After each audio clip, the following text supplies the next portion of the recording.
You're about to enter the realm of magic and mayhem. The Cursebreaker series was written by USA Today best-selling author J.T. Lawrence and narrated by award-winning actress Rashina Ratnam. This is Book 2 of 6, The Haunted Portal. Welcome to the adventure. Away, away, away. To be chanted in your chalk circle at home, or a ghostly house to clear away restless spirits and negative energy. Required: chalk, salt, 6 candles, and sage. Optional: herb and flower confetti from your potion garden. Guardian of sea and sky, you bring the light to dispel the darkness.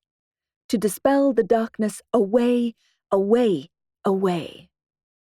Cover us most safely with your shadows. Keep us safe till the light of day. You in whose hands rests everlasting chaos, even wind, rain, and storm, at whose voice the oceans roar. Blow away evil forces. Be gone. Away, away, away. Blow out candles. Chapter 1. Breaking the Spell. Asha. As I reached for the jar of dead leaves, I burnt my arm on the steam hissing out of the kettle. I swore under my breath, a short, sharp curse, and the kettle looked suitably apologetic. Forgiven, I said, despite knowing that it had been my fault in the first place. I don't usually talk to my kettle or the other kitchen appliances, but I had woken up to a good day, and I couldn't help the giddy energy that was spilling out of me. After a hell of a month, I was finally happy, healthy, and home. My head injury was completely healed, much to the wonder of the team of doctors who had seen me die on their table, and brought me back to life with their own version of magical ammunition, medical machines and science, aided and abetted by a little of my healing magic on the side. My memory had mostly returned. There were a few patchy bits, but all in all I now recognized my home, plants, and animals, and it was unutterably wonderful to be back amongst them. What I did find quite odd were the memories of my amnesiac self, which felt like me, but at the same time a stranger. I couldn't imagine not knowing the names of my most precious cats, Circe and Odysseus, or when to sow, transplant, and harvest according to the lunar cycle. I hoped the memory loss would never recur, but I made a mental note to write more things down in my book of shadows, just in case I would need it one day. Goddess forbid. I took my tea out into the back jungle, where the branches were crowded with cheeky mousebirds and punk-crested bulbuls. I never had to put fruit out in a feeder. These friends knew they could help themselves to anything in my garden, as long as they left some for the next creature. The doves preferred the chicken coop garden, where there was shade, grain on the ground, and some dinosaur birds for company. "Hello, fluffy butts," I said to the hens, who greeted me enthusiastically, knowing they'd get something to snack on. I looked around and saw the elderberry bush had fruit on it, so I picked a few bunches and doled them out to the squawking fowl. I loved seeing them run, loved seeing their small, soft-feathered bodies jaunting. As I watched them, Odysseus padded up to me and wrapped a warm tail around my calf. The sun rose further, and I watched the light through the canopy dapple my skin. A deep sense of contentment bloomed in me. How could it be that I was so fortunate? The hens continued their enthusiastic scratching and clucking, and I made my way back into the house, passing heavy-branched fruit trees and overgrown tomato plants in need of staking. There was the scent of lemon balm and mint in the air as I walked past glossy dark eggplants, bright red and yellow peppers, lettuce, rocket, and more. The dewy grass was cool on my bare feet. Apart from my urban farm bliss, there were even more blessings to count. My favorite detective, Sam Armstrong, had been discharged from the hospital. He texted me that he was sure my gift of the grapes had something to do with it. He had been joking, but I had, in fact, blessed the green globes in the elevator on the way up to see him. His healing had been fast and steady. The hospital staff spoiled him from the beginning, knowing the story of how he had saved so many patients from the Riverside fire. I offered to drive Sam home from the hospital to return the favor, sans handcuffs, but he refused. Perhaps it had something to do with the irksome wedding ring he insisted on wearing. My dearest friend Savvy would be coming over for our regular Tuesday night G&T session, and I would also be popping into the Copper Cog and Ale to give Farah the wand I had taken off Adratha. I was sure she'd have a use for it. All in all, it looked like it would be an excellent week indeed. I drew a bath, adding lavender oil and pink salt, and pressed play on my Unwind playlist. Then melted into the fragrant water, feeling the warmth further relax my body.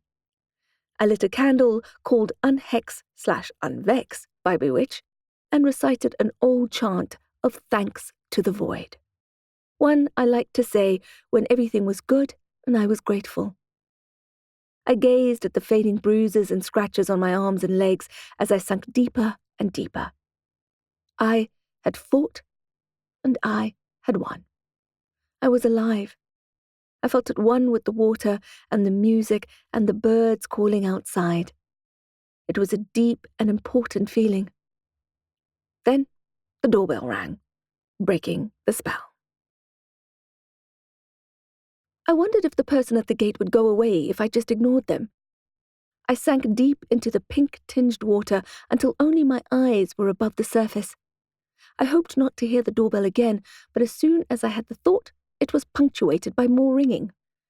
I shut my eyes for a second, then hauled my reluctant body out of the water, trying to think positive thoughts instead of the curse words that were edging in. Maybe it was a delivery from Bewitch. Maybe it was pet food. Maybe it was Papa Smurf with a cappuccino. I quickly scrubbed my skin half dry with a towel and threw on my Wonder Woman bathrobe. I rubbed at the mascara streaks under my eyes with little success, then hurried down the stairs. I picked up the intercom phone. "Hello?" "Asha?" came a growl. I would know that lupine timbre anywhere. "Stoker?" I said, and buzzed the gate. The werewolf loped up the pathway to the front door, which I held open. He sniffed the air before he came in. "Nice place." "Thanks," I replied, feeling the cool air and pulling my robe tighter. It was thinner fabric than I remembered, and was clinging to my still damp skin. After I closed the door behind him, we stood awkwardly in the hallway. "Coffee?" There was a spark in his eyes. "We don't have time." "There's always time for coffee," I said, but he didn't crack a smile. "Something's happened," said Stoker. "You need to come with me." I frowned. "What is it?" "I'm here to escort you to Copperfield." "Escort me? Would a phone call not have sufficed?" "As I said, we're in a hurry." He glanced at my superhero robe. "Perhaps you'd like to change." Chapter 2. Pale, fragile, furious. Asha. I dressed as fast as I could, not forgetting my cloak, ritual knife, wand, and protection ring. The vial was on the necklace around my neck. When I raced back to the kitchen, Stoker and Cersei were in the middle of a staring competition. I scooped the cat up off the table with an apologetic grin. "Are we portaling there?" I asked. Stoker shook his head and ran a hand through his thick, glossy hair. "No way. My head's still spinning from the last trip." Some people get a kind of jet lag from portal magic. I'm lucky enough not to.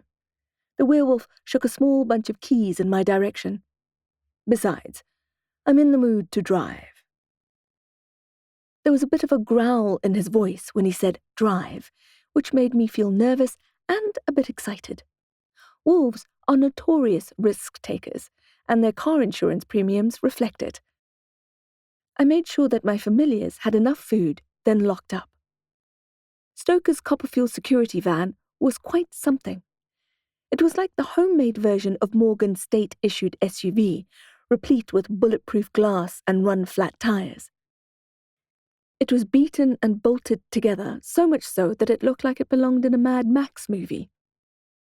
Despite being in a hurry, Stoker opened my door for me. The next 20 minutes shaved the corresponding numbers of years off my life. If there was a yellow traffic light, he'd smashed the accelerator. A solid line was an invitation to pass over it. Traffic on the highway? No problem.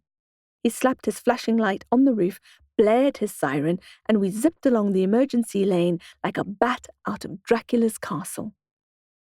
Stoker wasn't one for small talk, which I appreciated in general, but more so when he was operating a machine that could kill us instantly. To keep the vehicle from veering, I kept my eyes glued to the road and pumped my imaginary brake pedal. I couldn't help thinking how ironic it would be, after all we'd been through, died by accident inside a bulletproof vehicle. When we finally arrived at the Copperfield Institute, I was exhilarated and could feel the flush on my cheeks. Stoker swiftly ushered me into the directress's office, where she was leaning over, clutching her abdomen as if in pain. "Madam Copperfield?" I said hesitantly.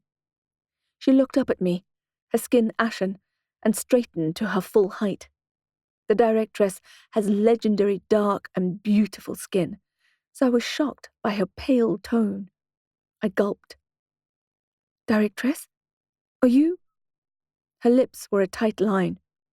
I looked into her eyes and saw that she was not ill, but angry. Fury burned up inside her eyes. I have never seen the woman so much as annoyed, so to see her livid made me feel intensely uncomfortable. "Thank you, Mr. Grant," she intoned. Stoker bowed and left the room, leaving me standing there with my mouth as dry as a matchstick. All of a sudden, I felt like a naughty schoolgirl again, as if I had been called into the headmistress's office for doing something against the rules. I squirmed. I was the ant. Directress Copperfield was the magnifying glass. "I'm sure you're disappointed in me," I ventured. "Please allow me to apologize." I had made absolutely no progress on the case she had briefed me on 5 days ago. To add insult to injury, I had already spent the generous advance she had paid me. If she demanded it back, I'd be in even more trouble. Guilt was cold lead coating my bones. "Apologize?"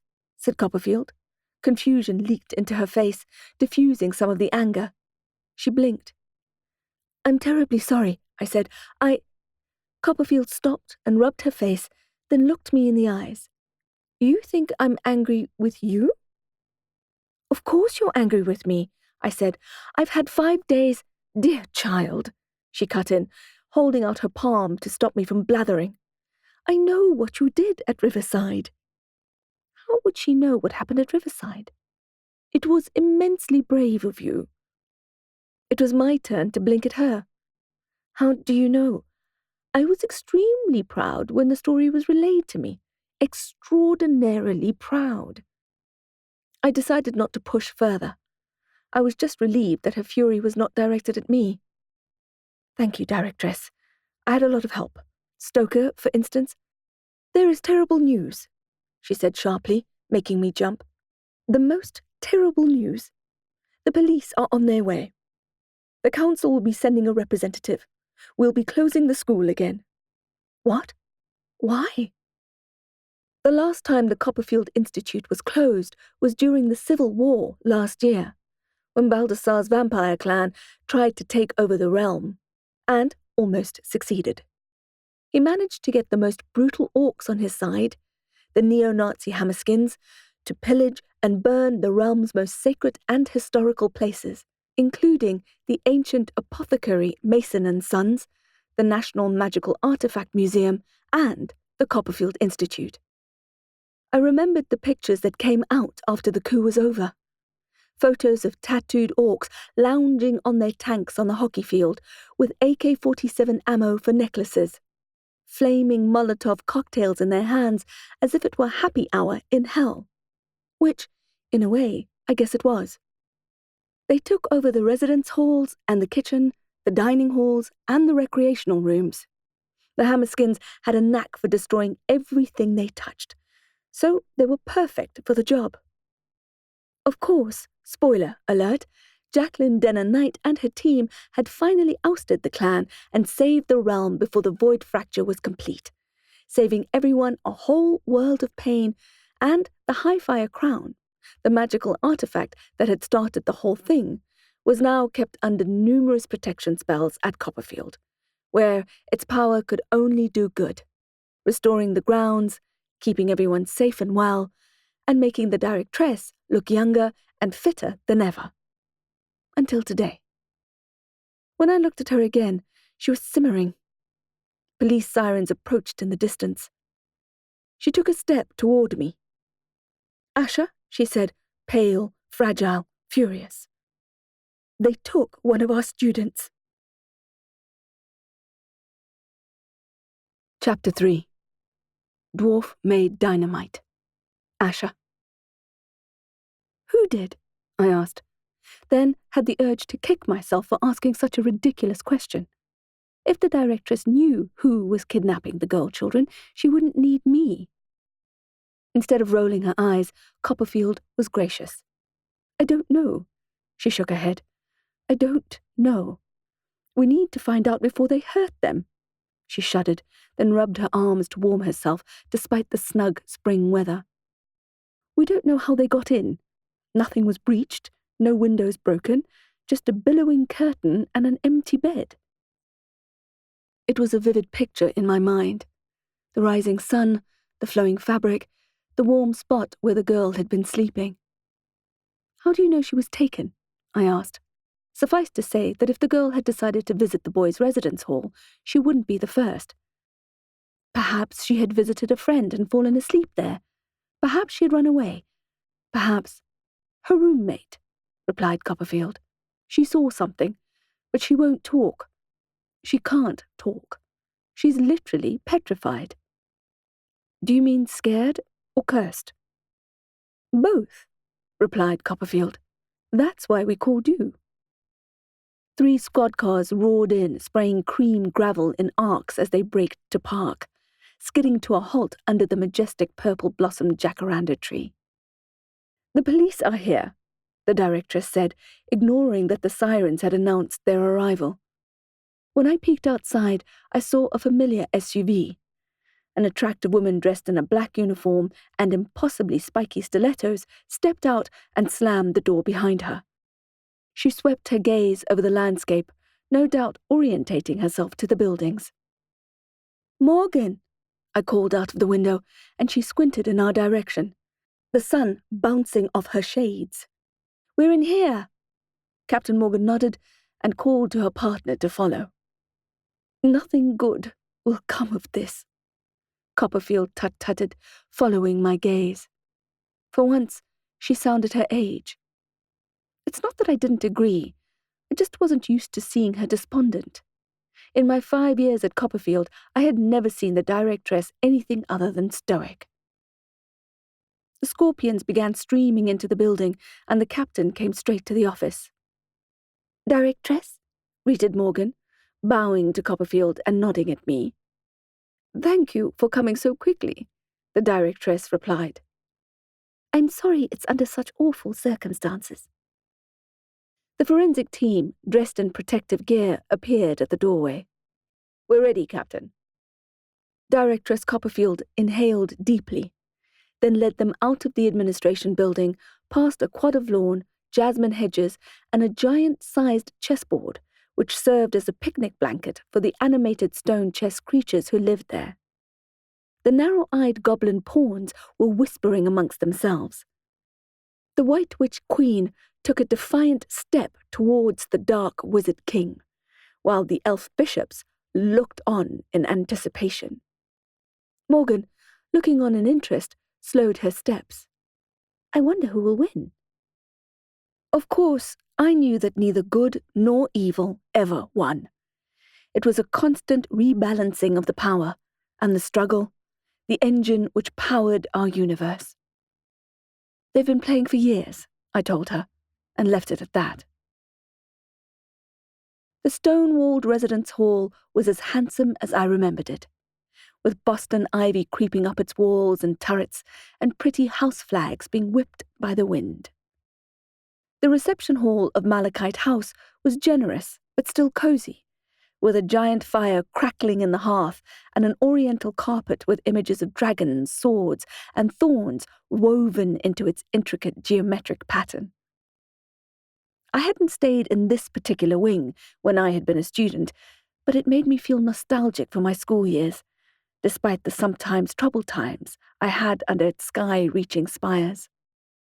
Floating flames flickered against the warm stones, lighting the dark passage as we made our way toward the dining hall and sleeping accommodations.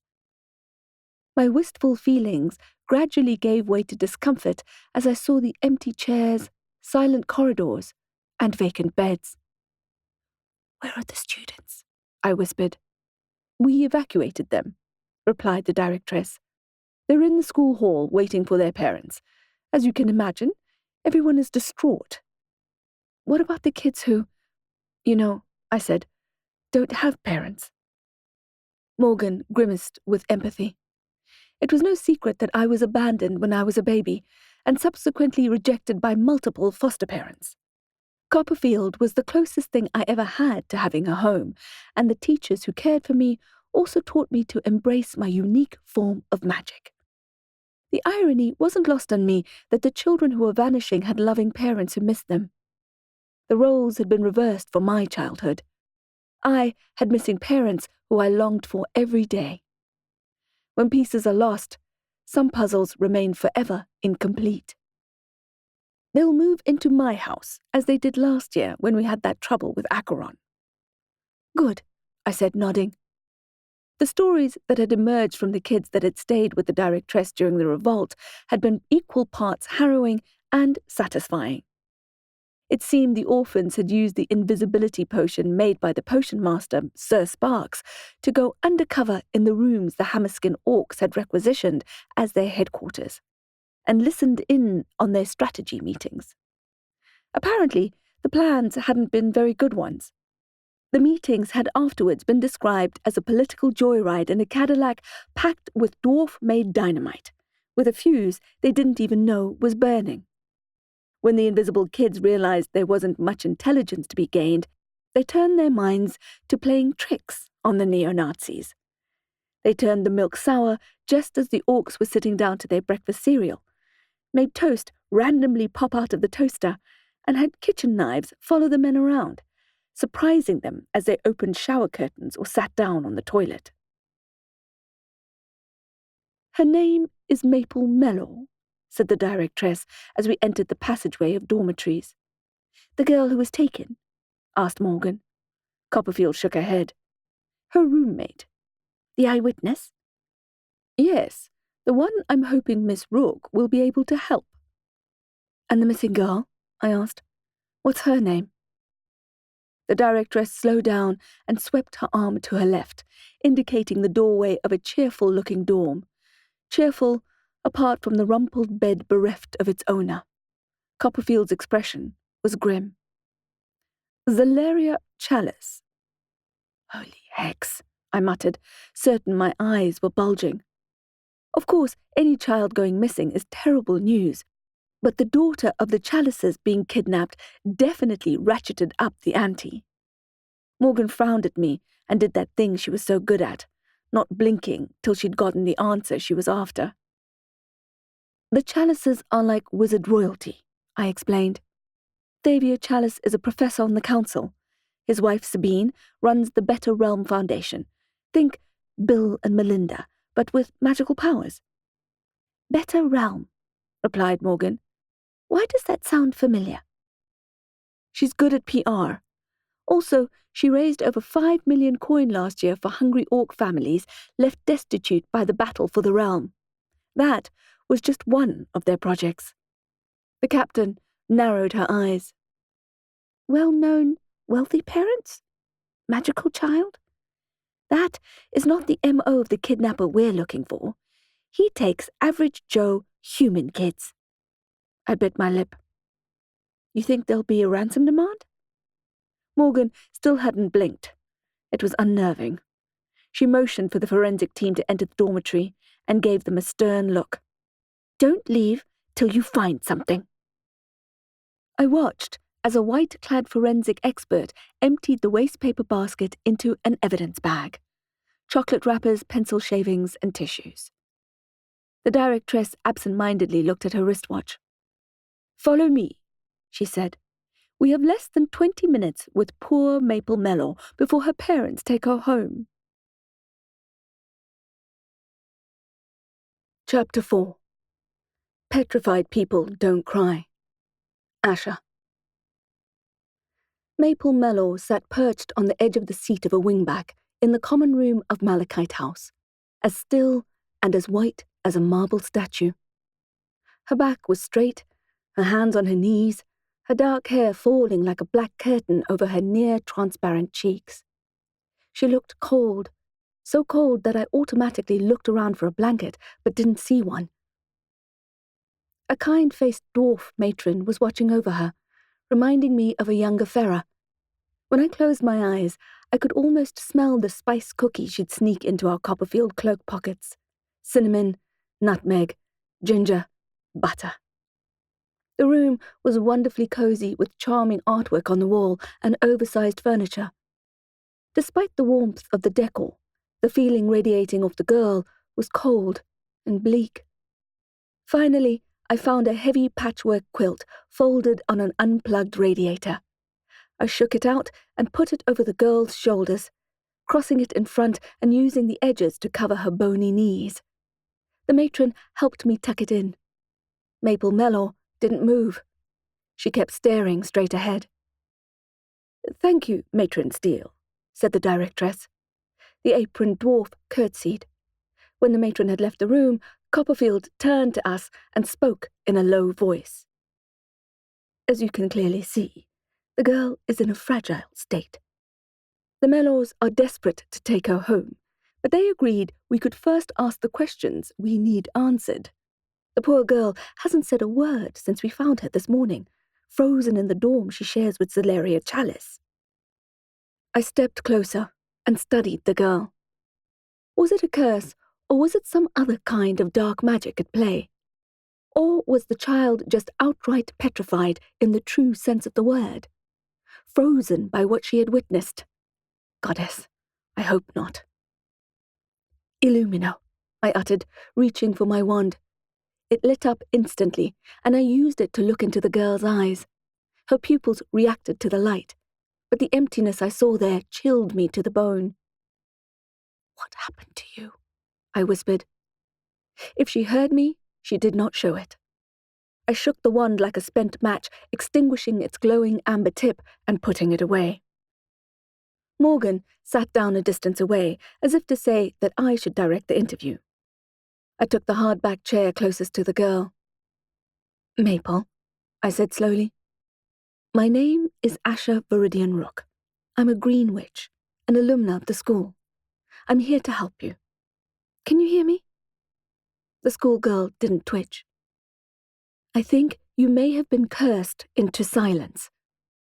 In my peripheral vision, I saw the matron, who had been eavesdropping in the doorway, raise her hand to her mouth in shock. I turned to Copperfield. "My guess is it's some kind of petrification curse. I can only reverse a curse if I know the exact spell that was used, and looking at the girl's blank stare, I doubted that was going to happen. Petrification magic comes in all shapes and colors. I'd hate to get it wrong and do more damage than the original spell." "Well," prodded Morgan impatiently, "you're the Cursebreaker, right?" "The tricky thing about curses," I replied, "is that they are specific, like a lock and key. I could release Maple from the magic right now if I knew the spell that was used. As that's not an option, it looks like we're going to have to try something else." Morgan tapped her stiletto.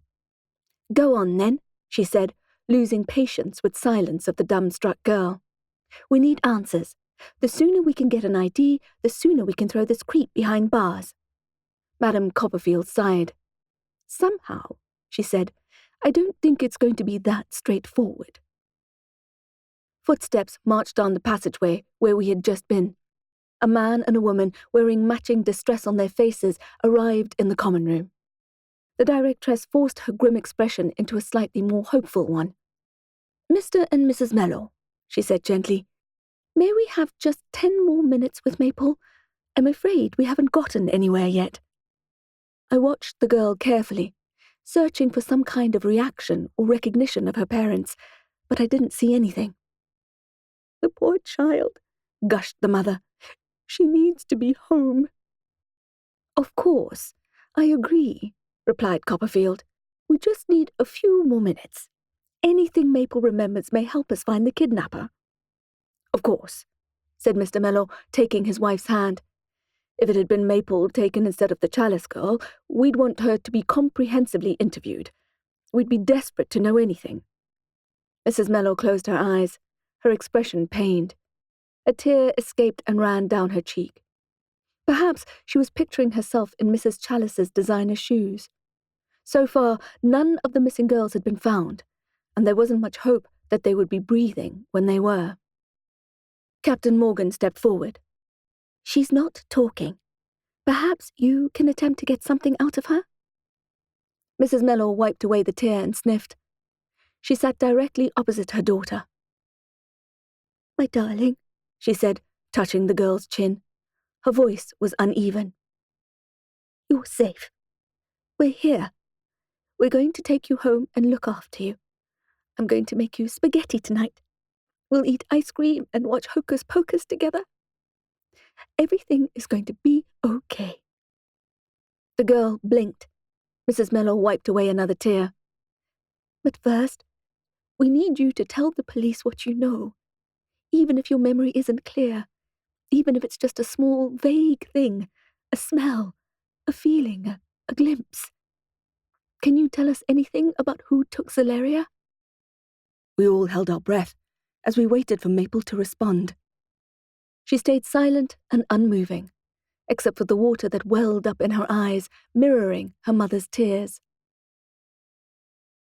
"Well, that was a colossal waste of time," said Morgan, as we strode out of the Copperfield building together. I said. "Yes? Maybe it was a waste of time, maybe not." We stopped walking, and Morgan crossed her arms. "Spit it out, witch." Her pupils reacted to the light, and she had tears in her eyes, I said. "I'll have to check my library, but as far as I know, petrified people don't cry." Morgan's eyes flared. "You think she's faking it?" I shook my head. "Not necessarily. She's certainly been traumatized." We stood for a while, hands in our pockets, looking at the purple blooms on the jacaranda tree. What also puzzled me was the way she refused to go home with her parents, despite the offer of hugs, pasta, ice cream, and movies. Mr. and Mrs. Mello looked and sounded lovely, but the girl wouldn't budge. Copperfield said that Maple could stay in her house with the orphans she'd be sheltering. "It doesn't make sense," I said, and Morgan nodded. She looked around for my scooter, and when she didn't spot it, she offered me a ride. "Hey, Gunrock," I greeted her orc driver bodyguard as I climbed into the Scorpion SUV. He grunted in reply, and I was almost bowled over by his barbecue sauce BO and onion breath. My nose must have twitched, because Morgan smiled in a mischievous way, and then looked out of the window to hide her amusement. "The copper cog, please, Gunrock," I said. "I have a hot date." Morgan waggled her eyebrows at me. Gunrock replied by slamming his foot down on the accelerator, sending the gravel spraying. "Did the forensic team find anything in her room?" I asked. The amusement on her face melted away. "No," she replied. "Not yet." Chapter 5. Papilio Demodocus. Asha. When I arrived at the Copper Cog and Ale, I waved goodbye to Morgan and Gunrock and thanked them for the ride. Instead of going straight in, I walked around the orchard and vegetable garden for a while, partly because I was nervous to see Sam. I also wanted to air out my clothes and hair in the breeze, worried I had absorbed Gunrock's vicious eau d'onion orc in the cabin of the car. I couldn't help cleaning the garden bed up a bit as I went, pulling up some chickweed, deadheading crackerjack marigolds, and winding errant beanstalks up their supports. I came across a very handsome, bright green caterpillar having a good meal on a leaf of the calamondin tree, the fruit of which Vera uses to make the most delicious golden ginger citrus marmalade. I had them in my own garden, and knew it would soon turn into a citrus swallowtail butterfly.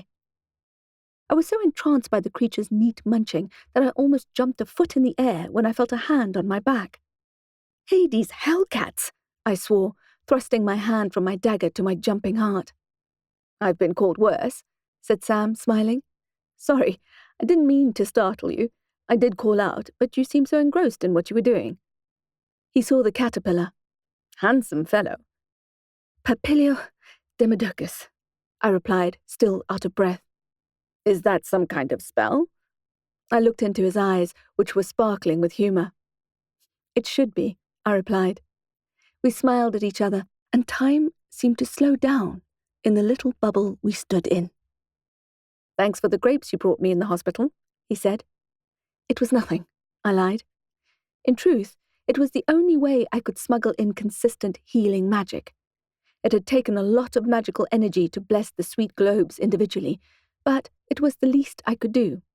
I had, after all, dragged the detective into the dangerous situation at Riverside Asylum, where he had received first and second-degree burns and lung damage from smoke inhalation. It certainly wasn't nothing, said Sam. The doctors there said they hadn't seen someone heal so fast since a recent patient I happened to know. I smiled at him, thinking it was funny that we had both been patients in the same hospital. When I had visited Sam, I waited for his painkillers to kick in and knock him out before I drew a circle around his hospital bed. I couldn't risk smudging the room with sage, there were smoke detectors, but my healing spell seemed to have worked well anyway. He had hardly any scars to show for his bravery, apart from a shiny welt on his forearm.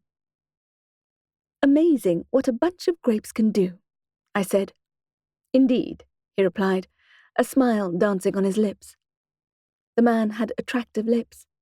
I could feel his eyes drinking me in. I forced my gaze away, looking at the potato plants mulched with straw. I tried to think of something interesting to say, but nothing came to mind.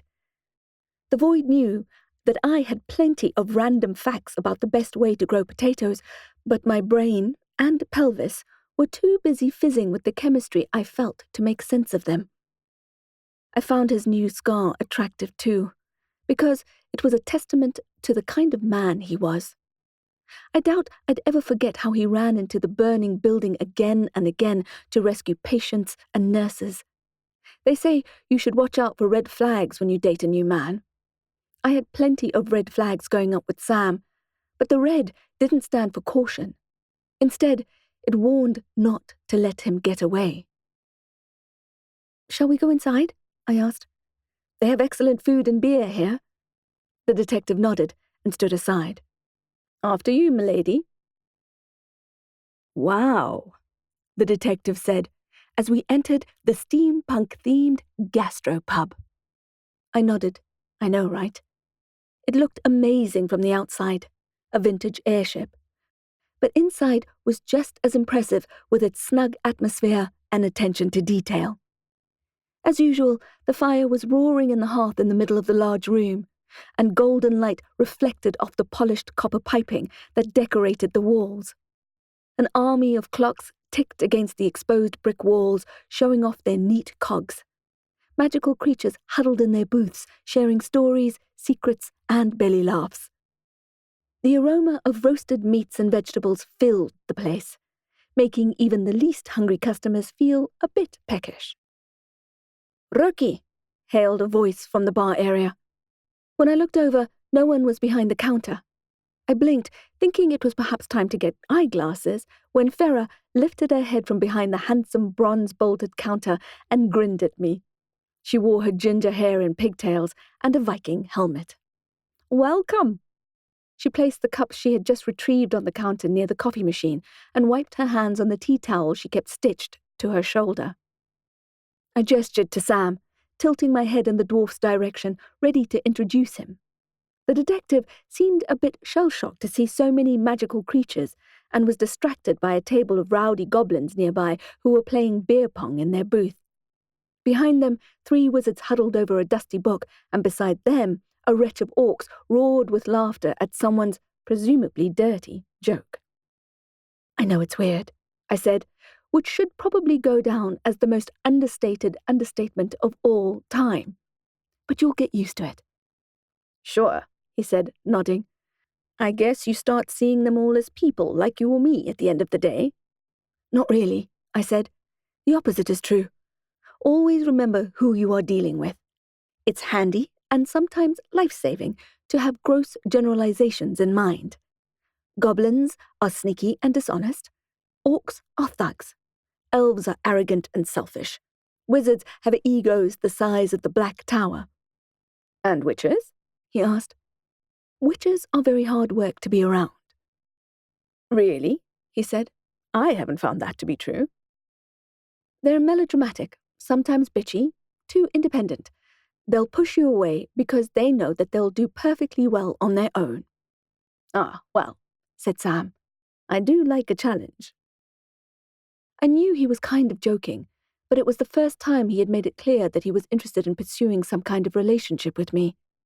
I side-eyed his wedding band, then walked over to Farah, who was waiting for us with a grin on her cheerful, rosy-cheeked face. While she had been waiting, she'd poured 6 coffees and shredded a mountain of mint. She finished chopping and drove the tip of her large knife into her chunky wooden chopping board. "Hello, who's this then?" "Detective Sam Armstrong, meet Farah Fernack, the owner of the Copper Cog and Ale." "This is a fine establishment," said Sam. Farah clearly liked the look of the detective, because after taking her time to survey him up and down, despite being half his height, she nodded and slyly winked at me, which made me blush. "Warm in here," I murmured, unbuckling my cloak. As if by magic, Farah's daughter appeared, balancing 2 beers on a round tray, a lager for Sam and a porter for me. "Good job, skunk," Farah said, nodding. "Are you 2 staying for lunch?" I said, looking up at Sam. We had agreed on a quick coffee to catch up. I didn't know if he had the time or the inclination for a pub lunch. "Of course we're staying for lunch," he said. Farah beamed, and my shoulders relaxed. The porter tasted like malt and coffee. It was delicious. "So," I said after Farah had seated us at the best table in the house and gone back to macerating cherries, "this seems to be going too well." "Too well?" said Sam. "Don't you get that feeling?" He frowned at me. "Now that you say that, we're both out of hospital, both healthy, immediate danger is at bay." "For now," interjected Sam. I nodded. "For now." "And we seem to be getting on pretty well," he said. I felt colour in my cheeks again and got irritated by the fact I blushed so easily. Sam didn't take his eyes off me. His gaze said, "You're beautiful, but I won't say it out loud. I don't want to make you feel uncomfortable. I don't want you to think that I'm trying to score points." "Tell me about your wedding ring," I said. I had once read somewhere that nothing moves you forward in life and relationships more than having uncomfortable conversations. Best to cut right to it. The last thing I wanted to do was fall for a married man, but I had the feeling it was more complicated than that. Before he could answer, Farah was back with a new round of drinks and a pitcher of water. "Our specials today are the blue crab fennel salad with horseradish mayonnaise dressing, rich red wine oxtail stew with rosemary oil and dumplings, and the milk-roasted whole chicken with crispy garlic potato wedges." "A whole chicken?" asked Sam. The dwarf nodded. "It's a perennial favourite of the orcs. They like big portions. Lamb shank is another favourite, served with chive butter, mashed potatoes, and fresh curly parsley." "I thought curly parsley died in the 80s, he said. "Not for the orcs," she replied. "They also like whipped vanilla cream on their cappuccinos." "Shudder," joked Sam. "Indeed," smiled Farah. They both turned to me at the same time. I said. I absolutely loved Farah's food, but my appetite had not come to the party. Being with the detective seemed to have that effect on me. "The chef has made a wonderful vegan dish for you," said Farah. "It's a beautiful toad in the hole, but with roasted root veggies instead of bangers, and cherry tomatoes and a velvety mushroom sauce." How, I wondered, how had she known I would be coming for lunch? "You're vegan?" said Sam. "I'm not attached to labels," I replied. "She eats eggs," answered Farah, "only if they're from her own hens. Sometimes she brings us a couple dozen. They are the very best eggs. Everyone says so. But apart from that, she's a bit strict." I laughed uncomfortably. Farah forged ahead. "I was perturbed when Rookie told me she wouldn't eat butter anymore," continued Farah. "Can you imagine cooking without butter?" "What will you eat?" I asked her. But we made a plan, didn't we? "I'm just not very hungry today," I said.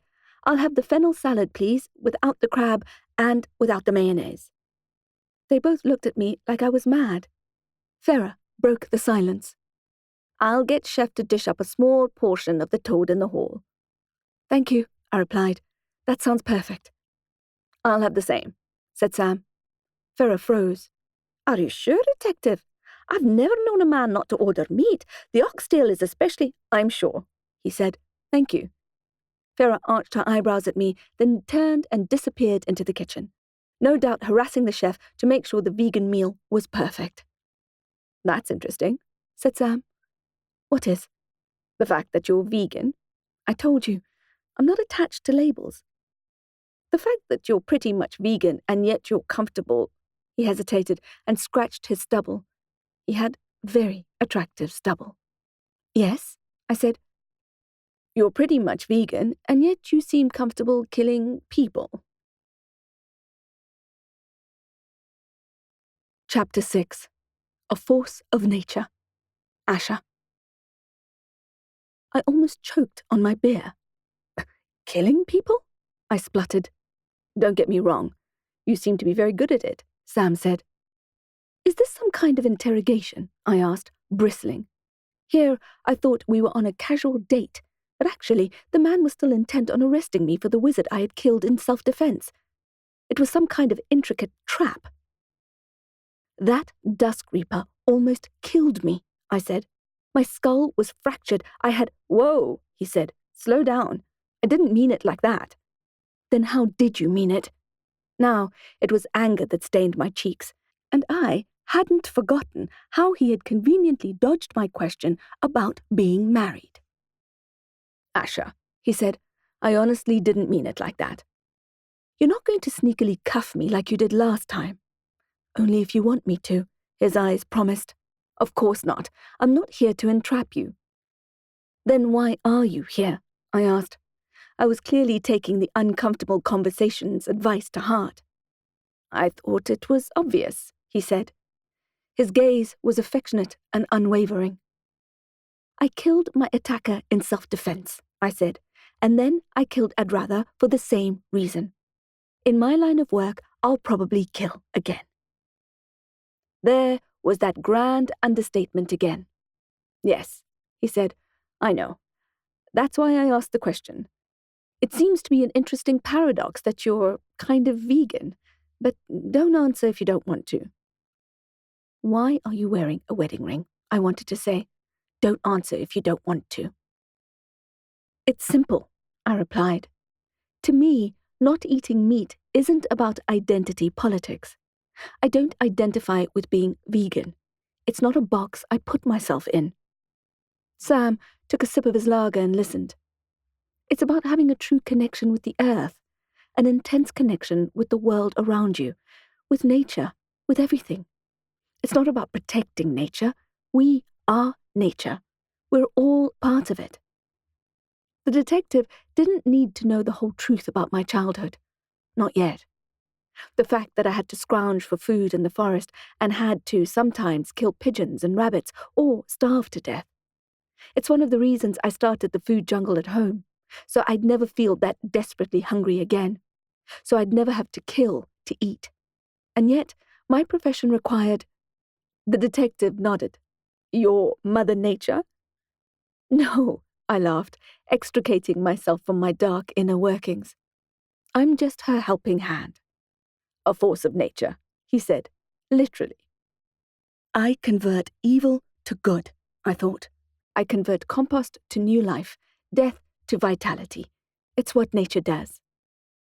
I'm coming across as crazy, I said. Not at all, Sam said.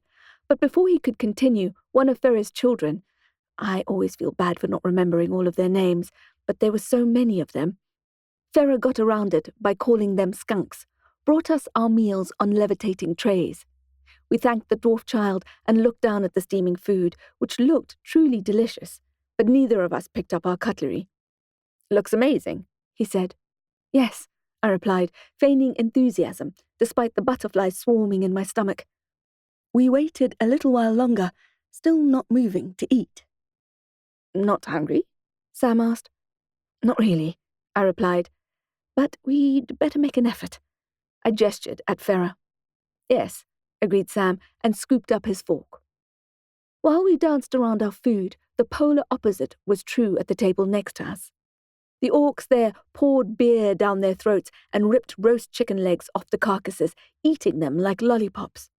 The succulent flesh slipped easily from the skeleton, and soon a mound of bone and cartilage lay in the center of their table like a monument to conquering. I dragged my gaze away and was about to start eating when my phone rang. No one had my new number apart from Papa Smurf, Morgan, and Sam. He insisted I answer it despite the meal before us. It might be important. Wishing I had never heard it ring, I reluctantly excused myself from the table and walked to a quieter corner, away from the feasting orcs. Asha, came Morgan's voice, urgent and throaty. You need to get down here right away. I'm in the middle of I wanted to say, just give me an hour and I'll... Asha, did you hear me? I sighed. This is one of the reasons I'm destined to die single. What is it? I asked. I would decide, if it was urgent enough, to leave Sam to finish his vegan lunch in a restaurant brimming with magical creatures. Spoiler alert, something would have to be on fire. I looked over at Sam. He smiled. Despite our uncomfortable conversations, I thought it was the best date I had ever been on. They spotted one of the missing girls, in a city. I'll send you the pinned coordinates. I swore under my breath about the curse of bad timing. Asha? Said Morgan. Ugh, I complained. I'll be right there. I raced back to the table, apologized profusely to Sam, and threw 100 coin on the counter. I realized I'd probably never hear from him again. I certainly wouldn't call someone after they ditched me halfway through a first date. That's if it even was a date. His wedding band glinted reproachfully from his finger, tut-tutting at me to stay away. I'd get to the bottom of it if I ever saw him again. He had stood up, wanting to come with me, but I refused. Ferra would be stricken if we left her food uneaten. Of course, the truth was I would have loved the company. I felt like I was just getting to know him when I left the table, beer glass practically spinning with the speed of my departure. But the last time he had joined me on an adventure, he had landed up in the ICU. Yes, I had healed him, but life wasn't always that lucky. I'll call you later, I said. If you want me to. His eyes twinkled. Of course I want you to. Ferra slid a takeaway cappuccino into my palm as I left, as smoothly as if we were in an Olympic relay race. Come back soon, she called. I have rhubarb and almond crumble for you, coconut cream. I laughed and ran out of the door, but not before I saw Ferra sliding into my empty seat, no doubt ready to interview Sam Armstrong on what his intentions were. I swallowed the coffee in record-breaking time in Uber, and all the warm, fuzzy feelings evaporated from my body. If we could find this girl, just one missing girl, we might be able to find the rest. With any luck, she'd be able to tell us the kidnapping modus operandi. If we were really lucky, she'd be able to tell us who the abductor was and where the other girls were being kept.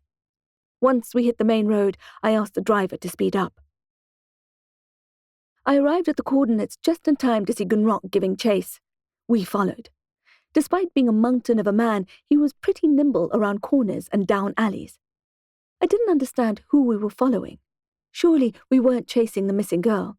Wouldn't any kidnapped child want to be found? But then I remembered the first time I had met the orc bodyguard. I hadn't run toward him either. He must have looked even scarier to a little girl.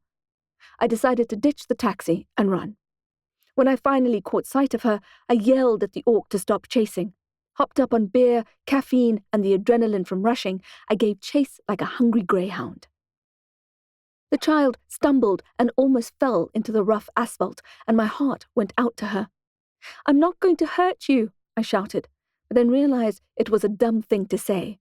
It's what all serial killers said, right? It's what the snake says to the rat while it mesmerizes its prey. "I'm not going to hurt you." The girl was getting tired, slowing down. She was tired from running from Gunrock, and she could tell I had all the energy I needed to catch her. "Stop," I yelled. "I'm here to help you." Still, she ran. I lost sight of her as she turned a corner, then I saw her again as I rounded the bend. The young girl must have been around 11 or 12 years old. Skinny legs and dirty hair, her clothes grey with dirt. I wished I could have told her that I looked the same at her age, maybe even skinnier, paler. She glanced at me, then pushed a pile of cardboard boxes into my path, which I was able to dodge. I was gaining ground. I could feel her panic and wanted to reassure her. But first, I'd have to catch her. Chapter 7. Dust to Dust. Asha. Despite my muscles burning, I pushed myself. So many young lives hung in the balance. There was no way I could let this girl get away. I followed her, running as fast as I could, dodging trash cans and litter, and jumping over a still-smoking burnt-out car that blocked my way. Eventually, I caught a break. A cyclist raced across the girl's path. It was as though he appeared from nowhere, and she had to stop in order not to crash straight into him. The shock stalling her as much as the brakes she had to apply. That gave me enough time to gain on her and grab her hoodie, causing us both to fall.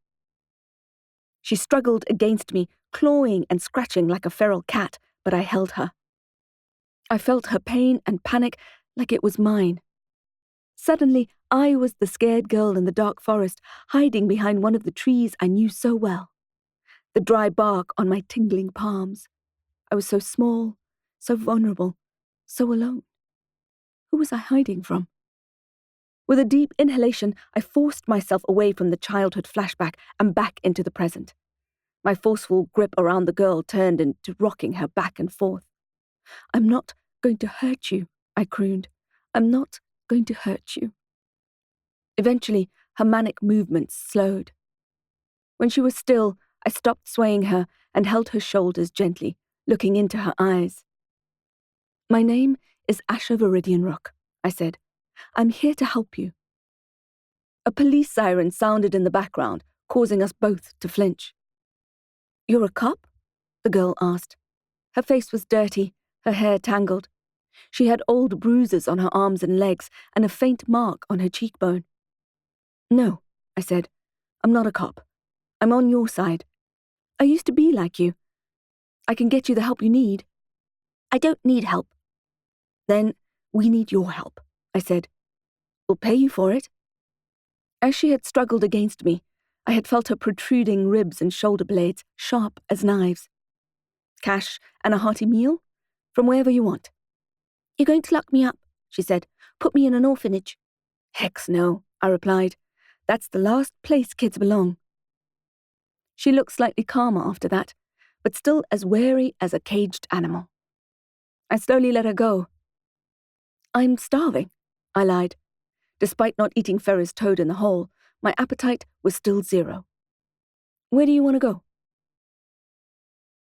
We landed up at a steakhouse a few blocks away, close to where the girl was sleeping rough. She had been fantasizing about getting in there for weeks, she said. The smell of the fire-grilled meat tortured her so much that she was looking for a new place to stay, well away from the delicious aroma. The staff side-eyed us as we entered. We ignored them and found a table. There were lime shakes on the menu, which reminded me of Nilv's salty snap. I hadn't seen her since I had taken her out for lunch at the Cog after the Riverside portling job.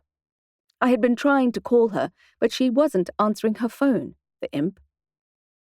I offered the girl a milkshake or soda. But she wanted black coffee. I assumed it was to make me think she was older than the 12 years she looked, because which child in the history of ever had chosen coffee over a milkshake? "How long have you been on the street?" I asked. She shrugged. "Days? Weeks?" I asked. I guessed at around a couple of weeks. She was grubby, but she didn't have the embedded grime on her that real street urchins have. The dreadlocks and the lice, the black fingernails, the dead eyes. I needed information, but I didn't want to scare her. Our coffees arrived, and I put in our order. Ribs and fries for her, sweet potato wedges for me, a jug of tap water with ice. "What happened to you?" I asked. "How did you get here?" "It's a long story," she said. "I like long stories," I replied. "What you said on the street," said the girl, "that you used to be like me." I took a sip of coffee. It was bitter, and it scalded my tongue. "It's the truth." "I know," she replied, looking into my eyes. "I felt it." I frowned. I had also felt something. "What do you mean?" "Nothing," she said, and looked away. "What's your name?" "I don't have a name anymore," she said. "I left it behind." "So, you weren't taken?" I said. "You ran away?" She nodded. "Your parents must be desperate to find you," I said. "Don't," she said, her fingers flexing between us, some kind of anxious tic. "Don't take me back to them." "I won't," I said. My phone vibrated with a message from Morgan. "Not a missing girl." "Missing from somewhere," I replied. "Not a kidnap victim," said Morgan. "Not our guy, anyway. FFS." "She says she's a runaway," I typed. "Who is Morgan?" the girl asked as she tucked into her meal. I was confused as I watched her wolf down her food. Had she seen the screen of my phone? Had I unconsciously said something out loud? "What now?" "Morgan," she said. "Not a missing girl, Morgan." I looked at her, then at my phone, then at her again. "How did you do that?" "Oh," she said. "I don't know. Sometimes it just happens. I forget that other people can't do it." "Do what?" I asked. She hesitated, but I could tell she was beginning to trust me. "Sometimes the words just hang in the air, and I can see them. Well, I can feel them, which is like seeing them." She shook her head and ate another dozen fries. "It's difficult to explain." I almost spilled my very bad coffee. "What the what? Are you saying you can read other people's thoughts?" "I don't know," she said, shaking her head again. "It depends." "It depends? On what?" "I don't know," she repeated. "It doesn't always work. My father hated it. He forbade it. So I tried not to do it. But it happens anyway." "Why didn't he like it?" She shrugged and pushed her plate away without licking it, even though I was sure she wanted to. "He said it was devious." "Well, I don't think it's devious," I said. "I think it's a freaking cool superpower." She faked a smile and looked away. I got the feeling she'd asked to go to the bathroom soon and then disappear out of an open window. "Listen," I said, mind reader. "I kind of needed your help before, but now I really need your help." She stopped shifting in her seat and gave me her full attention. "I need help with a case." "You said you weren't a cop." "I'm not. I help the cops." "Morgan's a cop," she said. "Morgan is the captain," I said. "She heads up the Scorpions, a special ops task force recruited by the council to investigate paranormal crime." Her eyes widened. "You're kidding." "Not kidding," I said. "Paranormal crime?" she said, awestruck. "No such thing." "Really?" I said. "Choose a new name." "What?" "If you're going to be on our team, you're going to need a name." Her eyes were the size of dinner plates. She looked around, but the interior of the steakhouse was pretty uninspiring. Then her gaze fell on the poster behind me, an ad for a Grateful Undead concert to be held in the CBD. I shivered involuntarily. Whenever I heard their music, it reminded me of Krusty Jack at Grackle's pub, and the choir of ghosts who arrived at Riverside to spirit Derek Landau away.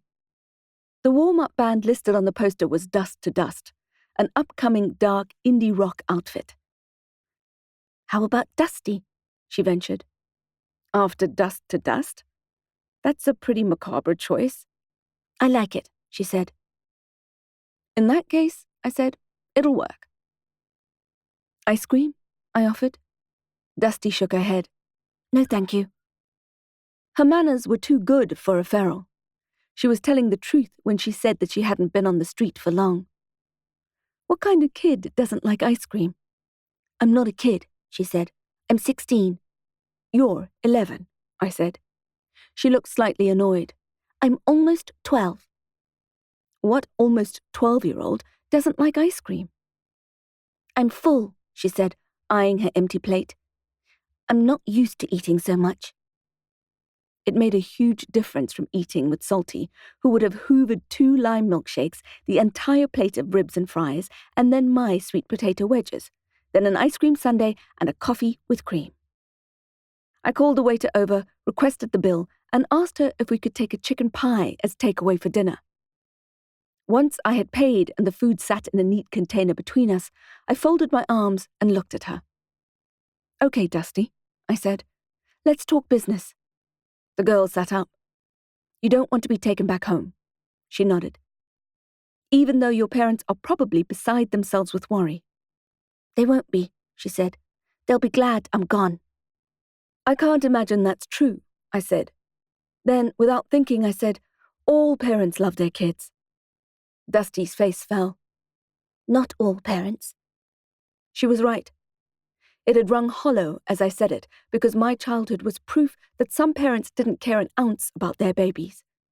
Of course, I couldn't help but note again the fading bruises on her scrawny body. I cleared my throat and tried again. "So you don't want to be taken home, but I can't let you sleep on the streets." "I'm fine on the streets," she insisted. "I can take care of myself." "It's too dangerous," I said. "There are things happening." There was a light in her eyes then. "The kidnappings," she said. I was about to ask her how she knew about them when I remembered Morgan's text. "Not a kidnap victim," she had said. "Not our guy." "Yes," I replied. "He kidnaps young girls. You fit the victim profile perfectly. You'd be crazy to be out there on your own." I saw she wasn't happy about this, but she wasn't stupid either. She shrugged like it wasn't a concern, as if it weren't a matter of life or death. "Fine. Besides, I need you on a job."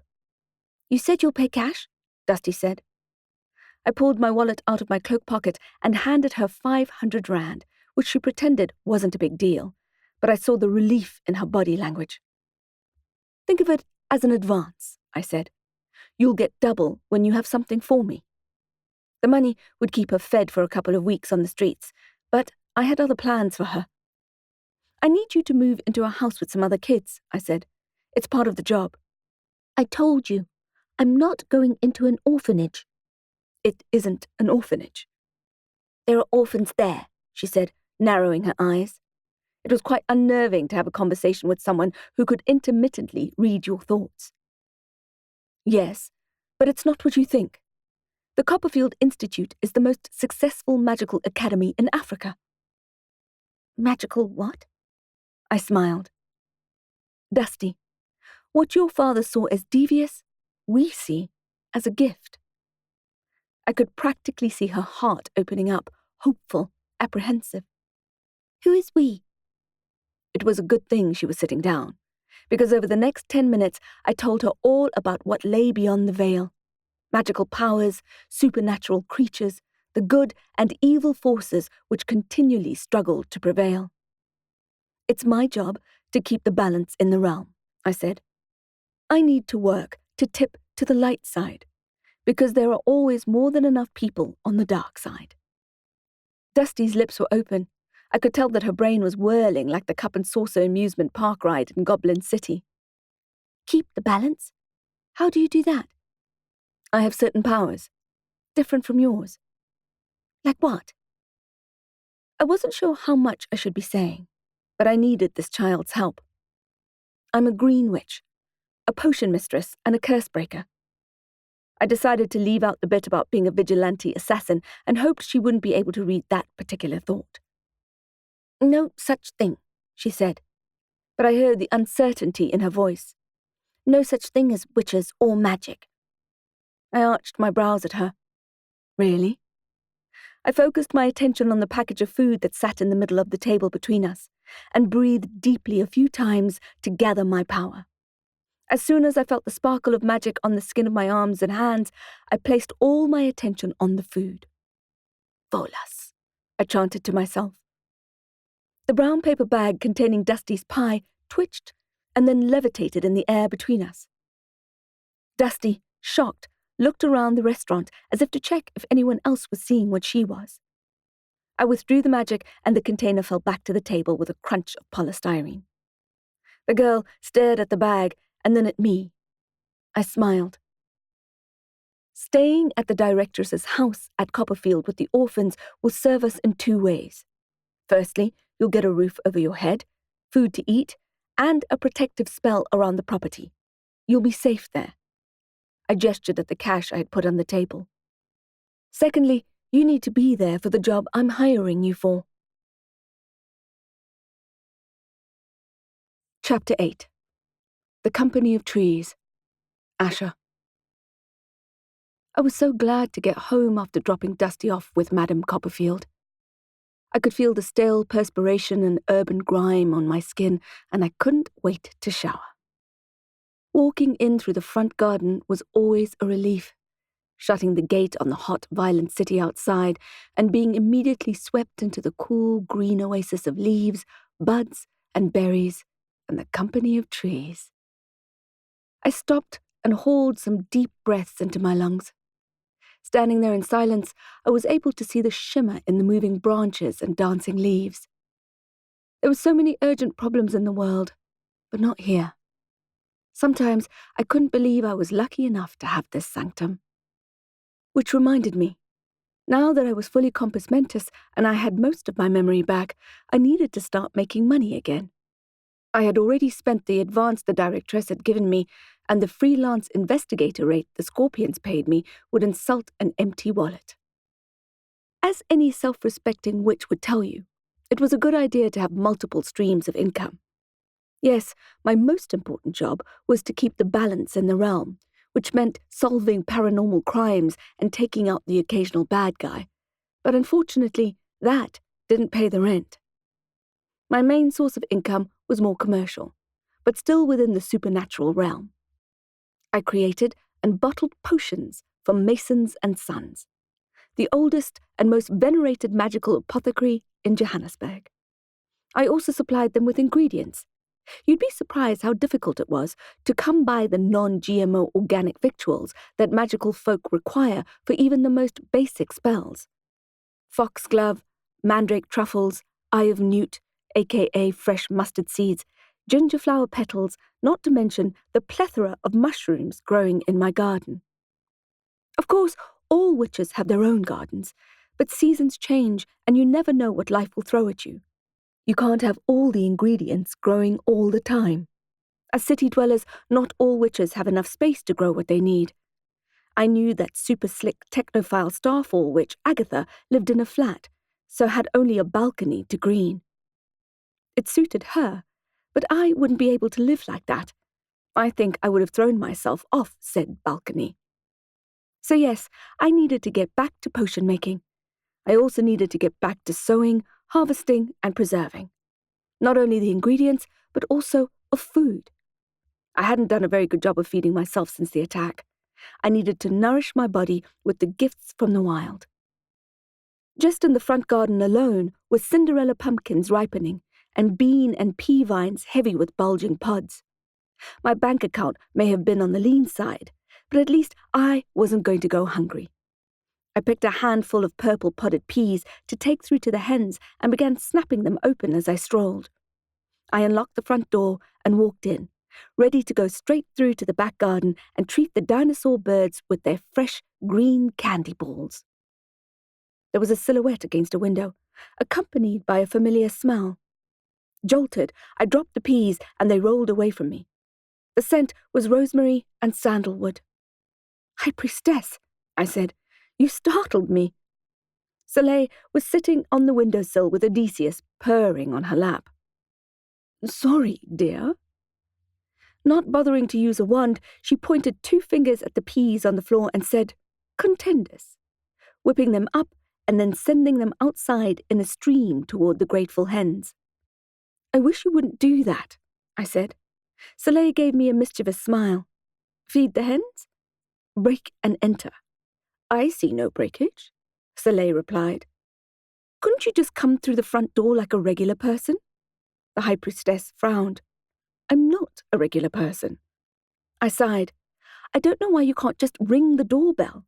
I did, she said, smiling, but no one was home. We'd played this game before. We'd go around in circles before landing on the conclusion that the High Priestess would do what she wanted. And one day I'd learned that complaining was futile. I put the kettle on and rummaged in the cupboard for some cookies. You're back to your cheeky self, said Soleil. I'm glad. When you were amnesiac, you were far more polite to me, and it was rather unnerving. I made some homegrown chamomile tea, and we took the tray into the back garden, where the hens began squawking excitedly, thinking we had brought more treats. I broke a bunch of grapes off the patio vine and began tossing the sweet spheres over, one by one. I loved how easy chickens were to please. Comparing them to humans made a case for bigger brains being overrated. I shifted in my seat as Soleil gazed at me with her electric eyes. The day had been long, and I really wanted that shower I had been looking forward to. Still, it would never do to hurry a High Priestess. 2 things bring me here today, she started. The first, of course, is to check up on you.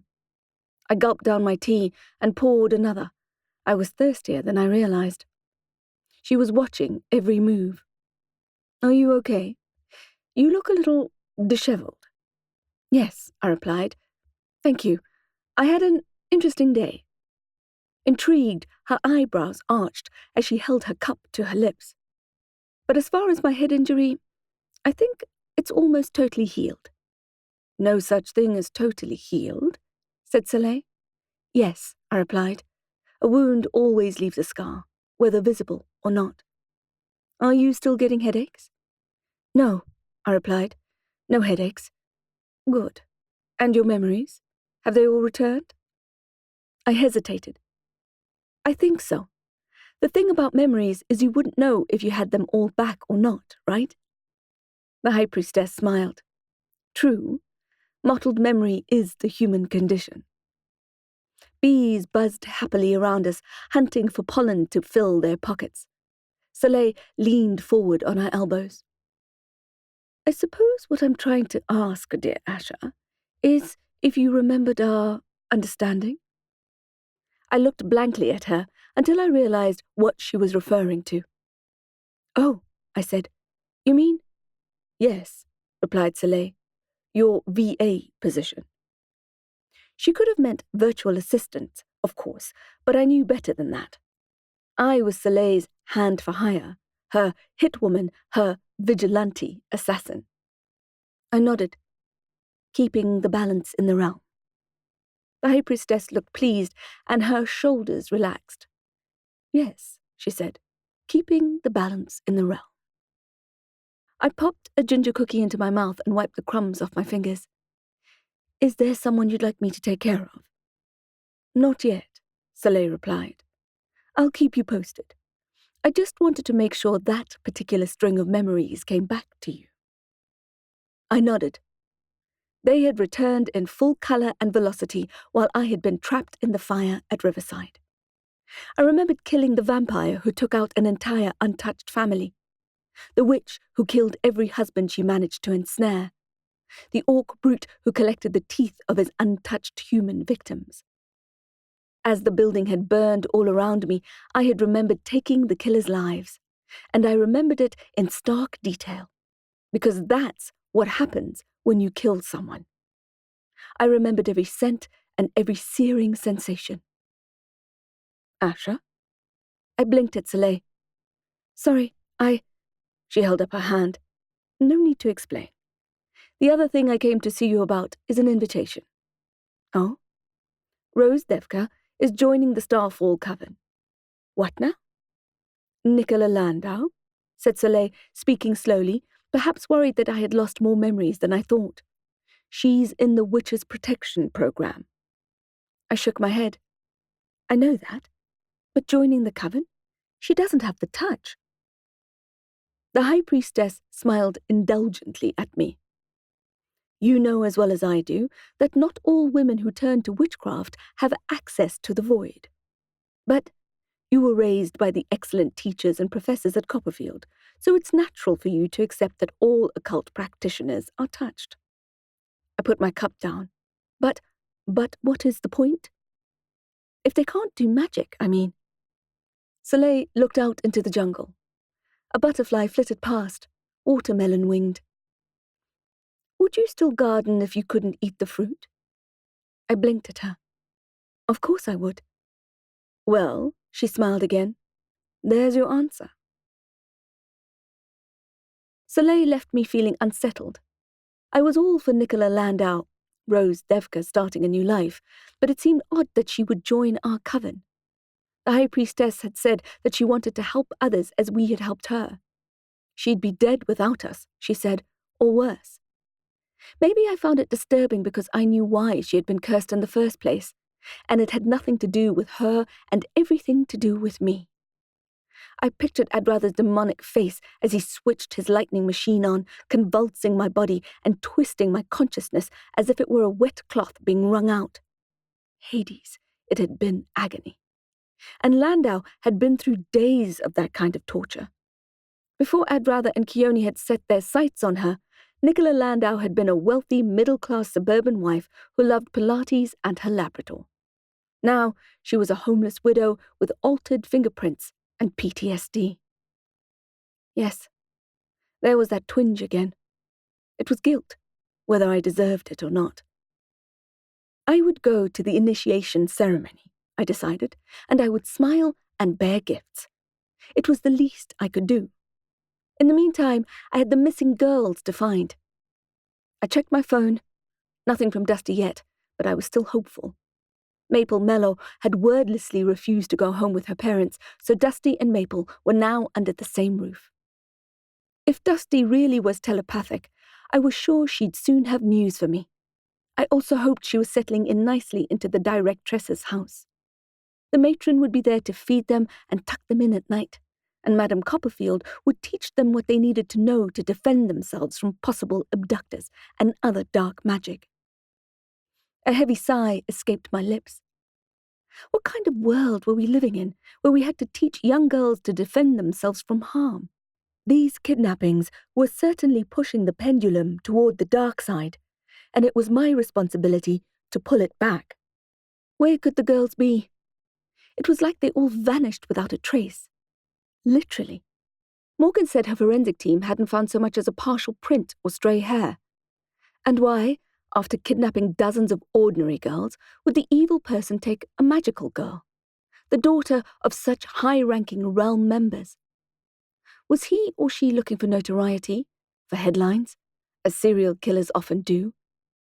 My stomach clenched. Please, Goddess, may this not be a serial killer. While I mulled the case over, I moved through the back garden with my harvesting basket and green bucket for hen scraps. I moved slowly and methodically, harvesting and pruning. Once I had filled my basket 5 times over, I moved inside into the cool kitchen and began to process the ingredients that lay edge to edge on my kitchen counter. The herbs were divided in 3, 1/3 strung up on the wall to dry, 1/3 to root in a glass of water on the windowsill, and 1/3 to freeze into ice cube trays. I sliced the various mushrooms and truffles and placed them in the dehydrator. Chilies were dried, but not before I saved their seeds. I made a confit from the extra garlic, warming it in olive oil with thyme and peppercorns, then bottling it when it was cool. Carrots were scrubbed and julienned, misted and refrigerated. And their green tops were the main ingredient in the pesto I made, with olive oil, garlic, nuts, seed, and vegan parmesan.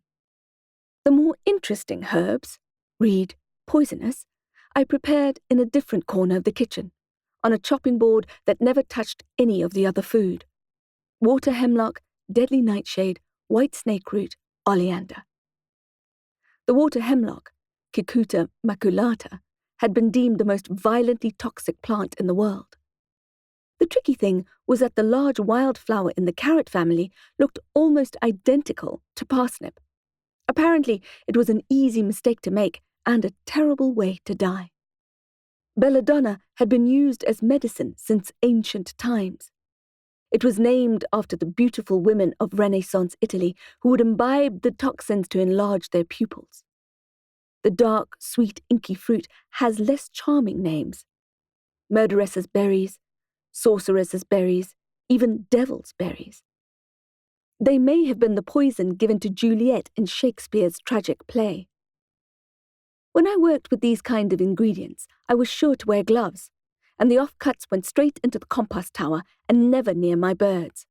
I worked fast, with practiced hands, and enjoyed making the tinctures and extracts which I carefully labelled with my own illustrated skull and crossbone labels on brown glass bottles. As I worked, I hummed and thought about everything that was swirling in my mind as my brain continued to process the events of the past few weeks. I thought about my near-death experiences, the missing girls, and Dusty. And of course I thought about Detective Sam Armstrong. Brave, kind, funny man, or Mr. Cop, as Salty called him. I knew I should have wiped his memory about Nilv and her potent portal magic, and meeting a werewolf named Stoker, and goddess knows what other magic he glimpsed that night at Riverside. But I couldn't bring myself to do it, not when there was a chance of deleting his feelings for me. I was supposed to protect the veil of the masquerade at all costs, but instead I waded in deeper. I took Sam to Ferris' pub where he saw even more magical creatures, including a wretch of drunken orcs. He'd taken it in stride, but not without showing how surprised he was. Being served excellent beer by a dwarf was the proverbial cherry on top. Soleil would be furious when she found out. As I finished up in the kitchen, ferrying the new bounty into my potion room and wiping down counters, I hoped that we'd see each other again. I didn't know where I stood with him. First, he'd threatened me with an arrest which he had no intention of completing. Then he moonlighted as my bodyguard and helped us break into a government institution. It didn't make sense. He didn't make sense. And yet, when we were together, we made sense. Chapter 9. Lacewood Bower. Simone. I couldn't believe it. I really couldn't believe it. I didn't know how we got so lucky. Byron looked over at me and I squeezed his hand that rested on the gear stick. No way, I said, excitement squeezing my throat so that my voice came out high and breathless. It had been a long drive from Westville, Durban, but we were here, and we were officially Johannesburg residents. And not only were we moving into the biggest city in the country, it looked like we were moving into the most beautiful house I had ever laid eyes on. We stayed in the car at first, staring at the huge, wondrous house. Perhaps, if we moved to get out of the car, the whole dream would vanish and we'd wake up in our humid little house in Durban again. This house was magnificent. How could we afford it? Byron insisted it was well within his new salary from the head office. It looks like a mansion, I said. Byron chuckled. Not quite. Is it real? I asked my husband. It doesn't feel real. He smiled warmly at me. Welcome home. Before I could get too dreamy, the kids dragged me down to earth by having a screaming match in the back seat. When I turned to sort it out, a lightly salted pretzel hit me on my forehead. My youngest, Tristan, grinned at me in a guilty way, reminding me of the way the hens smile in the chicken run. Did you just throw a pretzel at me? I asked. Not on purpose, she replied, making my eldest child laugh, spitting juice out of his nose. Yes, sis, I thought. Yes, sis. Yeah, sis, is a South African exclamation that falls short of being a swear word. It comes, I guess, from the Afrikaans pronunciation of Jesus, but is so widely used that the blasphemy has long since lost its sting. It can be used in response to anything mildly impressive. "Yussus, brew, that's a good fire you got going there." To a more emotive expression. "Yussus, I'm about to lose my temper and murder the bloody kids." Tristan, my baby daughter, aged 4, Scott, the middle child, aged 6, Cameron, my eldest, aged 8. Yes, that's 2 years between them, which meant I was still breastfeeding one baby when I realized I was pregnant with the next. Twice, which meant I was either pregnant or breastfeeding for 6 years. I know what you're thinking. I have a lot of gin and tonics to catch up on. And yes, I agree. You're also probably thinking that I should get some contraception. And I am pleased to tell you that Byron submitted himself to the SNP as soon as the 3rd pregnancy test hinted at positive. What can I say? We live and learn. In the same week that we decided that 2 children was more than enough, I developed morning sickness. Tristan was a wonderful surprise, and we can't imagine life without her. That said, life was absolute chaos with 3 young kids around. I looked at the wreckage of the back seat.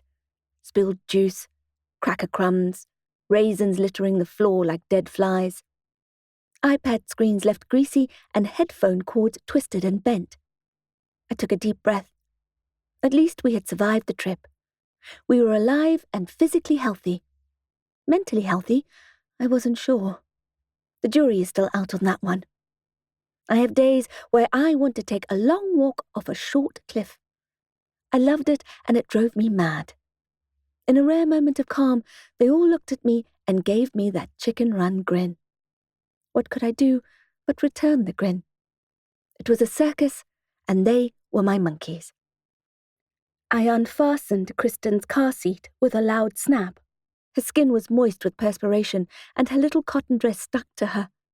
I smoothed her hair down, dusted some cookie crumbs off her thighs, then hoisted her little body out of the seat and onto the green grass beside the car to join her brothers, who seemed awestruck by the sight of the house. "Isn't it amazing?" I asked. "It's a palace," said Cameron. "It's like Richie Rich's house." "Not quite," said Byron, winking at me. My mum had given me a pile of old comics which I read as a child. Casper, Wendy, Little Lotta, Archie, Richie Rich. Cameron loved them. I loved looking at the vintage ads for whoopee cushions and sea monkeys. Cameron, being blonde, handsome, with a deep and abiding love for pocket money, identified immediately with Richie.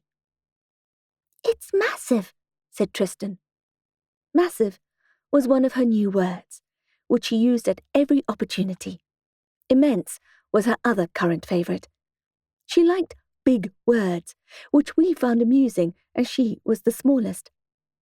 "We can play cricket," said Scott, the sport billy in the family, eyes glued to the expansive manicured lawn. "Yes," replied Byron, "we can play cricket." He picked up Scott and we walked toward the house. New city, new house, new people. Joburg residents were supposed to be more open-minded than Durban folks, right? More cosmopolitan, more progressive, friendly. I was looking forward to that. The coffee was supposed to be better, and the food. This will be such an adventure, I thought to myself, like I had 100 times since Byron told me we'd be moving to another province away from our friends and family. Away from the coast and everything we had grown up with. His promotion had been a huge stroke of luck, and here we were, about to move into our mansion. Byron took my hand. I took Tristan's and Cameron's, and the 5 of us walked across our new cricket pitch toward the duck-egg blue front door of Lacewood Bower. Byron unlocked the front door and leaned into it to open it. The children rushed past our legs and into the new house, shrieking like over-caffeinated banshees. I had experienced enough of their noisy company in the car journey, so I let them go for it, looking forward to a few moments of relative peace and quiet. The vast, polished wooden floor invited us in. It was brightened by the afternoon sunshine, which flooded through the large windows, gilding everything it touched. The jumping and crashing I heard above us informed me that the kids had made their way upstairs. Soon there would be a shrill cry and sobbing as they fought over their new rooms. I rolled my eyes at their wanton chaos, and Byron wrapped his arms around me.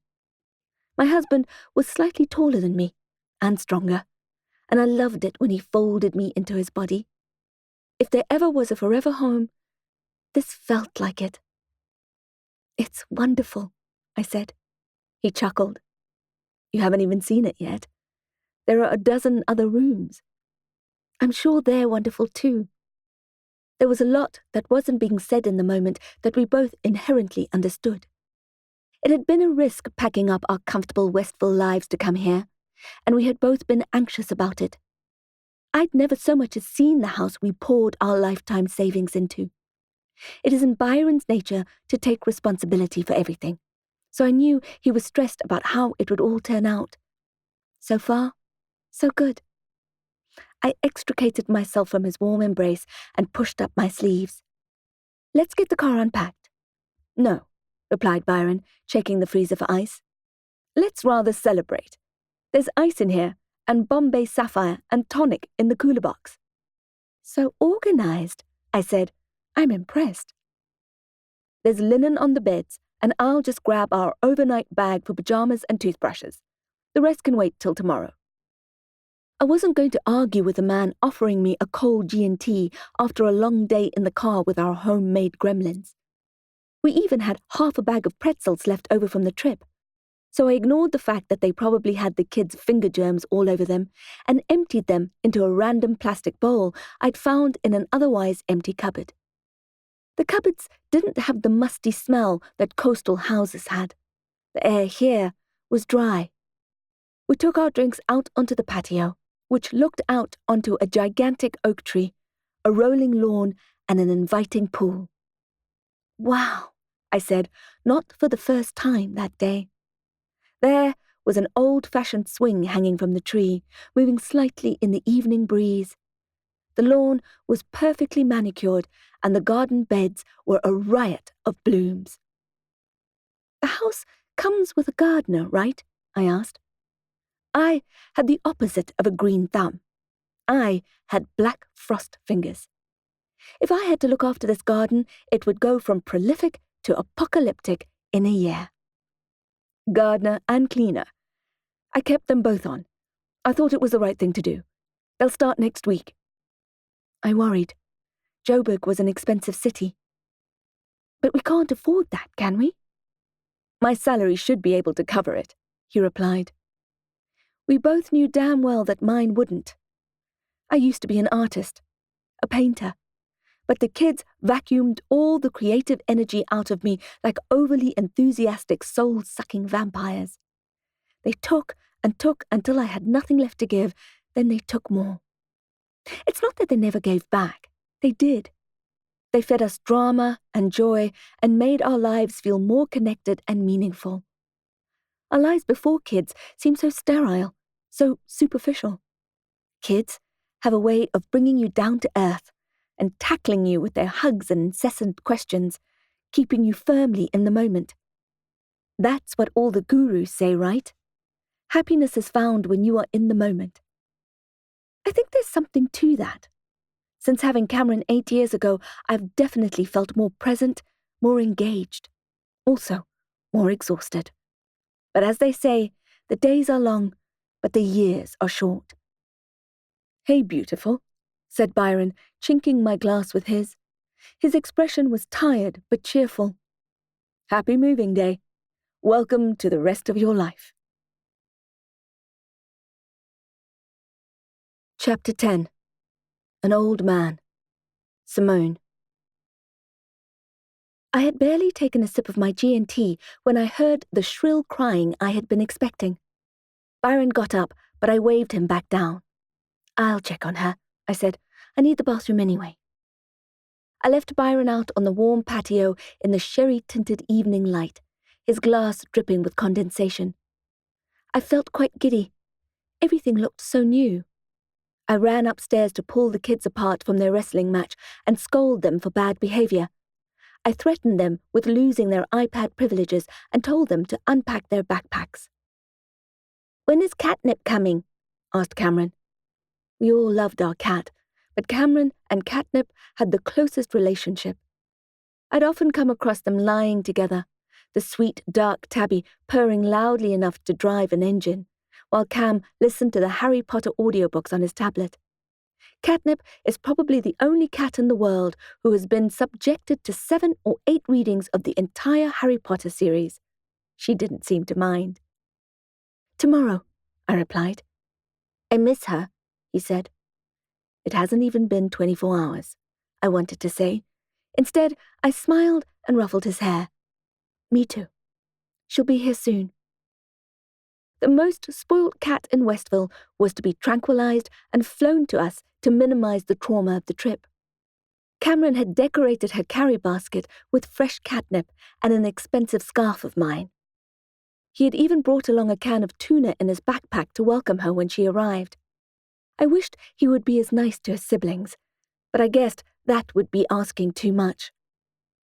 I ran upstairs to the guest room, the one that overlooked the back garden, with its beautiful lawn and oak tree. The ensuite bathroom was decorated nicely, apart from a framed print on the back of the door, of an old man with a disturbing stare. It would probably be fine hanging on a wall anywhere else in the house, but when you were sitting on the loo and he was staring right at you, it did feel a little disconcerting. I'd replace it with a Picasso print, I thought, or a Jackson Pollock. Lord knew I had plenty of art to put up in the next few days. Once I had finished and washed my hands, I took the painting down and set it on the floor, facing the wall, so that next time I'd be able to pee in peace. When I found Byron again, he was sitting at the stone table on the patio and staring into space. "What are we thinking?" I asked. He shook his head and smiled at me. "Nothing. Kids okay?" "They're alive," I answered. "Not bleeding." Byron looked pleased. I picked up my slippery glass and took a few large sips. I couldn't get the painting of the man out of my head. "Who lived here before?" "An old man," Byron replied. "What?" He frowned. "What?"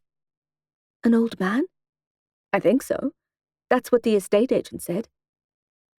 "There's a picture of an old man in the guest bathroom," I said. "It's probably not the previous owner," said Byron. "I mean, that would be weird, having your picture stare at you while you—" "Weird to us," I said. He conceded the point with a nod, then took a sip of my drink. "True."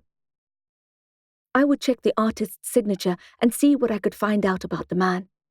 In the meantime, I was certainly unhooking the frame and replacing it with something less unnerving. "It's weird," I said, "moving into a furnished house where nothing belongs to you, and everything has a trace of the previous owner."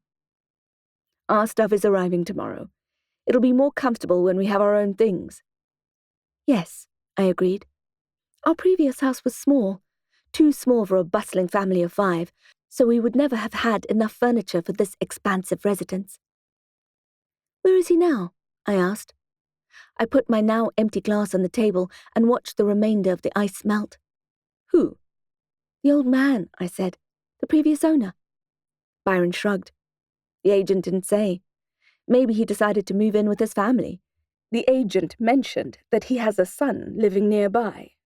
Or maybe he moved into a retirement village and is partying with the other residents." I chuckled. Byron looked at me with a straight face. "You know what those octogenarians get up to?" "So, he is alive?" I asked, the cantankerous face of the painting vivid in my mind. "I think so," said Byron, shrugging. "Not that it matters." "It matters," I said. "Just not to you." Chapter 11. Black Lightning. Simone. I was having a stress dream about moving house when I was rudely awoken by my eldest son, who, for some reason, always spoke at full volume whether one is awake or not. "Catnip arrives today." I glared at him through barely open eyes.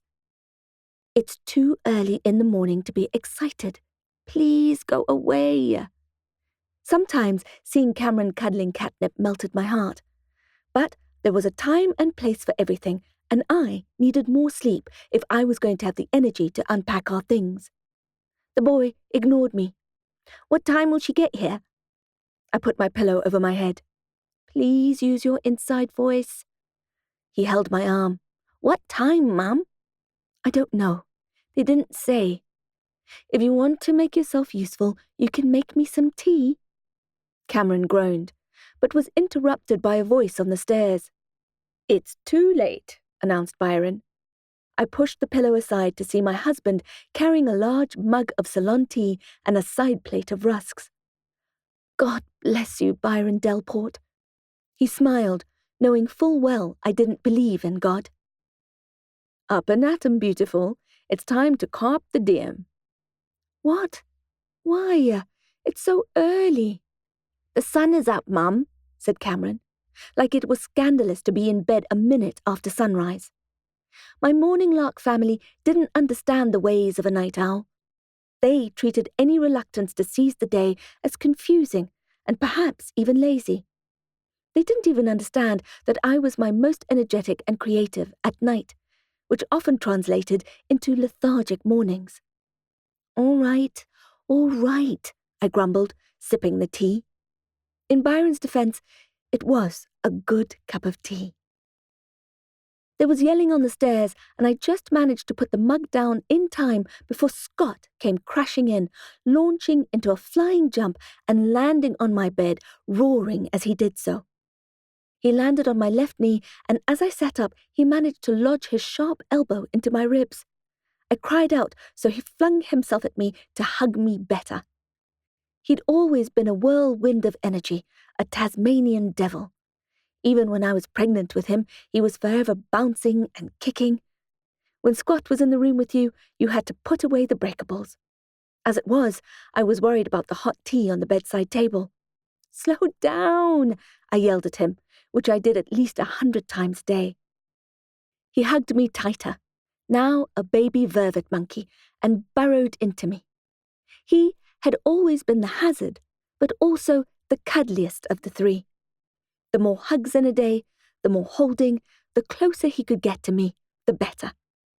I lowered my head, smelling his neck and kissing him, the pain in my ribs fading. Hey, came my daughter's voice. We both looked at her. That's my place. Come on, I said. Hop in. With all three kids crowding our bed, Byron smiled and shook his head. Here I was thinking we'd have more space in the new house.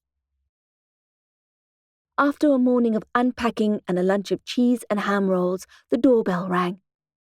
She's here, shouted Cameron. Catnip's here. I stopped clearing plates and looked out the front window. There was, indeed, a man with a cat carrier. I dried my hands and reached for the keys. Cameron had been driving me mad with his nagging about her, but in truth I was also really looking forward to having Catnip home. Close the windows, the 4-year-old town crier with pigtails yelled. Close the doors.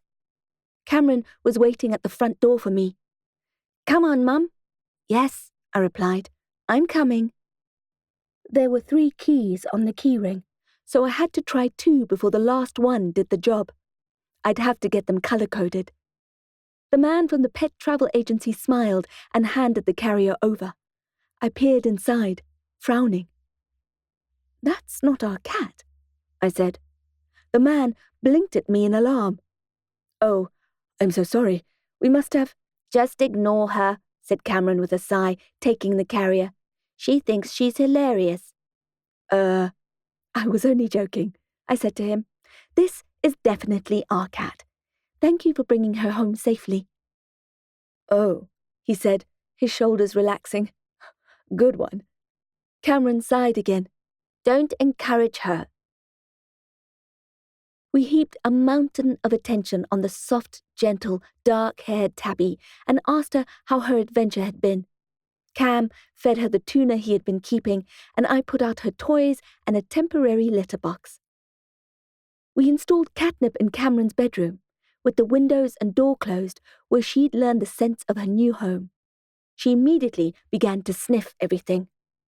"Now, Delport scoundrels," I said to the children, "what are the rules for catnip for the next few weeks?"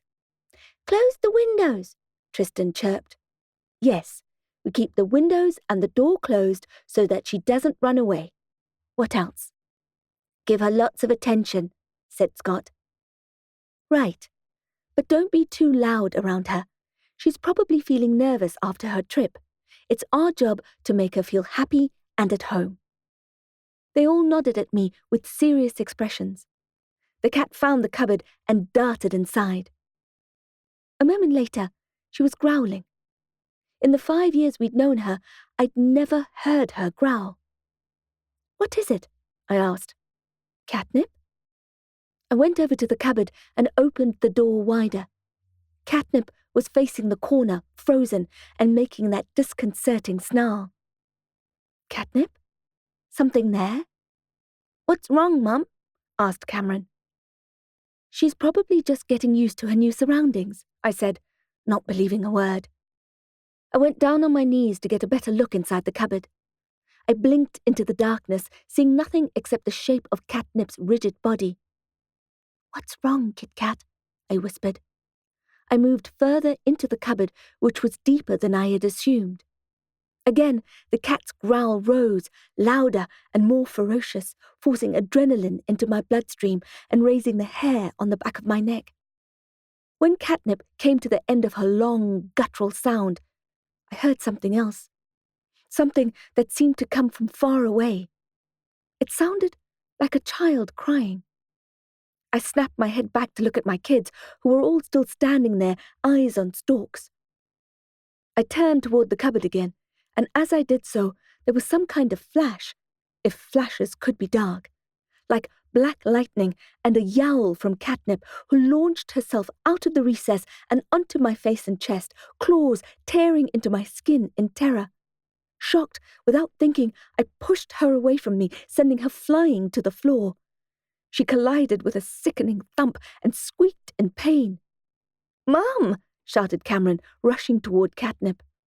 I looked up at him, trying to figure out what had just happened. I'm sorry." "You're bleeding," shouted Scott. "I'm okay," I said, still trying to figure out what had happened.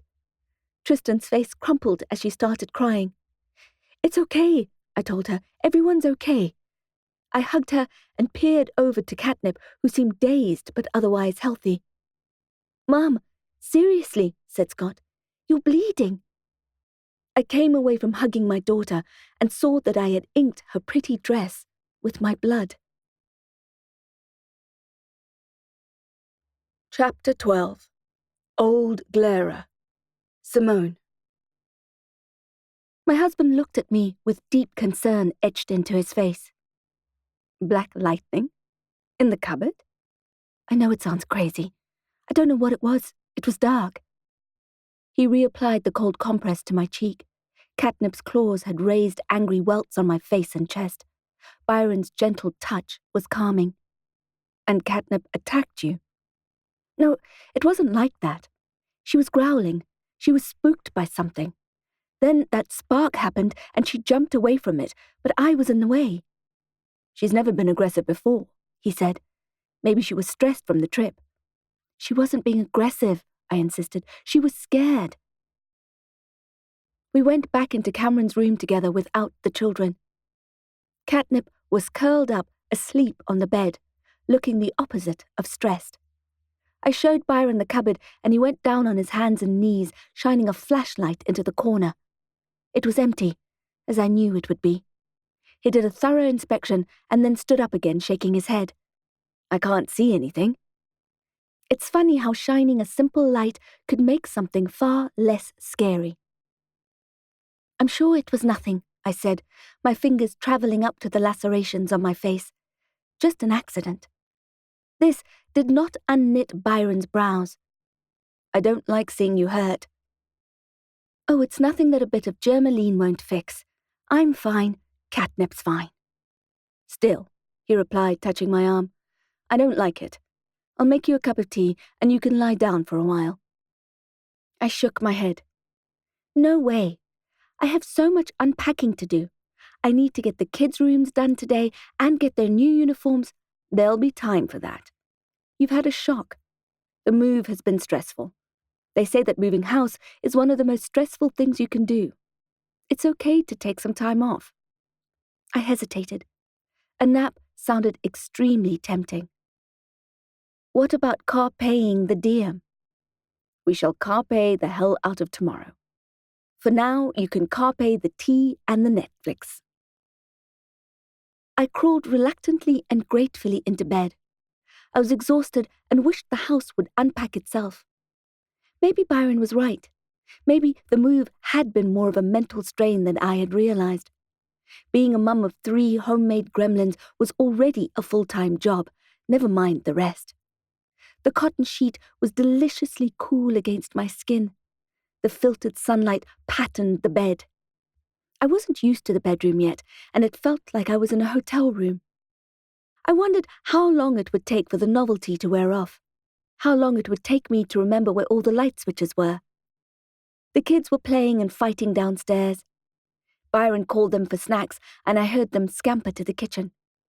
I closed my eyes, thinking I'd take a power nap and then get up and be productive. I wanted to hang the art, especially in the upstairs bathroom, to replace that scowling old man who I had taken to calling Old Glarer. A lot of the boxes could wait to be unpacked, but the art must be hung. I was just drifting off when there was a knock on the door. It was the soft, tentative knock of a child. I opened my eyes. I had known that an afternoon nap was too good to be true. There was a reason it hadn't happened in years. "Yes," I murmured. "Come in, if you bloody must." There was silence. "Come in," I called. Nothing. I closed my eyes again. Maybe I would be able to snatch a sleep after all. I breathed deeply and felt myself drifting off again. Until the next knock. Definitely a child's knock. For God's sake. "Stop knocking," I said in my sternest voice. "If you want to come in, but stop knocking." My heart was beating faster, which irritated me. I would never get to sleep now with my body on high alert, and for no reason. I lay there, eyes wide open, waiting for the next knock, which I thought might just catapult me into outer space. I waited and waited, and my body slowly relaxed again, sinking into the mattress. Eventually, I closed my eyes for the 3rd time. The moment I did, the knocking came. I shot out of bed, propelled by rage, and wrenched the door open, my teeth grinding together so hard it hurt. I was ready to shout like I had never shouted before. I was lit by a furious flame. There was no one on the other side, and no one near the bedroom at all. Now that the door was open, I could hear all 3 kids playing far away in the back garden. I could hear Byron issuing parental commands. "Don't tease your brother. Don't hit. Hitting is bad. Don't eat the roses." I rubbed my face, confused, pulse still racing despite the anger draining away. I was clearly a lot more stressed than I realized. "What did you say the old man's name was?" I asked Byron. I was cooking chicken stir-fried dinner while my husband unpacked the glassware. It felt strange to cook in a new kitchen, and nothing seemed to be where it should be, despite my having unpacked it. I hunted for the microplane to grate the ginger, then gave up. Byron looked up from what he was doing. "Huh?" I grabbed the butcher knife and sheared the spiky skin off the pineapple. The sharp, sweet scent hit me immediately. It was a good pineapple. "The old man who used to live here?" "Oh, I don't know," he shrugged. "I can't remember." I scraped the yellow cubes of fruit into the hot wok and sliced some cabbage and coriander while I waited for the pineapple to caramelize. The rice noodles were already cooked and waiting. Byron finished with a box and folded it flat. "Are you okay?" "Me? What? Yes." He said. "Me what yes usually means no." I frowned and shook my head at him as if to say he was crazy. but we both knew he was right. "Did you manage to sleep this afternoon? You weren't in there for long." "Almost," I replied. "It was the weirdest thing. I was interrupted by a howl that came from outside. Tristan really knew how to holler. We both rolled our eyes, and Byron went to investigate. She was only 4, but the girl knew how to stand up for herself. If one of the boys gave her a hard time, she'd sling it right back at them. She wasn't beyond shouting in her brothers' faces, if that's what it took. Sometimes she'd shout so loud that her nose would bleed. Good for her. It's a scary world out there, and I was proud and relieved to have a strong daughter." Byron came back and slit open another box of glassware with a sigh. "She's fine." "Good," I said, tilting the board of carrot matchsticks into the sizzling wok. We worked together in companionable silence for a while. Then Byron remembered and looked up at me. "You were saying that something weird happened when you were trying to sleep?" No," I replied, shaking my head. "It was nothing." Dinner time came and went without any major wrinkles, apart from Scott upending all his noodles onto the floor and Cameron laughing hysterically about it, the little punk. "You're a punk," I told him. "What's a punk?" he asked. We hurried them through the bedtime routine, desperate to have some time off from being eternal toddler managers. They insisted on saying goodnight to Catnip. The scratches on my face and chest stung with the memory of what had happened earlier.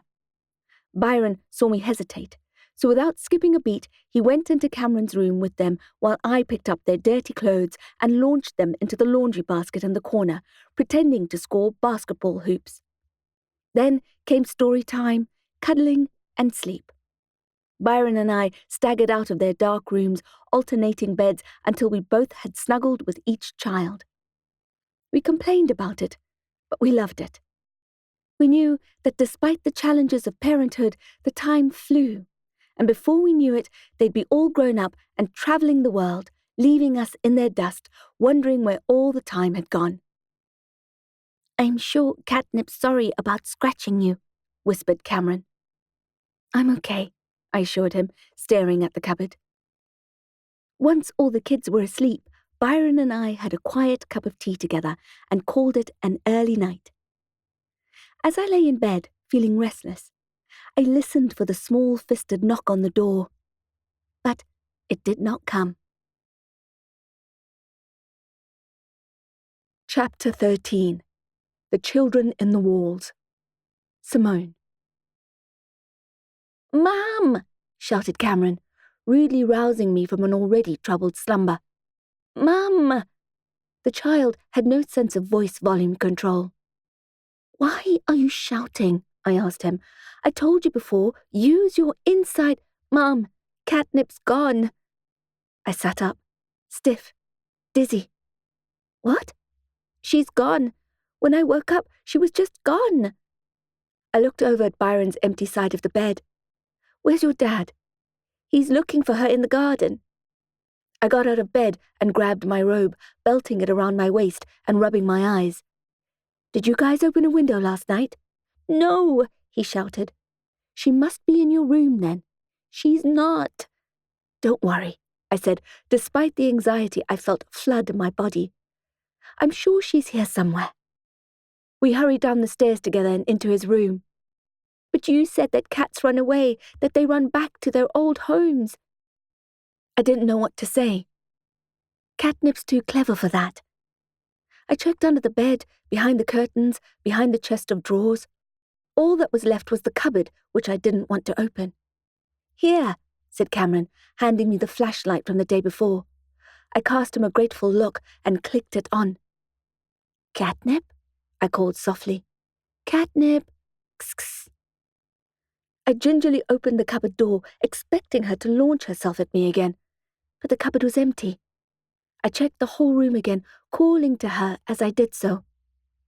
"Okay," I muttered. "She's not in this room."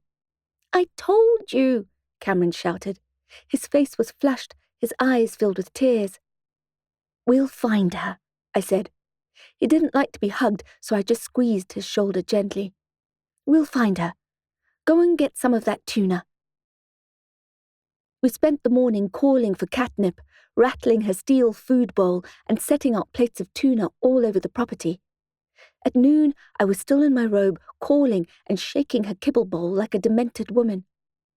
Byron's expression was dark. "She's gone," he whispered to me. "No," I replied, devastated. He shook his head in resignation. "She's chipped," I said.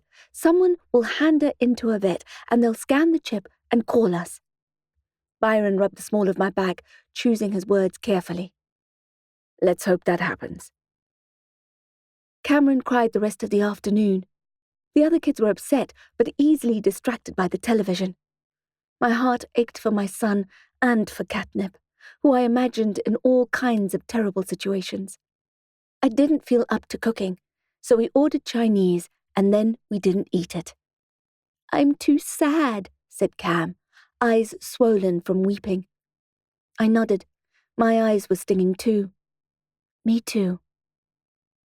That night, I climbed into bed, ready to sob myself to sleep. Catnip was such a lovely, soft, beautiful cat. I couldn't imagine her not being around anymore. What bothered me most was her possible suffering. Had she been hit by a car and was lying in pain somewhere? Had she been locked in someone's basement, desperate to get out? Would she starve to death? Byron was in the shower and the kids were safely asleep, so I could finally let my guard down and cry. As the tears rushed into my sinuses, I heard that small knock on the door. I jumped up and opened it. Who was there but beautiful Catnip? I blinked at her in disbelief, knowing that, obviously, it hadn't been her who had knocked. "Catnip," I whispered, and knelt down to stroke her. "You precious thing, you naughty cat." I swallowed the burning lump in my throat, so very grateful that she was back. She purred and rubbed herself along my bent knees. I scooped her up, kissed her, and went straight to Cameron's room and turned on the light. I plopped the cat on his bed and shook him awake. "Cameron," I whispered. "Cam, wake up." It took him a minute, but when he realized that Catnip was back, his face lit up like a Christmas tree. He hugged and stroked her and cried some more. I left them to it, eager to tell Byron that she was back. As I closed all the windows and the door to his room, I heard him say, "Catnip, you're a punk, you know that?" "Okay," I told myself over a strong cup of coffee the next morning. "Okay, no more weird stuff. Today's going to be good. I'll unpack the rest of the kids' rooms and then hang some art. Surely then we would all feel a little more settled." "Speaking to yourself again?" asked Byron from behind me, making me jump and spill my coffee. "Jeez," I said, putting my hand over my heart. "You startled me." He looked handsome in his dark suit. "Sorry." I passed him his cup, and he gazed at me for a while. "What did I do to deserve you?" I replied, adjusting my messy hair and smudged eyes. "You must have done something really bad." He laughed and downed his coffee. "Will you be okay today?" "I'll be fine," I said. "Enjoy your first day at your new job." He inhaled deeply, gathering strength for the journey into Santon. We'd both heard the stories about Joburg drivers, that they ran on hustle and road rage. He grabbed his keys and kissed me. "Call me if you need me." I put on an audiobook for the kids and then attacked their rooms one by one. By lunchtime, I had only finished Tristan's, so I had to speed up to finish unpacking the boys' things. After gulping down some soup and sandwiches, they helped me with the clothes and toys while Tristan watched Frozen 2. "Good work, boys," I said, washing my hands for what felt like the 100th time. "Go help yourself to a cookie each, and get one for your sister." They didn't need to be told twice, and soon I was alone in Cameron's room. Catnip lay stretched out on Cam's bed, happy as Larry. "I would curse you," I joked as I stroked her. "I would curse you if you weren't so damn cute. I couldn't help but wonder where she had been. She didn't look hurt or traumatized in any way. I also couldn't help wondering how she had escaped the closed doors and windows. I still had an hour to unpack before I had to start cooking dinner, so I decided to treat myself by putting some art on the walls. I started with my oldest, cheap prints of my favorite classics, which I had bought when I was studying fine art in university. I'm not talented when it comes to DIY, but I've hung enough paintings to be efficient at it. I added some more eclectic pieces, then some of my own work. When I went upstairs to the guest room, the portrait of old Glera had been placed back on the bathroom door. I frowned and took it down again, replacing it with a small Matisse print. I headed back downstairs, and before long I transformed the passage into an art gallery and felt much more at home. It was a small part of the house, but it felt good. Tristan came looking for me. "Hello, naughty," I said, climbing down the stepladder and putting down my hammer. "Are you finished watching your movie?" She nodded. I went down on my haunches and took her hands in mine. "Time to play outside for a while?" She nodded again. "What's the matter?" I asked, smiling at her. "Cat got your tongue?" The 4-year-old hesitated. "I like your art immensely," she said. "Thank you," I replied. "I like it too. It makes it feel more like home." "I like your art, but I can't see the children anymore." Confused, I laughed, thinking she was playing a game. "The children? What children?" Her eyes were bright and clear as she gazed at me. "The children in the walls." Chapter 14. A Pebble in My Skull. Simone. I tried to shake off my daughter's strange comment, but the truth was that it had unsettled me. None of my children so far had imaginary friends, so perhaps I just wasn't used to the idea. The sun was setting, so I dragged the kids away from the TV and watched them jump on the trampoline, trying to banish the discomfort I was feeling. I compulsively glanced back at the big house, perhaps searching for something sinister, but all I saw was the wonderful, generous home that we were lucky enough to have. "Stop it," I told myself. "Stop looking for problems where there are none." And that's when I saw him. A child's expressionless face was staring out from the room upstairs, watching us in the garden.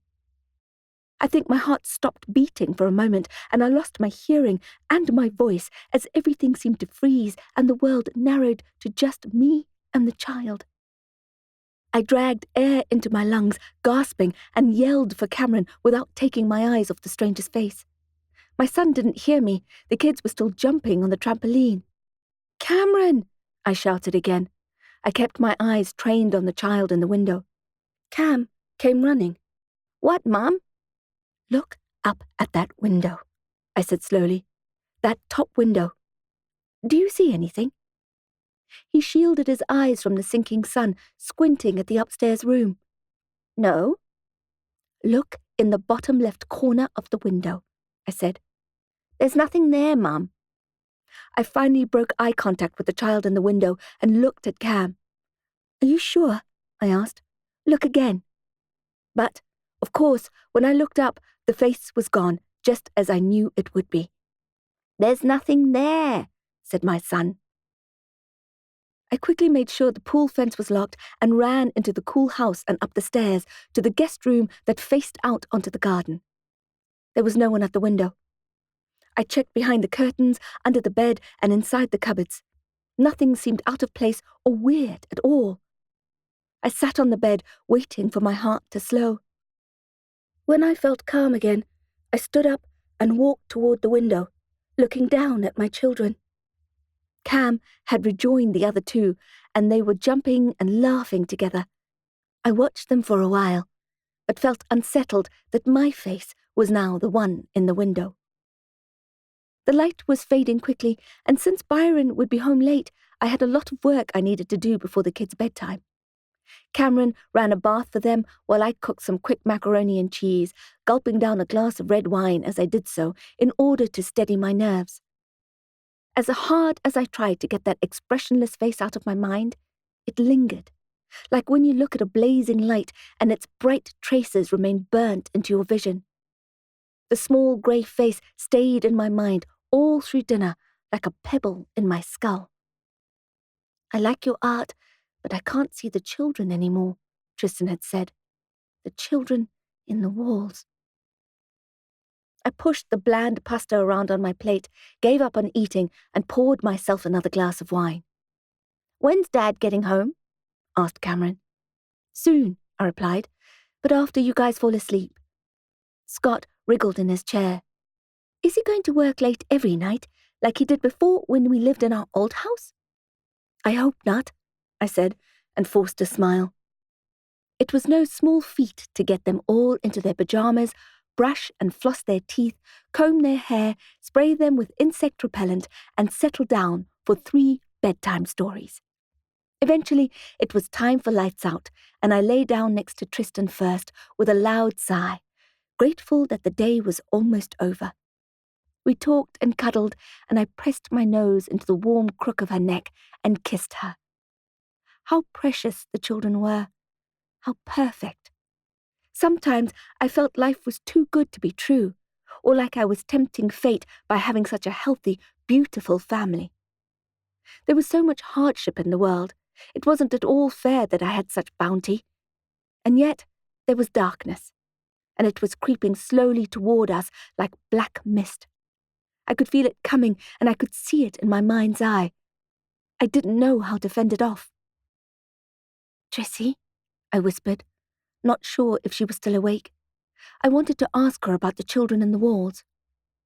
"Tris." Her body was heavy, her breathing even. I gently maneuvered my arm from underneath her neck and kissed her forehead. "I love you," I whispered. Tristan opened her eyes. "Where's Bunny?" "Oh," I said. I hadn't realized that her cuddle toy wasn't there. "I can't sleep without Bunny," she said. "I know. You stay in bed. I'll go look for her. Where did you have her last?" She pursed her lips. "I don't remember." I turned her bedroom light on and began searching, but Bunny wasn't in her room. I sighed. "Stay here. I'll keep looking." I asked the boys if they had seen Bunny, but they said no. I looked in their rooms and my own, and finally took a breath and climbed the stairs to go to the guest bedroom. I knew I was being silly, but I didn't want to be in there on my own at night. My mouth felt dry, and I regretted the second glass of wine. As I climbed, I told myself not to be silly, not to give in to my imagination. I needed to start painting again. If I didn't have an outlet for my creativity, my mind played tricks on me. I got creative in other ways, which wasn't as good as it sounds. I reached the door and opened it. The hinges creaked, and I made a note to bring the Q20 up with me next time. I flicked the switch, and light flooded the room, revealing Tristan's cuddle bunny on the bed. Relieved, I exhaled and picked up the toy, instinctively putting him in the crook of my arm like a baby. "There you go," I said to myself. "Nothing sinister here." I flicked the lights off again and descended, carrying Bunny down to Tristan, where a dramatic reunion ensued. She lay down again, and I sat on her bed, stroking her hair. "Bunny smells different," she said, making me feel uneasy again. I leaned down and sniffed the toy. I couldn't say if it smelled any different. "Where was he?" she asked. "In the upstairs bedroom, here," I said, pointing at the ceiling. "You shouldn't take him up there." "I didn't," she said. I switched on all the lights apart from the kids' rooms, grabbed the Q20 and a dustcloth, and set about lubricating all the door hinges I could lay my hands on. I would not have creaking hinges play havoc with my state of mind. The wooden floor still creaked in some places, but I couldn't fix that. One of the boys must have moved Bunny, I told myself. It was the obvious explanation. I left the guest bedroom door for last and was relieved when it was done. I paced a bit, unsettled, wondering what to do next. I thought about eating the dinner I had abandoned earlier, but I still wasn't hungry despite the hollow feeling I had in my stomach. I decided I might as well do some more unpacking to get rid of the nervous energy I was feeling. I made myself a cup of tea and made my way to the room I had chosen for my studio. It was mostly glass and had wonderful light during the day. It felt quiet, too quiet. So I clicked play on a classical music playlist on my phone and was soon unpacking my oil paints and brushes to the romantic symphonies of Mahler, which made me feel so much better.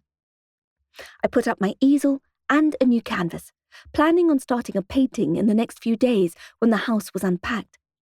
But before I knew it, I had a palette and a glass of turpentine going, and I was applying light sketch strokes to the canvas. It was unusual for me to just start painting. I usually followed a rigorous creative process where I designed exactly what I was going to paint before starting. It felt good to hold a paintbrush. It felt good to smell the terps. I may as well carry on, I thought, while I wait for Byron to get home. I let the music and the muse sweep me away. "Simone," said my husband's voice. Symphony No. 2 was still bouncing off the walls. I felt warm hands on my arms, and I opened my eyes. "You're home."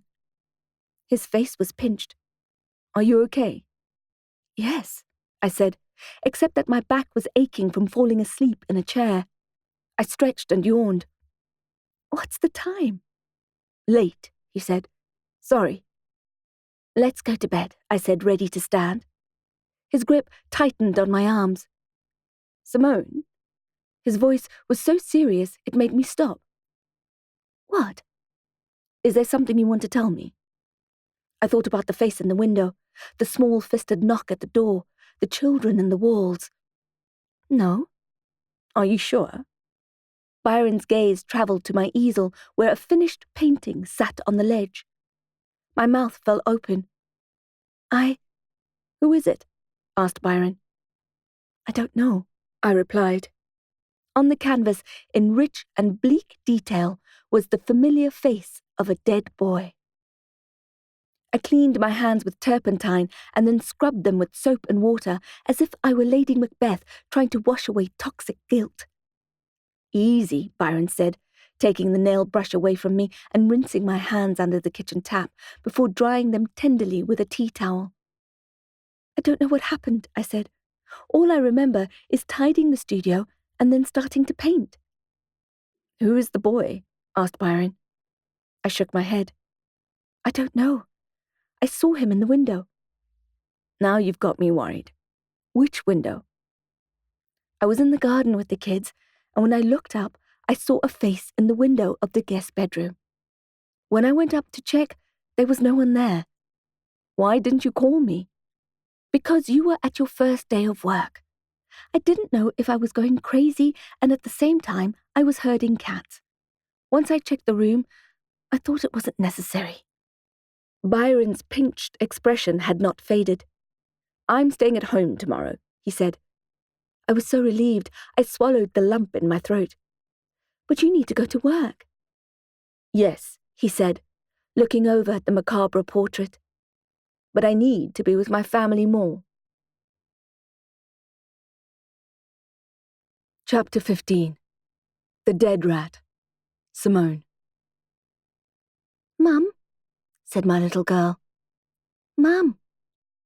I opened one scratchy eye and saw Tristan standing next to my bed. It was still dark outside, and I was beyond exhausted.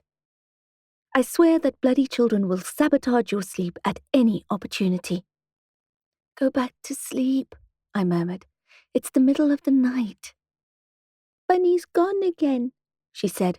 I could hear that she was almost in tears. "I can't sleep without Bunny." "He's not gone," I said. "He's probably on your bed or underneath it. Come climb in here with me for a cuddle, and we'll look for him later." "I need him now." I was so bone-tired after the packing and the bizarre painting episode, and my need for sleep was winning over my need to be a good parent. "Please, just go back to sleep." "I can't sleep without Bunny," she said. A mixture of irritation and defeat raised me from the near dead, and I rolled out of bed. Byron, the lucky sod, stayed fast asleep. When I picked my daughter up, my heart softened. She was only 4, after all, and it couldn't be easy sleeping in a new room on your own without your cuddly toy. I carried her downstairs and searched her room for Bunny, but he was nowhere to be found. It didn't make sense. Was Tristan sleepwalking? "I can't see him," I told her. "Please cuddle with one of your other friends now, and we'll go on a proper hunt tomorrow." "Will you check the bedroom upstairs like last time?" I side-eyed her. "Why? Did you put him up there again?" "I didn't put him up there last time. Maybe he walked on his own." I said. "Stay here." I walked up the stairs again and opened the door, which did not creak, but Bunny was not there. "I'm sorry, my sausage," I told Tristan. "I looked everywhere. I'm sure he'll turn up tomorrow." She started whimpering, so I scooped her up and lay down in bed with her, shushing her and kissing her. It was difficult to get back to sleep. I couldn't get the picture of the dead boy out of my head. In the morning, when I woke up, she was gone.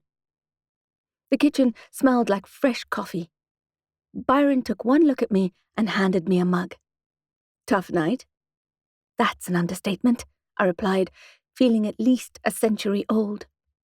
I phoned in, said I'd work from home today. Relief rained on me. Thank you. "Where are the gremlins?" "Watching TV.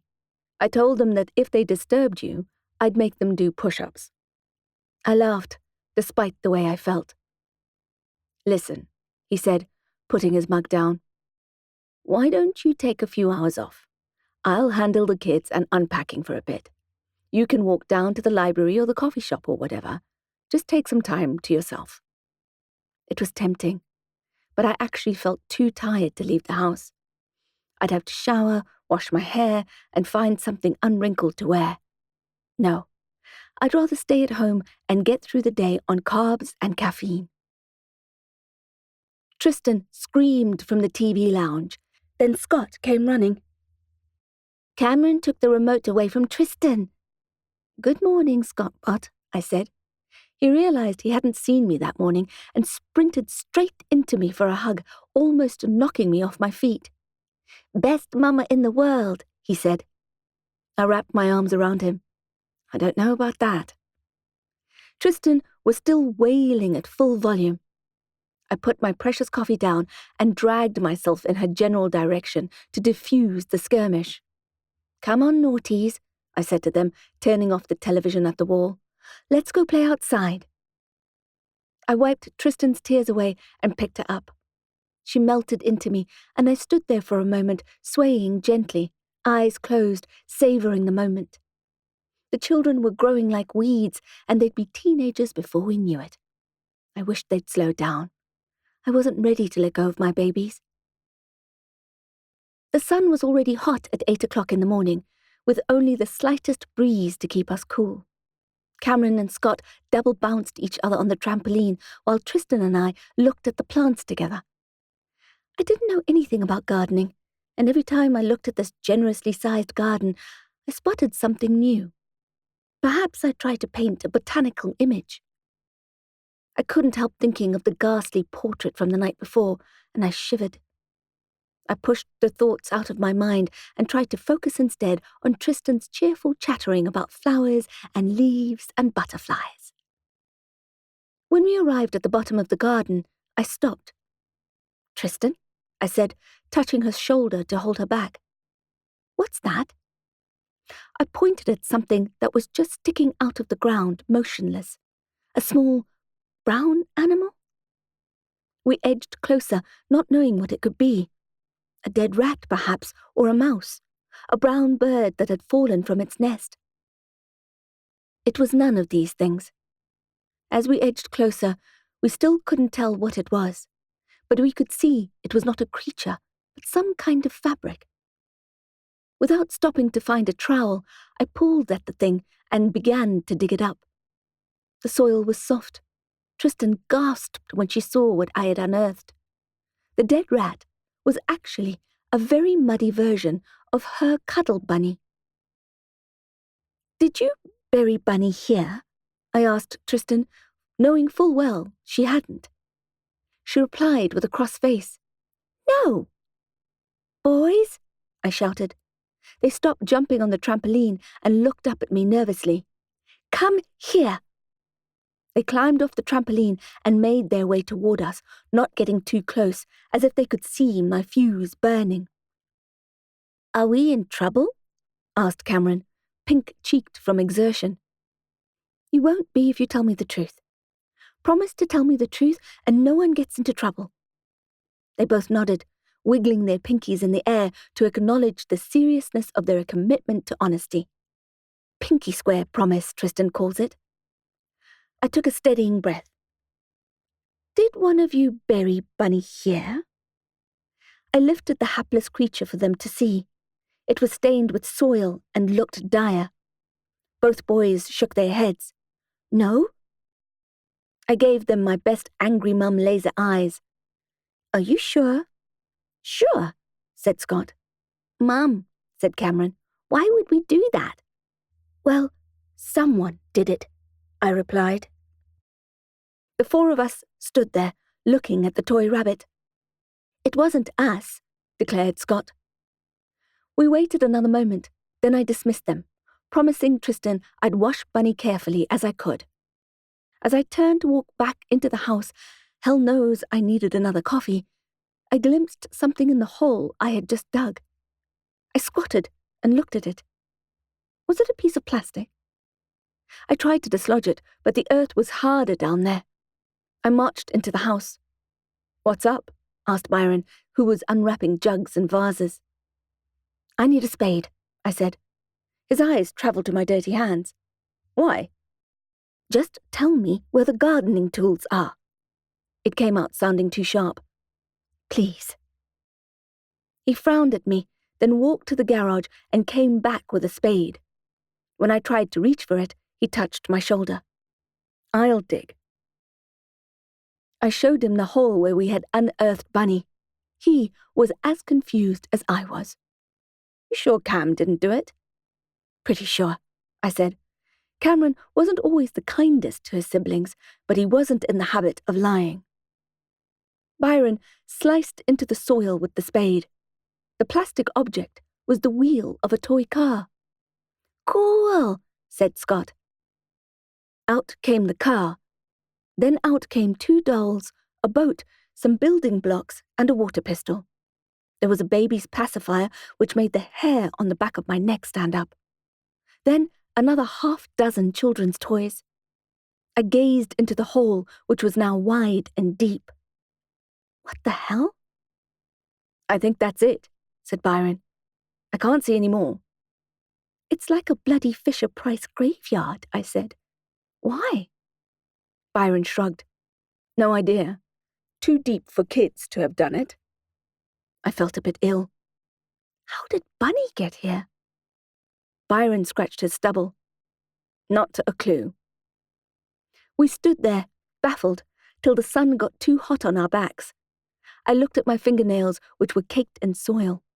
It was not a good look. When we got inside, I headed to the bathroom to scrub them, all the while puzzling over the toy burial ground. The nearest bathroom was the children's, in the hall around the corner from the kitchen.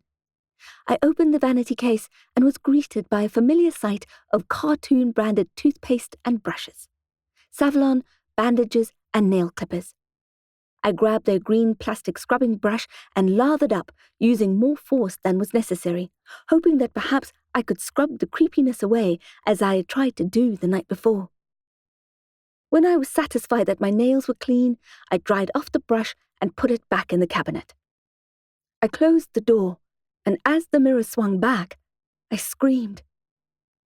The dead boy was back. Chapter 16. A Baker's Dozen. Simone. For the second time in less than 12 hours, I came to with Byron shaking me awake. This time, his calls were more urgent. "Simone!" I felt disorientated. I wasn't sure where I was. But then, it started coming back to me. The face in the window, the painting, the toy burial site, the haunted mirror. "The dead boy," I muttered. "Never mind the dead boy," said Byron. "We need to sort you out." I opened my eyes and saw blood. There was a puddle of it on the tiles I was lying on, and a swipe of red on the edge of the bathtub where I had hit my forehead. I was about to say, "Don't worry about me, don't fuss, it's just a bit of blood." But then I realized it was dripping from my head at a pace that made my stomach contract. "Oh," I said instead. "How bad is it?" My hand automatically went to my forehead, but Byron gently held my wrist. "Don't touch it," he said. "We need to get you to the hospital." "The hospital?" I scoffed. "It can't be that bad. What would we do with the children?" "I don't want you to panic," said Byron, "but we definitely need to get you to the hospital." "I feel fine," I fibbed, trying to stay calm. I did feel lightheaded, especially when I looked at the growing puddle of crimson on the floor. The towel that Byron was holding against my forehead was almost soaked through. Maybe I did need to go to the hospital after all. "Damn it," I said. "I don't have time for this." Byron held me a little tighter and squeezed my arm. "Don't worry about that now. Let's just get you fixed up." I nodded. "I don't even know where the closest hospital is." "That's what Google Maps is for," said Byron. "Stay here and hold this towel where I've got it. I'll load the kids into the car and I'll come back to get you." I nodded. "Okay." Byron left the bathroom and yelled for the children. I heard them clamor down the passage toward the garage, asking anxious questions. The car doors opened. I took a breath and started lifting myself up, careful not to slip in the mud. The first thing I saw in the mirror was the sopping towel. I couldn't help but take it away from my head to see how bad the damage was. When I saw my ruined face, I gasped. There was a massive fissure in my forehead. I could see something ivory-colored beneath the bleeding skin, and felt faint again when I realized it was my skull. I hung onto the basin as my knees buckled. Byron came in just in time to catch me. The next few hours were a blur of semi-consciousness. I remember some of the drive to the emergency room, the children in the back seat alternating between shrill excitement and quiet fear. They wanted to ask all the questions, but Byron told them to keep quiet. I remember being anxious about getting blood all over the car and thinking how difficult it would be to get the stains out. We didn't have to wait long in the emergency room reception. I think the amount of blood I was losing made the nurses push me to the front of the queue. They didn't want to clean up the stains either. The doctor was kind and very efficient and had stitched me up in no time. "A baker's dozen," she had said. It hurt when I frowned at her for an explanation. 13 stitches. Byron looked at me. "I told you you needed to come to hospital." The doctor wanted to keep me overnight for observation, even though I had no signs of a concussion. I refused. "We need to know what made you faint in the first place," she said. "Your blood pressure is good and your blood sugar is normal. Have you ever fainted before?" I shook my head, causing my temples to throb. "No." "Well," said Byron, "you did faint when you were pregnant?" "Are you?" The doctor looked interested. "Pregnant?" "God, no," I said. "The factory is closed." Byron nodded in agreement. "Well," said the doctor, "I can see I won't be able to convince you to stay, but you must be careful over the next few days. Don't hesitate to come back if you don't feel well." I don't remember the drive home, probably because of the combination of painkillers and post-adrenaline crash. When we got there, Byron carried me upstairs to bed and brought me a cup of tea. He sat on the edge of the bed and held my hand. Thank God he had not gone to work that morning. "Right," he said. "Now you can tell me what happened." "I told you what happened," I replied. "No, you didn't. You just said, 'the dead boy.' What did you mean by that?" took a while for me to formulate my reply. The last thing I wanted was my husband thinking I was going insane. But perhaps that ship had already sailed. You know the painting? The one from last night? Yes, Byron said, obviously. I saw him again, when I was washing my hands. Where? In the mirror, I replied. In the reflection. He was there, behind me. The same boy. Byron closed his eyes and pinched the bridge of his nose. I felt emotional all of a sudden. I understand if you don't believe me. Of course I believe you, he replied, opening his eyes again. I'm just trying to get my head around the fact that we have just moved into a haunted house. Maybe there's another explanation, I said quietly. We were rational people after all. If you think of one, he replied, let me know. Chapter 17. Thunderstorm Inside My Head. Simone. You cleaned up the blood, I said. Byron turned away from the stove where he was frying pork chops and clicked his tongue, smiling. Of course. The meat sizzled and smoked. Thank you. He glanced at the dressing on my head. How are you feeling? Dinner is almost ready. I sighed. What did I ever do to deserve you? I know, he replied. I'm the best husband ever. I drag my family to a brand new city to live in a big-ass haunted house. I laughed and rubbed my eyes. When you put it that way. Only Byron could see the humor in a situation like this. He plated the food while I poured water for everyone, deciding to skip the wine and instead chug down some painkillers as my aperitif. Despite the pills, I couldn't eat dinner, and every sound the children made felt like my brain was being shredded by a cheese grater. Tristan cried because she didn't want to eat a baby pig, so Cam helped himself to her chop. Scott kept on standing on his chair and knocking things over, which made me uneasy, certain that he'd whack me in the head by accident. Halfway through, I stood up and excused myself. I was unsteady on my feet, so Byron moved quickly to support me. Whoa, he said. No sudden movements. I think the medicine made me dizzy, I said. I think the hole in your head is making you dizzy, said Cameron. I looked at him with a hint of a smile. Good point. Goblins, Byron said to the kids. I'm helping your mum upstairs. When I come back in a few minutes, I expect your tummies to be full and your plates in the dishwasher. Yes, Dad, came the chorus. Scott hugged my waist in an uncharacteristically careful way, as if he was worried I'd fall apart. Are you okay, Mum? Asked Tristan. I could see she was anxious. Fine, I said, forcing a smile. I just need to go to sleep early tonight, that's all. A few hours later, I woke up to a child crying. There was a thunderstorm inside my head. I lay there for a while, hoping Byron would wake up, but I knew better than that. The man slept like the dead. I had always envied him for that.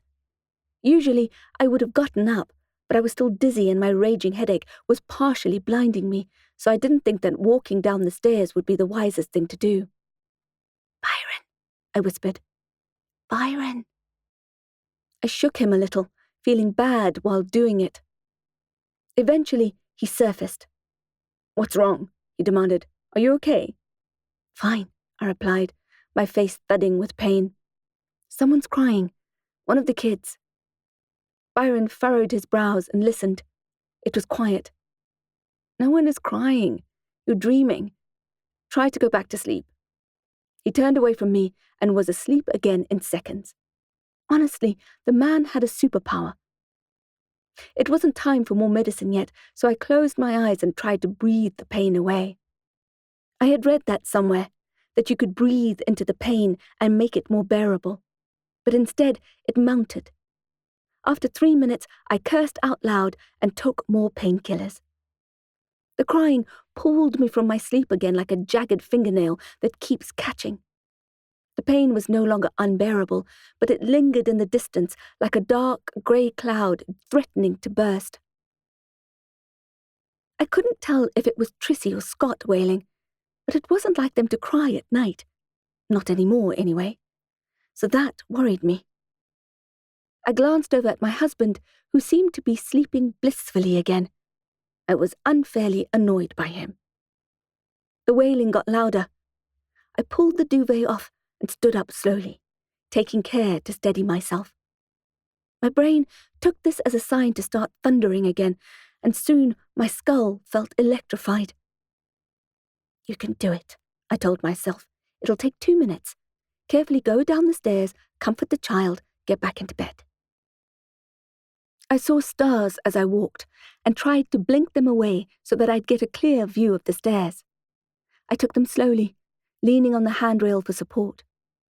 The crying was getting louder, and I still couldn't tell if it was Scott or Tristan. I reached Cameron's room first, which was dark and quiet. Scott's room was the same, apart from his nightlight, a glowing beaker of polyjuice potion that changed colour all through the night. He had thrown off his blanket, so I pulled it back over him and kissed him. I could still hear the crying, but when I entered Tristan's room, she was also in deep sleep, her Wonder Woman nightlight painting her cheek yellow. Dread clawed at my stomach. My children were all sound asleep. Where was that wailing coming from? I leaned against the cool wall and closed my eyes. Stop it, I said silently. Just stop.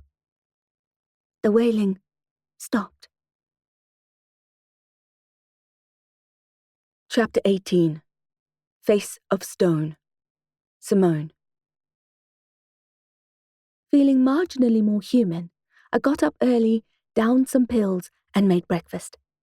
I decided to keep my nighttime escapade to myself. I suspected that Byron was already questioning my sanity, and I didn't want to make it worse. I had watched enough horror films in my life to know the tropes.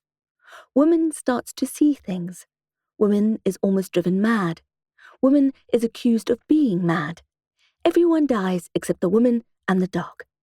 No thank you, not going to happen in this family. So I heard a child crying, and it was all in my head. No surprises there, seeing as I'd managed to bludgeon myself on the bathtub with nothing more than my imagination. I shook my head and then regretted it, and wondered when the pain would recede. 13 stitches.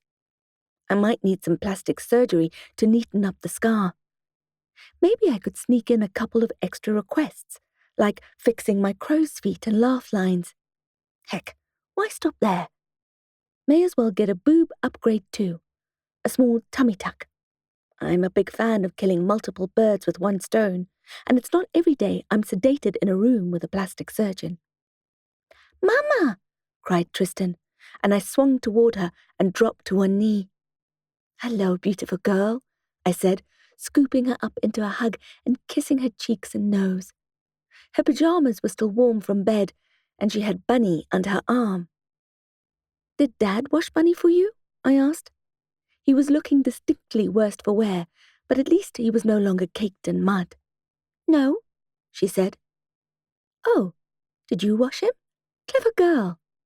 No, she replied. Oh, I said, placing some rye bread into the toaster. Maybe the toy hadn't been as dirty as I thought.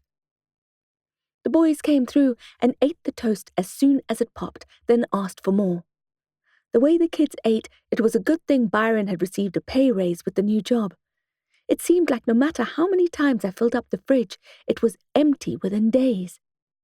What are we doing today? Asked Scott, trying to keep our wits about us. We have some more unpacking to do, they groaned. Just the last things. They always seem to take a long time, but then when it's done, we can all settle in. Catnip's already settled in, said Cameron. I nodded. At least she's not growling at fresh air anymore. I thought of the scratches on my face and the new wound from the fall the day before. It would all heal soon. I thought I heard one of you crying last night, I said. I came downstairs to check, but you were all sleeping soundly.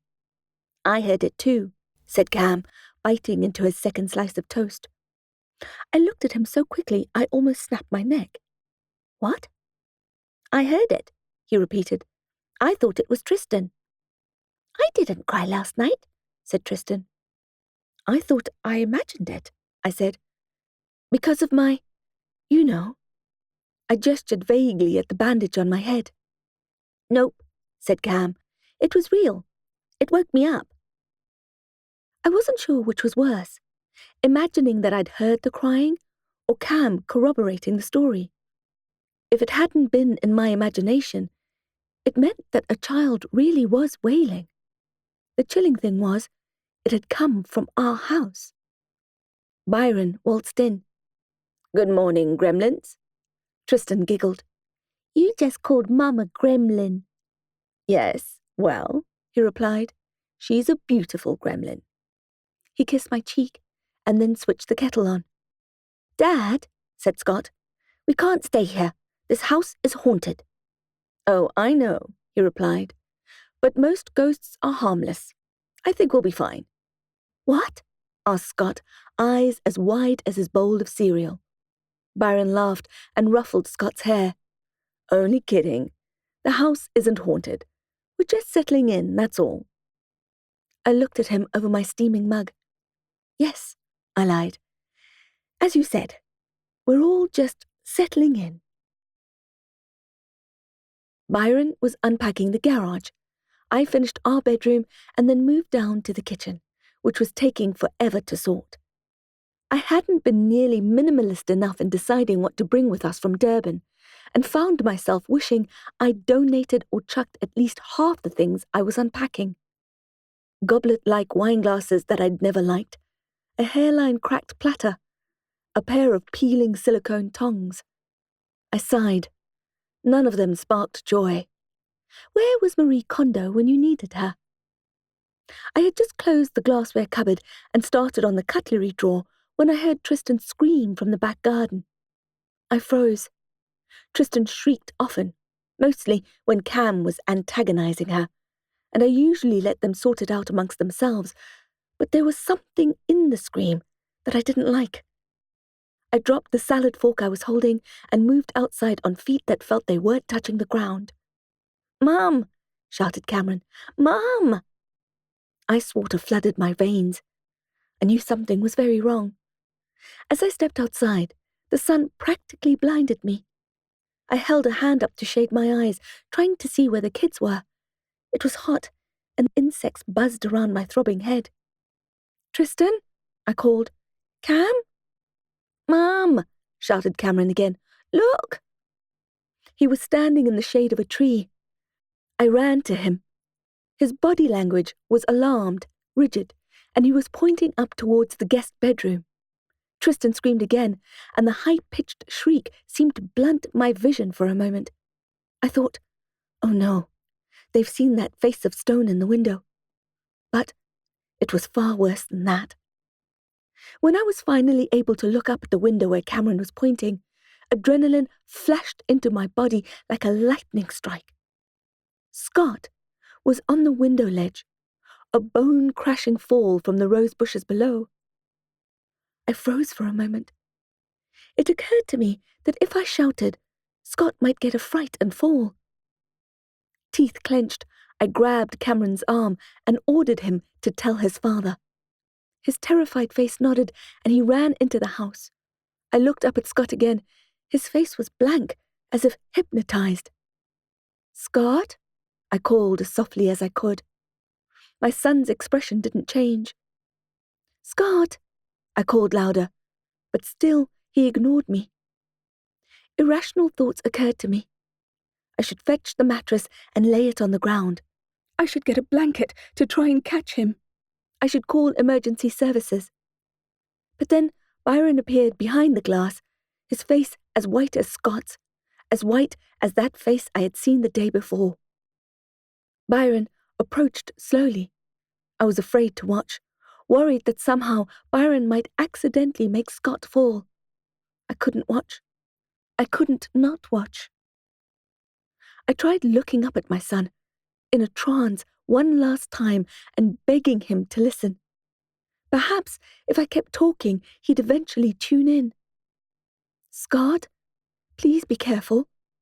Go back into the room. Go inside, Scott. Don't get a fright. Dad is there to help you. Once I said the word Dad, Scott blinked and glanced behind him where Byron was advancing with his arms outstretched. His body relaxed, like the spell was broken. But then he stiffened up again as soon as he realized how high he was. Don't worry, Dad will help you, I yelled. My voice hit a crescendo as I saw Scott slip, and I cried out in fear. His small body collapsed like a puppet with its strings cut. He fell, but not before Byron grabbed his arm, wrenching him back up and in through the open window. I heard him crying. I imagined the 5-finger bruise he'd have on his arm, never knowing the agony he'd have experienced if he had fallen. We dispatched Tristan to watch Peppa Pig, and Cameron made us hot chocolate. We all sat together in the kitchen, trying to understand what had just happened and work through our shock. I couldn't help touching my face, my forehead, temples and cheeks, as if it would somehow help me grasp the idea that my 6-year-old had almost killed himself. Byron was also shaking. It's too much, I said to him, aware of my bottom lip trembling. This house is too much. You can't blame the house, replied Byron. He looked at Scott. Tell us why you were up there. Scott's face was so white he looked ill. Despite usually having a raging sweet tooth, he hadn't touched his mug. My iPad was missing. I went up there to look for it. Why? I asked. Why would it be up there? As far as I knew, none of the kids played in the upstairs guest room. Scott pulled his lips to one side. Sometimes our toys are taken up there. Taken up there? Byron's eyebrows knitted together. What do you mean? Who takes them up there? I thought it was Cam, Scott replied. Wasn't me, said Cameron, hands in the air. I thought it was Cam, but then I saw him. My body felt chilled. Him? I whispered. Him? The boy who lives here. My stomach clenched so hard that I thought I might be sick. Byron and I exchanged worried glances. Scott, I blinked away the tears in my eyes. You need to tell us everything you know about that boy. Scott shrugged. I don't know anything about him. He doesn't talk to me. Sometimes we just play together. And he takes your toys up to that room? That's where he likes to play. Byron coughed, then took a breath. Were you playing with him earlier, when you started to feel strange? Yes. I couldn't help tapping my fingers on the counter. And then I can't remember. We were playing, and then I was falling, and Dad was grabbing my arm.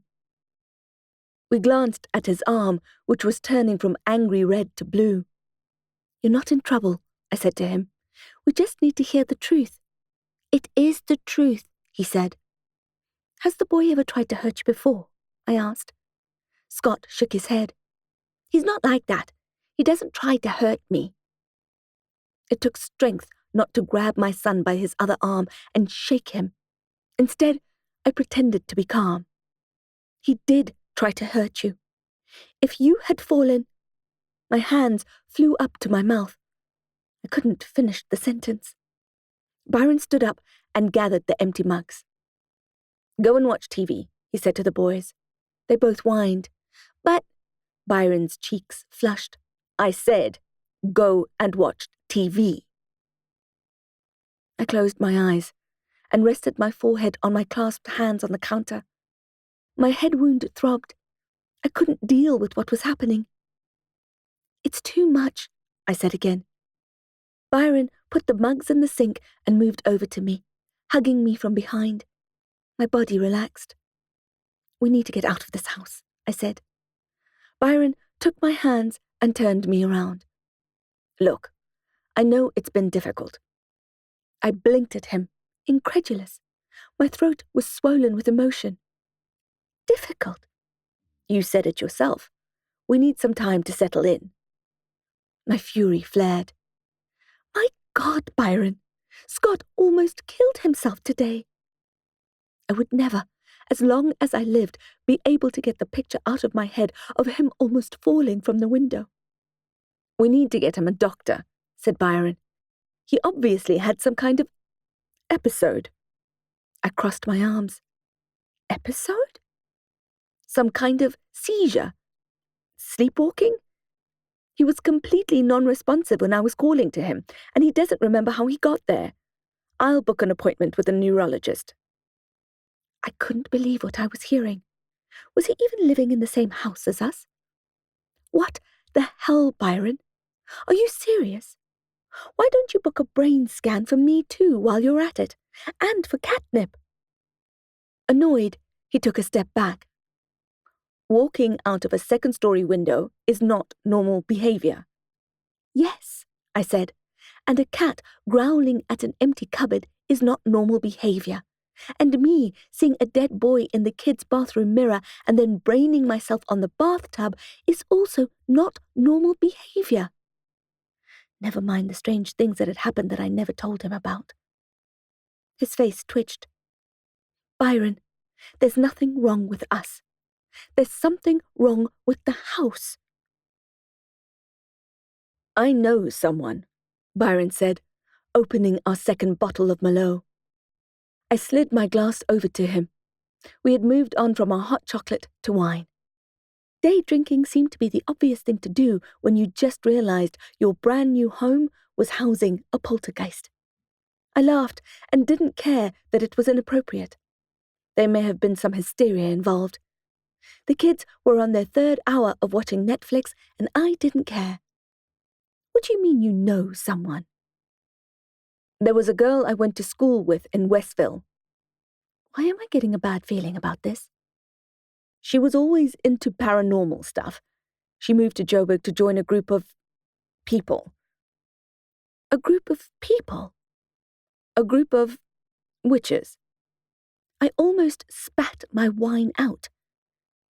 I mean, studying to be an artist led me to meeting many eccentric people, but witches had never been on my radar. So you're saying that your ex-girlfriend is a witch? She'll be able to help us. She knows all about this kind of stuff. You're kidding. He pursed his lips in frustration. Well, do you have any ideas? I didn't reply. Look, Byron said, I believe in witches about as much as I believe in ghosts, which is to say, not at all. But something is going on here that we have to look into. Every time I see that bandage on your head, I feel an ache. I can't have you getting hurt. And we need to protect the children, even if it is from an invisible friend. I shook my head in disbelief and took a swig of wine. This is so surreal. I just think we should nip it in the bud, he said, before it gets worse. If it gets worse, we're out of here, I said. I'm not even packing. I'm just leaving. Of course, it was bravado talking. We had nowhere to go. Byron had to keep working in Joburg, and all our money was tied up in this house. If we left, we'd have to go to a homeless shelter in the city centre, which would probably be more dangerous than a possessed house. Fine, I sighed. Call the witch. Chapter 19. Flesh and blood and stardust. Asha. I decided to wear my most colourful robe to the coven initiation ceremony, a sapphire blue creation with pale yellow gems sewn into the bodice and hem. Initiations are, after all, celebrations. When I arrived at the yoga studio, there were already half a dozen witches milling about in the garden. Birds were fluttering around just above head height, and the witches were gently bubbling while the sun melted the sky.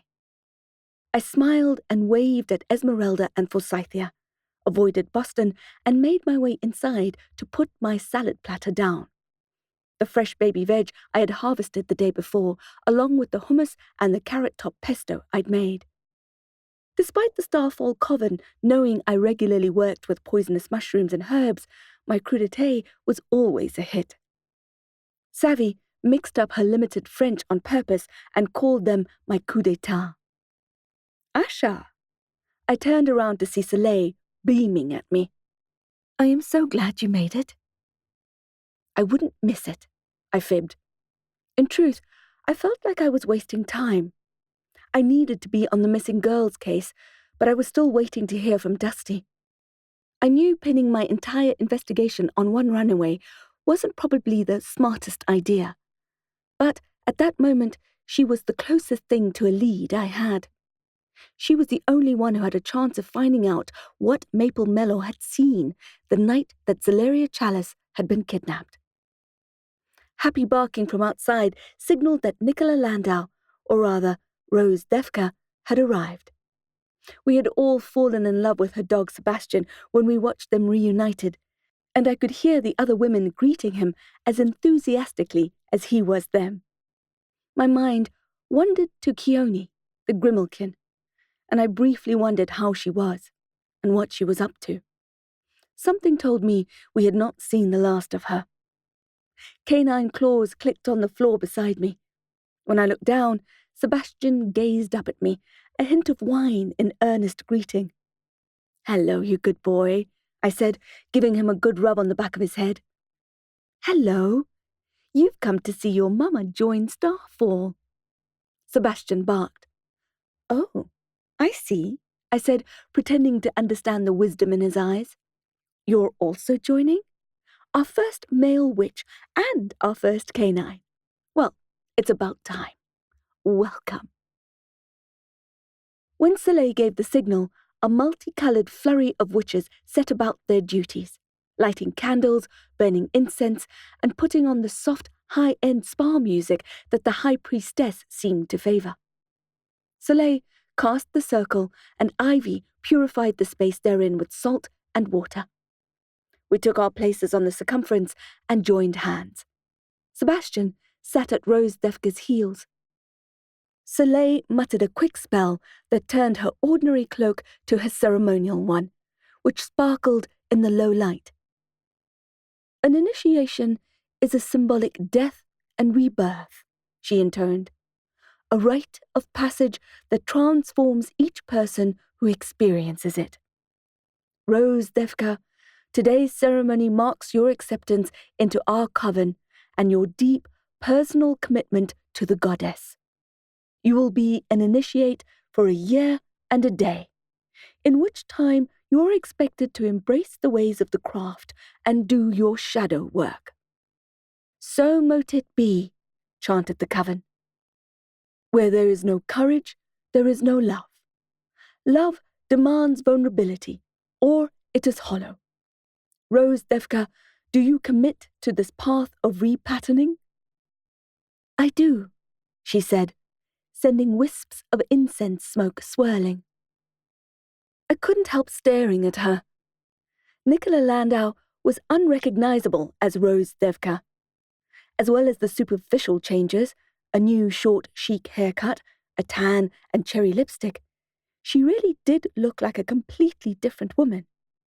The cursed criminal inmate I had found at the Riverside Asylum was a pale-skinned sack of bones with dead eyes. The coven initiate, who stood smiling in our circle with a panting Labrador at her feet, was glowing. I had expected her to look ill with trauma and mourning, but this woman had faced her shadow side in that terrible asylum and come out the other side glowing. I don't like buying into the old narrative that a person needs to experience trauma to be strengthened.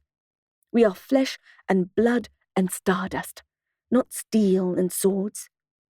I know from personal experience that trauma often does the opposite of building character, despite the old adage. But I had to admit in Nicola's case, it seemed to be true. The ritual bathtub appeared in the middle of the circle, the water steaming. I reached into my cloak pocket and retrieved the bath bomb I had made for the occasion. Salt, rose petals, bay leaves, vervain, and rosemary blossoms. When Soleil nodded at me, I stepped forward and tossed it in, and it fizzed and bubbled as we all chanted. The witches, standing on either side of Rose, helped her out of her robe. She stood naked before us, candlelight and flame shadows dancing on her skin as she moved towards the tub and climbed in. Our chanting got louder as she submerged herself, and steam and the scent of roses cascaded from the tub. The pink and gold smoke wrapped around us, coating us with its glow. Still chanting, we watched while Rose meditated, resolved any doubts, and accepted her new name. Her sponsors stepped forward again and helped her out of the bath, dried her, anointed her with oil, and helped her into her new Starfall Coven cloak. Soleil made the tub vanish with a flick of her wrist, then approached the new initiate with a thin cotton cord which she tied loosely around Rose's wrists. And she was bound, as all living must be who would enter the kingdom of death. So mote it be, we all replied. The high priestess tied a black ribbon around her head, covering Rose's eyes.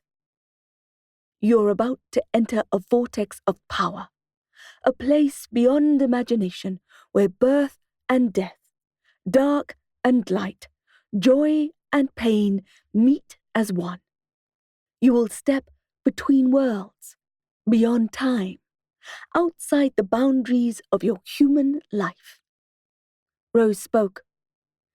I enter the Starfall Circle with gratitude, love, and trust. Hail, guardians of the watchtowers of the east, of the south, of the west, of the north. Hail, almighty ones of the craft. Behold Rose Devka, who will be our initiate for 4 seasons and a day. The high priestess took Rose's hand and brought out her jeweled knife.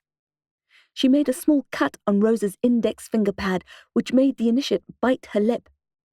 Soleil squeezed a few drops of blood onto a shard of mirror, which melted as the blood touched it, then sublimated into red smoke and gold sparks. Are you ready to swear the oath? I am, said the old Nicola Landau. I, Rose Devka, do of my own free will solemnly swear to protect, assist, and defend my sisters in the craft. I will keep secret all that which must not be revealed. Soleil pressed her knife to Rose's heart, then her lips, then her third eye. With a swift swipe of the blade, she slashed the blindfold and it fell to the floor. We stopped chanting. Behold, exclaimed Soleil. Behold Rose Devka, who has now been made an initiate of the Starfall Coven. We all applauded and cheered, and Sebastian barked. The music playlist was changed to more upbeat tracks, and the circle was opened so that we could eat, drink, and make merry. Before I got to serve my French rebellion on a platter, I lined up to congratulate Rose. When she saw me, her smile faded and was replaced by something akin to awe. I'll never forget what you did for me, she said. Sebastian barked. I hugged her. Welcome to Starfall, I said. With the formal part of the initiation ceremony over, the witches began letting their hair down. Tawny was the DJ, and Esmeralda served honey mead and snacks. I approached Soleil to make my excuses and leave. Usually, I'd always be up for a coven celebration, but I couldn't relax knowing that those kidnapped girls had not yet been found. Forgive me, I said to Soleil. I need to go. I have work to do. There's nothing to forgive, replied the high priestess, but I do need just a moment with you before you leave. I nodded. Of course. She walked me out to where my Uber driver was waiting, his hazard lights flashing. There's a new case. I gulped. A new case? I'm not even handling the one I have. I know it must be difficult, Soleil said, to have so many people depending on you. The Uber driver was craning his neck to see what was taking me so long. All I'm asking is that you visit this family. A family? A beautiful young family in trouble. Oh, my hex. What kind of trouble? Just pay them a visit, and then decide for yourself if you can help. Soleil, I know already that I can't help. I shouldn't even have come here tonight. Every minute I spend not working on the missing girl's case is... I couldn't finish the sentence. Every minute that slipped away meant the possibility of more girls being snatched, and goddess knows what was happening to the children who had already been taken. And here I was, eating baby carrots with pesto. Soleil blinked at me. I understand. The driver tapped his horn and gestured at me, as though to ask me if I was still coming. I nodded and held up my hand to him, then rubbed my forehead, which, along with the rest of my skull, was beginning to ache. I know you'll make the right decision, Asha, said Soleil. You always do. I took a couple of steps toward the car, which was still purring, then turned back. What kind of trouble? I asked again. It's a possible haunting. What now? I laughed without mirth and crossed my arms. Soleil, the realm knows I wear a lot of hats, but I have to draw the line somewhere. I'm not a bloody exorcist. The high priestess crimped her lips at my tone, but didn't scold me. She looked magnificent, standing there in her ritual robe, the full moon limning her face. I tried to frame it in a less aggressive way. Don't you know someone else who can help them? I'm hardly qualified to do the job. Of course, I knew that arguing with Soleil was a waste of energy, but at the same time, I knew I couldn't possibly take on a new assignment. It's not a straightforward haunting, she said. It's a complex case, one that I think involves some kind of dangerous curse. I fear lives will be lost. I stared at her deadpan. If you're trying to convince me, you're not doing a very good job. It was Soleil's turn to laugh, and there was a silver sparkle in her eyes. So, you'll go and see them? I inched closer to the driver, who had now given up on me and seemed to be having a quick snore while he waited. I'll go and see them, I said, but I'm not taking the case. She smiled at me, a slice of lunar white teeth. Thank you, Asha. Blessed be. I strode to the car and called over my shoulder. I'm not taking the case. I climbed in and tapped the driver on the shoulder to wake up. When I looked back at the high priestess, she was gone. I swore. We both knew as soon as she had said the word curse that I would indeed be taking the case. Chapter 20. A Man Dark of Cloak. Asha. I tossed and turned, thinking about Zaleria Chalice. I thought about poor mute Maple Mellor and about a family trapped in a haunted house. I slept fitfully, dreaming of feral children, possessed trees, and poltergeists. I could still smell the bath bomb on my skin, and its rose petals became confetti in my dreams, except the plants were dead and the scent sickening, like the sweet smell of death. Every now and then, I glimpsed my favourite greasy goblin, Salty, and even Mr. Cop put in an appearance, telling me he was happily married and that he was only around to arrest me. At 5 a.m., the sun was on the rise and the birds outside my window were already dancing and chirping. I put a pillow over my head to drown out the morning, but it was no use. Circe and Odysseus were already waiting impatiently on the stairs, ready to trip me despite the fact that I was their only meal ticket. The hens would need to be let out of their coop and fed, and my brain was thirsty for coffee. 3 good reasons to get up. I groaned and removed the pillow, only to see that my phone had a notification from Madam Copperfield. Please come and see us as soon as you can. I texted back that I'd be there in an hour. I flew out of bed, flinging food in various animals' bowls and chugging down a mug of instant coffee. What had happened, I wondered? Surely not another abduction, or the message would have sounded grimmer. or Stoker would have been sent to collect me like last time. No, it wasn't bad news, I decided as I brushed my teeth. Something had come up, turned up. Something had come to light. Would it be the break we had been waiting for? With the jungle taken care of and the fluffy buds clucking happily, I was overly generous with the lettuce leaves and blueberries I tossed to them. I pulled on some jeans, a t-shirt and a scarf and hopped onto my wasp.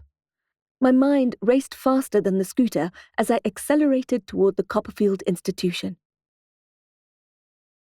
"Asha," said the runaway girl, waiting on the cream gravel parking lot under the jacaranda tree.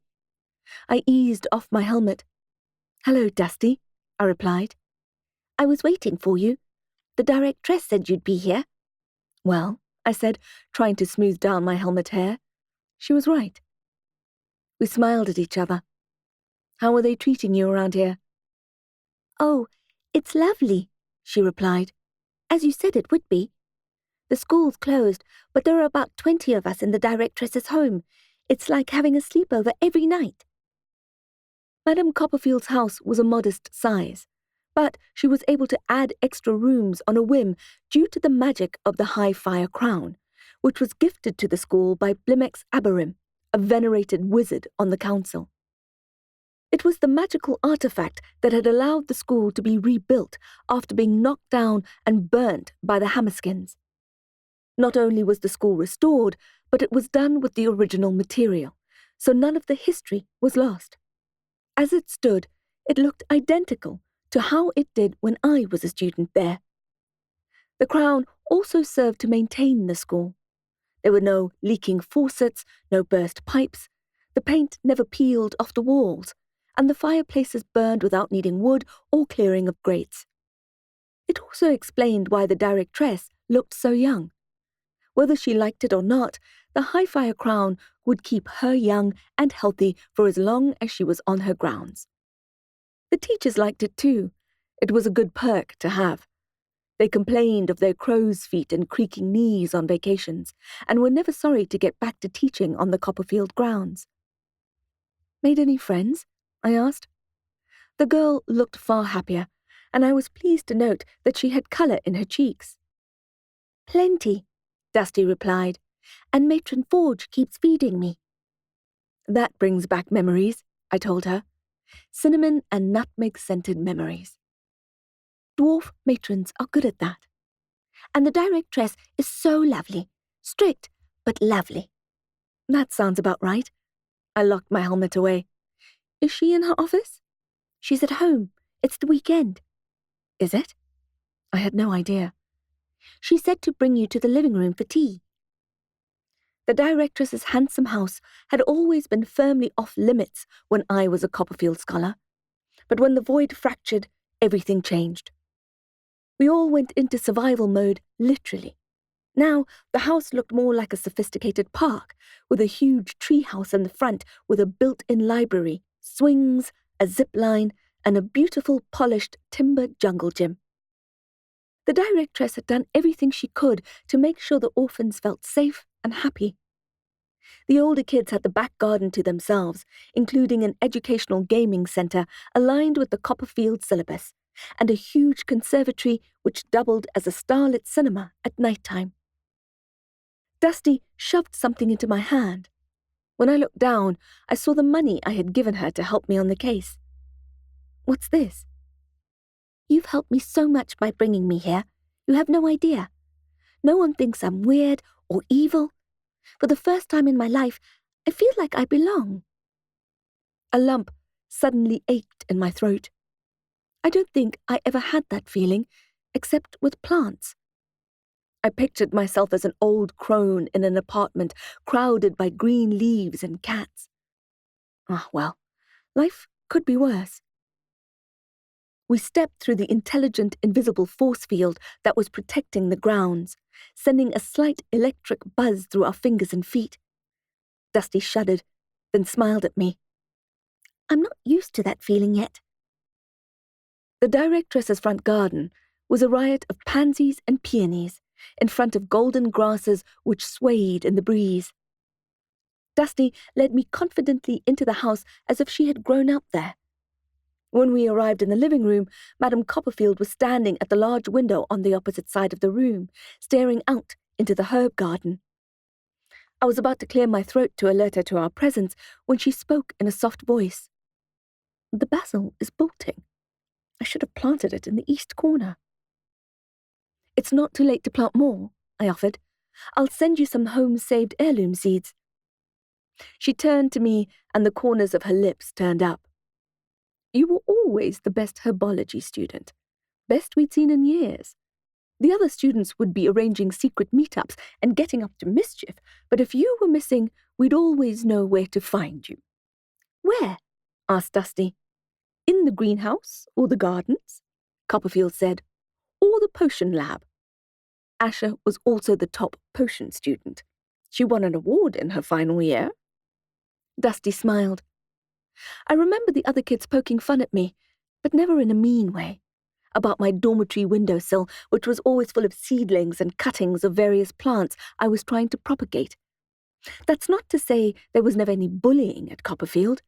Witches are the original mean girls.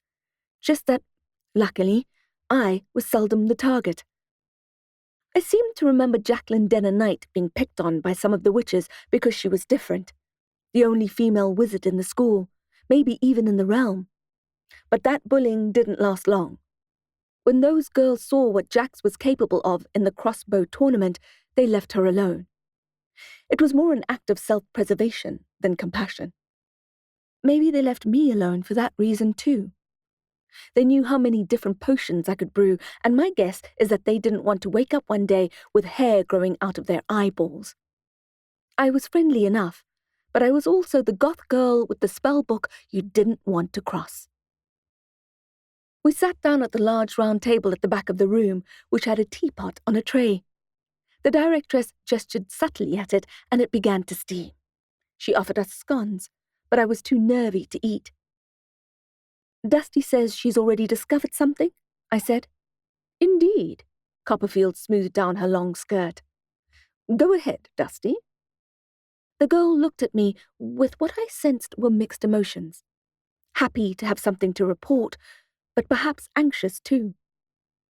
"Maple is not petrified," Dusty said. "She's just pretending to be." The directress nodded, her steely eyes not leaving mine. "What?" I said, slamming my cup down. "Why?" "She saw the kidnapper," said Dusty. "What?" I exclaimed again. "Maple Mellow saw the kidnapper? Then why are we sitting around? Why haven't we moved on the new information?" "Who was it, Directress? Have you called Captain Morgan?" Copperfield retained her poise and gestured for Dusty to continue. "Maple's thoughts are all over the place," said Dusty. "Usually, I find it quite easy to read someone's mind, at least their small, everyday thoughts. But Mabel's are jumbled and uncertain. She's terrified. I feel very sorry for her." "But why is she pretending to be petrified? Why doesn't she just tell us she's scared and confused?" Dusty shook her head. "She doesn't have a choice. The man told her if she says one word, he'll kill her parents, and she believes him. She thinks he'll be back. That's why she didn't want to go home. She knows her family will be safer if she stays here." "So, who is this man?" "Maple thinks of him as the Man Dark of Cloak. I don't know what that means." "Wizard, maybe?" I replied. "Or vampire?" "He came in the window like a shadow and stole Zaleria away. The man didn't know Maple was awake, but she must have given it away somehow as he left, because that's when he crushed her." "Crushed her?" I asked. "Crushed her with his gaze." Definitely a vampire, I thought. Without talking, he told her to forget what she had seen. If she told anyone, he'd kill her parents and baby brother.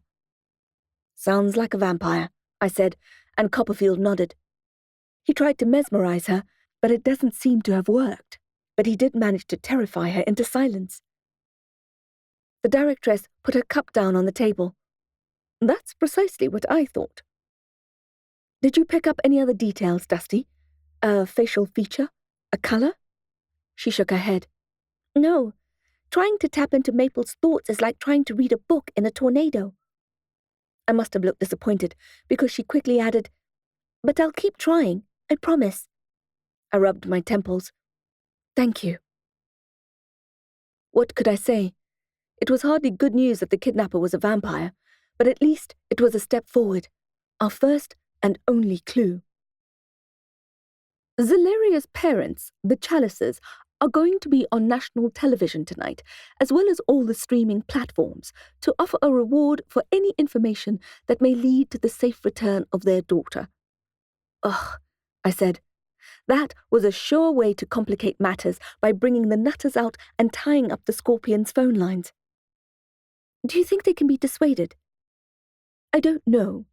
They're desperate. Of course they're desperate. 32 girls missing so far and not a clue where they are, or even if they're alive. Chapter 21. A Handbag Full of Tricks. Asha. I arrived at the Delport house just after lunchtime. It was a grand, double-story house with a friendly aspect and a manicured garden. It certainly didn't look like a haunted house, although, to be fair, I'd never really seen a haunted house before, and therein laid my lack of confidence in helping the family. Soleil seemed to enjoy throwing me in the deep end with these things, which would be more amusing if there wasn't a dark history of witches being killed by being tied to boards and pushed into rivers. It was believed that you couldn't drown a witch, so pitchforkers would use it as a trial. If the woman survived the ordeal, she was clearly a witch and would be put to death. If the woman drowned, well, that was too bad. I shook my head, trying to clear it of negative thoughts. I needed to be open-minded and pure of spirit. I walked up to the front door and placed my finger on the doorbell. A hot current zipped through me, like I had touched a live wire. It shot through my finger, up my arm, and into my ribcage, nearly electrocuting me. It sent me reeling backwards as if I had been punched in the gut, and I lay sprawled on the porch, wondering what the hex had just happened. The front door opened before I was able to get up. A child stood in the doorway. He had apple cheeks, light brown hair, and eyes as wide as dinner plates. "Are you the witch?" he asked. "You can call me Asha," I groaned. He came cautiously forward, and I motioned for him to help me up. He was wary of touching me, but did so anyway. "So you are a witch?" he asked, looking at my botanical tattoos and long dark cloak. "I am," I said, dusting myself off and flexing my burnt hand.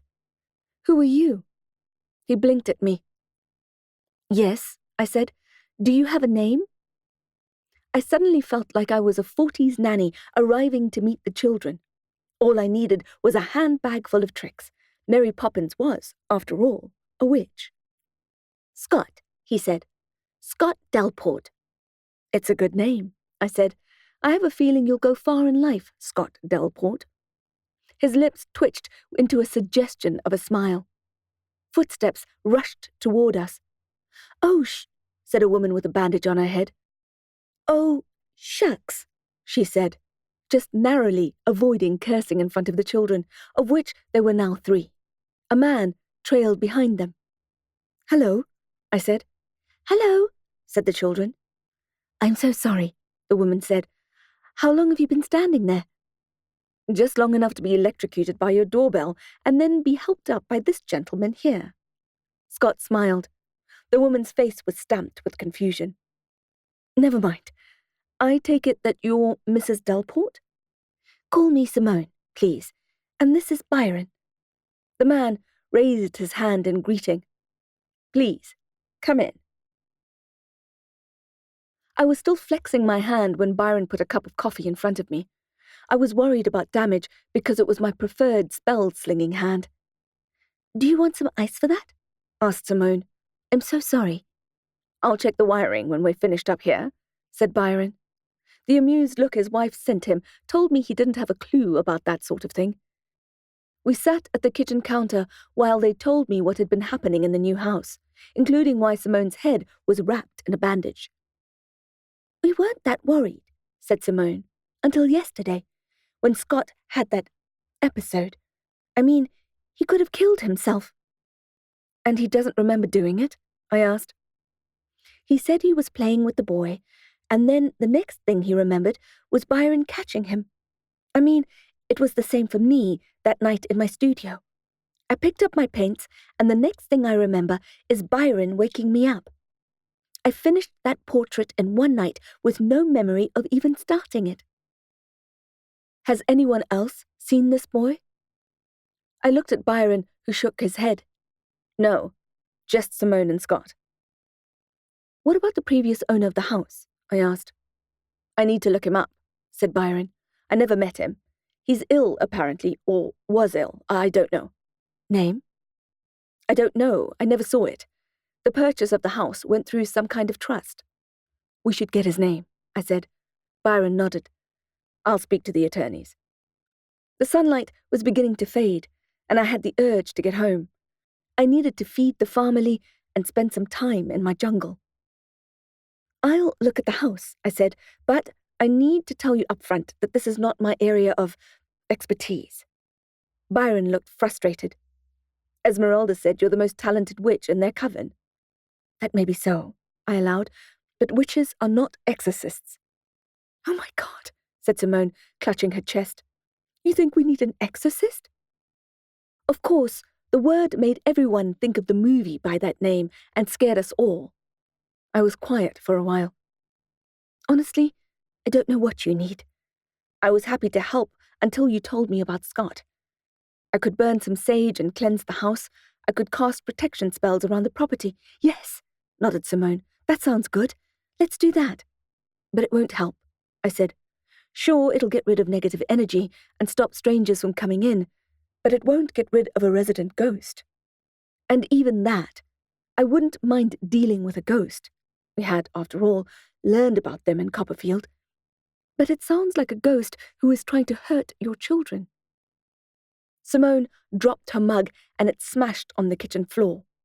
She was barefoot, so Byron told her not to move while he brought her sneakers from the door and grabbed the dustpan and brush, sweeping up around her. What happened? Asked the blonde boy, the eldest, who had just skittered in and switched on the light.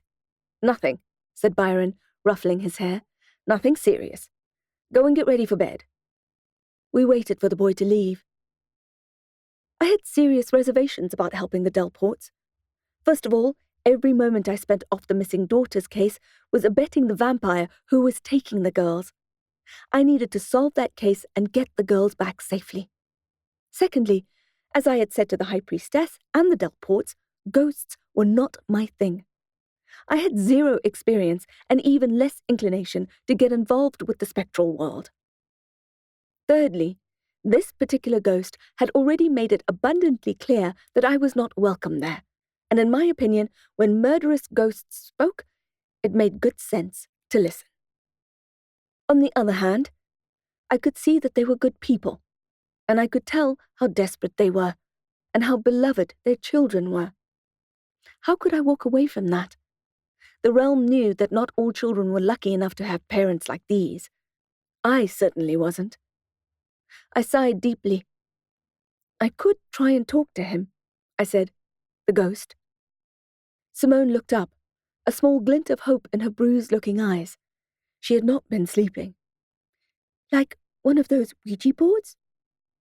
I'd have to borrow or buy one. A proper one, not like the knockoffs you get at the shopping malls. That would take time, which I wasn't thrilled about. I found myself wishing for that handbag of tricks. Yes, I said.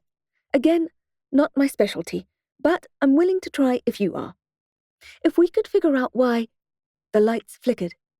We all looked up at the bulbs until they stopped flashing and then down at each other again.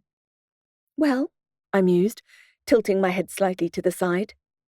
Looks like he wants to talk. Chapter 22. Good Witch or Bad Witch? Simone. I felt much better after the witch's visit. Even though she had made a big deal about her not being the person for the job, I got a good feeling about her. She just had a good energy. Even my head had stopped throbbing. as if her mere presence had precipitated healing. Of course, the kids were enthralled and took ages to fall asleep. Is she a real witch? A good witch or a bad witch? She's too pretty to be a witch. So many tattoos. Why did she come? Where was her hat? Do you think she has room on her broom? They were thrilled that she'd be back to help us with our problem, and I had to say, I felt the same way. Byron pulled me into a hug after they'd finally dozed off. I think Asha will be able to help us, I said. The lights flickered again. Let's hope, he replied, drawing me nearer. What else could we say? Chapter 23. Blood and Bone. Asha. I arrived home exhausted, and Circe and Odysseus tripped me every step of the way until I was able to pour kibble into their bowls. I had so many thoughts swirling in my head. I had to help the Delports. I had to find the missing daughters. I had to check up on Dusty. I had to call Mr. Cop, as Nil Salty Snapped liked to call Sam. I poured myself a generous helping of Farrah's fiery Cinnawhisky and checked the news on my phone. Indeed, just as Morgan had told me, the Chalices had uploaded a video of themselves pleading for information about Zelaria. The video would bring the crazies out and complicate the case, but I couldn't hold it against the parents. They included photos of the girl as a baby, a toddler, a sweet preschooler with a gap-toothed smile and pigtails. I knew the pictures were there for the kidnapper to see, to force him to think of Zelaria as a precious human instead of a commodity, a body without feelings to do with what he pleased. What the Chalices didn't understand was that vampires had no empathy, so the film would fall on cold hearts. Watching the desperation on the parents' faces reminded me of the Delports telling me about Scott's near accident. How difficult it must be to have children, I thought. How does one cope with having someone of your blood and bone vulnerable to the evils of the world? I wouldn't be able to bear it. As it was, I felt sick with worry about other people's kids. I took a large sip and put my phone away. What were the vampires up to? Perhaps the fact that the serial kidnapper was a vampire was a red herring. Maybe he was a psychopath who just happened to be a vampire. It was possible. But it was also possible that the clan was up to something new and dangerous, which I didn't relish the thought of at all.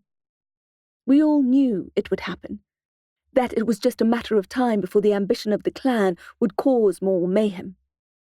They hadn't learned their lesson from the Void Fracture or any of their attempted coups before then.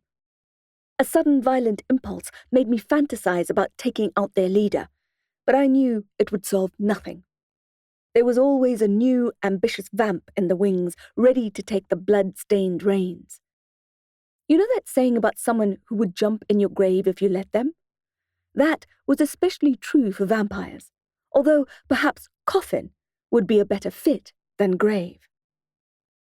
I ached for a bath and bed, but first I grabbed a pen and an advertisement flyer for a tree fella, the reverse side of which I began writing on. Ouija board. Delport. Dusty Copperfield. Morgan. Dash any leads? Sam. I tried to think of a more active approach to finding the missing girls, but I came up blank. It had been a long day. Maybe I could visit Salty again to ask if she knew any rumblings coming from the bloodthirsty clans. Or perhaps I needed to go undercover where they hung out and find someone who was easily charmed and liked to talk. I knew I needed to do more. I yawned and my eyelids began to close. I would try anything, but I needed to get some shut-eye first. The next morning, I woke up refreshed and motivated, ready to do what needed to be done. A text pinged on my phone. Morgan. Chalice video appeal has made our phone lines go completely haywire. I texted back, as expected. My phone surprised me by ringing. Morgan wanted to chat. This is an immense cock-up, she said quite loudly in my ear.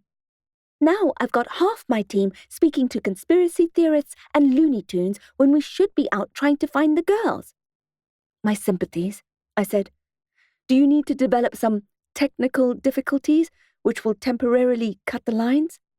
Ugh, she replied. Don't tempt me. Any news otherwise? Morgan sighed. No. This case is infuriatingly impenetrable. The kidnapper is too careful. Never a partial print or a strand of DNA to be found. Cold, calculating, vicious. Vampires are like that, I replied. What do you think of bringing Jacqueline Denner Knight on board, since she's the vampire hunter and all? Copperfield wanted to, I said, but she said that Jax was busy with something extremely important. But she loves killing vampires, said Morgan. She lives for it. What could be more important than 20 missing girls? Beats me, but I trust Copperfield. Don't you talk tonight anymore? I thought you guys were best friends. We are. We do. But the last 3 months have been brutally busy for us. We've planned and cancelled a dozen lunch dates. If I don't see her on the job, I just don't see her. What we both knew but didn't say out loud was that after Jax saved the realm, she retreated into herself and hardly saw anyone apart from Derek, who she had moved in with, and Farah. I guess some people would think it was because she was in the honeymoon phase of their fledgling relationship. But I wondered if it had more to do with processing all the trauma she had been through. Maybe you should put some feelers out, I said. Ask her if she'd be interested in the case now that a vampire is involved. Jax was notorious for her absolute white-hot hatred of vampires after what they had done to her family and the realm. Good idea. If nothing else, we can have a quick catch-up. Maybe she'll tell me what this very important project is that she's working on. Great, I said, ready to end the call. When are you coming in? Me? We need to get cracking. I know, I said, I know. I just need to get something done this morning, and then I'll be in. It had better be important, sniped Morgan. I thought of sweet, apple-cheeked Scott almost tumbling out of the window. It is, I replied. I'll be with you as soon as I can. I fed and watered the cats and hens while I worked out my plan of action. I pulled down handfuls of berries and tossed them to the dinosaur birds, as well as some greens. I would source a Ouija board, take it to the Delports, and do what I could to help them. Then I'd check in on Dusty on my way to the Scorpion HQ, and spend the rest of the day, or week, or my life, trying to make headway into the missing daughter's case. The chickens ran around squawking in excitement as Odysseus watched them. Chicken TV was his favorite pastime, apart from sleeping in the sun. I snapped a few pea pods off the trellis nearby and ate them for breakfast. They were so ripe and sweet, almost like candy, and I thought if I could only grow my own almond milk cappuccinos, life would be pretty damn perfect. I watched the birds for a while longer, then took a deep breath of the fresh morning air, readying myself for what promised to be a trying day. Chapter 24. Snow-Bearded Wizard. Asha. I zoomed along on my wasp, enjoying the crisp air, and within 20 minutes I had reached my destination in the dodgy part of the city. I parked my scooter and pulled off my helmet, looking up at the curious and beguiling shopfront as the rising sun lit up the windows of the magical apothecary known as Mason and Sons. The outside of the store was large, the walls and window frames painted in black enamel paint. The name of the store was set in handsome gold lettering over the generously sized front doors. I walked up to the entrance, and a dwarf porter in a maroon suit with silver piping and tassels smiled at me. Usually, you have to show your wand to gain entrance, but I was a regular supplier of potions and herbs, so they all knew my face. "Good morning, Miss Rourke," said the dwarf, and bowed. I bowed in return, and he held the door open, which made a little bell tinkle above me. The vast store was crammed to the rafters with all manner of botanicals, salves, powders, and potions. Overburdened shelves reached all the way up to the ceiling, every available space taken by some magical ingredient or other. I could smell the incense and the oils, and they all blended together to create a heady perfume of potential enchantment. In the center of the store, over the main counter, hung a giant stuffed crocodile. Its taxidermic jaws turned artfully into a mean and subtle grin. A snow-bearded wizard swooped over to greet me.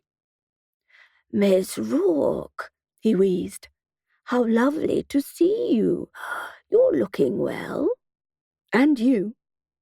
Honestly, I was always surprised to find Mason Jr. still alive. He was at least 2 centuries old and had the skin to prove it, which was not dissimilar to the stuffed crocodile that hung overhead. I guess there's no better advertisement for magical elixirs than a purveyor who refuses to die. Never mind his still-breathing father and grandfather who ran the number-crunching back end of the store.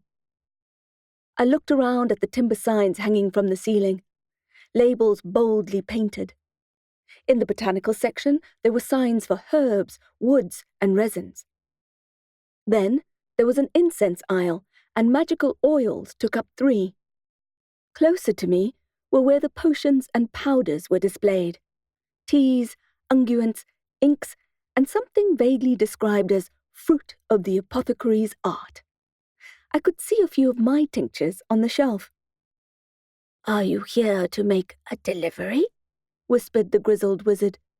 "We weren't expecting you till Tuesday." "Not today," I replied. "I'm actually looking for something." The man pursed his lips and looked at me through his milky eyes. "Ah," he said, "it appears my day has just become more interesting." Just then, an almighty crashing sound came from the back of the shop. I jolted, but Mason Jr. didn't flinch. I said, gesturing at the back. "I think something is just broken." "Oh, it's nothing," he gasped, waving it away. "We have some unusual visitors at the moment. They can get quite rowdy." I stared into the dark recesses, but didn't see anything. "Right," he exclaimed, rubbing his gnarled hands together. "What can I do for you?" I blinked and dragged my eyes away from where the noise had originated. "I'm looking for a Ouija board." "Ah," he said, his eyes brightening. His smile showed me a graveyard of yellow teeth. "Follow me." Following the old man was harder than it sounded. His shambling gait and excruciatingly small steps made me want to help him along. Instead, I bit my tongue and tried to be patient. We moved agonizingly slowly away from the potions and toward the western corner of the shop, where the shelves toppled with pendulums, magical feathers, protection crystals, and hagstones. "Now," he wheezed, adjusting the small round spectacles he wore and squinting at the tools. "I know it's around here somewhere." I began searching for it, certain that I'd be there till dusk if I waited for the wizard to find it. We looked for a while, then Mason Jr. shuffled off to get a ladder. I looked down at my watch and resisted the urge to tap my foot. "Let me climb," I said when he returned with it. "Oh, no," he replied, shaking his head. "That won't do." Instead, I was subjected to watching the ancient man climb the steps with frightening inaccuracy, shaking as he went. I could hardly watch, but his effort was worth it, because I soon heard him say, "Eureka," under his breath. By the time he came down a decade later, I was a nervous wreck, and I think the ladder was relieved too. The scuffed black box shook in his hands. I was sure that any ghosts floating in the near vicinity wondered what the old wizard had against them. "This is the one," he rasped. "Vintage, proven accuracy, quality materials. They really knew how to make things in the old days. These old things work well and last an eternity." "Yes," I said. His very presence was proof. It took another decade or so to painstakingly check the contents of the box, ring up the purchase, and accept my payment. But it was worth it. I had exactly what I needed to help the Delports.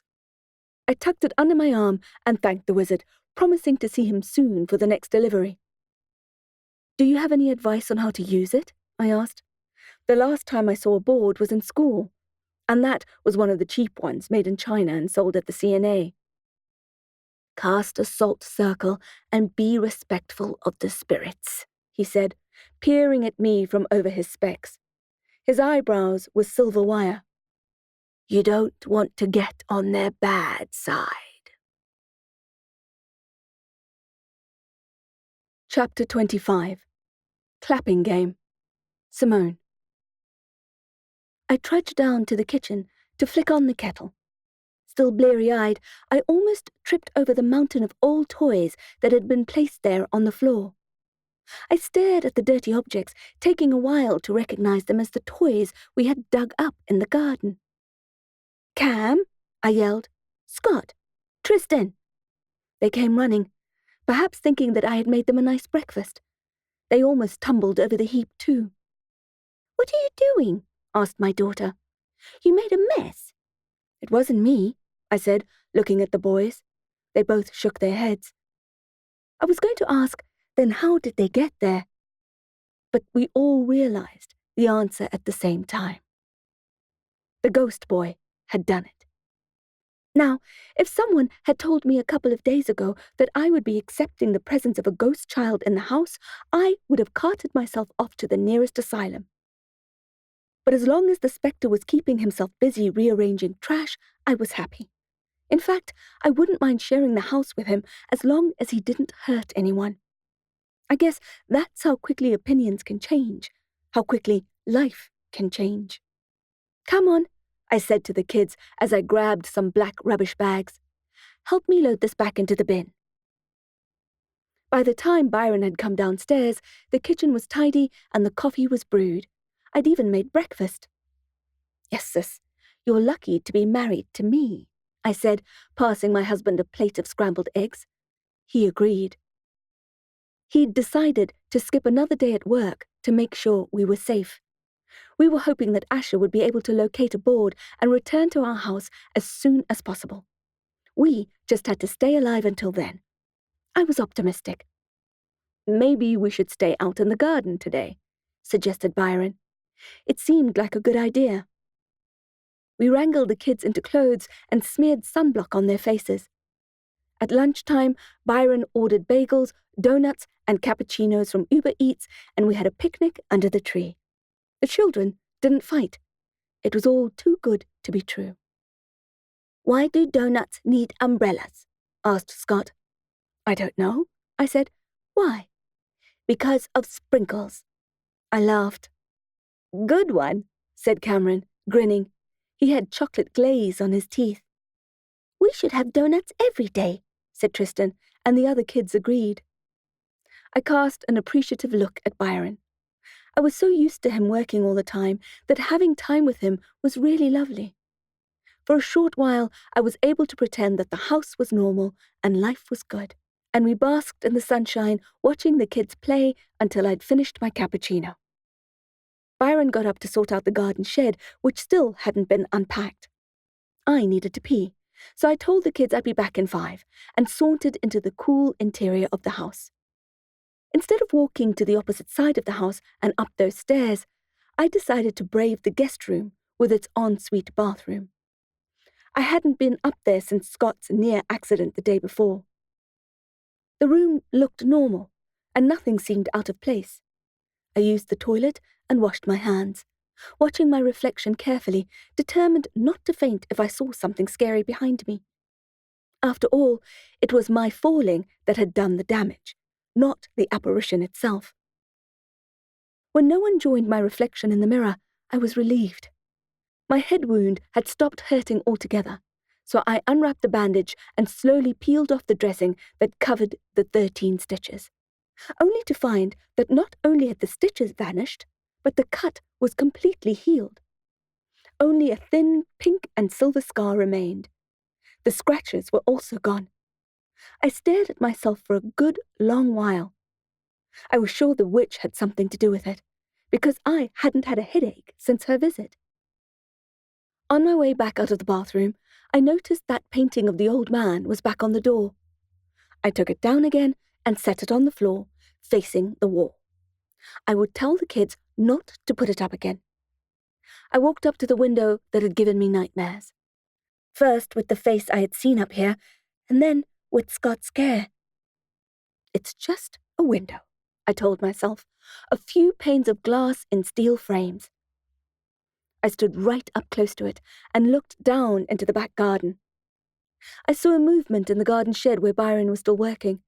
I'd take him a glass of cold water when I went back down. The kids were back in the shade of the tree, sitting in a ring, playing some sort of clapping game. I watched them for a while, enjoying seeing them get on so well. It seemed like a rare moment of peace, until I noticed something. A shadow behind them. I felt a pain in my heart, a warning that it couldn't take many more scares. I lifted my hand to my chest to calm it, but it was thudding so hard I couldn't hear anything past it. I ignored the discomfort and looked for the shadow. I found it when it moved again, a dark wisp of smoke behind the children. Were my eyes playing tricks on me? No, there was definitely something there, and it wanted to hurt the children. No, I shouted at the dark energy.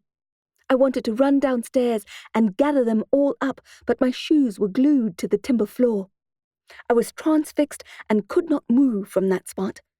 I shouted again, trying to get the kids' attention, but they were singing, laughing, and clapping. As I watched helplessly, the smoke turned into the little dead boy, as I knew it would. He had a vicious expression and was advancing on Cameron. "No!" I screamed and started hitting the window with the heel of my hand, trying to get their attention. "Cameron! Cameron! Byron!" No one heard my flailing. I tried to move again, but my feet were still stuck. My face was wet, my knuckles white, as I smashed my fists against the window as hard as I could. It didn't break. "Cameron! Scott! Behind you! Byron!" The dead boy was getting closer to the kids, but they had no idea. I kept punching the panes, fracturing my knuckles instead of the glass. I saw stars and felt like I would black out from terror and pain. I screamed as the dead boy with his murderous expression approached Cameron, certain he would kill them. I saw that he was holding a shovel. My shouting turned to sobbing as I hammered the window with my broken hand. Why wouldn't it break? Behind the dead boy, 2 more grey-faced children appeared, their expressions just as evil as his, and their eyes were set on my children. Chapter 26. Shoebox. Simone. The children's tinkling, laughing, and singing roused me. I wasn't out for long, but my hand had swollen up like a balloon animal. When I tried to move my fingers, I was rewarded with a stabbing pain all the way up my forearm. I got to my knees slowly, not wanting to fall again, and peered out the window, expecting the worst, despite what I was hearing. The ghosts were gone, and my children were still happily playing the same clapping game, acting like nothing had happened. My injured hand was the only clue that I hadn't imagined the whole thing. I saw Byron come out of the shed, grime on his face and clothes, and call out to the kids to go inside with him to have some water. "Simmy," he called, looking around the garden. "You okay?" I exhaled and closed my eyes. "Simone?" I tried to call back down, but my voice was gone. I minced down to the kitchen. Byron took one look at me and froze. The children crowded around, hugging and hanging on to me. "Leave your mum alone," Byron said. "She's hurt." Cameron ran to get his first aid kit. Scott demanded to know what was wrong. Tristan began to wail. Byron gently took my swollen hand and inspected it. "What happened?" "I broke it," I said in my new hoarse voice. "I can see that," replied Byron. "How?" I covered my eyes, not wanting to tell him what happened, not wanting to become the woman driven insane. "Hang on," he said. "Your face is healed." "Yes," I had forgotten. "I'll round up the kids. We're off to the hospital again." I shook my head. "No. Simone, you have to have that seen to." We both looked down. I was repulsed by how blue and swollen it was. There was no question that I needed treatment, but going back to the hospital would raise too many questions. I didn't need the police showing up, ready to arrest Byron for assault and battery. I also suspected they'd want to keep me overnight, and there was no way I was going to leave my kids. I still had painkillers left over from the previous visit. I would cope until the witch came back. She could heal me faster than an ER doctor. "You know what?" I said, forcing a smile. "It's actually feeling better already. I'll take some ibuprofen and put an ice pack on it." Byron wasn't sold. "I really think we should go in." "I'll be fine," I lied. "Can we message Asha to see when we can expect her?" Byron went off to fetch my drugs, and Cam came back with his first aid kit, ready to bandage me. "Cameron," I whispered to him as he looked for the correct bandage, "did you get a strange feeling just now, when you were outside, playing that clapping game?" He frowned at me and shook his head. "No. Why?" I sighed. "Okay, no reason." "Mum's talking about the other kids," came a little voice from under the counter. I ducked to see Tristan there, eating a piece of bread she had pilfered. I stared at her for a moment. "What other kids?" "The boy was there, and Cassandra, and the other boy." "You saw them?" She nodded. "You weren't scared?" "No, they're not here to hurt us." My hand throbbed. All the other background noise disappeared as I honed in on my daughter. "Why are they here?" She shrugged. "I don't know. They don't talk much." "This Cassandra, you've seen her before?" "Sometimes she sleeps under my bed." I gasped. "What?" "I don't mind." Cameron watched our exchange with his mouth hanging open. I didn't blame him. "Why haven't you told us this?" I asked. "I thought it was in my head," Tristan smiled. "But now that you can see her, we can all play together." If the ghost children didn't want to hurt Cameron, I had asked Tristan, then why did the boy look so angry? Why did he have a shovel? "I don't know," she had shrugged. "He is angry. Maybe he wanted to dig a hole." I had laughed, more out of terror than glee. But afterwards decided that perhaps the boy did want something dug up, like the toys we had unearthed. We would return his toys and look for anything else he may want back. Maybe then he would leave us alone. Of course, with my injury, I couldn't dig, so instead I stood around shouting instructions at the rest of the family. Having a broken hand did have some advantages. I could tell that Byron was irritated with me, both for refusing to seek medical attention and for insisting on digging up the perfect cricket field lawn. I felt conflicted. Do I apologize for wanting to solve our problem? Or do I harden my heart against his silent recrimination and tell him to dig deeper? Either way, it wasn't the finest day in our marriage. But dead children bearing shovels must be acknowledged. I loved my kids, but they were useless at digging. They acted completely exhausted after just breaking the surface. "This is important," I said. I didn't know, of course. I was guessing. We may have ended up with a destroyed garden and nothing more. In fact, that scenario was looking more and more likely as Byron began digging his umpteenth hole. "Maybe we should hire a digger," I said. Cameron agreed, saying only he should be allowed to maneuver it. Byron rolled his eyes, and I knew he was nearing the end of his patience. I went inside to get us all a snack, and by the time I came outside again a minute later, he had found something. "What is it?" I asked. I saw, as he scraped the soil away, that it was a shoebox. We shot anxious looks at each other. A shoebox was basically a casket for small pets, right? If you found a buried box like that, you didn't want to open it. But we knew we had to. "I'll do it," Byron said, gesturing at my hand. "You've had enough trauma for one day."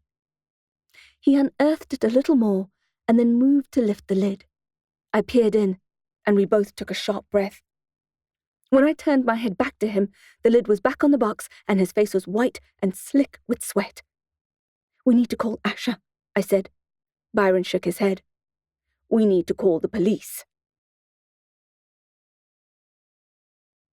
Chapter 27. Ivory Skull. Asha. When I arrived at the Delport home, I resisted ringing the doorbell.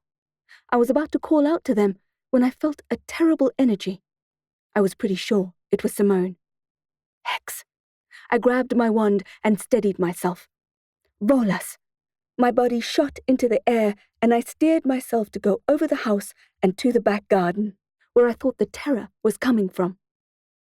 The previously beautiful lawn had been dug up in patches, and Byron and Simone stood there with perspiration and soil on their dread-smeared faces. When they spotted me, their expressions changed to those of relief and disbelief.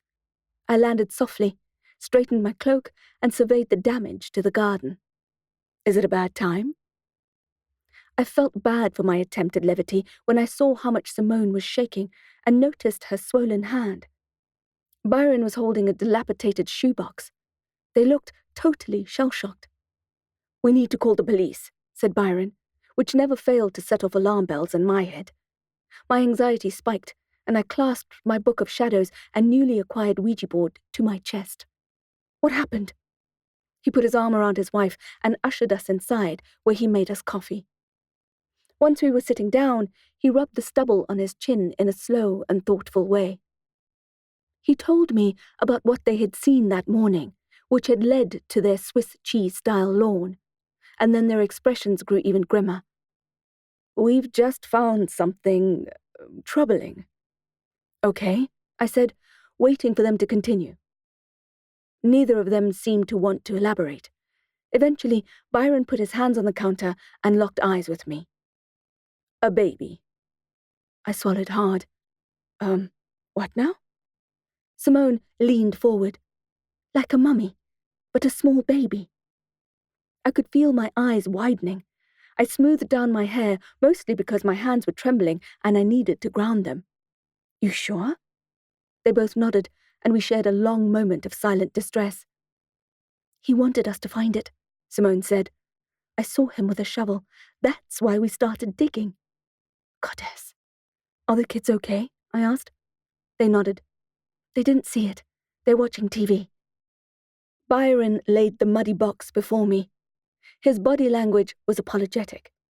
I steadied my nerves and gingerly opened the lid. It was empty. Simone and Byron's hands simultaneously went up to their cheeks as their mouths fell open. "I promise it was there," stammered Simone. "I believe you," I replied. Byron was shaking his head in disbelief. "What is going on?" "It was a message," I said.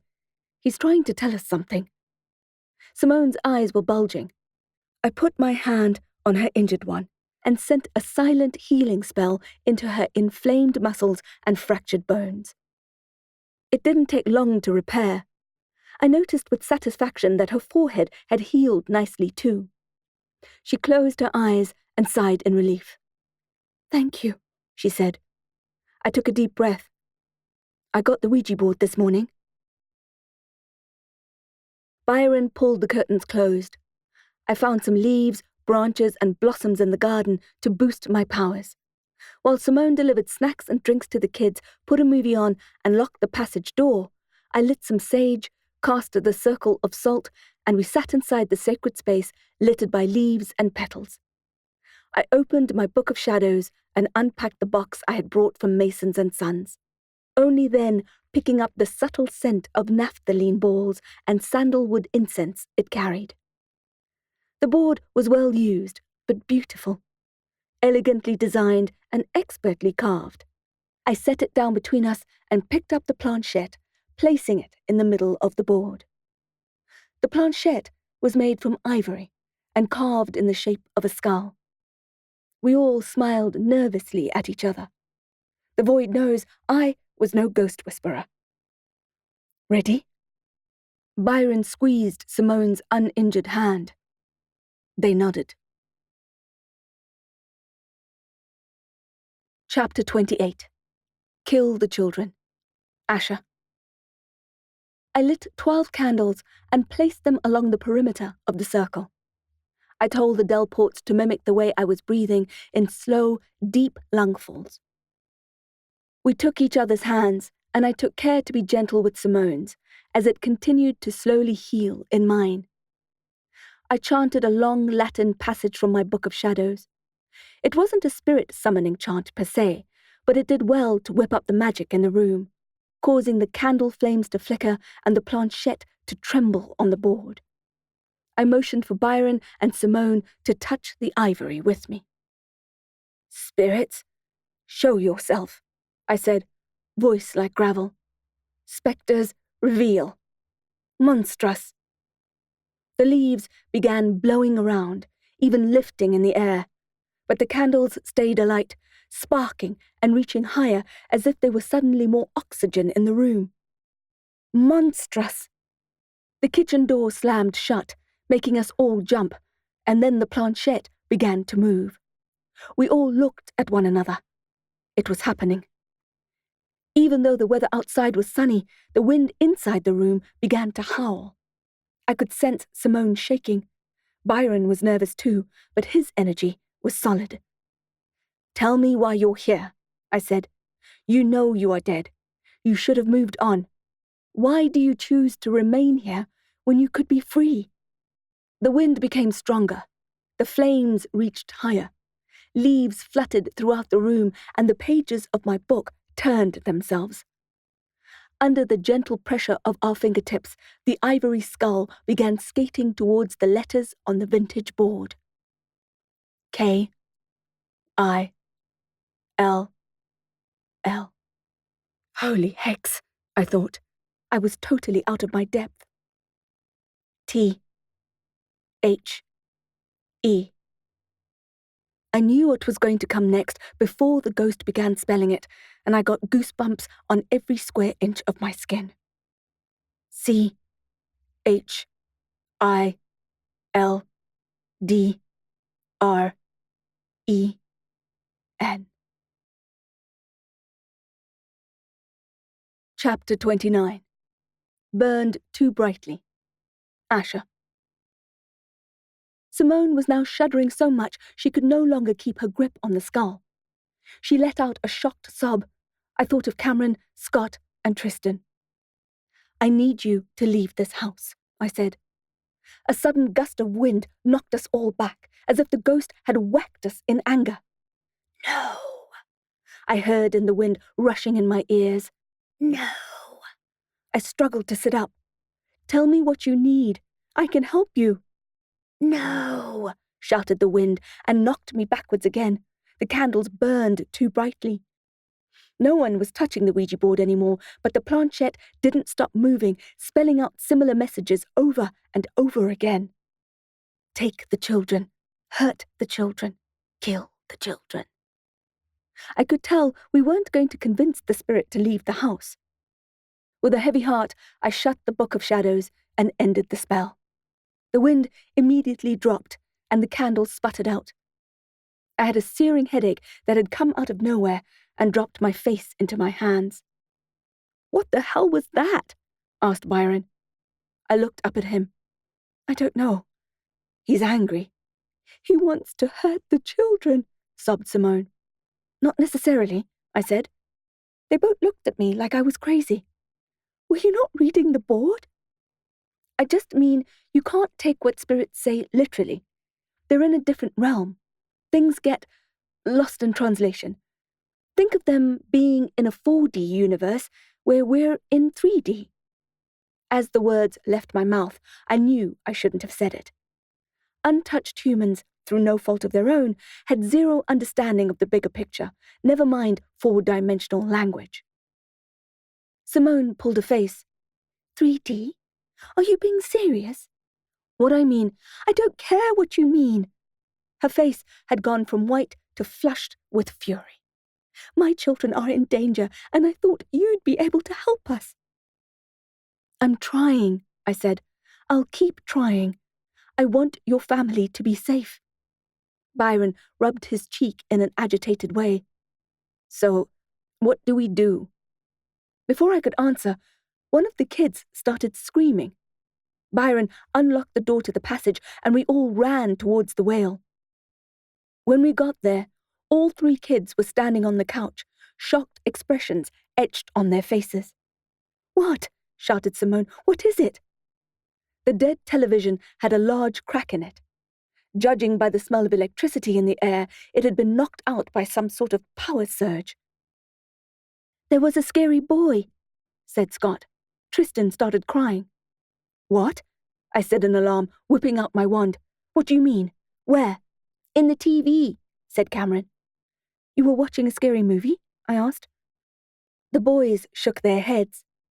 "He came through the movie," wailed Tristan as Simone scooped her up. "His face pushed out of the TV," said Scott, "like he was trying to get out. He looked angry." Byron gave me a reproachful look, and I wondered if I had made the situation worse. Simone hugged her daughter close to her and turned to me. "Maybe you should leave." "Leave?" I spluttered. "Then who will protect you?" Just then, the doorbell rang. Chapter 30. Secondhand Hearse. Asha. Now, quite why the doorbell had elected to electrocute me and not the random stranger standing there will always be somewhat of a mystery.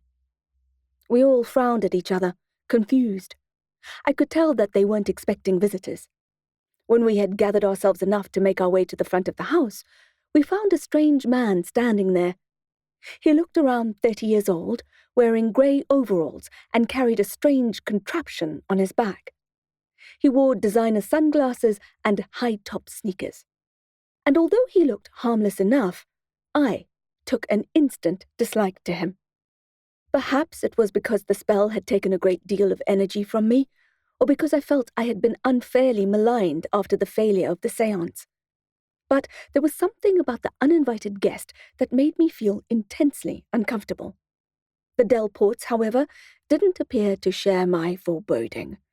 They seemed vulnerable and curious, especially when the man began to talk. "I do hope you'll forgive my intrusion," he said in a clipped private school accent. "But I have been picking up a great deal of paranormal activity from your property." The Delports looked at each other and back at the man. "Now, you may not have noticed anything." Simone stepped forward, almost tripping in her eagerness to engage. "Oh, we have," she assured him. "We have. What do you know?" "Simone," I cautioned, "we don't know this person. He could be anyone. Be careful what you say." "We didn't know you, either," she reasoned rather bitterly. "And this man—" "Nathan Steiger," he said, bowing. "Pleased to be of service." I couldn't help rolling my eyes. "And this man," continued Simone, "looks like— well, he looks like a ghostbuster." My eyes couldn't resist it this time, and they rolled so far back that I thought I might lose them altogether. Nathan Steiger seemed to take no offense. "Yes, ma'am," he said, stepping to the side to reveal his ghost-busting vehicle behind him. It looked like it came directly from the original 1984 Ghostbusters film set, apart from the fact that it was an expensive sports car instead of a second-hand hearse. "You're not serious," I said, hand on hip. "Deadly," he replied, and almost blinded us with his bleached teeth. The Delports were gazing at Steiger as if he were their savior. "Why don't you come in?" said Byron, much to my chagrin. This time he poured wine instead of coffee. Steiger refused to drink, but I was grateful to have something to take the edge off. It had not been a good day so far. The kids were milling about us, so we sent them out on the trampoline with juice boxes and chips. Steiger pulled a piece of equipment out of his backpack. It looked like a bomb-proof tablet that had been reinforced with titanium. "Look at this," he said, and turned it on. Immediately, the thing started vibrating and shrieking. He switched it to silent, and we watched as the aerial map of the street we were on pulsed with energy, and it was all coming from the Delport house.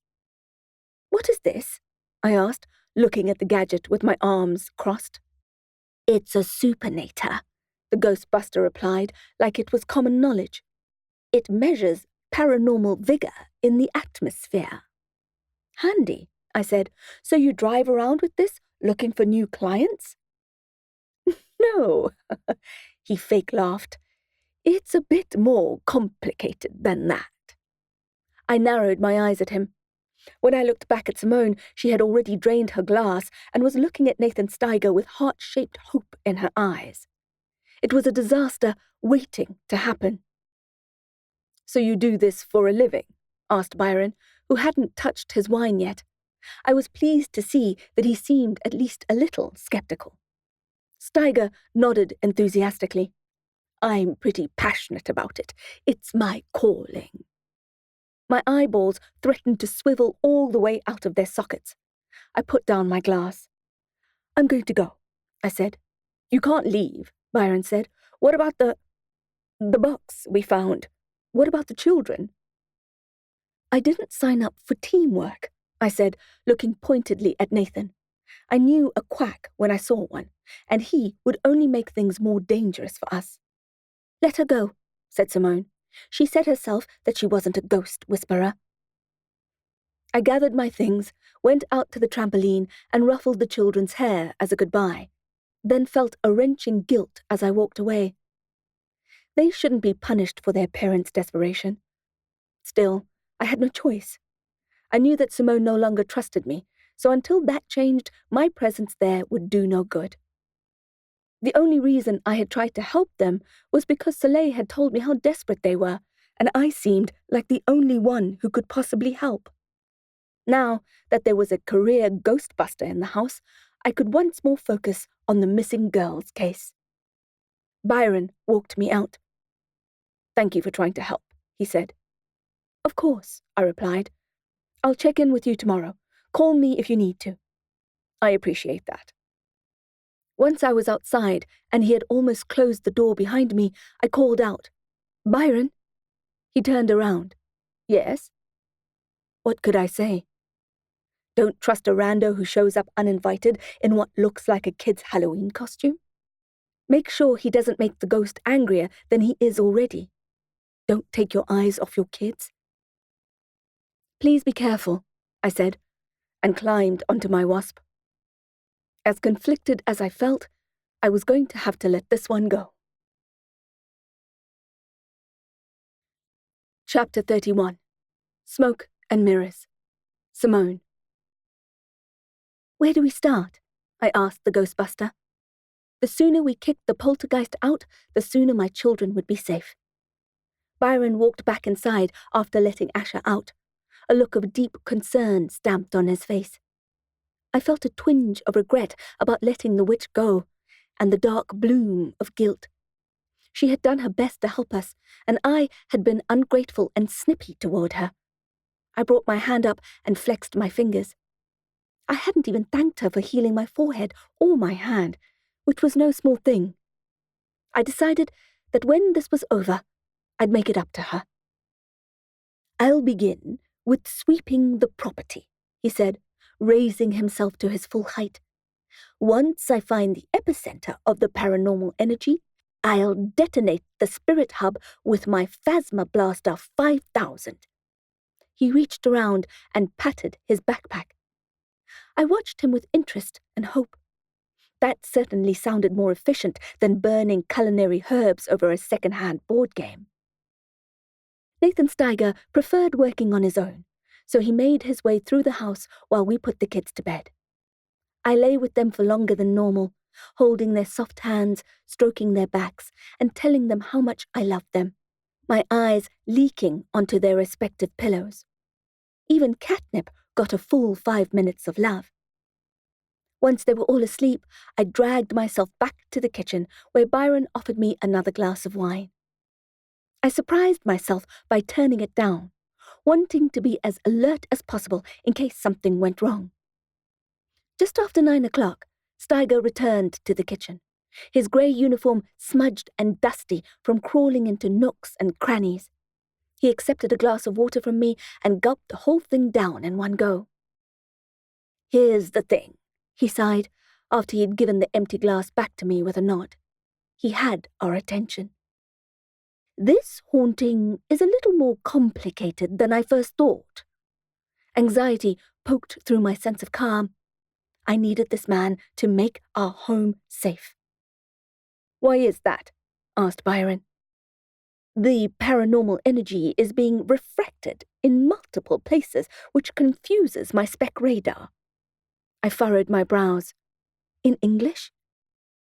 "In most houses I cleanse, there is one resident phantom, sometimes two. They're usually pretty easy to locate and destroy. But in this house—" "I've seen 3 of them," I said. 3 dead children." Byron's mouth turned down. "3 so far." "Exactly," Nathan replied. "There are about a dozen of them, and not only are they feeding off the energy of the house, but that of each other, and it makes for a spectral specula." "A what?" "Smoke and mirrors," he said, "ghosty style." Byron rubbed his cheeks. "So, what do we do?" "It's not going to be pretty," Nathan said. "I'm going to have to perform a comprehensive full Monty Phantasm Steiger showdown." "Right," said Byron. "And how much is this going to cost?" I gave him a dirty look. Who cared how much it cost? Our children's lives were at stake. "I'm sympathetic to your cause," the ghostbuster said. "It's not easy when there are kids involved." "I appreciate that," said Byron, "but I'm going to need a number." I was about to scowl at him again when I remembered all our money was tied up in the house. To add insult to injury, I hadn't sold a painting since the kids had been born, so it was unfair of me to give him such a hard time. "Usually, I charge 100,000 rand for a showdown," he said. "It sounds like a lot, but believe me, it's a hairy experience, sometimes fatal." I gulped. There was no way we'd be able to get our hands on that amount.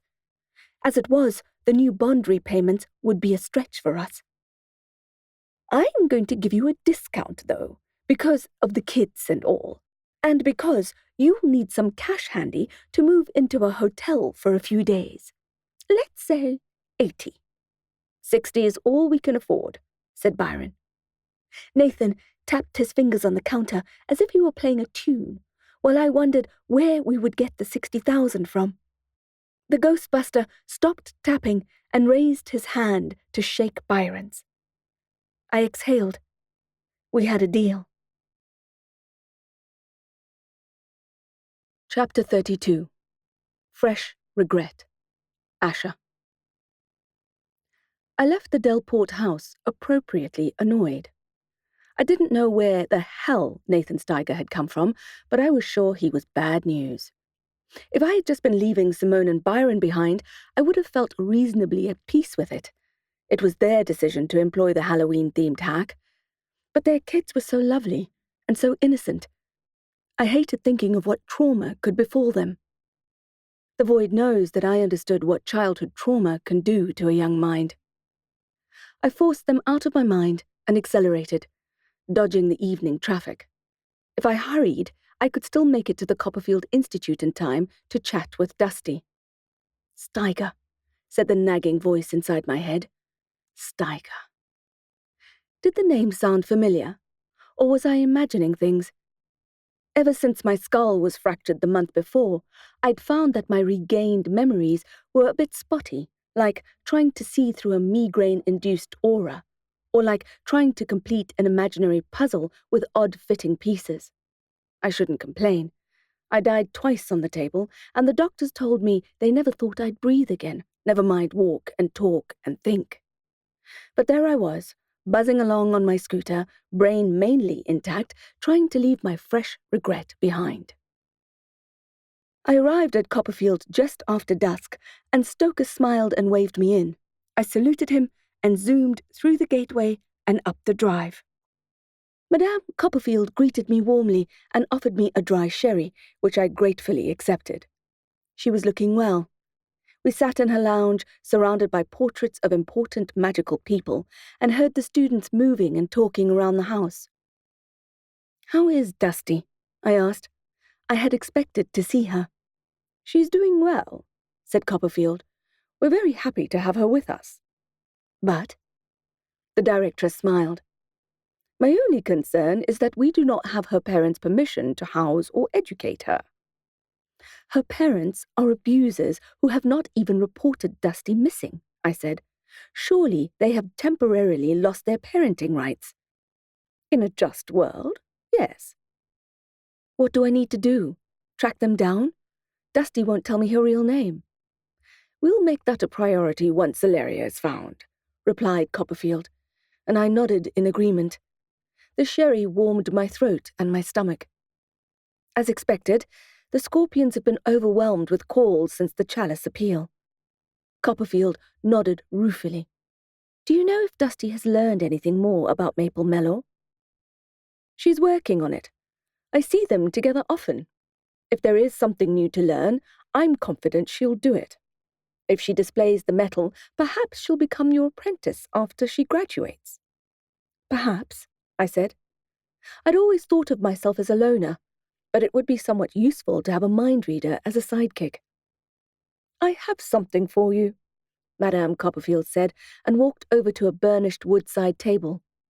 She picked up a large, hard cover with deckled edges and handed it to me. The gold titling on the cover shimmered. "The Missing Daughters of Everon." "What's this?" I asked. "Aberim gave it to me. He has a large collection of children's fairy tales in his study.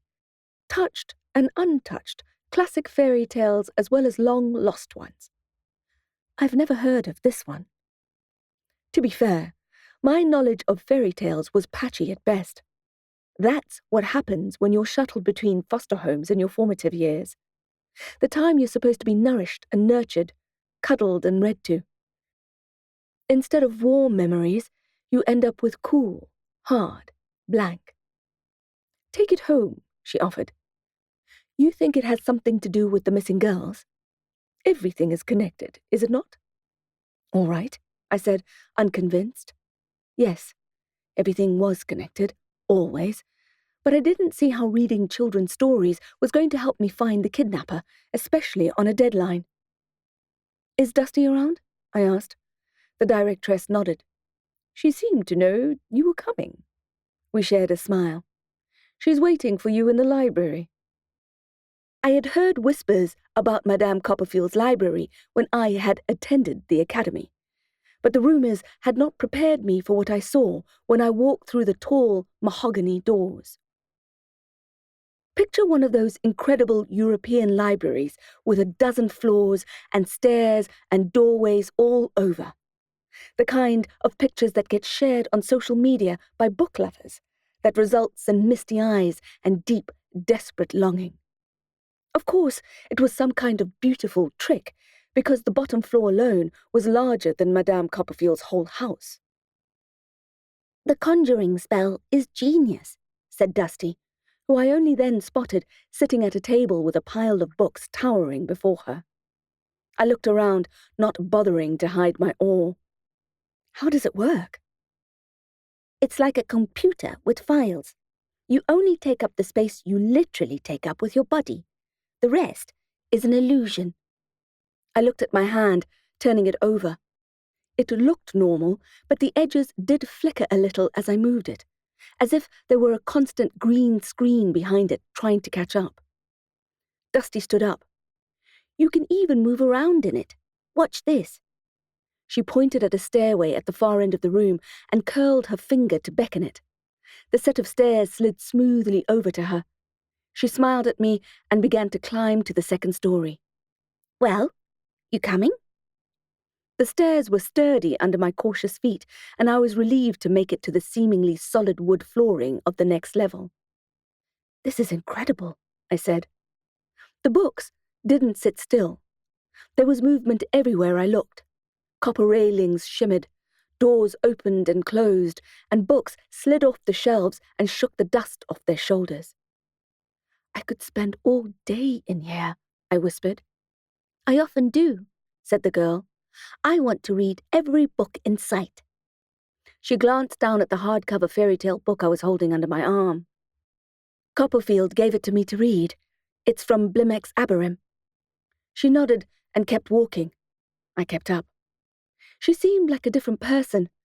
She stood taller, looked stronger, but something else too. She no longer trailed the shame I had sensed when I met her. A magical self-sweeping broom brushed past us and interrupted my thoughts. "You're looking really well," I said. "I feel well," she replied, smiling, gesturing to the magical library. "I didn't know life could be like this." We shared a moment of contentment. I remembered my relief as a child when I realized that Copperfield was to be my new home. "Good," I said. "That's really good." I felt that was a stupid thing to say, obvious and bland. But I had a lump in my throat that wasn't easy to speak past, so I left it at that. After a while of browsing, I had recovered sufficiently to ask about the missing girls case. "Have you heard anything more from Mellor?" I asked. "Learned anything new?" "Maple is still terrified," replied Dusty. "She has nightmares about what the vampire will do to her family if she talks." "You can read dreams, too?" Dusty shrugged. "Dreams are thoughts, aren't they?" I returned her shrug. "I've never thought about it." We moved past the high shelves, enjoying being in the company of so many stories. Of course, being surrounded by books and having a fairy tale tucked under my arm, I couldn't help but think about the Dream Drinker. It was the tale of a powerful older wizard who kept a girl wizard hostage in a tower to drink her dreams and thereby steal her magical power. Despite not being overly familiar with many children's stories, I remembered this one because of how it had horrified me. It had made me feel sick to my stomach. I could see Dusty reading my thoughts because she seemed creeped out by the story too. I put it out of my mind. "Has Maple remembered anything else?" "Not that I can tell. She just keeps replaying the same thing over and over. She only stops to imagine the awful things that could happen if she—" "We have to do something," I said. "She'll go mad if she goes on like that." Dusty nodded. "She's already showing signs of—" She cut herself off, a pensive expression on her face. "Of what?" The girl shook her head. "I don't know. I can't explain it. It's like her mind is spiraling and her thoughts are decaying." I furrowed my brow. I didn't know what it meant, but it did not sound good. Feeling frustrated, I clenched my fists and knocked their undersides on the banister while I thought.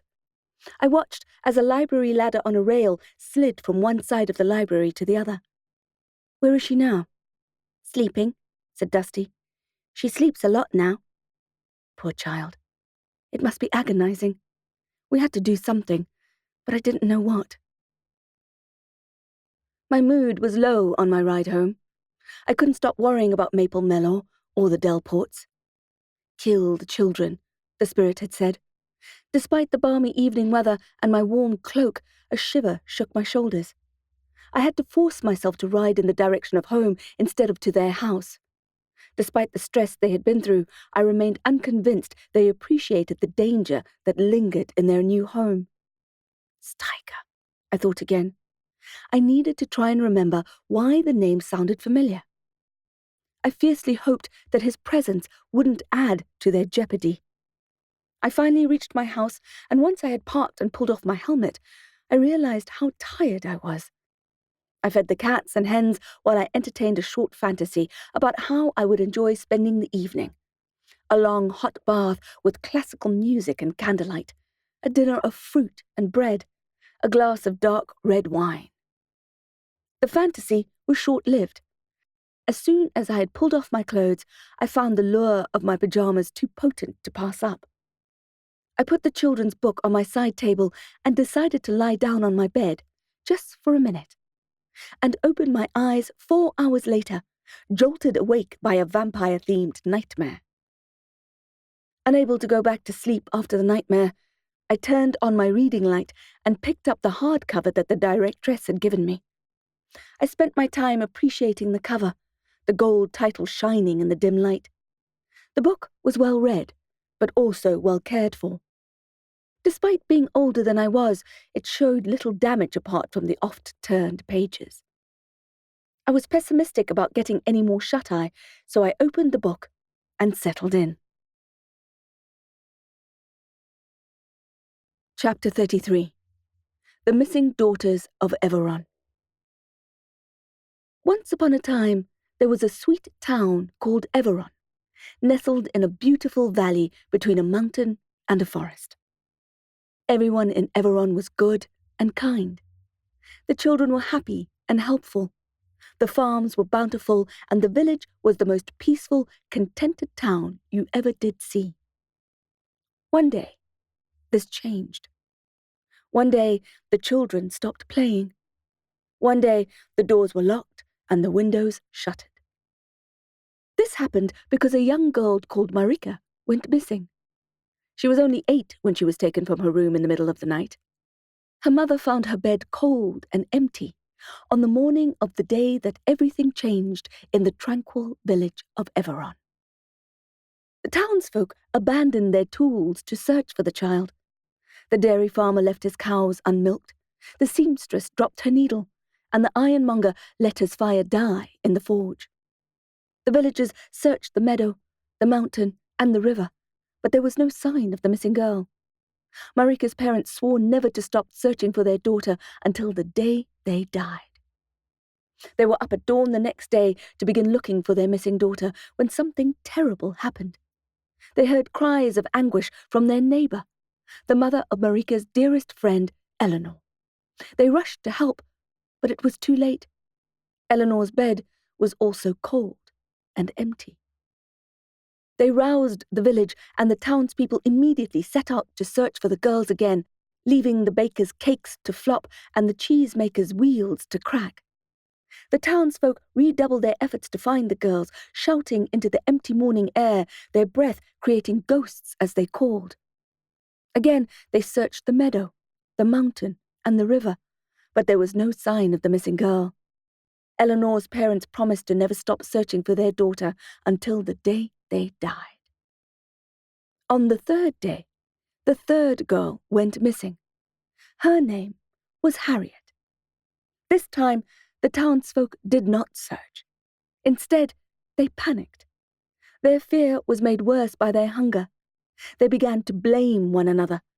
The butcher pointed a finger at the miller, saying that he had seen the man talking to Marika a few days before she went missing. The doctor said that he had seen bruises on Eleanor's legs and wondered if her parents were beating her. The chicken farmer was certain that Harriet was locked up in his neighbor's barn, and when the barn was destroyed by the angry townsfolk, there was no little girl inside. The village pastor called for calm.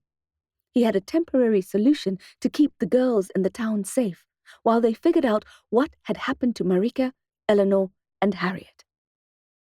They would lock up the daughters of Everon in the town hall until the danger had passed. Every girl child was packed up, taken to the hall, and given a grey-blanketed steel bed with a blossom on the pillow. "It won't be forever," the parents whispered in their weeping daughter's ears. "You'll soon be home with us again. At least you'll be safe here." The girls wanted to go home. They begged and shouted.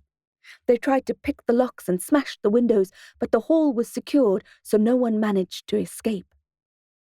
On the 4th day, a 4th daughter was taken from the town hall, even though the doors remained locked and the windows unbroken.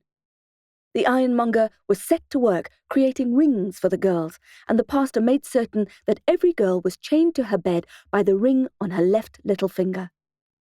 The townsfolk set up vigil outside the hall and took shifts staying awake to protect the precious girls, while the wheat in the fields died and the blanket yarn remained unknitted.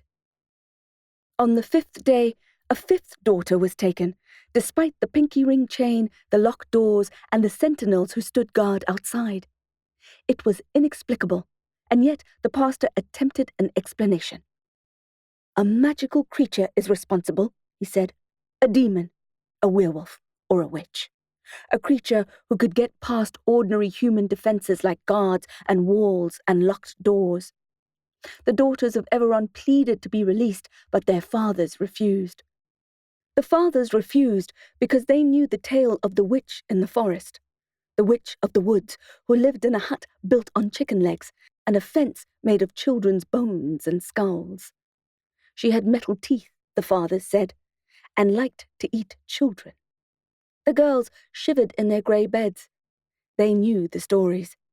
They had been told all throughout their childhood not to go into the forest. Be good, otherwise Baba Yaga, the bone-legged, will get you. Baba Yaga was a wise woman and healer who lived in the sweet town of Everon until she was accused of witchcraft.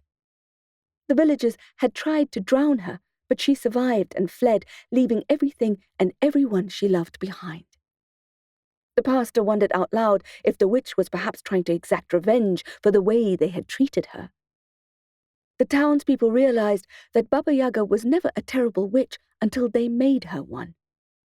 They considered going into the dark forest to kill the witch, but instead decided to visit her to make a long-overdue amends.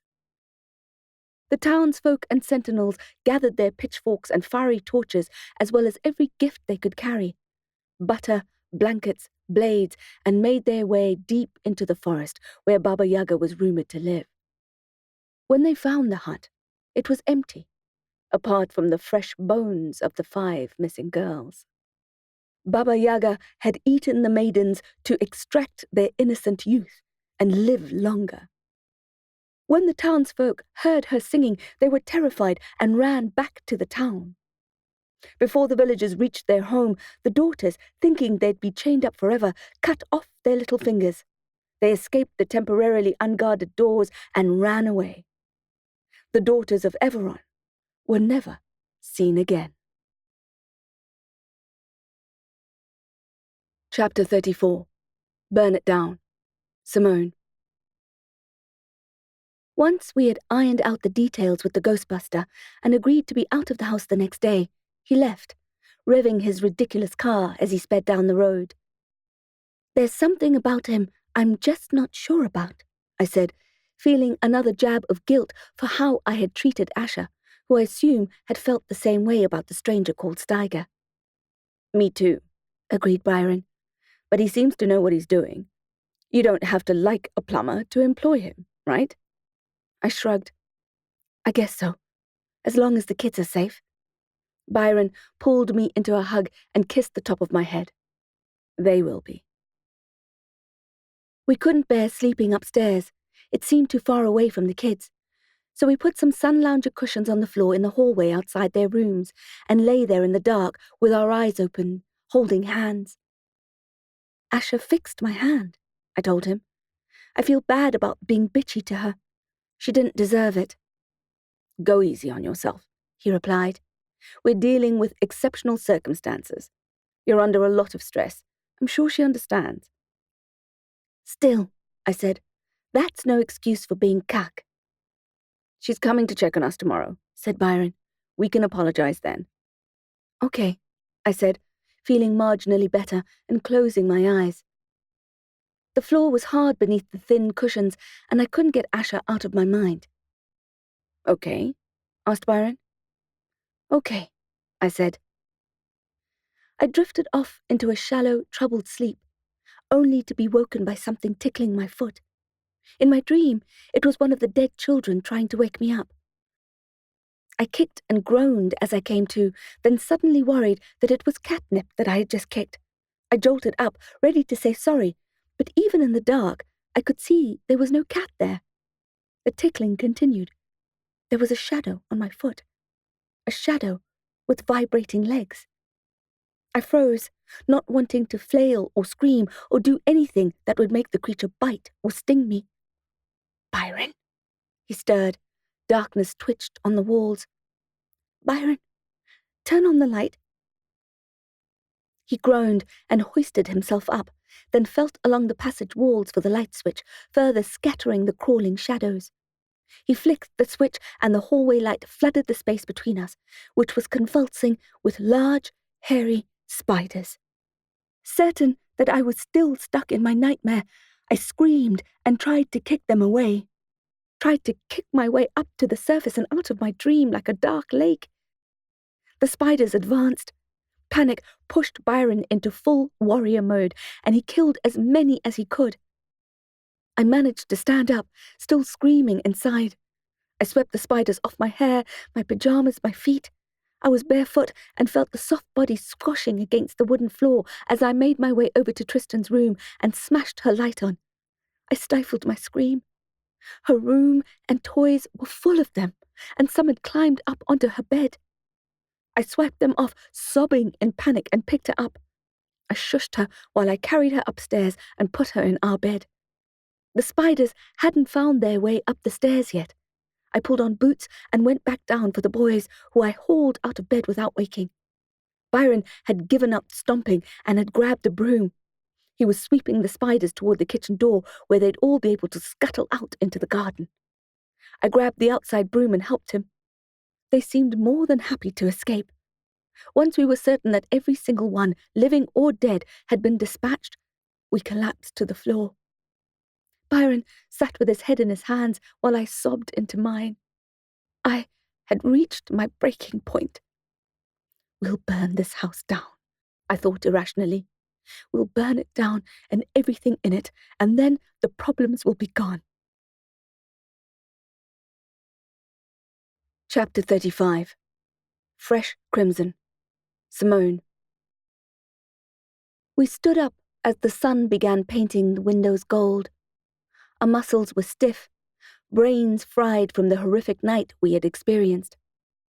After checking on the children in our bed upstairs, all sleeping soundly despite Scott's limbs splayed over his siblings, I started sweeping up the remaining dead spiders and bagging them while Byron quietly made coffee. His face was puffy and crumpled, and we had matching dark circles under our eyes. I didn't even know what to say. "We'll look for a hotel today," he finally said. "Okay." How we were going to pay for the hotel stay and the house cleansing was still a mystery to me. If only I had worked harder, painted more, marketed my work better, we'd have more savings in the bank. "I'm sorry I can't contribute to the bills," I said, feeling the shame burn in my chest. "You contribute to everything else," replied Byron. "Leave the bills up to me." I laughed bitterly. "You mean the kids and the laundry? I feel like a vintage 1950s housewife." "You're way more interesting than that," he said in mock seriousness. "You're a vintage housewife of a haunted house." I punched his arm. "Don't joke about it. I'm too scared." He took a deep breath and fixed his tired eyes on me. "So am I." I carried 2 black plastic bags of shrunken arachnid corpses to the garbage bin outside the kitchen door and dumped them inside. I couldn't help but wonder where the surviving ones had fled to. The weight of the bags assured me that I may well be living in the worst house ever purchased. But at least I wasn't going insane. The spiders were as real as my prickling skin. Our homemade gremlins came marching down in a morning haze with mussed hair and warm skin. Tristan complained that I hugged her too tightly, and Scott that I hadn't hugged him tightly enough. Cameron pushed me away altogether. "You know I don't like hugs," he said. I put on my worst Italian-Russian accent, the one that Cam hated, and stomped after him like a zombie, saying, "Let me love you," until he relented for some tickles. "Where's Asha?" asked Scott. "Oh," I said, feeling that twinge of guilt again. "She went home." "I hope she comes back," he said. "The house is safer when she's here." I made toast for everyone, and we sat around the kitchen island, passing around the butter, marmalade, and cheese. "Why were we sleeping in your bed?" asked Cameron. Byron and I looked at each other. I had read somewhere once that to tell a convincing lie, you should stick as close to the truth as possible. Dad and I saw a spider last night, in the hall, so we decided to move you guys just in case it could bite.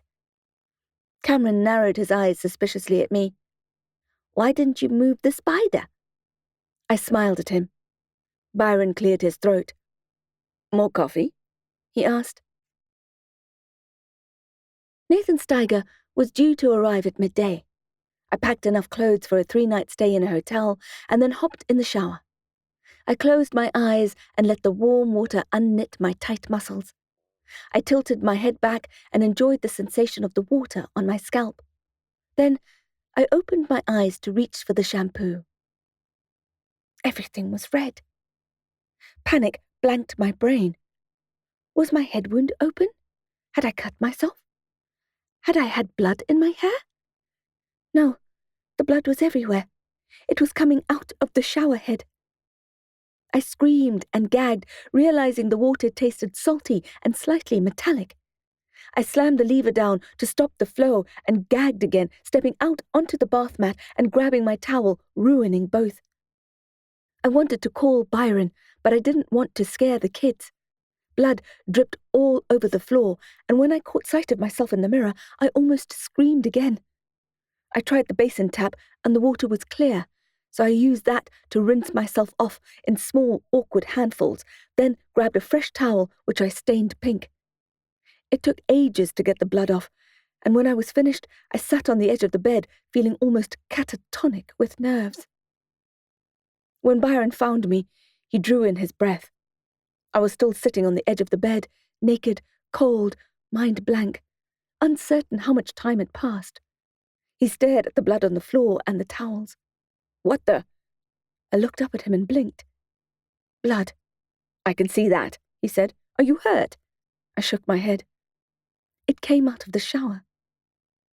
He shook his head in disbelief, then went to nudge the tap on. Fresh crimson poured down in a stream. He turned it off and dried his hands, which had been splattered with red. He dressed me and lay me down in bed. We knew we had to go to the hotel, but I was in no state to do anything but lie down. Rest, he said. The hotel can wait. Chapter 36. She's not herself. Simone. She's not well, I heard Byron say. We're not going anywhere today. I lay in bed, unblinking, staring at the ceiling. It felt like the multiple traumas over the last few days had short-circuited my brain. But you have to, Steiger replied. It's not safe for you here. She can hardly talk, said Byron. A part of me argued with him. Of course I could talk. I was fine, except that I just lay there, unmoving, like a corpse. Mr. Delport, said the man, I understand that she's not herself. Anyone in her situation would be traumatized. I don't think you appreciate the severity of the situation. Your children are in danger. He's right, I thought. We had to do what we could for the kids. We had to get out. I would get up, and we could go. My fingers twitched, but my body remained inert. I don't think you appreciate the severity of my wife's condition, Byron said. This week has been hell. This house has been hell. All the more reason to move out and let me take care of it for you. That is what you're paying me for. You received the deposit, said Byron. I did. I didn't know where Byron got the money, but I stopped caring as I felt my mind floating away, leaving an empty vessel on the bed. Hours later, Byron was at my bedside with a cup of tea. Feeling better? He asked. The suitcases were all zipped up and ready to go. I nodded, even though I wasn't sure how I was feeling. I only knew we had to get out. Can you walk? He asked. I don't know. Byron helped me sit up. He put my arm over his shoulder so that he could prop me up as we made our way down the stairs, then lowered me onto the couch in the living room. Mom! Shouted the children, climbing over me. Gentle, yelled Byron. Your mom doesn't feel well. I welcomed the hands that squeezed and patted me. It made me feel more attached to my body as opposed to the feeling of floating away again. You've been sleeping for so long, complained Scott. I gave him a weak smile. Byron came back from putting our bags in the car with the car keys in his hand. Ready to go? We can't go, said Tristan. We aren't allowed to. What do you mean? Asked Byron. Cassandra said.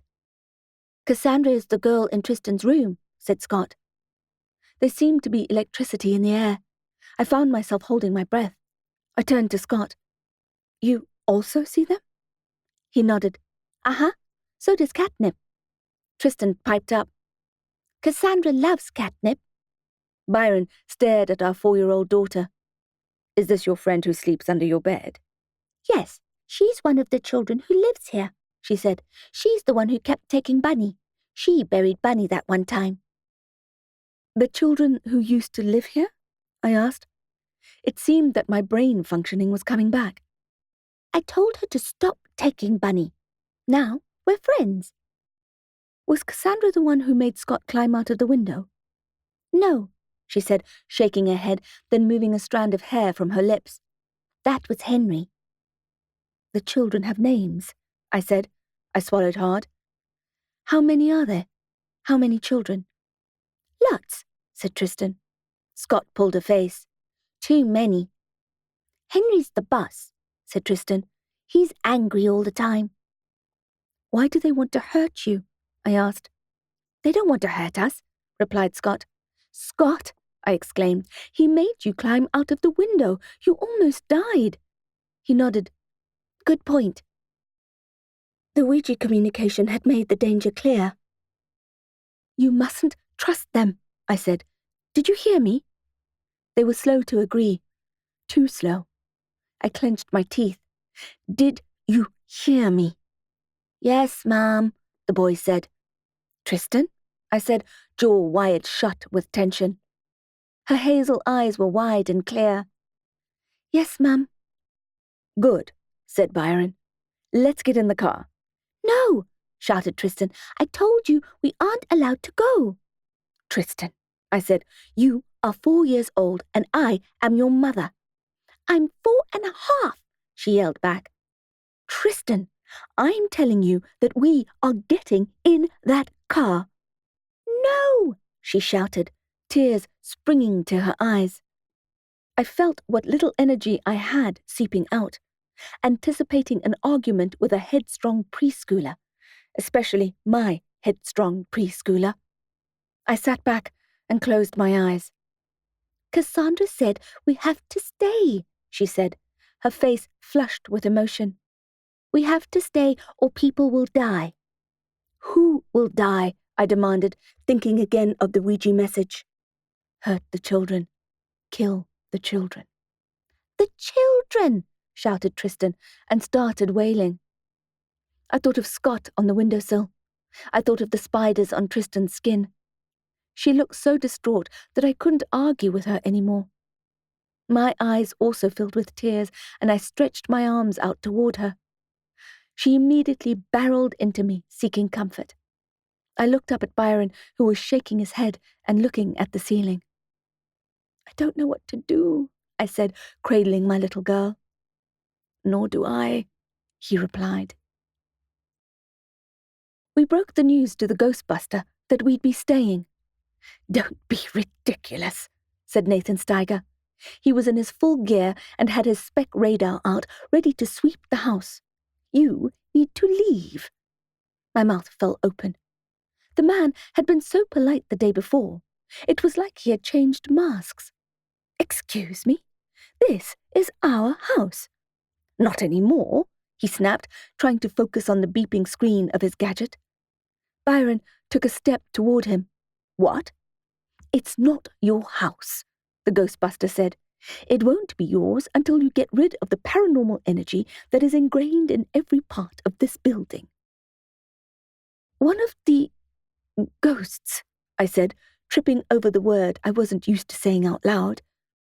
One of the ghost children told my daughter that if we left, then people would die. And you believe a 4-year-old's imagination? She's 4.5, I said, and yes, I believe her. You're going to have to work around us, said Byron. We'll stay out of your way. Our plan was to pack snacks, build a blanket fort upstairs in our bedroom, and stay there for as long as it took. "Now I've heard everything," Steiger said, shaking his head while he walked away. "Oh," I said loudly, as if I had just remembered. "Asha Rook will be stopping by today." Steiger turned and glared at me. "I don't need more distractions. Tell her to stay away." I glared back. "As I said, Asha Rook will be stopping by today." I immediately sent a text to Asha, apologizing for the day before and asking her if she was still planning on coming to see us. She didn't respond. "How did you get the money?" I asked Byron. "Don't worry about it," he said. "It's done." Anxiety pulled at me. "Another loan?" I asked. He shook his head. "No, although I did try." "Tell me," I urged. He sighed. "I'll buy them back once we have better cash flow again. I told the pawn shop to keep them for me." "What?" I asked. "My mum's diamond earrings," he said. "Oh, Byron," I said, hand to my heart. Byron's mother had passed away a few years before, and he had planned on giving the earrings to Tristan on her 21st birthday. "We'll get them back." "Yes," he said, but I heard the uncertainty in his voice.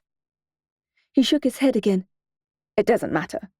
Nothing matters except keeping you and the kids safe." We hugged for a while. "Speaking of which, when did the ghostbuster turn into such a chop?" He laughed. "When he got the deposit. But hopefully, him being an asshole doesn't stop him from fixing the problem." I said. I had been so taken in by him the day before.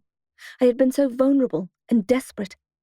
His bleached teeth should have been a red flag. Who had such white teeth? Someone with something to hide. I started packing up some snacks for the blanket fort. It was going to be a long day. Chapter 37. Pink Bone. Asha. Simone Delport's message pinged on my phone.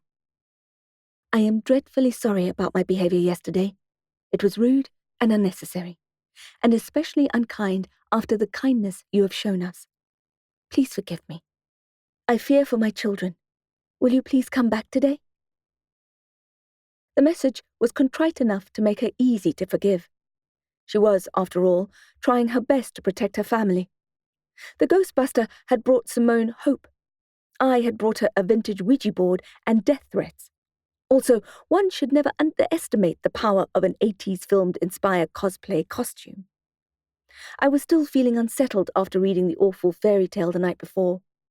Why had Aberim given Directress Copperfield such a ghastly book to read? I could see no significance to the missing girls case other than the title. No wonder it was a lost story. I was sure it gave children nightmares and was quickly pushed to the very back of the shelf. It made me think of the Delport children again, and I quickened my pace. For a child-free spinster witch on the shelf, I sure had a lot of children to worry about.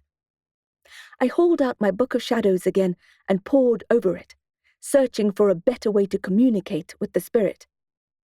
If it wanted to hurt the children, I needed to find out why. When I arrived at the Delport home, the residence was eerily quiet. Not wanting to repeat my first electrifying experience with the doorbell, I called out. I saw movement in the garden and strained to look. A beautiful cat slinked its way along the path toward me. "Hello, Your Majesty," I said. It slipped through the space between the wall and the gate, like silk thread through the eye of a needle, and I knelt down to stroke her. She was a dark marbled tabby, so sweet and soft. We shared a moment of mutual bliss, then I looked up and was startled. Scott was standing behind the gate, watching us. "Hades," I said, after gasping. "You gave me such a fright." His expression didn't change. He gazed at me like I was a rather interesting-looking rock. "Scott," I said, "are you okay?" I was still on my haunches, with my hand on the cat's back. She turned to Scott and hissed at him, surprising me. She had seemed so tame and friendly. When I looked back up at Scott, his face was melting. I shut up. Scott? I watched in horror as the skin began sagging off his skull. I sent a high kick to the doorbell, ringing it for as long as I could handle the current. I could see the pink bone of the boy's skeleton as his flesh melted away, as if he were in the path of a fierce gust of downward radiation.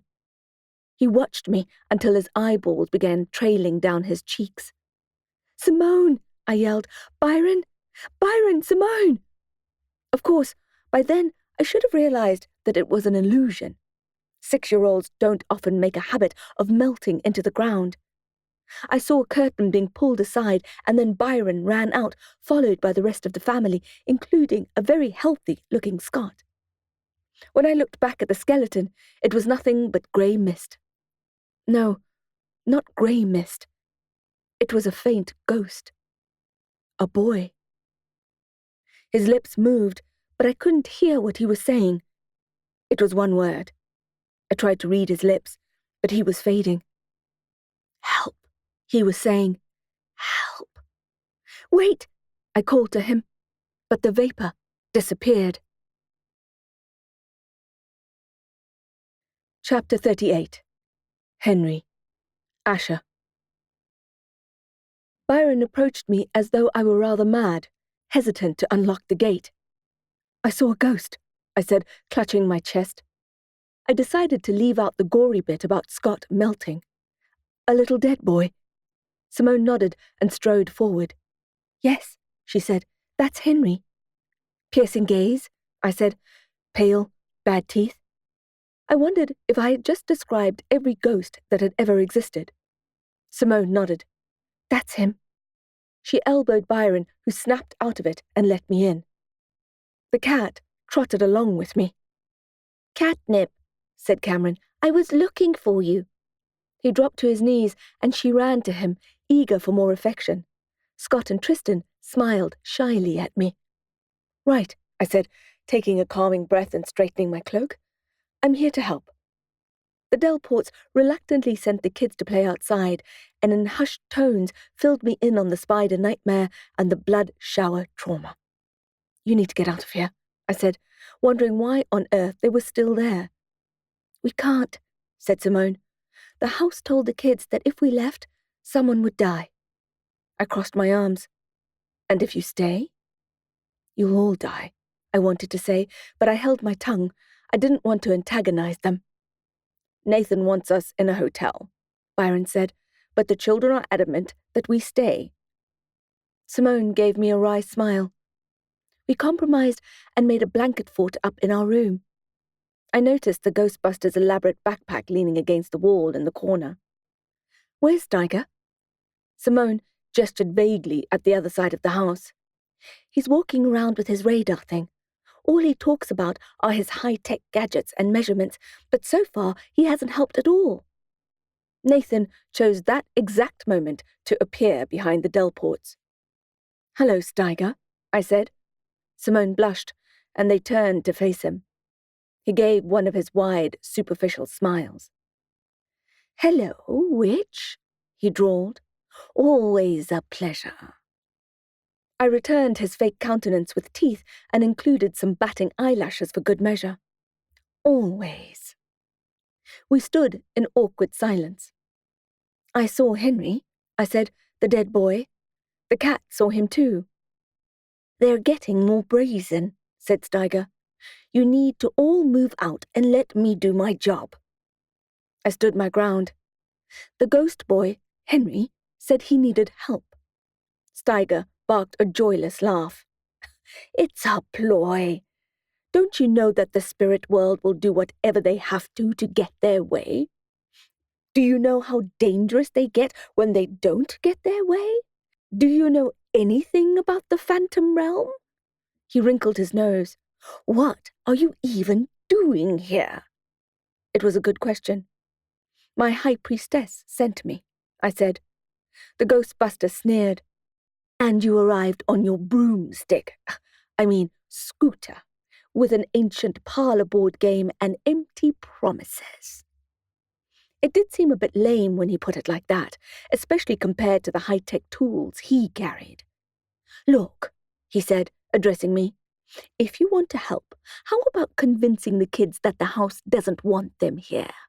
Tell them they'll be safer, and their parents will be safer if they move out so that I can do my job." The man's entitlement infuriated me. What's next? Make him a sandwich? But I couldn't help but agree that the family should stay elsewhere while we cleansed the house. I turned to the Delports. Believe me, I hate to say this, but I think Steiger's right. It's just too dangerous here. If they were my kids... I didn't need to finish the sentence. Simone and Byron looked at each other with matching body language. Eyes swollen, cheeks sunken, shoulders stooped by exhaustion. They shook their heads in defeat. "Fine," said Simone. "I guess you guys know what you're talking about." Steiger looked relieved. "I'll chat with the kids," I said. I headed into the back garden while Simone and Byron finished packing the car. I had to dodge the holes that had been dug. The kids were sitting on the trampoline, stroking catnip, talking softly. "Hello again," I said. They looked up at me. "Hello." "Are you really a witch?" asked Tristan. "What do you think?" I replied. She thought for a while. "I thought witches were just in stories." "All the world's a stage," I said, "and all the men and women merely players." She scrunched up her face. "Shakespeare wrote that," I said. Scott sat up straight. "Did Shakespeare know any witches?" "Well," I replied thoughtfully, "he certainly wrote about them. Not very nice ones, who made terrible potions." "We make potions sometimes," said Scott. "And fairy tea and fairy soup," said Tristan. "Lucky fairies," I said. "What kind of potions do you make, Scott?" "Oh, you know," he said, shrugging. "Leaves and sand and things, a weed, a chicken bone." "That sounds like a good start. I make potions at home too." "What kind of potions?" asked Cameron. "All kinds. Healing potions, sleeping draughts, glamours." "What's a glamour?" he asked. "It's like a mask," I replied, "but for your whole body. It transforms you into someone else." "Why?" asked Tristan. "It comes in handy," I said, "in the kind of work I do." "Your ghost-busting work?" said Scott. I laughed. "No, I'm not a ghostbuster. Well, I couldn't very well tell them that I was a vigilante assassin under the cover of a green potion mistress detective witch. I'm just a witch," I smiled. "Are you going to help the children?" asked Scott. "The ghost children? Yes, I'm going to try, but I need your help." They all nodded at me, wide-eyed. "I need you to go with your parents to the hotel for a few days, so that we can sort this house out. I'll help the children to move on." They shook their heads in unison, as if they were all kitsch puppies on a dashboard. "No," said Tristan. "We can't. They told us we can't leave." "Why not?" "Cassandra said we have to stay or people will die." "Cassandra is one of the ghost children?" "Yes," said Tristan. "Okay," I said. "How many ghost children are there?" "A lot," said Cameron. "Maybe 12. "How did they die?" I asked. "They don't talk a lot," said Scott. "Or maybe they can, but we can't hear them. We just feel them." I remembered Henry at the gate mouthing, "Help." "What if I said that you guys moving out for a while is the safest thing to do, and that I'll help the children and no one will die?" Tristan looked at me with round, clear eyes. "I'd say you were wrong." Chapter 39. A Life for a Life. Asha. Eventually, I was able to persuade the kids that they and their parents would be safer somewhere else. It was no small victory. Simone grabbed a few last-minute things, including a toy rabbit that had clearly seen better days, and they strapped the kids into the modest family car. "They're not going to let us go," said Tristan. "Nonsense," snapped Simone. It was the first time I had heard her use a less-than-loving tone with her children. I saw her jaw was tight, and mine felt the same. I stood in the garage, waiting to wave them off. Cameron started crying. He tried to hide his tears by looking out of the window, but we all heard him sniff. Byron turned to look at him. "What's wrong, boy?" "I want to take Catnip with us," he said. "We can't just leave her here." "The hotel doesn't allow pets," said his dad, "and she's just settled in here. It's probably best for everyone that she stays." It was obvious that no one believed it. Who knew what could happen to a cat in a haunted house? "I'll take good care of Catnip," I said. "I love cats. I have 2 at home. I'll spoil her." Cameron seemed partly mollified, but Scott started crying, which set Tristan off. "Poor Catnip," she wept. "Someone is going to die." This was the last straw for Cameron, who struck at his safety belt button until he was free. He wrenched the car door open and climbed out of the car. "You go," he said. "I'll stay and look after Catnip." "Oh, my goodness," said Simone, hand to her forehead. "Get in the car, Cameron," said Byron. His tone implied a warning, or else. Cameron shook his head, his eyes glossy with tears. "No, I'm staying." "You're 8 years old," said Simone. "You are not staying. You are coming with us." "No," he shouted, and hightailed it out of the garage. Simone sighed as if a giant boulder had just nestled on her chest. "Shall I go and speak to him?" I asked. "No," said Simone, wrenching her own door open. "I'll do it." The other children cried softly in the back seat while Byron and I looked at each other. After a few minutes, Simone was back, dragging a very unhappy boy with her. She slotted him in the back again and buckled his belt, then returned to her seat. "Right," she said. "Let's do this." The smaller children cried louder. When he hit the remote to open the garage door, nothing happened. "Try again," said Simone. "I did," he said, 3 times. He held the remote control up to his eyes to inspect it, then whacked it a few times. When he tried again, the door did not move. Simone jumped out of the car again and pressed the button on the wall. Nothing happened. Byron tried to start the car, but the battery was dead. The garage lights flickered. "It's trying to keep us here," she said in an ominous tone. The flickering light on her pale face made her look menacing. "Can you open the door manually?" I asked. Byron shook his head. "The manual override is locked, and the previous owner didn't leave a key." Simone gave one of those boulder-on-chest sighs again and started unpacking the car, starting with the children. I checked the circuit box, but found nothing unusual. Then I followed some of the wires and saw some corrosion. I showed Byron, who frowned. "I'll call an Uber," he said. I helped him carry the bags to the front gate where I had previously seen Henry. "That's weird," he said. "My Uber app isn't working. No signal." I pulled out my phone. "I don't have signal either." "Okay," he said, sighing deeply. "Let's have a cup of tea and try again later." The kids seemed relieved to stay at home. They rushed back into their rooms to gather toys and then into the TV lounge where they began watching SpongeBob SquarePants on an iPad. Byron filled the kettle and got a teapot and 4 mugs out. Seeing him in the kitchen reminded me of Sam, and I felt an immediate bolt of affection for the cop. I hadn't seen him since we had lunch at the Copper Cog, so I made a mental note to message him. Byron laid out chocolate chip cookies and strawberry wafers. "I can't help it," he said to me conspiratorially. "I'm a stress eater."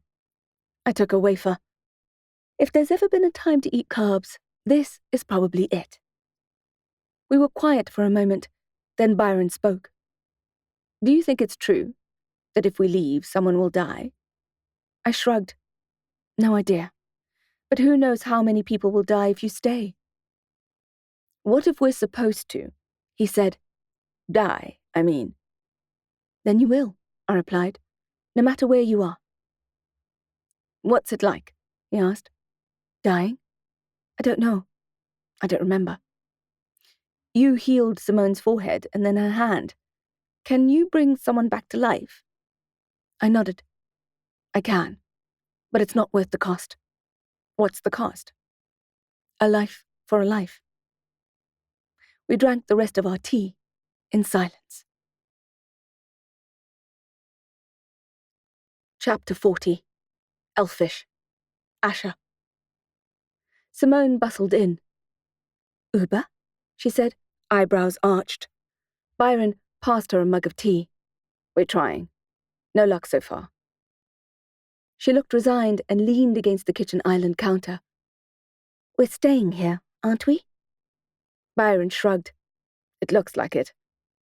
Steiger won't be happy, I said, looking at his backpack, which was still propped against the wall in the corner. Where is he, anyway? I saw him in our bedroom, Simone said, using that blasted bleeping thing that looks like a string trimmer from Star Wars. Despite the circumstances, Byron chuckled. I held my empty mug against my chest, enjoying the last of its warmth against my palm. I know you two have had a nightmare of a week, I said, but you must also remember what you've got going for you. They both looked at me quizzically. You have a solid, loving relationship, I said, and you have 3 wonderful children. They're only wonderful some of the time, said Byron. And a cat, added Simone. We have a cat. And a cat, I said, and you haven't had a total sense of humour failure. Yet, said Byron. So I would count that as a definite win, I said. You're luckier than most people I know. Apart from the whole poltergeist thing, said Byron, and the spooky toys buried in our yard, and like blood in our shower. Yes, I smiled. Apart from that. I rinsed the mug and put it upside down on the drying rack, then hauled Steiger's backpack up off the floor and onto the kitchen counter. What are you doing? Whispered Simone. Byron also looked concerned. You probably shouldn't be touching that. Due diligence, I said, is what I'm doing. It's what I should have done as soon as Steiger arrived. We all stared at the huge bag on the granite slab. I knew there was something to be found, but I wasn't sure I'd be able to find it. I tried unclipping the main opening, but it was stuck fast. It's got some kind of security spell on it, I said. I hadn't realized that Nathan Steiger was touched. It hadn't come across. Although, when I thought about it, he did look like he had some elf blood in him, which made complete sense. I'd never met an elf who cared about anything more than his own self and, at a stretch, his family. As Farah liked to say, there's a reason there's an elf in self. Sometimes she forgets the S altogether if one of her 12+ kids is demanding more than his share.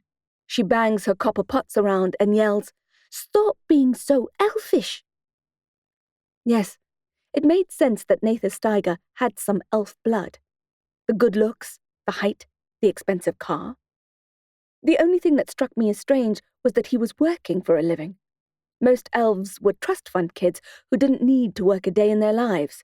If they did work, it was usually something well paid and cushy, not in the service industry, and certainly not putting their lives at risk to evict resident phantoms. Something about Nathan Steiger just did not add up. I tried the fasteners again, and this time they gave me a little shock to warn me off. I remembered the doorbell. Had he put a spell on that too? I unfastened my wand. Rumpus pretendo, I said. Break the protection. A small spark of light travelled from the tip of my wand to the stubborn plastic clip, undoing the elf's magic spell, and I was able to open it. I'm not sure you should be doing this, said Simone, looking behind her for the looming shadow of the ghostbuster. Despite her apparent misgivings, she peered eagerly at the bag to see what we might find. I stuck my hand into the opening. I hoped it wasn't booby-trapped. Elves are sneaky like that. I'd been stung by a scorpion once for rushing in after breaking a simple protection spell, only to be pierced by a burgundy Scorpio conjuration with a twin-jointed tail. Luckily, Steiger wasn't that clever or paranoid, and there were no further barbs in his magic. I grasped a foreign-feeling thing and pulled it out, and we all stared at it. "Son of a bitch," said Simone. Chapter 41. Fantastic. Asha. Nathan Steiger would live to regret that he wasn't that clever or that paranoid, because what we pulled out of his bag made Simone so angry that her pale fingers began pulsing as if she was ready to strangle the man. We were perhaps expecting to see one of his highly advanced tech tools, but instead it was an empty plastic bag stained with red powder.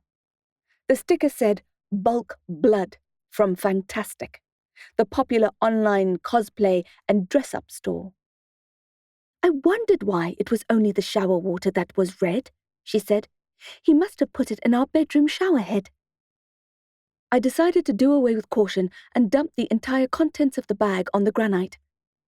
There were indeed lots of gadgets, but we also found wire cutters and pliers that explained the flickering lights. His first attempt at gaslighting the family so that they'd agree to engage his services. And once he had moved in, he had easy access to prank them further. There was a receipt from a pet store for an insane number of spiders. Byron's face flushed with fury. He stalked to the passage and shouted upstairs, "Steiger!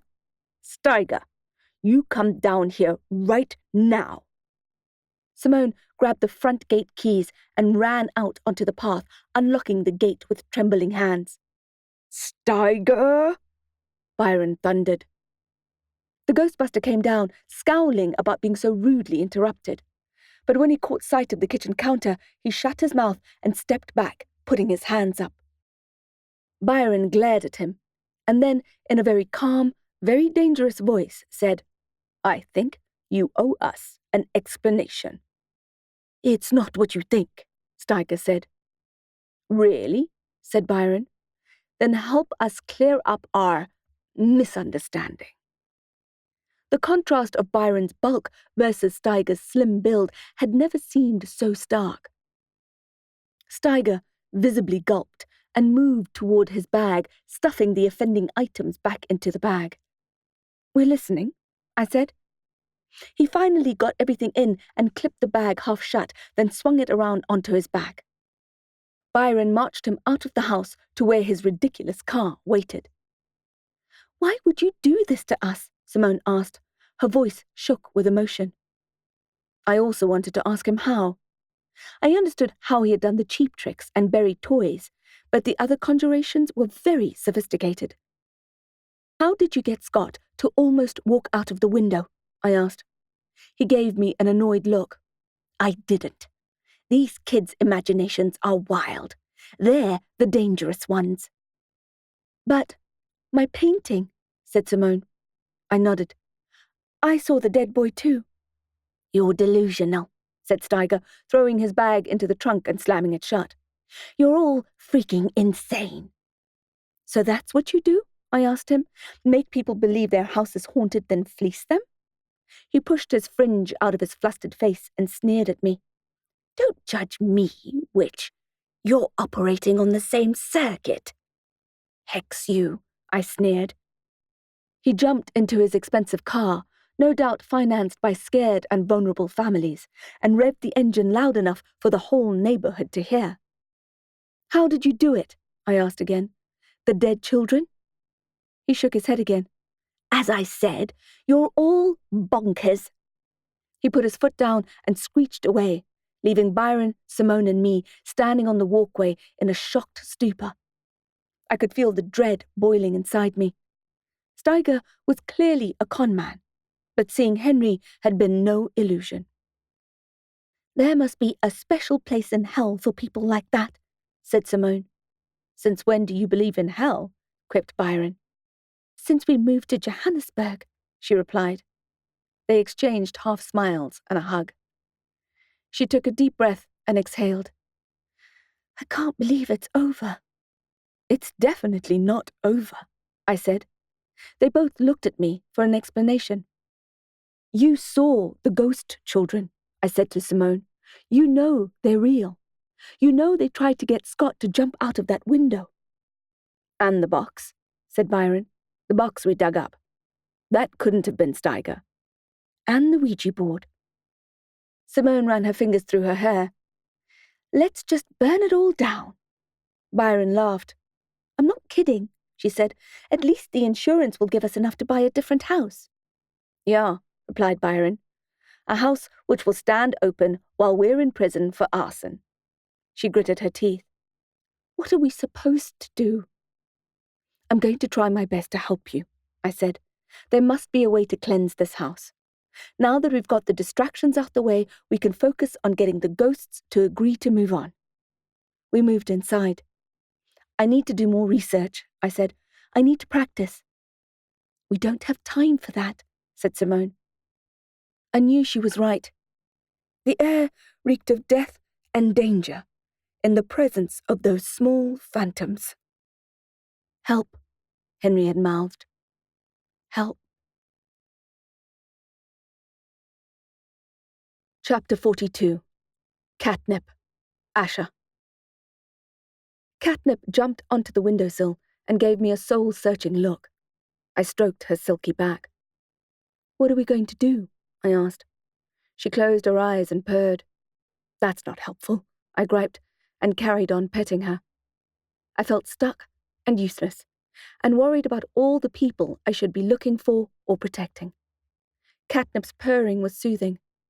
I closed my eyes, and we sat together in our perfect human-feline bubble. That gave me an idea. I kissed Catnip on the head and grabbed the keys, and told the Delports that I'd be right back. Before they could stop me, I let myself out and jumped onto my wasp. On my way, I called Morgan. I need a favor, please. She didn't bother to keep the irritation out of her voice. Listen, Rook, you're supposed to be working for me, right? Not the other way around. Sorry, I said. This is important. And my cases aren't? A little boy named Henry, I said. A missing or murdered child around 6 years old. Caucasian, dark hair. Please can you check it for me? Morgan breathed out in surrender. You're the worst, you know? She had kids of her own. Children were her kryptonite. That's why the missing daughters case was such an obsession with her. I'll see what I can find. I had heard recently, through the dwarf grapevine, i.e. the copper cog, that things had not been going well for Keone since our last encounter. When I had met her at the Auric, she had been stylishly dressed and bejeweled, drinking expensive cocktails at the exclusive venue. Little did she know that her meal ticket, Derek Landau, was buried in debt and bad decisions. She learned the hard way that if you make a deal with the devil, it's likely you'll get burned. I reached the first sub-realm entrance of many dotted around the city. Non-magical people couldn't see the entrances for what they were, as they were disguised as ordinary things. A billboard, a treehouse, a boulder, a manhole. It worked kind of like the London Underground, except the people were friendlier. The map was drilled into you in school like your times tables and magical capital cities. You had to know where the doorways were and the spell to get in, but apart from that, it was easy as pie. Portal magic wasn't my strength, but it doesn't matter when you know the sub-realm password. This portal was at a children's playground at a park near the Delport house. I sat on a swing meant for someone half my size and began swinging. I looked around for any prying eyes, and when I didn't see any, I uttered the orc password under my breath. Knorr-had. I felt the weird weightlessness of tripping through space for a moment. Then the swing disappeared, and I landed on both feet in a dark tunnel in cold air that smelled of soil and coal. The sub-realm ran like an ant nest below the whole city, massive and convoluted. It was a network of thousands of different pipes and levels and old mine shaft tunnels. There was the textile quarter, which was mostly orc women and children sitting in row after row, sewing, knitting and crocheting new XXL clothes. Untouched shops never had sizes big enough, and mending second-hand clothes for further use. There were vats of dye where wizened old female orcs with stained hands interminably stirred the clothes around inside to the constant humming of the sewing and knitting machines. The farm quarter was my favourite part of the underground. Orcs may be pretty basic creatures, but they certainly knew how to grow potatoes. It went without saying that I was a huge fan of potatoes. They had bed after bed of all kinds of crops which thrived under the purple grow lights provided. Water for the drip irrigation system was pulled up through the borehole, and there were hardly any pests down below, so the plants always looked like they belonged in the frigid section of Woolworths. Gold Reef Quarter was the area where the tunnels were veined with gold. The goblins and the dwarfs hated the orcs for squatting in the mineral-rich ground there. Finders keepers, the orcs had chuckled. In fairness, no other supernatural species had taken to living underground like the orcs had. It was one of the liveliest places there, full of joviality no matter what time of day or night. It had the air of an Oktoberfest, with a never-ending flow of troll beer, live music, and bratwurst and bread, which is quite alarming for new visitors to watch, as the sausage looks pretty much identical to orc fingers. The snacks and beer were brought in by the tramload from the food quarter nearby, known colloquially as the greasy spoon. Orcs have huge appetites, and having a whole quarter dedicated to food was no accident. As much as I loved the farm quarter, I hated the eating district. A formal restaurant area surrounded by a more casual food market. Let's just say that it was not a place you'd want to visit if you cared about animals at all. A portion of it was a wet market, where they'd butcher a live animal on order and kill, gut, skin, and portion it while you wait. Many orcs appreciate the brutality of that, the honesty. I almost vomited the first time I visited, and have avoided it ever since. Nervous eels churning up water in tanks, roasted ducks hanging from steel hooks, deep-fried chicken feet salted and served as snacks on wax paper bags. It was the stuff of nightmares for me, but I needed to put on my big girl panties and get moving. To make it easier on myself, I entered on the green side. The stalls dedicated to fruit, vegetables, and herbs had leaves on the ground instead of soil marbled with blood.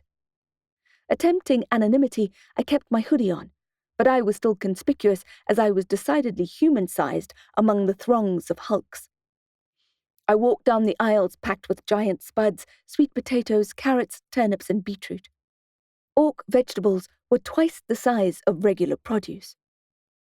There weren't many herbs on display, but their fragrance was a welcome mask to the regular orc odor that permeated the entire subrealm. Most of the herbs proffered were for both magical and medicinal reasons. Herbs used only for flavor and cooking were seen as a waste of time. I ignored the calls from the stall owners, putting my head down and marching along with my hands in my pockets. There weren't many things I liked about being in the company of orcs, but one was that there was no expectation that you smile. There was no reason to smile, and walking around grinning is seen as a possible symptom of mental illness. An orc doesn't even smile when he sees friends. There is no need. They all know he is happy to see them, because if he wasn't, it wouldn't be difficult to spot his scowl and his fingers drawn into a fist. There was no need for any refined manners or charm. It was simply not necessary down here, and often seen as disingenuous, the mark of a crooked person. I ignored the produce sellers. Usually, they wouldn't call out their offers of wares, but things had become harder since the orc godfather, Don Vito Cargol, was murdered, and the neo-Nazi Hammerskin sect took the opportunity to rise to power under the teal-caped vampire clan led by Baldassar. People didn't trust orcs anymore, or at least they trusted them less than ever, and this had hurt their collective employability. Morgan had told me that the council was doing what it could to decrease the orc unemployment rate, but at the end of the day, we knew it would take a long time before the orcs gained their minimal amount of trust back.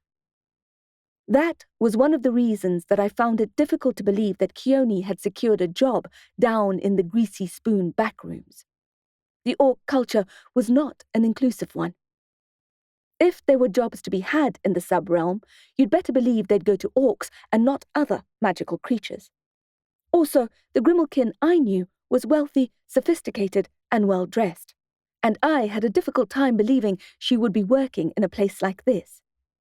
That said, Keone was full of surprises, so who knew what she was truly up to? I had seen what was offered in the meat market, and was not particularly keen to see what was kept behind closed doors in the back rooms. But there was no other way to find the Grimalkin, so I held my nose, metaphorically speaking, and began my search. Chapter 43. Touch Wood. Simone. "Where's the witch?" asked Tristan, pink-cheeked and out of breath from jumping on the trampoline. "She didn't even say goodbye," said Scott, sounding heartsore. "She just popped out," I replied. "She'll be back as soon as she can." I hoped Asha would hurry. Bad things happened when she wasn't around. I spent the day following my kids around in the garden like the helicopter mum I had never been, compulsively checking my bitten nails, watch, and phone. I felt the danger shimmering in every moment. The afternoon yawned before me. There was no sign of buried toys, clutters of spiders, or the slight phantoms of dead children.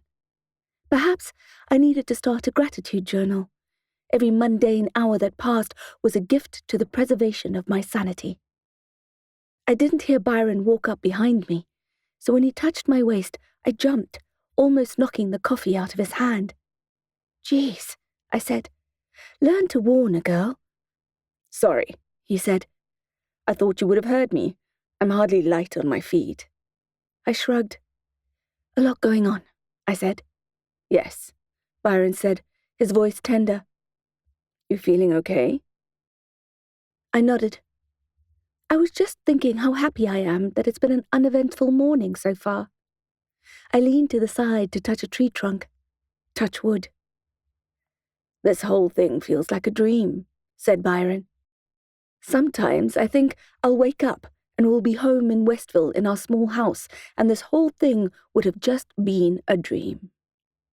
The breeze pushed my hair across my face, and I tucked it behind my ear.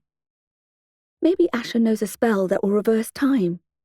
"Maybe she does," said Byron. "But that wouldn't help. We wouldn't know what we know now. We'd still make the same decisions."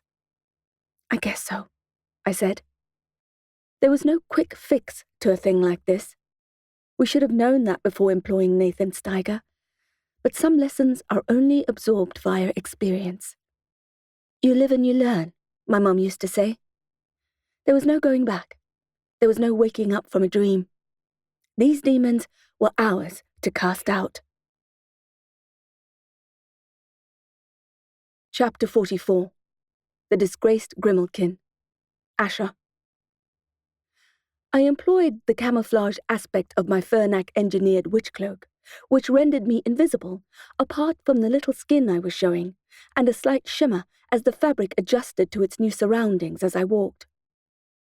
As I was about to open the first back door in the Greasy Spoon Quarter I came across, I prevocated, wondering if I was doing the right thing.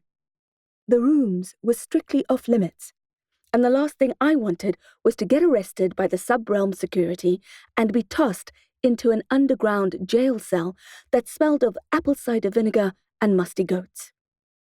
In fact, I'd be lucky to have a cell that smelled like that, because if I was thrown in with anyone else, it could get a lot worse.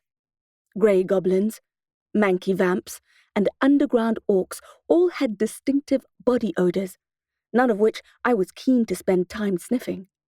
Not that a grey goblin would give you time to smell him if you had the misfortune of being his cellmate.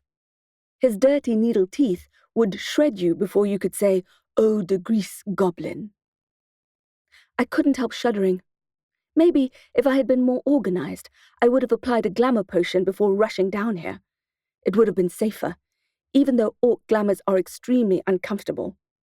Imagine your body swelling to the size of the Michelin Man, your BO turning rancid, in my case, specifically puke-worthy barbecue sauce and rotting chickpeas, and your fingers morphing into those steaming bratwursts being scarfed in the Gold Reef Quarter beer hall.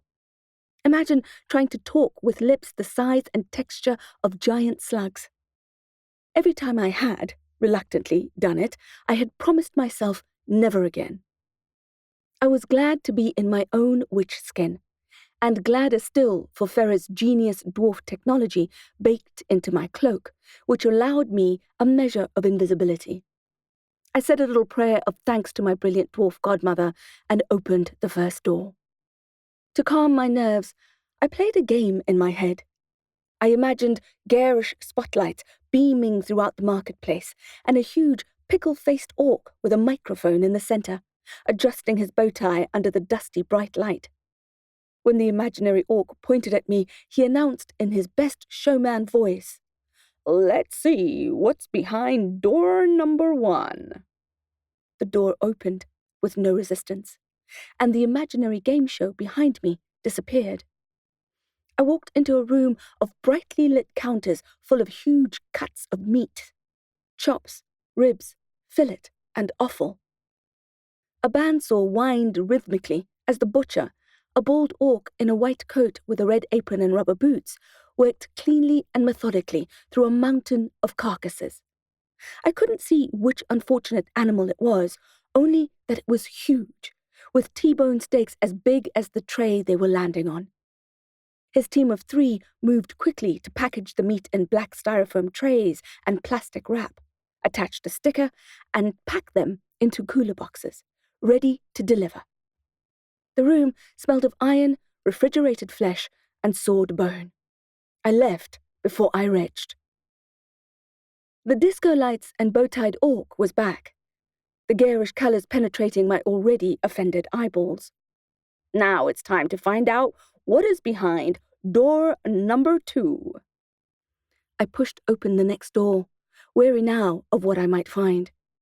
The air inside was buzzing black. I recoiled.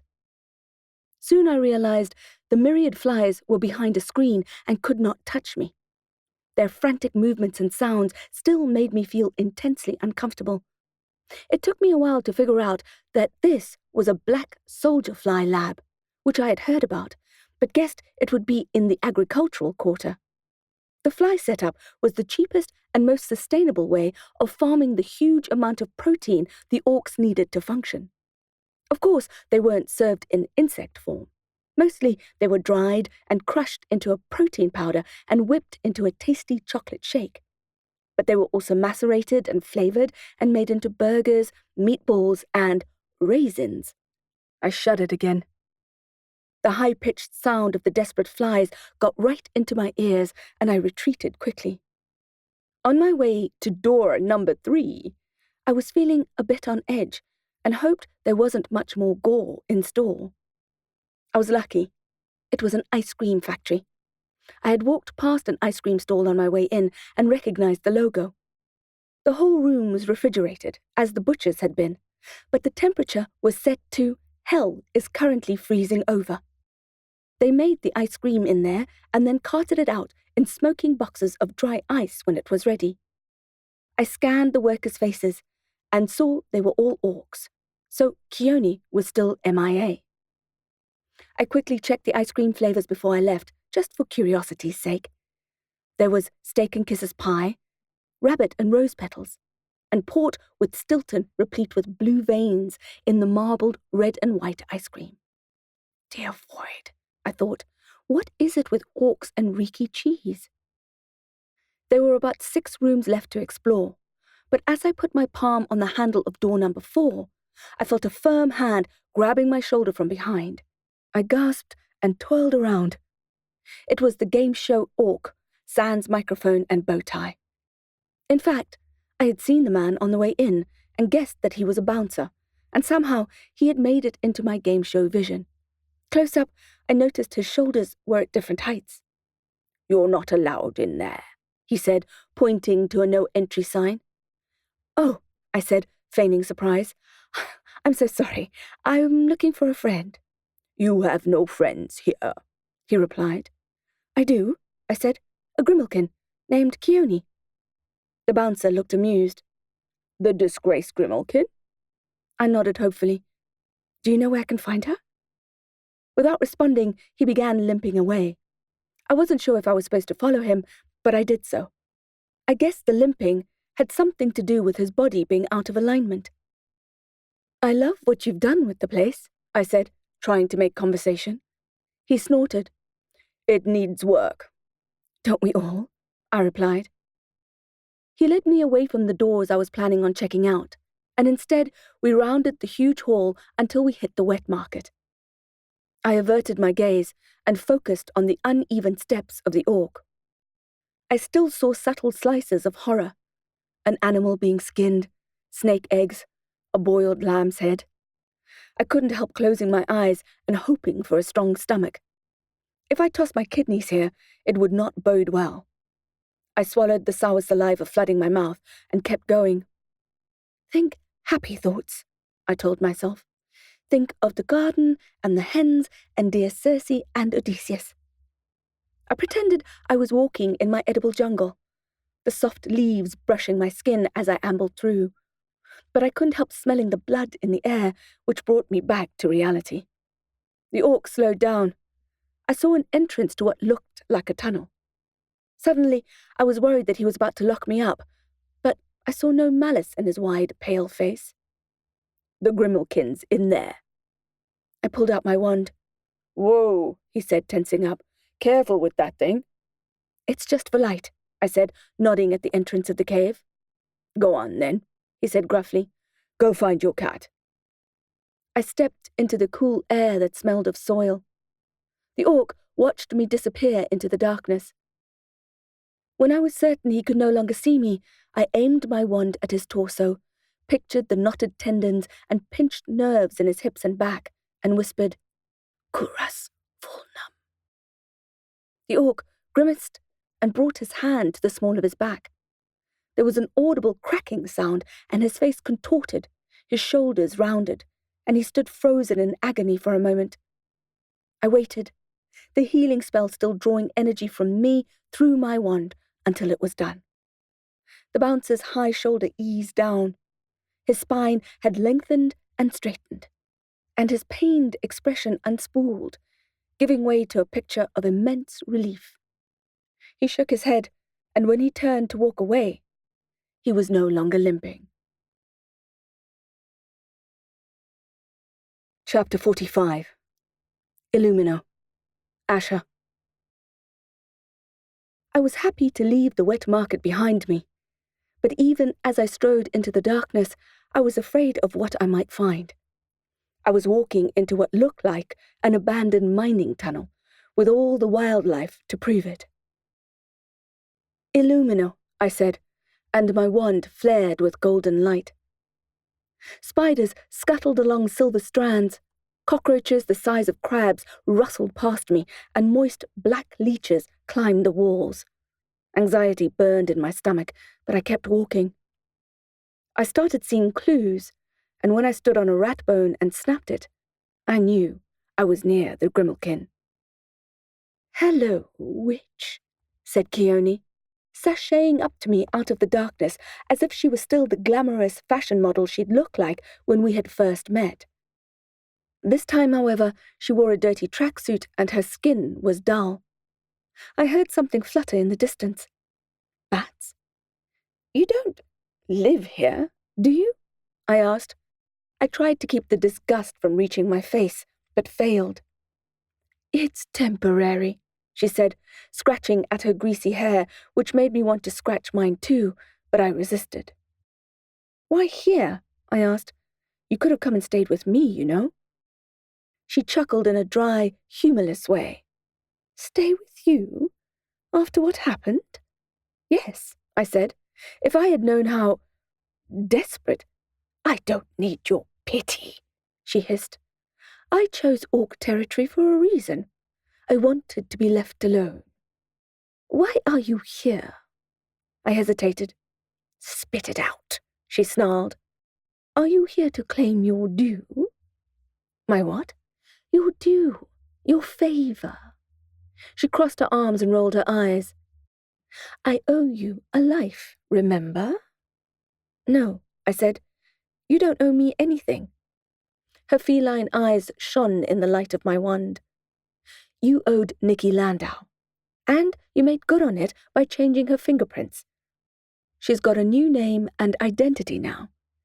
It wouldn't have been possible without you. They'll never be able to arrest her with those prints. The Grimalkin was still annoyed. She paced and prowled. It's a chapter I'd rather forget, she said. Me too. We glared at each other. So, you live here? I asked. Or, I catch rats for them, Keone said. The greasy spoon is swarming with them. They don't mind the odd rodent scampering around, but when there are so many that they get into the food stores, management has to step in. Oh, I said. I don't sleep in here, she said. I have a shipping container in the Gold Reef Quarter and have 3 meals a day. It's not a bad deal, apart from the roaring drunks all night, every night. It's not a bad deal at all. More than I deserve. Except that she had to literally live underground and catch rats and eat orc food and live in the stench. Well, I said, drawing myself up, I'm here to poach you. Keone laughed. What? Why? You also got a rodent problem? Something like that, I said, thinking of the Delport house. Will you come with me? I promise to match whatever they're paying you here, and you'll have a comfortable, clean room. She looked at me suspiciously. They're not paying me anything. In that case, I said, putting my hand out to her, I'll pay you double. Morgan called me as Keone and I made our way out of the sub-realm. Rook, she said. Henry Holden and his twin sister were adopted from an orphanage 2 years ago when they were 6 years old. Adopted? That wasn't what I expected to hear. But get this. When I follow the paper trail, it leads nowhere. A sophisticated web of stolen identities and fake IDs and addresses. Adoption was such a stringent process. I don't know how they got away with it. But they did, I said. Yes, it was clearly someone with a lot of resources. You mean a lot of money? Yes. And now Henry Holden is dead, and we need to find out who killed him. Chapter 46. Slim Pickings. Asha. Keone and I left the sub-realm together without causing much of a fuss, and using the magical password at the exit, we landed up back in the playground, each sitting on our own swing. A toddler in a nearby sandpit looked at us in alarm. Despite his tender age, he seemed to know that people shouldn't be popping in and out of the ether, especially not on his favourite swings. The Grimalkin flashed her black cat ears at him, then shook her head to make them disappear again. Her attempt at entertainment did not have the desired effect, and the boy dropped his bucket and spade, threw back his head, and wailed. I've never been good with kids, Keone muttered. It was a nice try, I said. A nanny, dressed in a shwe cleaner uniform, a smart traditional fabric with a matching head covering, came running up, leaving her chat with the other women gathered under the mulberry tree. She picked the boy up and shushed him, talking to him animatedly and then rocking him till he was calm. The traumatized toddler didn't look at us again. So, said Keone, where's this rodent problem of yours? About that, I said. How would you feel if, instead of a rat infestation, you had to help a family with unwelcome spiritual occupants? She braked with her feet, sending up a small cloud of dust. What now? I also stopped swinging. I know what you're going to say. No, you don't, she said. Not even I know what I'm about to say. I have no idea what you're talking about. Spiritual what? What? A haunted house, I said. Her mouth opened. And you didn't think to mention this earlier? The old cliché. I wasn't sure you'd come. Besides, there's not too much to be afraid of. Just a couple of phantoms. A couple of phantoms. Is that it? I gave her an uneasy grin. It's a bit more complicated than that. She narrowed her eyes at me. Of course it is. So, said Keone as we reached the front door of the Delport house. You know I'm not a ghost whisperer, right? You're preaching to the choir, I said. I've been saying that all week. I thought of Nathan Steiger, the quack ghostbuster. But that doesn't mean we aren't the best people for the job. Slim pickings, she muttered, reaching for the doorbell. I stopped her just in time, pulling her hand away from the button and kicking it instead. This time, I didn't feel a current, but better safe than sorry. Keone looked at me as though I had grown an extra head. It's temperamental, I said. Suddenly, she looked nervous, peering into the front yard. There are no dogs here, right? I shook my head. My memory isn't that fractured. Keone had almost died from a vicious allergic reaction, and I had to shock her heart back into beating with a Fiat Fulgur spell. You'd think it was nice of me, apart from the fact that the reason it stopped in the first place was because during a skirmish I'd put her in a used dog collar, not being aware of the fact that she was deathly allergic to canines. There's a cat who knows something, I said. That's why I asked you to come. Byron opened the gate, and the kids rushed towards me as if I were their long-lost fairy godmother. Tristan wrapped herself around my leg, and Scott leaned against me for a hug. Even Cameron came up really close and smiled. We're glad you're back, he said. Simone nodded. You can say that again. I introduced them to Keone as a regular human to keep things simple. Keone, said Tristan. Keone. The Grimalkin sniffed the air. You have a cat. Cameron's eyes widened. How did you know? Keone smiled. Asha told me. Oh, said Cameron. I thought you just sensed her. That would have been cool. Yes, Keone said. I may have heard a soft purr. That would have been cool. You're here to help us? Asked Simone. You're a witch? Something like that, replied the Grimalkin. Let's go inside, I said. Keone wants to meet Catnip. Keone's whole body stiffened as she crossed the threshold. I could tell she was uncomfortable, and I could practically feel the hairs on the back of her neck standing up. The children scattered like beetles off to find their pet, while Byron offered us drinks. I accepted a glass of water, as did the Grimalkin. The first time I met her, she was drinking a catnip julep, which made the Delport's cat's name an interesting coincidence. Of course, some people would say that there was no such thing as coincidence. Why do you think the cat knows something? Keone asked me. Animals know about these things, don't they? They evacuate land long before earthquakes and tsunamis. Speaking of which, you haven't evacuated this family. Why? It's a long story. The kids say that someone will die if they leave. That's what the ghosts told them. Also, they're low on cash, especially after the half-elf scanned them, and they don't want to leave their cat behind. My kind of people, she said. What's the story about the half-elf? We found her, shouted Scott, running into the kitchen. She's at the pool. We walked out into the sunshine and spotted the marble tabby sleeping on a pool lounger.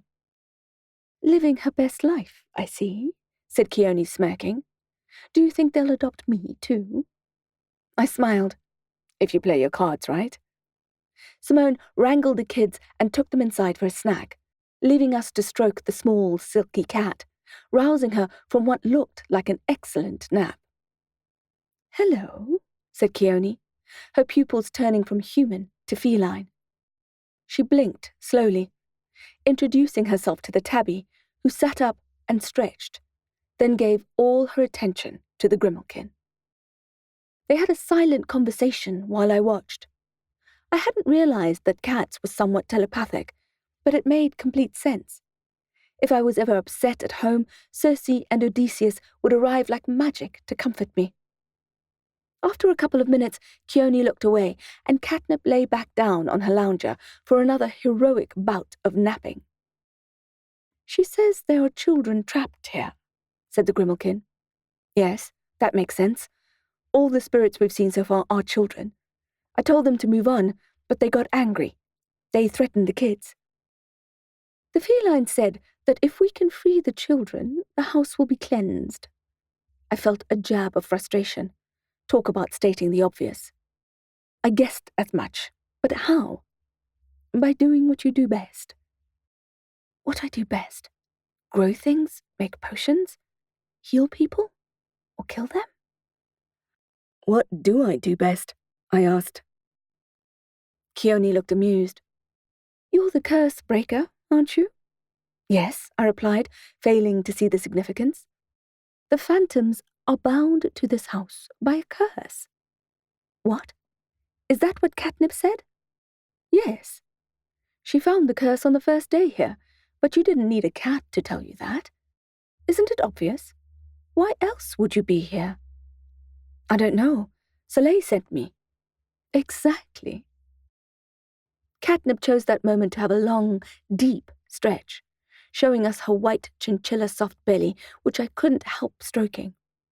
"What a big stretch," I told her. I mulled over the concept of the house being cursed. On one hand, knowing it was a curse would make me feel more confident, because at least I knew something about those. On the other hand, I had absolutely no idea where to begin unraveling this spell, and that filled me with a clawing sense of dread. I felt terrified by the idea that it was going to be up to me alone to keep everyone safe. "You look like someone just walked over your grave." "I think someone did," I replied. "You've lost all your colour." "I'm terrified," I said, "especially for the kids." We told the Delports our plan of action. I would try to find the origin of the curse so that I could break it. "How?" asked Byron. "How do you find the origin of a curse?" "I'm going to ask Henry," I replied. "Mom!" yelled one of the boys. "Mom!" Simone began walking toward the children who were playing in the corner of the back garden. I followed closely. There was something in the child's voice that struck some kind of fear instinct in my body. "Yes," called Simone. "Yes? Scott?" We froze at what we saw. Scott was standing next to 3 gaping holes in the ground. 3 graves just big enough to accommodate child-sized coffins. There was no way I would have thought he had dug them, if not for the spade in his hand and dirt-flecked wrists and legs. "Scott," said Simone, her voice cracking like ice in warm water. She ran to him and took the spade, inspecting his grubby, blistered hands. Byron checked the holes and, with obvious relief, announced that they were empty. "What did you do?" he asked. Scott shook his head. "I don't remember." 10 minutes later, Scott was in the bath, recovering from whatever had just happened. "I don't remember doing that," he kept saying, looking at his raw hands, and then began to cry. "There is no way a 6-year-old can dig a hole like that," whispered Byron. "Never mind a 3. He's not strong enough, or even tall enough." Simone's lips were white, her eyes dark. "It's a warning," she said. In a parallel reality, I would have put my foot down and insisted they leave. But there was something wholly peculiar about the feeling I got from the children. That they knew something that we did not, which raised the hair on the back of my neck as if the ghost himself had laid his finger there. The family would stay, and I would do whatever was in my power to find and break the curse. Chapter 47. A Ghost on a Deadline. Asha. I gripped the Ouija board under my arm and made my way to Simone's studio. There, I found the portrait of the dead boy. It was hard to miss, and began to cast my circle around it. I had brought salt, sage, and scented candles, and I was generous with them all. I sat cross-legged on the timber floor, warmed by the light and heat of the flames. It was comforting because I was scared as hell. I knew that my bulletproof cloak was no match against a poltergeist if he decided he wanted me dead. I sat still, looking into Henry's eyes with my eyelids half-masked until the painting shimmered. I focused on nothing but my slow, steady breathing and the boy's face until I felt the portrait come to life in that strange half-space between our world and theirs. "It's time for you to move on," I said. "This family deserves safety in their home." The candles flickered, and the flames stretched. The salt shifted subtly on the ground as though magnetized. I began the chant I had memorized from my book of shadows. "Guardian of sea and sky, you bring the light to dispel the darkness, to dispel the darkness. Away, away, away. Cover us most safely with your shadows, keep us safe till the light of day. You, in whose hands rests everlasting chaos, even wind, rain, and storm, at whose voice the oceans roar, blow away evil forces. Be gone, away, away, away." I blew out every candle, and with them, I hoped, the existence of the phantoms in the house. And then I waited, because I knew it wasn't going to be that easy. Flames leapt from the snuffed-out candles, and despite their light and reach, the air in the room turned arctic. My breath was cold smoke like the air in the underground ice cream coolers. My body instinctively tensed up, and I wrapped my arms around myself for comfort and for warmth. I found myself having a split-second daydream about being in my garden, the sunlight dappling my path, being safe and happy, and whole with the leaves breathing all around me. Then I was back in the grey studio where ice crystals had begun to form on the windows, watching my breath plume before me. Trying to contain my shivering, I reached for the Ouija board and set it out, putting my hand on the carved Ivory Skull planchette. "Why are you here?" I asked. "This is no longer your home." The flames leapt again, suggesting the very room was angry. "I am here to help," I urged. "Tell me what you need in order to move on." The fact that the cleansing spell hadn't worked confirmed Catnip's idea that there was a curse binding the spirits to the house. "You don't want to be here," I said. "You want to be free." A gale-force wind blew directly into my face as if trying to push me back. Despite the wind, the candles remained alight. "Tell me what you need." The planchette tugged beneath my hand, and I gasped like it had shocked me with an electrical current, as the doorbell had. I tried to settle my high-jumping heart and focused on the grinning skull. Slowly, it spelled out, "The man must come back." "Which man?" I asked, thinking of the previous owner of the house. "The son, the man with the bag on his back." "You must be joking," I said. "The ghost-busting swindler? The charlatan?" "Yes." "What? Why? He's ridiculous, and he's a con man." "Yes. Climb the stairs." For a second, I wondered if Nathan Steiger had somehow set the scene up to gaslight me, because never in a million years had I expected the haunter to ask for that awful man. But as sly as Steiger was, I knew he hadn't engineered this. I could feel the phantoms jostling in the room around me. I felt frustrated, but at least I had some kind of way forward. "Fine," I told the cold room. "I'll get the ghostbuster back." Then I muttered, "Even though I think it's a ridiculous request, but if that's what you need to—" "That is not all," spelled out the planchette. "We need you, too." "I'm not going anywhere," I said.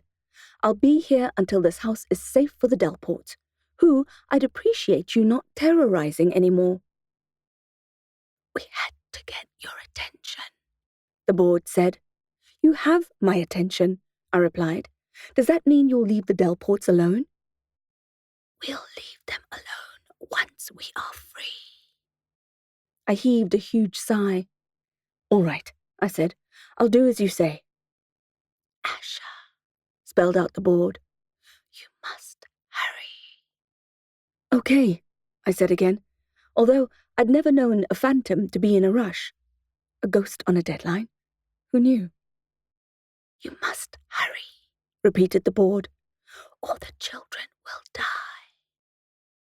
The candles were all snuffed out at once, and I sat in the dark room as the ice crystals on the glass melted under the reflected light of the moon, the subtle scent of molten wax and wick smoke in the air. Chapter 48. Vintage Skull Planchette. Asha. Okay, I said, as I walked stiffly from the studio back to the kitchen, where Keone, Byron and Simone sat.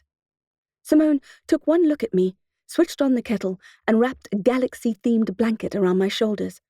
It smelled of little boys and toothpaste. Okay, said Keone. You look like a walking corpse. Byron looked apologetic while he nodded in agreement.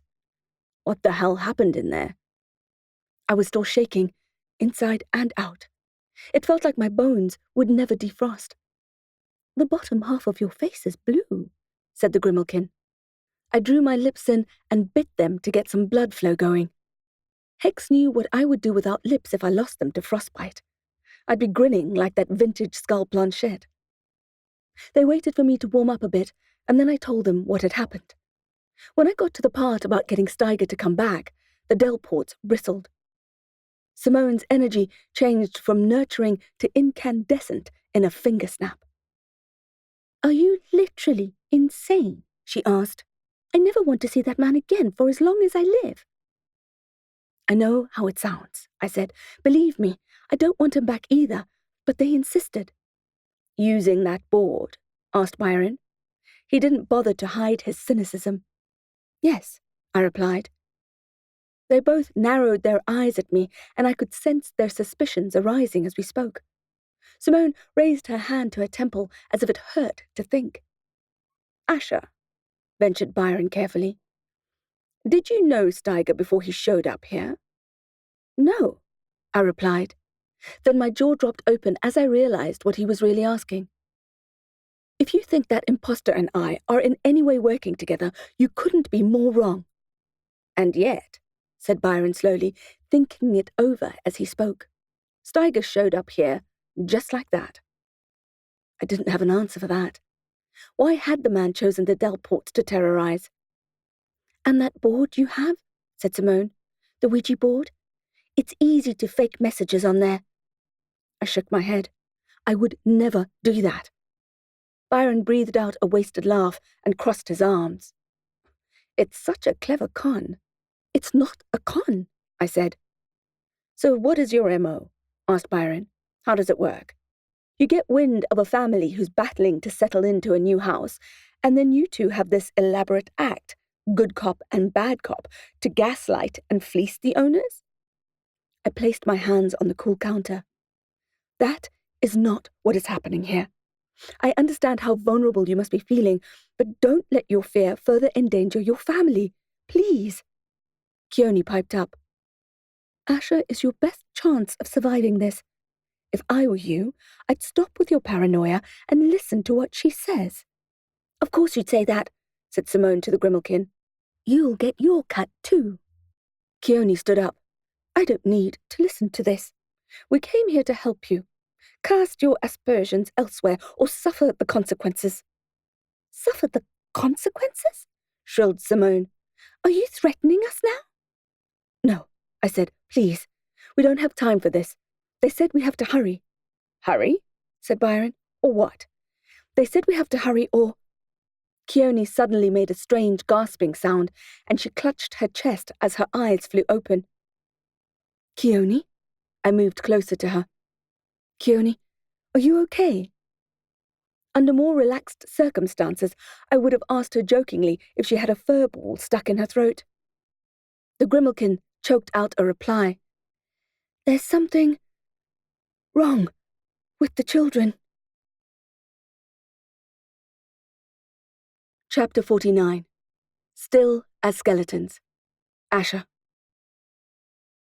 As soon as we understood what Keone was saying, we rushed into Cameron's room.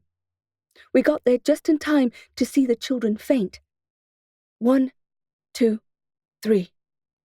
Their small, pyjama-clad bodies collapsed onto the hard wooden floor. "Cameron!" shouted Simone, reaching him first and cradling his head that had just bounced off the floor. I grabbed Tristan and searched her face for a clue. She was pale and looked fast asleep. More than asleep. Comatose. Hex. It seemed like some kind of spell, some dark magic leaking from the cursed house. Byron picked up Scott and tapped his face. "Wake up, boy," he said, then shook his shoulders. Scott's head lolled limply to the side, mouth open. "Wake up." My stomach was so tense I thought I might vomit. The spirits had said to hurry, and there we had been in the kitchen arguing. The house had decided to force us into action.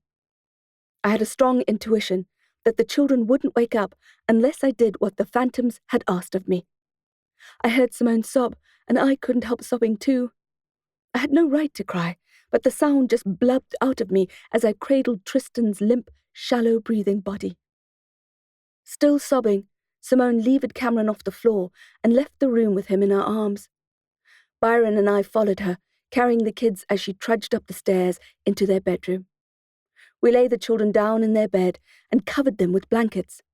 Then Simone dropped to her knees, buried her face in the blanket, and sobbed. The children were as still as skeletons.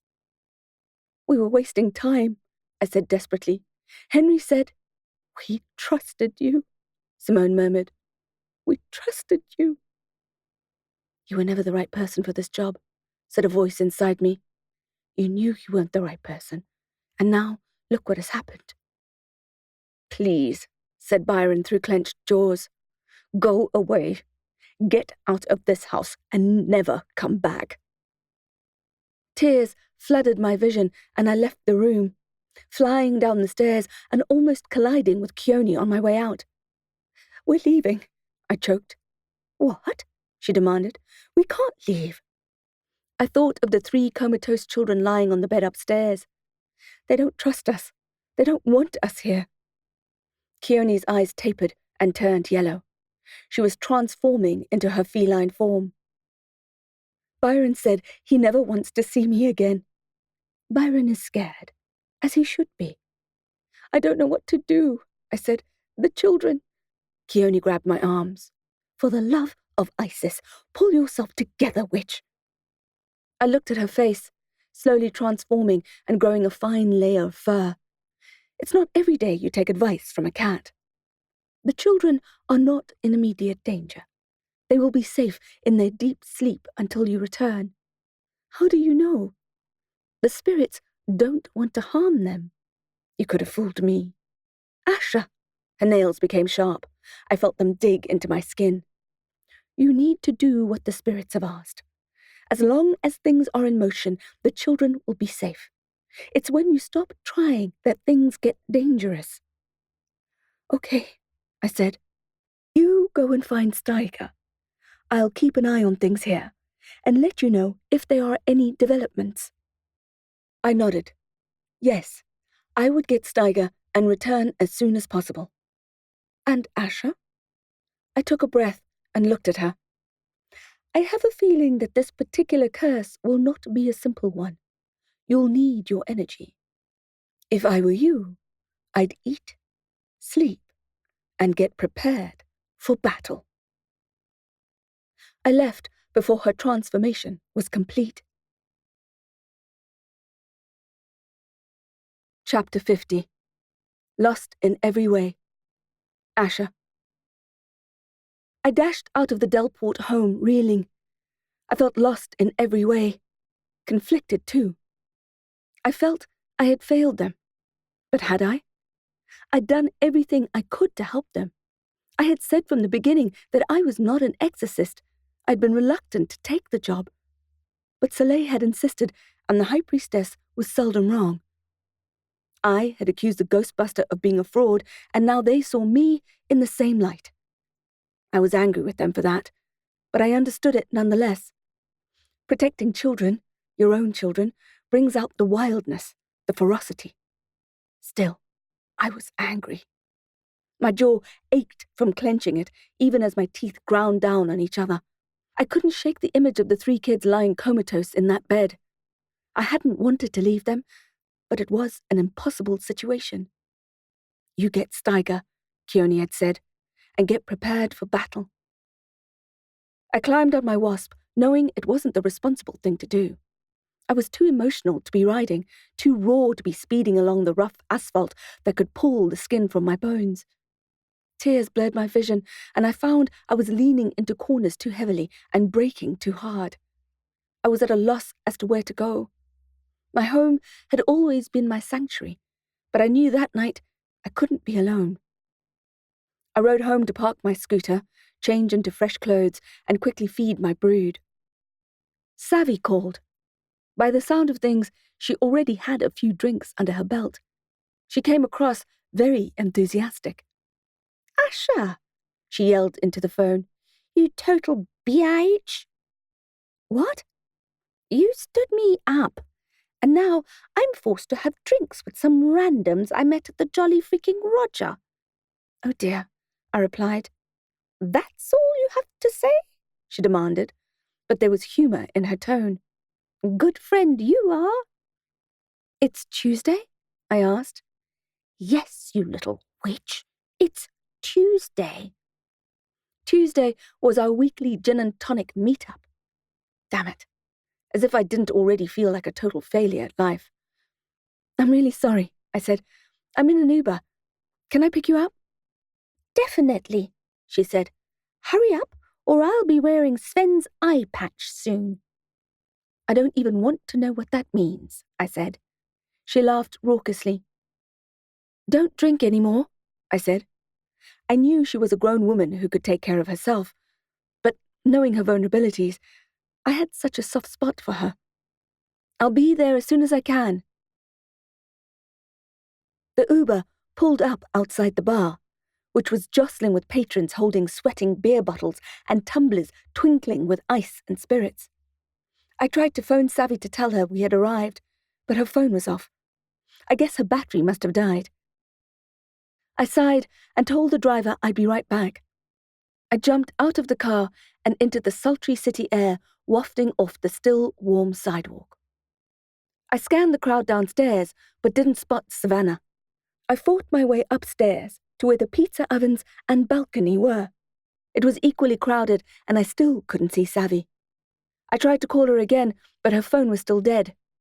Damn it, I cursed under my breath, anxiety rising in my chest. Men swept their gazes over me, and I was glad my cloak covered my tattoos. They were the perfect trigger for lazy pickup lines. "Your ink is almost as beautiful as you," said someone behind me. I would have rolled my eyes if I hadn't recognized the voice. I swung around and hugged Savvy. "I couldn't find you. I was worried." She chuckled. "You're always worried." I grabbed her hand and we left the bar. The aroma of beer, melted mozzarella, Napolitana sauce, and wood smoke hanging in the air. We climbed into the Uber together. "Thank you for rescuing me," she said. "I doubt you needed rescuing." "I did." "You weren't in danger." "I was. I was in danger of dying of boredom. They were terminally boring. You were the perfect escape plan." "Glad to hear it," I replied. "I'm sorry I didn't make it earlier. Sorry for being flaky." "Ah," Savvy said, waving my apology away like it wasn't necessary. "I'm used to it." Ouch. I pushed her playfully. "What do you mean?" "I'm not flaky." "It's not a problem," she said. "I love you as much as ever. But you know, since you had the brain thing, the head injury, totally normal for you to skip out." "This isn't the first time I've stood you up?" "No," she said, and leaned forward to hug me. She clasped me and spoke softly. "It doesn't matter, you know. The only thing that matters is that you're still here with us, still healthy." "I'm sorry," I said, and began to cry. The day had just been too much. I needed the release. No, Asha, don't cry. You don't need to feel sorry. It wasn't your fault. None of it was your fault. My emotions thundered in my chest. I wish I was good enough, I cried, feeling like a complete and utter snowflake. What? You are good enough. You're the best. I cried harder. Void, I loved Savvy, but she was as loyal as a Labrador. Nothing I did or failed to do would deter her fondness. I could admit to any number of horrendous crimes, and she'd still love me. I wondered if the Delport children would still be alive by the time I got back to them. I started to ugly cry so loudly that the driver offered me his box of tissues. Savvy tut-tutted and levered me down so that my shoulder was on her lap and my head was cradled in her arms. I wondered if that's how it felt to be a child and to be comforted by one's mother. The thought made me cry even more, and Savvy stroked my back as I wept. Chapter 51. A Mad Witch. Asha. The Uber driver dropped us off at the Coppercog and Ale. I thanked him and passed his box of tissues back, but he told me to keep them, so I left him a generous tip. The cog might seem like an unusual choice for a witch on a deadline, but even a witch has to know her limitations. I was feeling as vulnerable as Hex, and I hadn't eaten the whole day. I had to restore my strength or I'd be useless to everyone who needed my help. Besides, I needed time to think. How would I track Steiger down? Perhaps I could ask around at the pub. He was half-elf, after all. As we walked in, I felt so disorientated I wondered if I was dreaming. It was only 11 p.m., the dozens of cheerful ticking clocks asserted. My weary body and heart felt it should be 3 a.m., but the magical gastropub was, as usual, doing roaring trade. The main fire leapt and sparkled in its hearth, and the warm light from the various fires and gas lamps bounced off every copper surface, of which there were many. I felt hugely comforted, and my tears receded, even though my eyes were still swollen. Every table was occupied, but when we looked for somewhere to sit, a new table appeared right before us, complete with 2 chairs. I looked toward the pub counter and saw Farah wink at me. She was busy chopping something with one hand and drawing a pint with the other. I waved at her in thanks. I was about to wonder out loud why it was so busy on a Tuesday night when a young flame-haired dwarf set a sheet of paper and 2 sharpened pencils on the table between us. The Coppercog and Ale Fantasy Quiz Night, the paper said. Now, I enjoy pub quizzes as much as the next person, but I was feeling as raw as a peeled onion, and Savvy was hardly sober. It was not the best night to begin our championship quiz debut. The waiter placed a tumbler of house cinnamon whiskey on the rocks in front of me and a frozen cocktail of sorts before Savannah. Savvy shrugged, gave me a mischievous smile, and then threw her head back, taking a long sip. Figo Fernac, Farah's husband, took his place at the microphone, which was adjusted to halfway on its pole to be at the correct height. He was drinking a pint of golden lager, which he appeared to be enjoying. All right, he said. Welcome to the second round of the Coppercog Fantasy Quiz Night. There were cheers and whistles, and a few people drummed on their tables. For those who have joined us recently, it was Dervic Marseille who won the first round. Fig gestured to the back of the room where a gnome adjusted his spectacles and bowed to the applause. Marseille has won a weekend stay at Supernature Safari and a free dinner tonight. The people cheered some more and stamped their feet. Right on cue, 2 steaming plates of food arrived at our table. A roast leg of chicken for Savvy and a spanakopita pie for me, along with a huge platter of vegetables to share. I looked up at Farah to wave and mouth thank you, but I couldn't get her attention. She was multitasking to the max, frothing milk, stoning cherries, and checking the seasoning on a plate of fries on its way out of the kitchen. Question number 1, announced Fig. In E. Nesbit's novel, 5 Children and It, what is it? Not knowing the answer, I frowned at Savannah. She bit the end of her pencil and wrote down her answer. A sand fairy. In Half Magic, by Edward Eager, the children discover a magic coin, I whispered to Sav, and she wrote it down. A boy called Wart is taken under the wing of a wizard, who turns him into all sorts of creatures in order to further his education. In the end, the boy discovers his destiny. What is the book? We smiled at each other, both knowing the answer. The Sword in the Stone. In Roald Dahl's The Witches, what do the witches want to turn the children into? In the book, Bedknobs and Broomsticks, Miss Price is studying to become a... In this book, a boy named Bastian becomes involved in a quest to save Fantasia. In fact, Bastian actually enters the book. What is the title of the book? We agreed on our answers, and Savvy scribbled them down. Mice, Witch, The Never-Ending Story. It felt ridiculously surreal to be participating in a pub quiz. I felt weirdly out of control, as if I were ice skating along this path and had to continue doing so until the ice melted. We handed in our answer sheet and finished our last bites of delicious dinner. I needed to go home immediately. I needed to sleep and prepare for battle, as Keone had said. I gestured for the bill. I need to go, I said. What? Asked Savvy, her cocktail glass empty. We've only just arrived. We've been here less than 15 minutes. I want to know if we've won the prize. Before I could insist, we heard some raised voices in the far corner. I stood up to get a better look. A malignity of goblins chattered loudly, some of them standing on their table. A pair of orcs jumped up, the chairs crashing behind them. What in the realm is going on? I'd never seen a bar fight break out at the Cog before. My hand travelled to my wand, checking it was there, then my ritual knife. My tanzanite ring glowed on my finger. A scarlet-lipped woman in a cloak, I guessed she was a witch, was pointing at a man seated in the corner, who had put down his knife and fork and was looking rather alarmed behind his round, black-framed specs.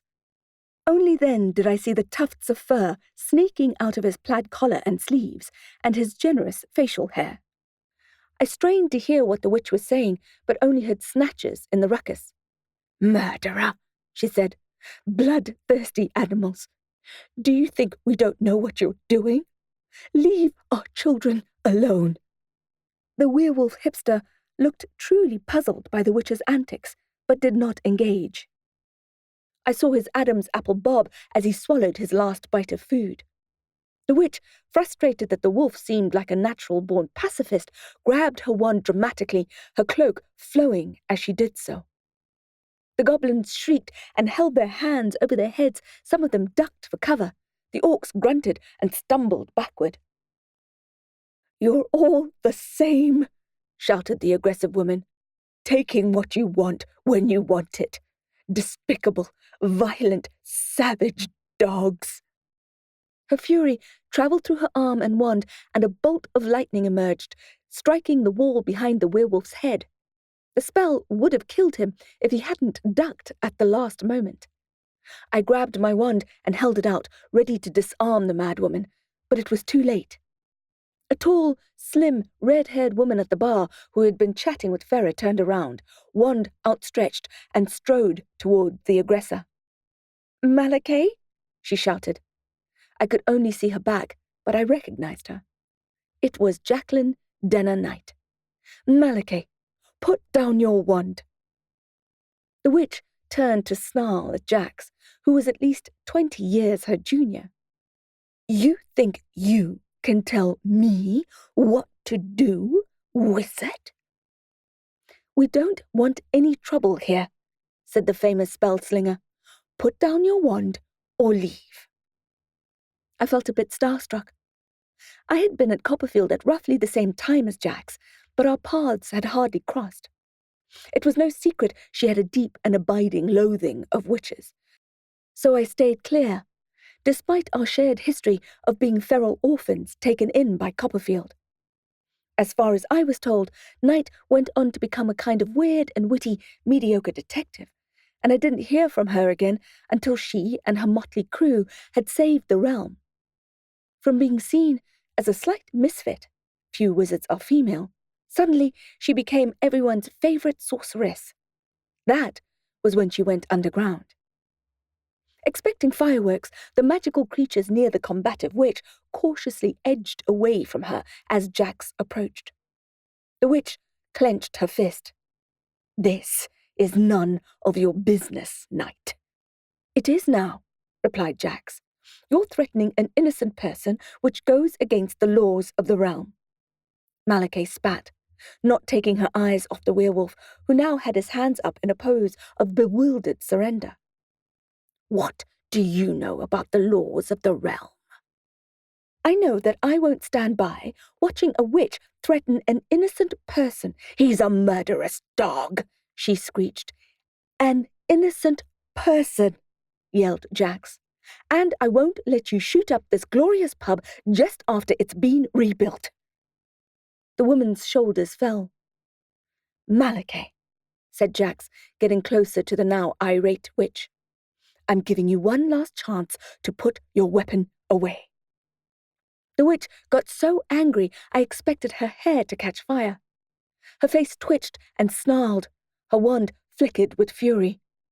She turned to face Jax and aimed her wand accordingly, much to the relief of the wolf in the corner. The people around the wizard gasped and scattered. "Maybe you should let her kill the savage," someone in the crowd said. Farah's face was a flashing thundercloud, perhaps angry that this kind of vitriol was coming from her patrons, or perhaps because Malachi was aiming at her most favourite wizard in the world. I was confused. What had the wolf done to receive such terrible treatment in the first place? Farah stepped onto the shiny copper counter of her bar so that she could be seen. "Leave now, Mildred Malachi, before you do something you regret." "I won't regret killing a brute," the witch replied. The hipster watched her in what appeared to be utter confusion. The poor werewolf had come for a relaxing night out, perhaps to eat his super-rare still-bleeding steak and answer a few pub quiz questions, only to be accosted by a mad witch with a lupine-shaped chip on her shoulder. Savvy, who had stayed quiet throughout the whole exchange, kicked me under the table and gave me a wide-eyed questioning look, and I shrugged in reply. I had no idea why this was happening. "Last chance," said Jax, and aimed her wand at Malachi. The witch was exuding so many emotions I was sure she wouldn't give in. But then she dropped her wand and fell to her knees, much to the consternation of the goblins hiding under the various tables. Jax visibly exhaled and gestured at an orc nearby to help her, and they carried the witch out of the restaurant as everyone watched. Farah shook her head and climbed down from the bar, and the wide-eyed wolf gestured for his bill, which Figo assured him was on the house. It was only when Jax walked past us that I noticed her swollen belly. Directress Copperfield's words had made sense then. Jax couldn't help us with the missing daughter's case because she was out of action, handling something delicate and precious. Because Jacqueline Denner Knight was pregnant. Chapter 52. Tooth or Claw. Asha. "What the hell just happened?" asked Savvy. She was clearly enjoying the drama. "That was Mildred Malachi," said the ginger-haired dwarf waiter, who had appeared out of thin air to clear away our plates. "Yes," I prompted. "And?" "Maxine Malachi's mother," replied the dwarf, like that answered our question. "The first of the daughters to be kidnapped."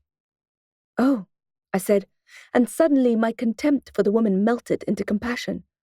No wonder she was a fry short of a happy meal. Poor woman. "What?" demanded Savvy. "More like poor werewolf." I was still puzzled. Why did she attack him? The dwarf balanced our plates and empty glasses expertly on his tray while he wiped down our table with a damp cloth that smelled like citrus and clove. Because word on the street is that it's the wolves who are doing it. Kidnapping young girls? I asked. Why? He shrugged. I guess that wolf contagion started at around the same time the girls started going missing, so someone put 2 and 2 together and got 5. Oy vey, said Savvy. Her lips tinted slightly red from the bright berry cocktail she'd been drinking. Correlation doesn't necessarily mean causation, I said, more to myself than to anyone else. The young man pursed his lips. Tell that to the pitchforks. I expect we'll be seeing a lot more Mildred Malacays in the news.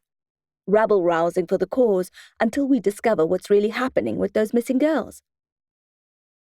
I sighed impatiently. Just what we needed.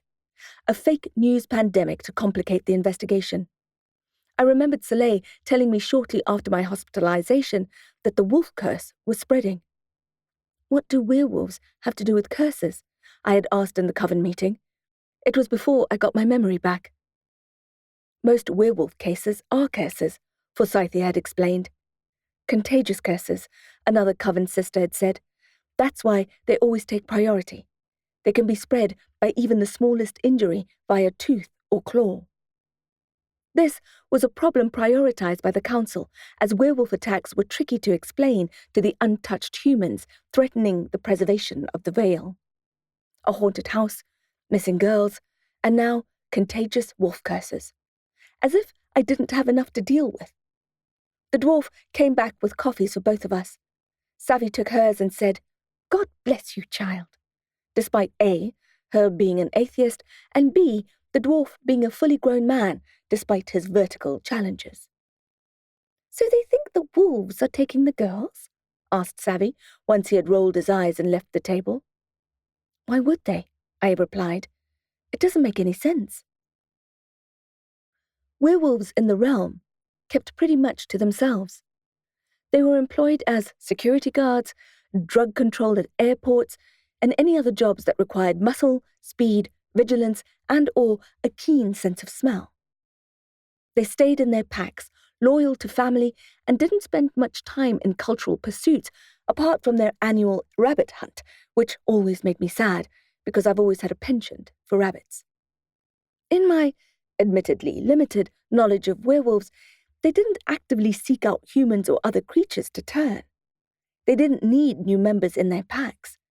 So this curse that was suddenly spreading at an unprecedented rate didn't make sense to me. Were the wolves planning on rising up against us as the vampires had? It didn't seem likely, given their temperaments, but you never did know. I blame the Hollywood muggles, said Savvy. I gave her a confused look. For the werewolf panic. They did the same thing to sharks, you know. They're forever painting lichens as ferocious, bloodthirsty animals. That's like saying your pet dogs are out to kill you. I raised my eyebrows and nodded. I've personally never met a werewolf who's hurt innocents. Exactly, she said, spooning the last of her cappuccino foam into her mouth. In fact, Stoker helped me. Who? Stoker, the new guard at the main entrance to the Copperfield Institute. Ah, she said, her face falling, perhaps remembering that Rusty was no longer with us. Stoker helped me find Nicky Landau at Riverside, I said, even when there was nothing in it for him. Hex, that felt like an eternity ago. Maybe you should ask him. Ask him what? Savvy gestured in the vague direction of where the near altercation happened. Ask what all this was about. I nodded. It would be good to touch base with him, regardless of whether he knew anything or not. It was so weird to see Jax, I murmured. Hey? Don't you think it was weird to see Jax? She's been so scarce, and now she shows up with her baby bump. That's why she's not taking jobs from the directress. I wasn't expecting the baby bump, agreed Savvy. That's going to be one good-looking baby. I thought of Derek and nodded. They were not an unattractive couple. A confused baby too, muttered Savannah. How so? Derek's a mage, right? Said Savvy, a healer and an assassin. We had more in common than I knew. And Jax is a Dhampir wizard who hunts vampires. Add to that the fact that half-bloods are so powerful. I see your point. It will be an interesting mix. Savvy chuckled. So the baby will be a vampiric wizard, healer, mage, assassin. That's not exactly how it works, I said. But in any case, I think I must make a formal application to be his or her fairy godmother. And why not? Said Savvy, smiling. The Void knows every confused baby in the realm needs a witch fairy godmother in her corner. Chapter 53. Dead Man Lurching. Asha. We split the bill before Farah could tear it up, and left a pile of notes on the table. We rose to leave. Wait, the dwarf said. You weren't supposed to pay. What now? Asked Savvy. You won round 2 of the fantasy pub quiz. They didn't announce it because... Yes, shouted Savvy, jumping in excitement and high-fiving me. Keep it as a tip, I said, glancing at the cash. I hoped it would make up for Savvy's condescending behavior toward him. He thanked us enthusiastically, and we left. There was no sign of Jax, a security orc, or Malachi. Where are we going now? Asked Savvy, her eyes twinkling mischievously. Home, I said firmly, opening my Uber app. I'll drop you off on my way. No, she protested. I'm just getting started. I could see in her body language that she was ready to hit another bar or nightclub. Where do you get your energy from? I asked. Tequila, she said. Come have some with me. I can't, I replied. I was apologetic but resolute. I mean, I'd love to, but the family I'm trying to help is in trouble and I... Okay, said Savvy, whipping out her own phone and e-hailing a cab. Okay, fine. I'll just go back to the Jolly Roger and find Manky Eye Patch, Scurvy Sven. You can do better than that, I said. She looked sad for a second, like maybe she didn't believe it. You're wonderful, I said. Please don't settle for shipwrecked one-eyed pirates. He had a nice singing voice, she said, pretending to be wistful, and I laughed out loud. Her Uber must have been parked on the property because it arrived within a minute. Tuesday quiz nights at the Cog were obviously lucrative to cab drivers. I opened the back door, hugged her, and waved her off, wishing I was a better friend. I looked down to find out where my own Uber was, only to see that I hadn't tapped the confirm button. Just as I was about to, I heard a man humming a song. It was Zombie Apocalypse's Dead Man Lurching, a silly, dark ditty with country overtones. He was a free man burning. He was a dead man lurching. He came, he saw, he pulled a gun, the bullet turned, and did its done.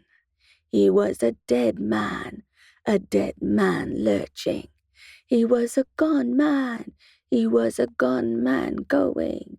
His skull gone mashed, blood went splash. His brain was food to a horde of trash. He was a dead man lurching. I thought I recognized that song, I said. Nathan Steiger stopped stumbling across the parking lot and looked in my direction, raising his hand to his brow to protect his eyes from the security light behind me. When he recognized me, he grunted. Huh, he said. You have no idea how happy I am to see you. Steiger cleared his throat loudly. They say that sarcasm is the lowest form of wit. He misstepped and almost fell over. I caught him just in time. Whoa, I said. You've been drinking the troll lager. Troll lager for a troll, I couldn't help thinking. He turned, belligerent. So what? So nothing, I said. Just an observation. And I wasn't being sarcastic. I really am happy to see you. I was at the Delports today and... Oh, shut up, he said. I never want to hear that name again. I understand, I said, forcing a smile. But, listen, you won't believe this. I did another casting out ceremony and they spoke to me. The spirits. He stared at me, his eyes disturbingly flat and devoid of emotion. Sure, he slurred. Sure they did. I'm being serious, I told him. They spoke to me and they asked for you. He was quiet at first, absorbing the new information, and then he shrieked with laughter. They asked for me? He cackled, holding his stomach. The ghosts asked for the ghostbuster? I waited for him to stop with the drunken histrionics. We need you, I said. It's your opportunity to make it up to the Delports. He stuck his tongue out and made a raspberry sound, then continued to cackle. I couldn't help rubbing my forehead, trying to keep my composure.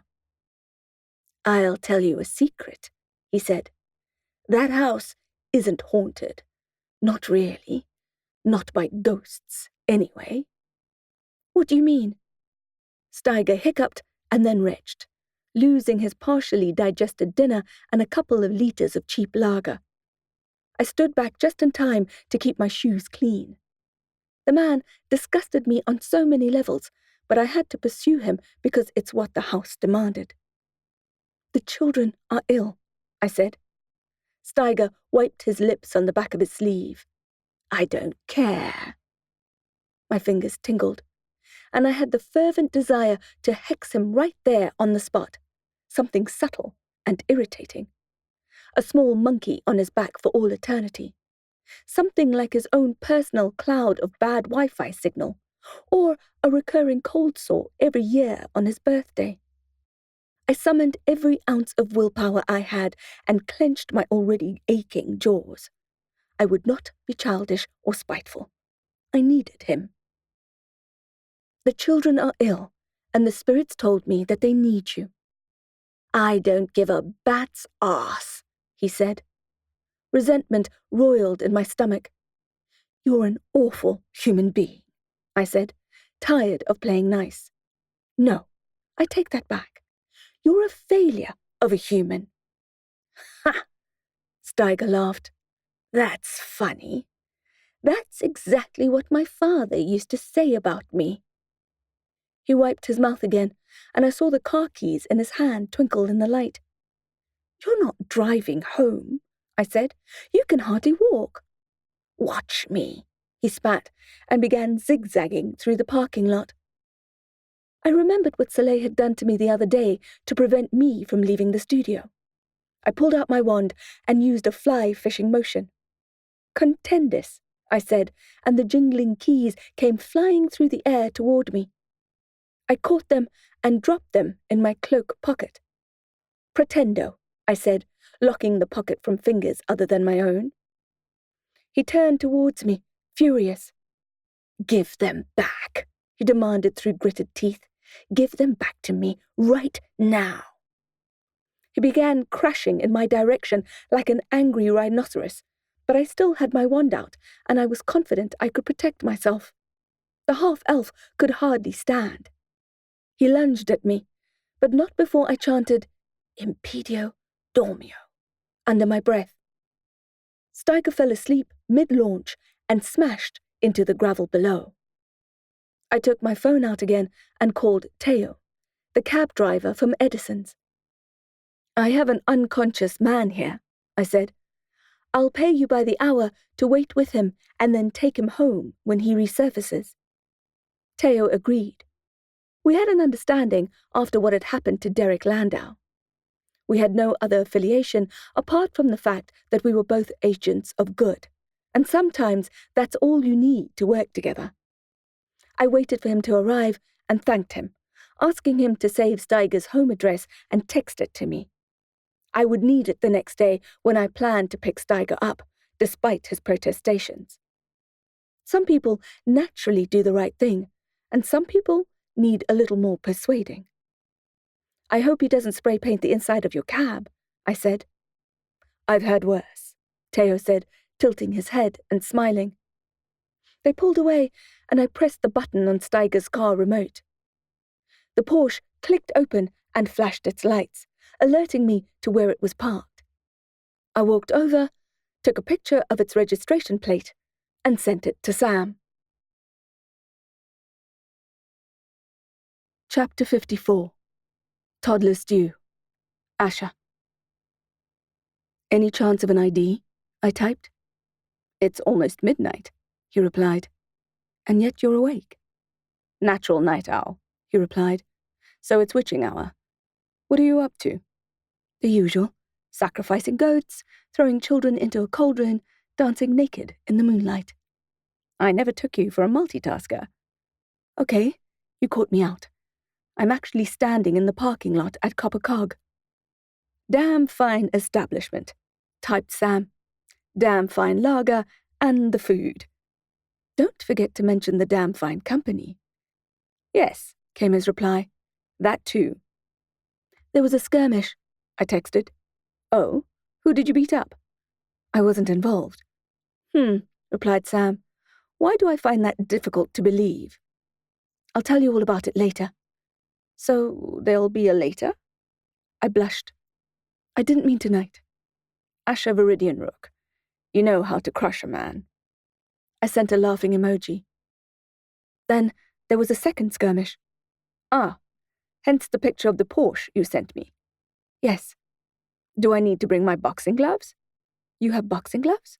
No, but I can arrange some. I have connections. I sent another laughing emoji. No boxing gloves required.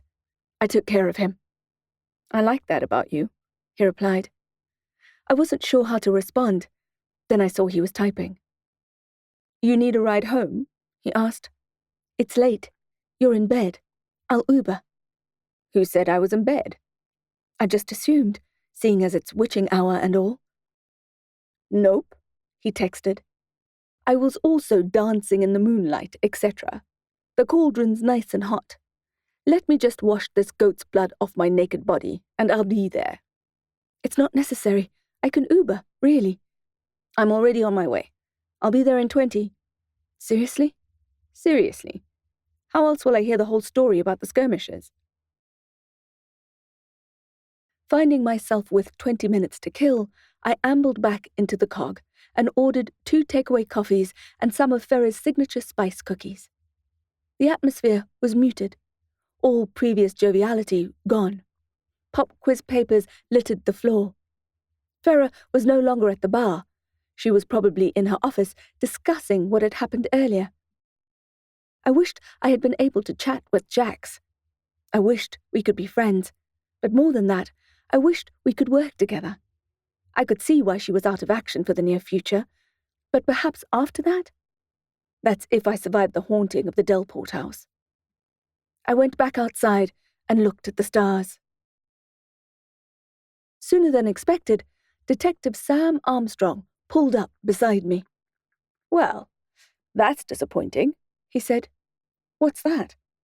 I was fully expecting to find you dancing naked in the moonlight. Never mind the excitement of the sacrificial goat and the toddler stew. We smiled at each other. Then he jumped out to open the passenger door for me, and I handed him his coffee. The copper logo on the side of the cup glinted in the light.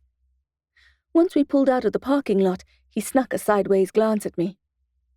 Do you want to talk about it? About the skirmishes, I replied. That was the deal, wasn't it? I meant about why you've been crying. Oh, I said, automatically lifting my fingertips to my eyelids. I didn't realize they were still swollen.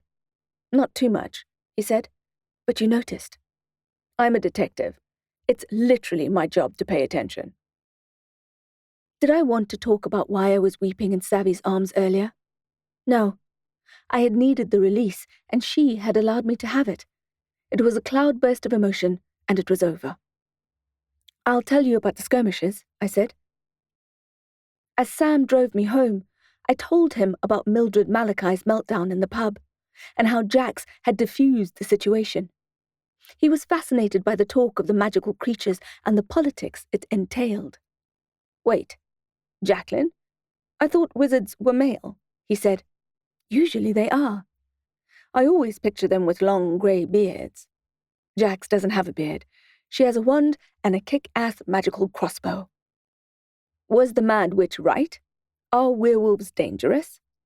They can be, I said, same as humans. Stoker seems like a good guy. I nodded. He is. Directress Copperfield would have screened him to within an inch of his life before she made him the guard at the academy. Okay, said Sam, slowing down to take a corner. So, who owns the Porsche? That's what I need you to tell me. I'll get into the station first thing. He goes by the name of Nathan Steiger. He's a gaslighting grifter without a conscience. He cons vulnerable people out of money. Got it. I need to triangulate his address. I have info coming in from another source soon. The driver had not yet texted me. Steiger was probably still sleeping on the curb. Another source? Asked Sam in a playful way. You've been cheating on me? We pulled up outside my house, and I felt my stomach clench with nerves. Or was it excitement? It had been a roller coaster of a week. I had a ton on my plate, and I knew I shouldn't be complicating life further. Would you like to come in? I asked, then held my breath. The air in the car grew heavy with the meaning of my loaded words. Usually, I would have squirmed in my seat, but after the day I'd had, I was in an assertive mood, and Detective Sam Armstrong was looking especially appealing. I saw the desire in his expression, a hunger which mirrored mine, and I ran 5 minutes ahead in my mind and saw us hurrying to unlock the front door, pulling each other's clothes off in the hallway, and saw Armstrong pushing me up against the wall and kissing me. Believe me, I'd love to, the detective said. I blinked away my fantasy and tried to steady my breathing, which had deepened. But my back arched, my pelvis tingled.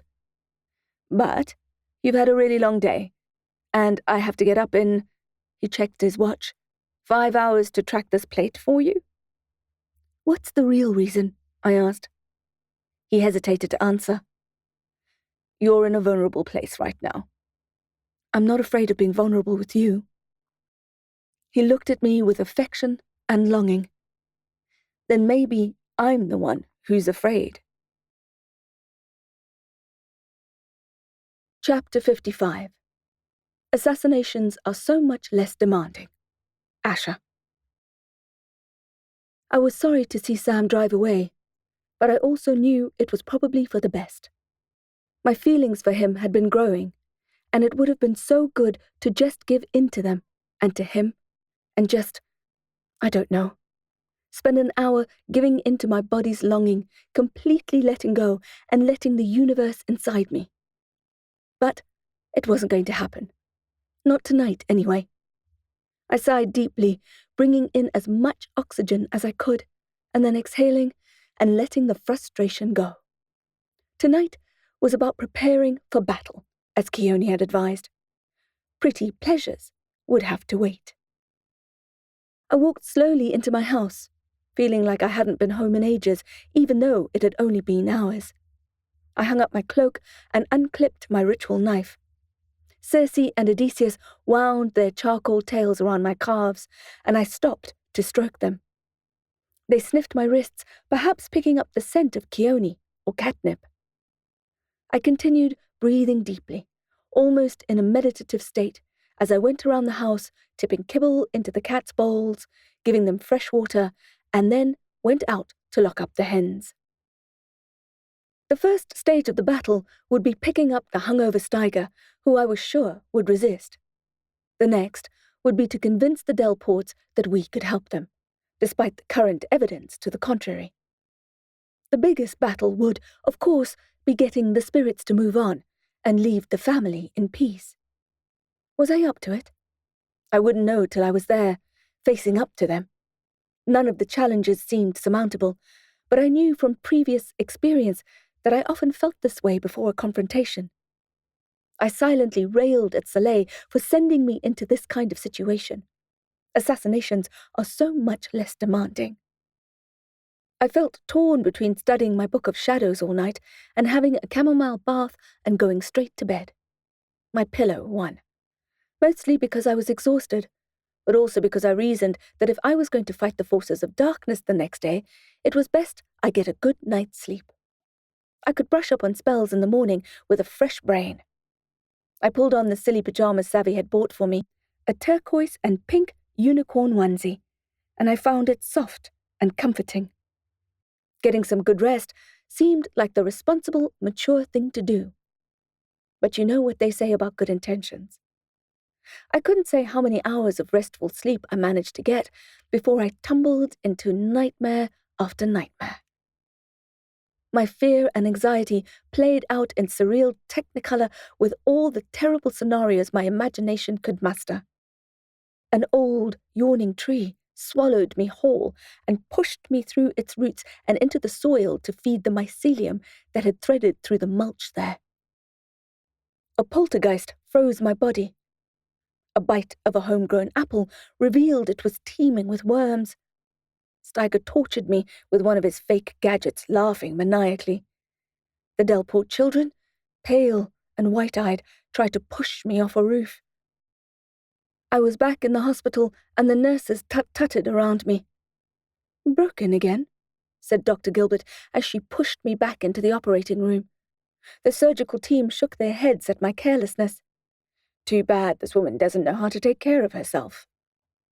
My tattoos transformed from illustrations of plants and flowers to a life-size Ouija board, and the planchette cut into my skin as the Ivory Skull spelled out threats. Mildred the Mad Witch shouted at me for botching the investigation. "You're not even trying to find my daughter." Shame burned my cheeks and my stomach. Sam was pushing me out of his car. I said, "I don't want a witch." The coffee turned to blood, but I had already drunk too much of it, and I began vomiting scarlet all over the place. I saw the Delport children lying in those small, freshly dug graves, eyes open, staring at the sky. Someone began to shovel soil onto them. I realized it was me. I sat upright in bed as if I had been electrocuted. My pajamas clung to my hot, damp skin. My jaws ached from clenching. My watch blinked 3:46 a.m. Damn it. I hugged my knees to my chest, trying to calm the hammering of my heart. I had been so desperate for sleep, but if only nightmares awaited me on the other side, I'd rather stay awake. I pulled on my robe and slippers and dragged my weary body downstairs. The kettle boiled loudly in the still night. I made some dead leaf brew and took the steaming mug back to my potion room. It was an old, chipped mug, but still one of my favorites. A gift from Savvy.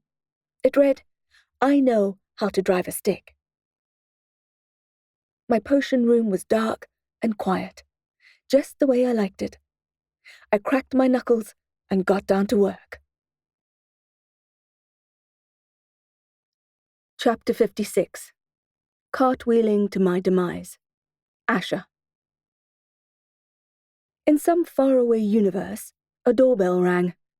I groaned and lifted my head from the open book I had fallen asleep on, still caught halfway between a dream and the morning light that split the bedroom shadows. These night terrors. What had that last dream been about? And where was I?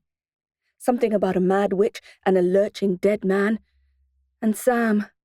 Wonderful Sam. Mr. Cop. The sleep sand settled. I was home, in my potion room. I was safe, but alone. A spasm of anxiety cramped my stomach. It hadn't been a nightmare. The mourning mad witch and the drunken ghostbuster and the missing daughters and the ghosts of dead children. It was very much real, and I needed to get up and try my damnedest to put things right. That was my job, after all. Keeper of balance, righter of wrongs. The doorbell. I had forgotten what had roused me in the first place. I jumped up with anxious energy, wiping the drool from my cheek. "I'll be there soon," I yelled. I rinsed my face in the small basin and glanced at my puffy eyes. But I knew there was no sense in dwelling on how quickly I had aged. That's what stress of the paranormal variety did to you. I couldn't help but notice how I was beginning to develop a premature silver streak in my hair. I blew it out of my face. At this rate, I'd be applying for a junior position at Mason & Sons. I flew up the stairs to turn off the alarm system, narrowly missing the shadows on the stairs, the twin hellcats intent on murdering me in my own home.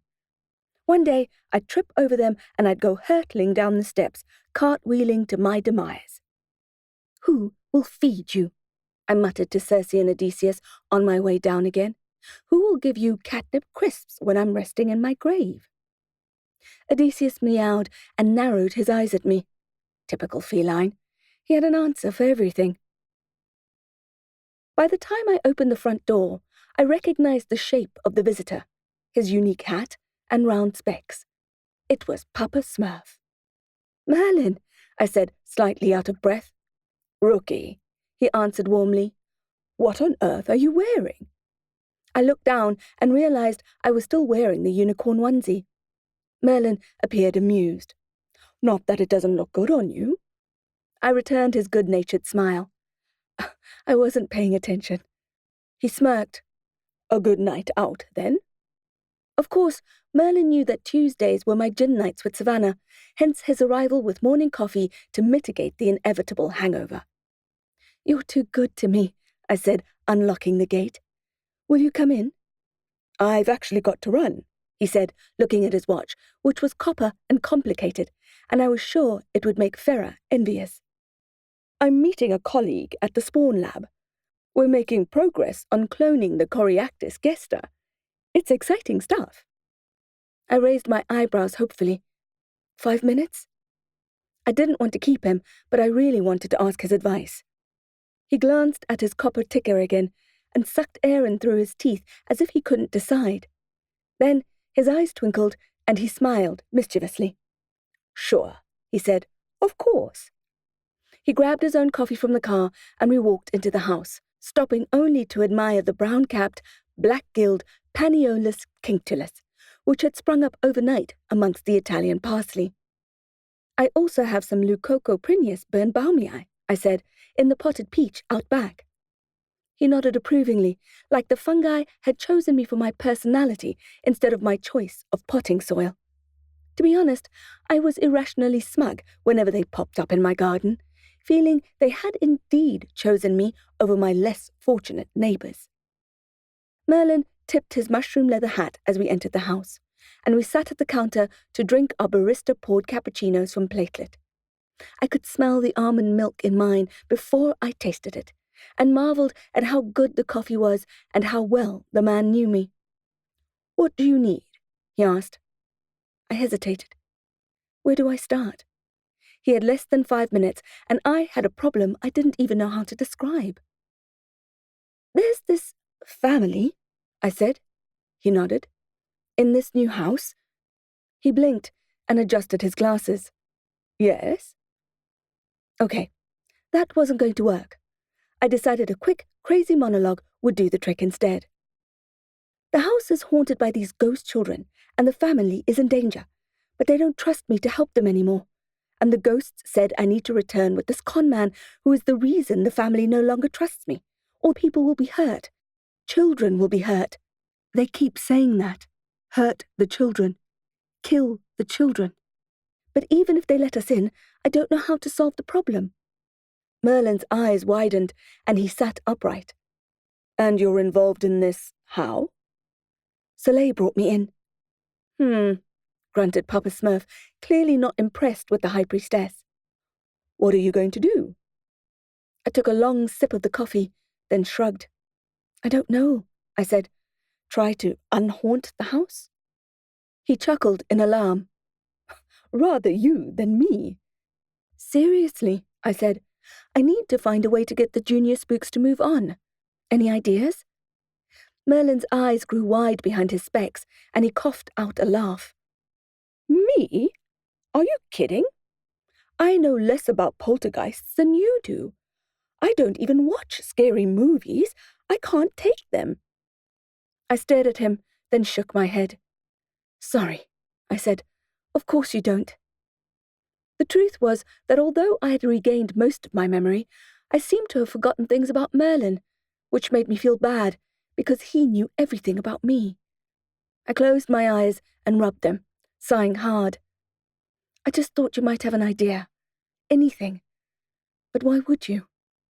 He was a mycologist, a professor and biologist. He was on the opposite spectrum of the ghost-busting business, and now he thought I was one useless, shiny trinket short of a Christmas cracker. Merlin looked fixedly at me until I felt the need to apologize again. As I opened my mouth, he lifted his hand to stop me. "Wait," he murmured. "Just wait." He scratched the silver-grey stubble on his cheek. "I've just thought of something, but—" He drummed his fingers. "I don't think you'll like it." "Two things, actually," Merlin said, after phoning and apologetically cancelling his appointment so that he could stay with me. I couldn't nod fast enough. "I'm listening." "So, there's this mushroom." "You've got to be kidding," I thought. "A mushroom? To fight a psychopathic poltergeist?" Sun, moon, and stars. I was in trouble deep. I may have looked panicked because he held up his hand again. "I know what you're thinking," Merlin said, not breaking eye contact. "But hear me out." I took another gulp of my coffee. "You know about psilocybin?" Of course I knew about psilocybin. What self-respecting green witch wouldn't know about the incredible power of magic mushrooms? They were practically required in the rite of passage. There's an unusual genus of fungi with a similar compound to psilocybin and psilocin. Similar? I frowned. Why had I never heard of them? Then, remembering my head trauma, I understood that I had perhaps lost more knowledge than I realized. Armillaria Goliath purpura, he said, sounding out the name slowly so that I'd get it. It has the chemical compound coniunctico in it. Coniunctico? As in connection? I said, and he nodded. At least my Latin wasn't too rusty. Now, I'd never recommend somebody actually eat Goliath because it's basically a one-way path to madness. I side-eyed him. And yet, here you are recommending it. He chuckled and waved my concern away. There is a way you can take it to mitigate risk. I'll help you. But what you need to know is that it's a magical mind-bender of the extreme variety. It's like psilocybin's big, bad brother, hence the name. Just remind me why we're even considering this? Merlin took a breath and cast around, looking for the easiest way to explain it to me. You know when you take psilocybin and you feel connected to everything and everyone, and you see that you are nature, not separate from nature. Yes. And you understand things on a deep level that you've never understood before? Yes. On Coniunctico, it's a similar experience, but amped up, exponentially. Psilocybin dissolves the boundary between you and nature. Coniunctico dissolves the boundary between reality and the spirit world. I blinked at him. As you can imagine, he smiled, it can be quite disconcerting if you are not expecting it. All the layers and atoms of life are split open, wide and deep and colourful, and explode into a crazy cluster of every reality there is. I just sat there, still blinking at him. You want to be able to communicate with the ghosts in that house, correct? I nodded. Coniunctico strips away the walls that keeps us apart from them. The very important walls that save our sanity on regular days so that you can engage in a meaningful way. Hopefully, you'll be able to come to an agreement and we'll all live happily ever after.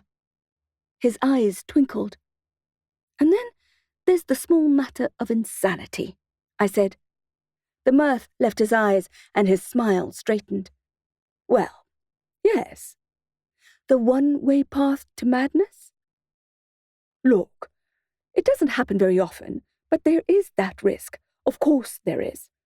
Some people see the true nature of things, and it makes their brain implode. But I know you, and I think you'll be okay. Comforting, I said. We're not meant to see past the curtain, you know. It's not good for an average human who believes reality is what they see, who believe that consciousness is the flat TV screen our retinas show us. It can cause irreparable psychological trauma. Again, you're recommending I do this? Merlin shrugged. Honestly, not a flying fungus. Personally, I wouldn't risk it. You just never know how it's going to go. I looked out of the window. The morning light was still watery, the breeze cool. But I do know you, Merlin said, and this is just the thing I know you do. Take psychedelic compounds? I joked. He didn't laugh. Put your life in danger to save this family. I swallowed hard. What's the other thing? Merlin creased his brow. You said there were two things? Oh, he remembered. Yes, the cyanide tooth. Oh yes, I have that, I replied, touching the vial of poison that hung from my neck. My way out. My exit ticket if things ever got too bad. Merlin looked pointedly at the liquid that sometimes seemed to glow. What's your poison? Essence of deathcap, I replied. He nodded proudly and sat back. I've taught you well. It was a weirdly poignant moment, and we looked at each other with affection. Well, said Merlin, putting his hands on his thighs and smiling, I guess we'd better go mushroom hunting. Chapter 57. The Haunted Forest. Asha. My phone rang. It was Sam. Can I see you today? He asked. He had taken the day off. I hesitated. I still felt a bit stung by his rejection the night before. Plus, I had a full day of ghostbusting planned, which I was already running late for. Merlin turned away, and I guessed it was to give me some privacy. Sure, I replied. I'd like that. After all, it might be the last time I ever saw him. What are you doing right now? Sam met Merlin and me at the western edge of the haunted forest, at the large and rusted strictly no entry notice. Sam looked at the old sign and dark crowd of trees and laughed nervously. I thought you were kidding when you said it was haunted. Nope, I replied, shaking my head and smiling. I introduced the men and they shook hands. I wondered what Sam thought of the mycologist's eccentric hat. Ready? Asked Merlin, rubbing his hands together. I don't think he ever got tired of foraging for fungi. I lifted my harvest basket. Ready. We walked into the darkness below the canopy. Occasional rays of soft silver light highlighted clouds of midges and dappled the leaf litter with shifting shapes. I loved walking side by side with Armstrong. He looked especially appealing in his dark clothes and peaked cap. I had the urge to hold his hand, but I restrained myself. So, said Merlin, what we're looking for is a medium-sized sporophore. A what? Asked Sam. The mycelium's fruiting body, I said, and he raised an eyebrow. The mushroom. Armstrong looked incredulous. Then why don't you just call it the mushroom? Because we want to sound smart, joked Merlin. Mycology is full of complicated terms and genus names. Why say mushroom when you can say sporophore and impress everyone in the room? Good point, replied Sam. Sporophore. Got it. Depending on age, the pileus will be the size of the cap, I explained to Sam. The cap will be between the size of a 5-rand coin and a bottle top. We'll find it on woody shrubs and trees. In the Canadian prairie, armillaria is referred to as openki, which means near the stump in Ukrainian. I wasn't aware that Canadians spoke Ukrainian, said Sam. They don't, replied Merlin. He laughed and kept walking, keeping his expert eyes on the ground as he did so, sweeping left to right. It's usually found in dense clumps, and the caps are pale yellow-brown. Depending on age, they'll be conical to convex. Said Armstrong. Didn't you just describe like 99% of all forest mushrooms? Merlin was in his element. He smiled at the detective. Yes, but we're just getting started. There are endless combinations of pilus, gills, stipes, rings, spore prints, veils, and vulvas. So you'll see that we'll be able to disqualify most pale yellow-brown sporophores that we come across. I'll examine every specimen you find, but this is what we're looking for. A pale stipe with a purple pinstripe, a ring on that stipe, and mottled lavender gills. No veil or vulva present. The vulva, not to be confused with a certain female body part, I said to Sam, is a cup you get at the bottom of the stem. Sam smiled. No veils or stem cups. Got it, he said, nodding. This is fun, like an Easter egg hunt. I smiled at him. Was this the same gruff detective that had almost arrested me in my hospital bed just a couple of weeks before? Now, Armillaria is the honey mushroom genus, Merlin said as we walked. I loved learning about mycology, and I hoped Sam wouldn't get bored, but he seemed as interested as I was. The largest living organism on Earth is a 22-acre Armillaria mycelial mat in the Pacific Northwest. It's a fascinating genus, extremely intelligent. It's a meadow maker.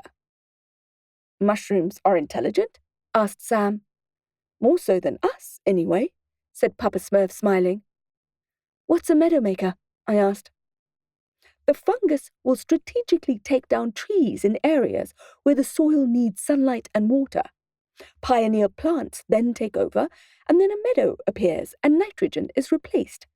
It's just one of the ways that mycelium restore balance to the ecosystem. I'm a meadow maker, I thought. Sometimes things have to die to restore balance. It pretty much summed up my career. I didn't just forage for fungi. I didn't miss the opportunity to pick the weeds and wildflowers I recognized as ingredients I often needed for my potion room. I found creeping Charlie, plantago, and purple wood sorrel. I took seeds, cuttings, and even some pretty stones I felt had some charm to them or in them. We walked together, a team of explorers, into the dark woods, stepping over old logs, slapping at mosquitoes, and listening to birdsong.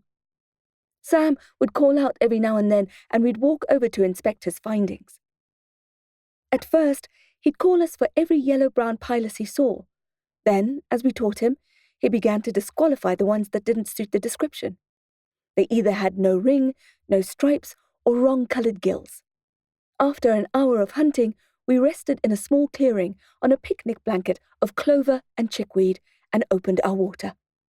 Sam inspected the contents of my harvest basket. Taking some weeds home, then? I pushed him playfully.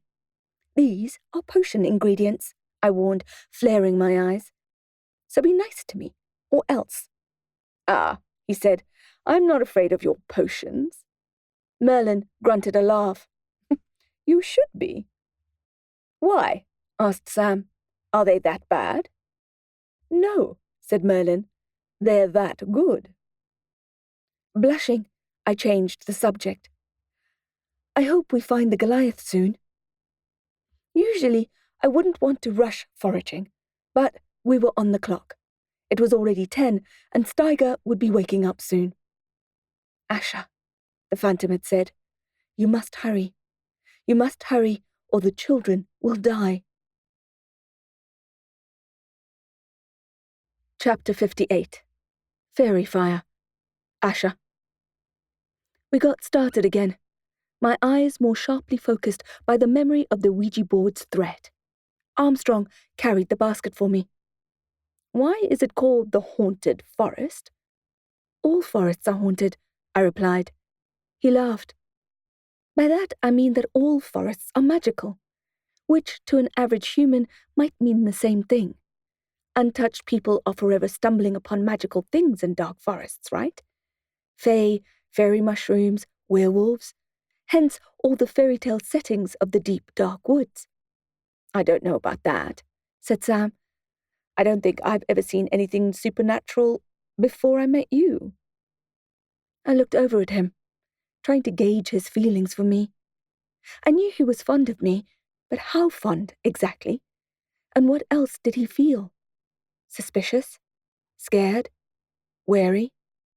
Most untouched men I had met wouldn't want a witch in their one-dimensional lives, and who could blame them? Witches are powerful, complicated creatures. It was one of the reasons I had decided to have so much ink on my skin. It served as a warning to stiff conservative types that I wasn't their cup of tea. But Sam didn't seem to mind the botanical tattoos, or the witch cloak, or the magic inside me. If anything, he wanted to get to know me better. I could feel his curious energy toward me. I again got the feeling that we were holding hands, but we were not. Merlin, pink-cheeked, closed in. I think we should divide and conquer. We'll cover more ground that way.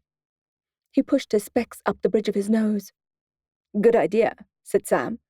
I think I know what we're looking for now. If I'm not sure, I'll pick it anyway. Okay, I agreed. I didn't want to split up, but I guessed it was the right thing to do. Merlin and Sam exchanged phone numbers so that we could contact one another if we found the Goliath. If things didn't go well, we'd rendezvous at the sign at noon. I reluctantly bade the men farewell and prowled forward, intent on finding the rare fungi that seemed more than ever to be the key to accessing the Delport phantoms.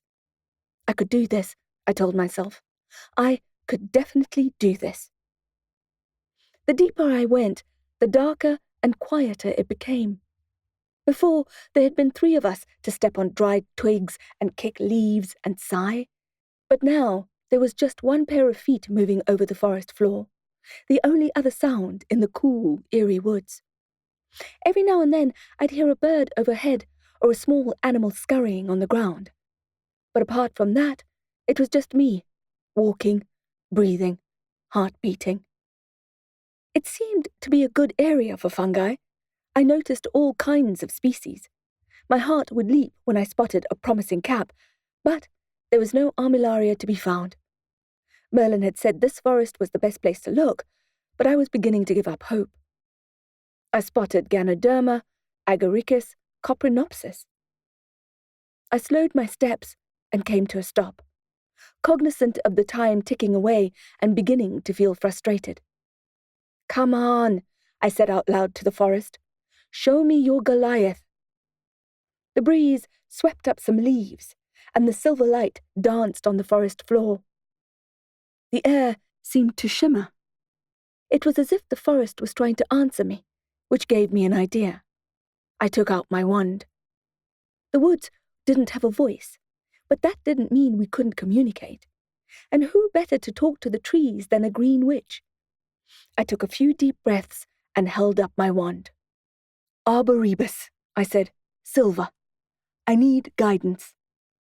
I closed my eyes and visualized the Armillaria Goliath as clearly as I could, highlighting every distinguishing detail. Once I had a comprehensive picture of the fungi in my mind, I gathered the magic that was already rushing to my chest and exhaled, pushing the sparks out down my arm and through my wand. Armillaria Goliath Monstrous. Reveal. When I opened my eyes, the spell leapt like a flame from my wand and transformed into a plume of smoke that swirled before me. But unlike normal smoke, the next breeze did not diffuse it. Instead, the smoke billowed forward, leading me along like a cartoon of a hungry child following the aroma of a freshly baked pie. I followed as fast as I could, not wanting to lose the trail. I jogged for a few minutes, jumping over fallen trees and rocks and almost slipping on the dry leaves. I reminded myself to take care. The last thing I needed was a twisted ankle. Just as quickly as it appeared, the smoke dissipated. I took it as a sign that I had reached the destination. Eyes again sharpening, I looked over every square inch of the surrounding forest floor. I checked every tree stump, trunk, and fallen branch. I checked under leaves, clearing the decayed material at the base of the trees carefully. Once I had looked everywhere, I started again. I knew it had to be there. I trusted my own magic, and I trusted the trees. The Goliath was there. All I had to do was find it. After searching the area again, I was still empty-handed. My head was pounding with frustration. I had tried to call Merlin and Sam, but I had no signal on my phone. I was still miles away from our meeting point and 20 minutes late. I tried the reveal spell again. Monstrous. But nothing happened. In fact, it seemed to have the opposite effect, as beyond the canopy, the sun hid behind clouds, and it became dark as night. I was so deep in the forest that I was in a dead spot, I thought. No friends, no signal, no light, no magic. But I was wrong about the magic. I put my wand away and stood with my arms at my side, palms up and receptive. I began my slow breathing again, pulling the cool forest air deep into my lungs, pushing the oxygen into my blood, igniting the mitochondria in my cells. I did this until I felt my whole body tingle, alive and awake and aware, and completely attuned to the trees around me. It got darker, but I was not afraid. I could feel the forest on my skin and in my blood. I belonged to the trees. I was the forest. I inhaled the dark green. As it filled my lungs, it felt like it was filling my whole body, my soul, until it felt like I had been absorbed entirely. I looked down at my hands, expecting them to have disappeared, but they were still there. I gazed at them, and that's when I saw I was standing in the middle of a circle of fairy fire. I was standing inside a ring of bioluminescent fungi that glowed green like elf embers. I had heard of foxfire before, but never witnessed it. This was why the forest had turned dark, to show me the mushrooms with their gentle incandescence. I would never have found them otherwise.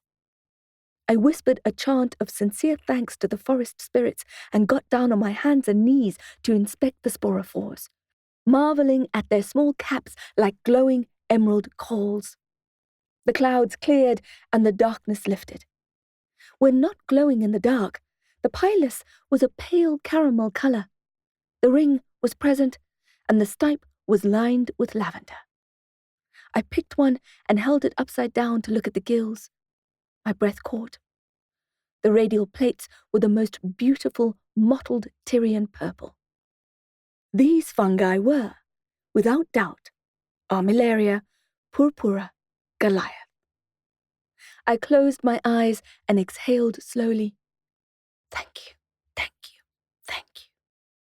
When that didn't seem adequate, I recited a part of the equinox stitch which we used to celebrate the abundant wild. Power erupts from her like lava. Flames race along burning roots. As she knits the future with her fire, from the ashes grow green shoots.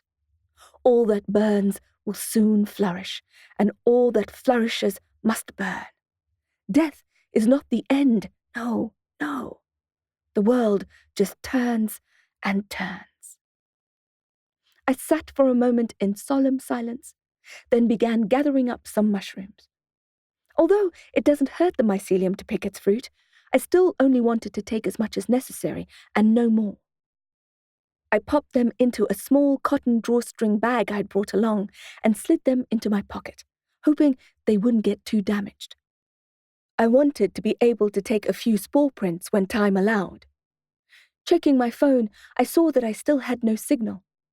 Merlin and Sam would be worried. I checked my compass app and began to run back to our meeting spot, which I assumed was around 4 or 5 kilometers away. The mixture of relief, nerves, and endorphins made for a euphoric trail run through the dappled terrain.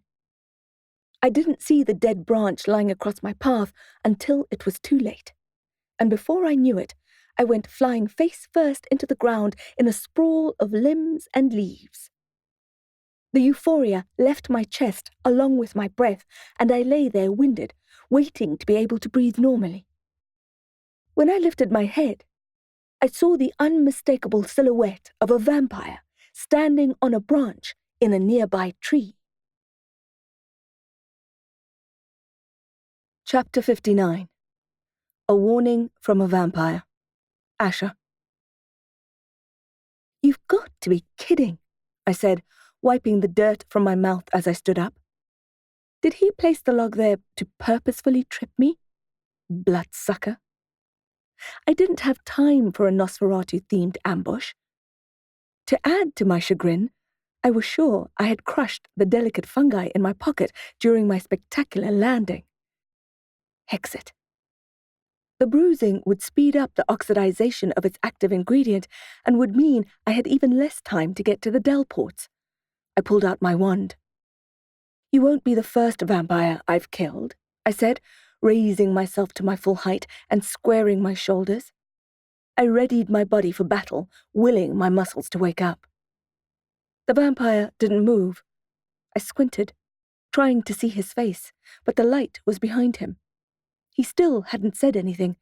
I could practically feel the shrooms wasting away in my pocket. "Well," I demanded, my wand twitching in my hand, "are you going to say anything?" In a split second, he blurred down to stand in front of me. I clenched my wand. "You won't need that," the vampire said. "Like I'd believe a vampire," I replied through gritted teeth. He had charcoal-colored hair and skin as pale as paper.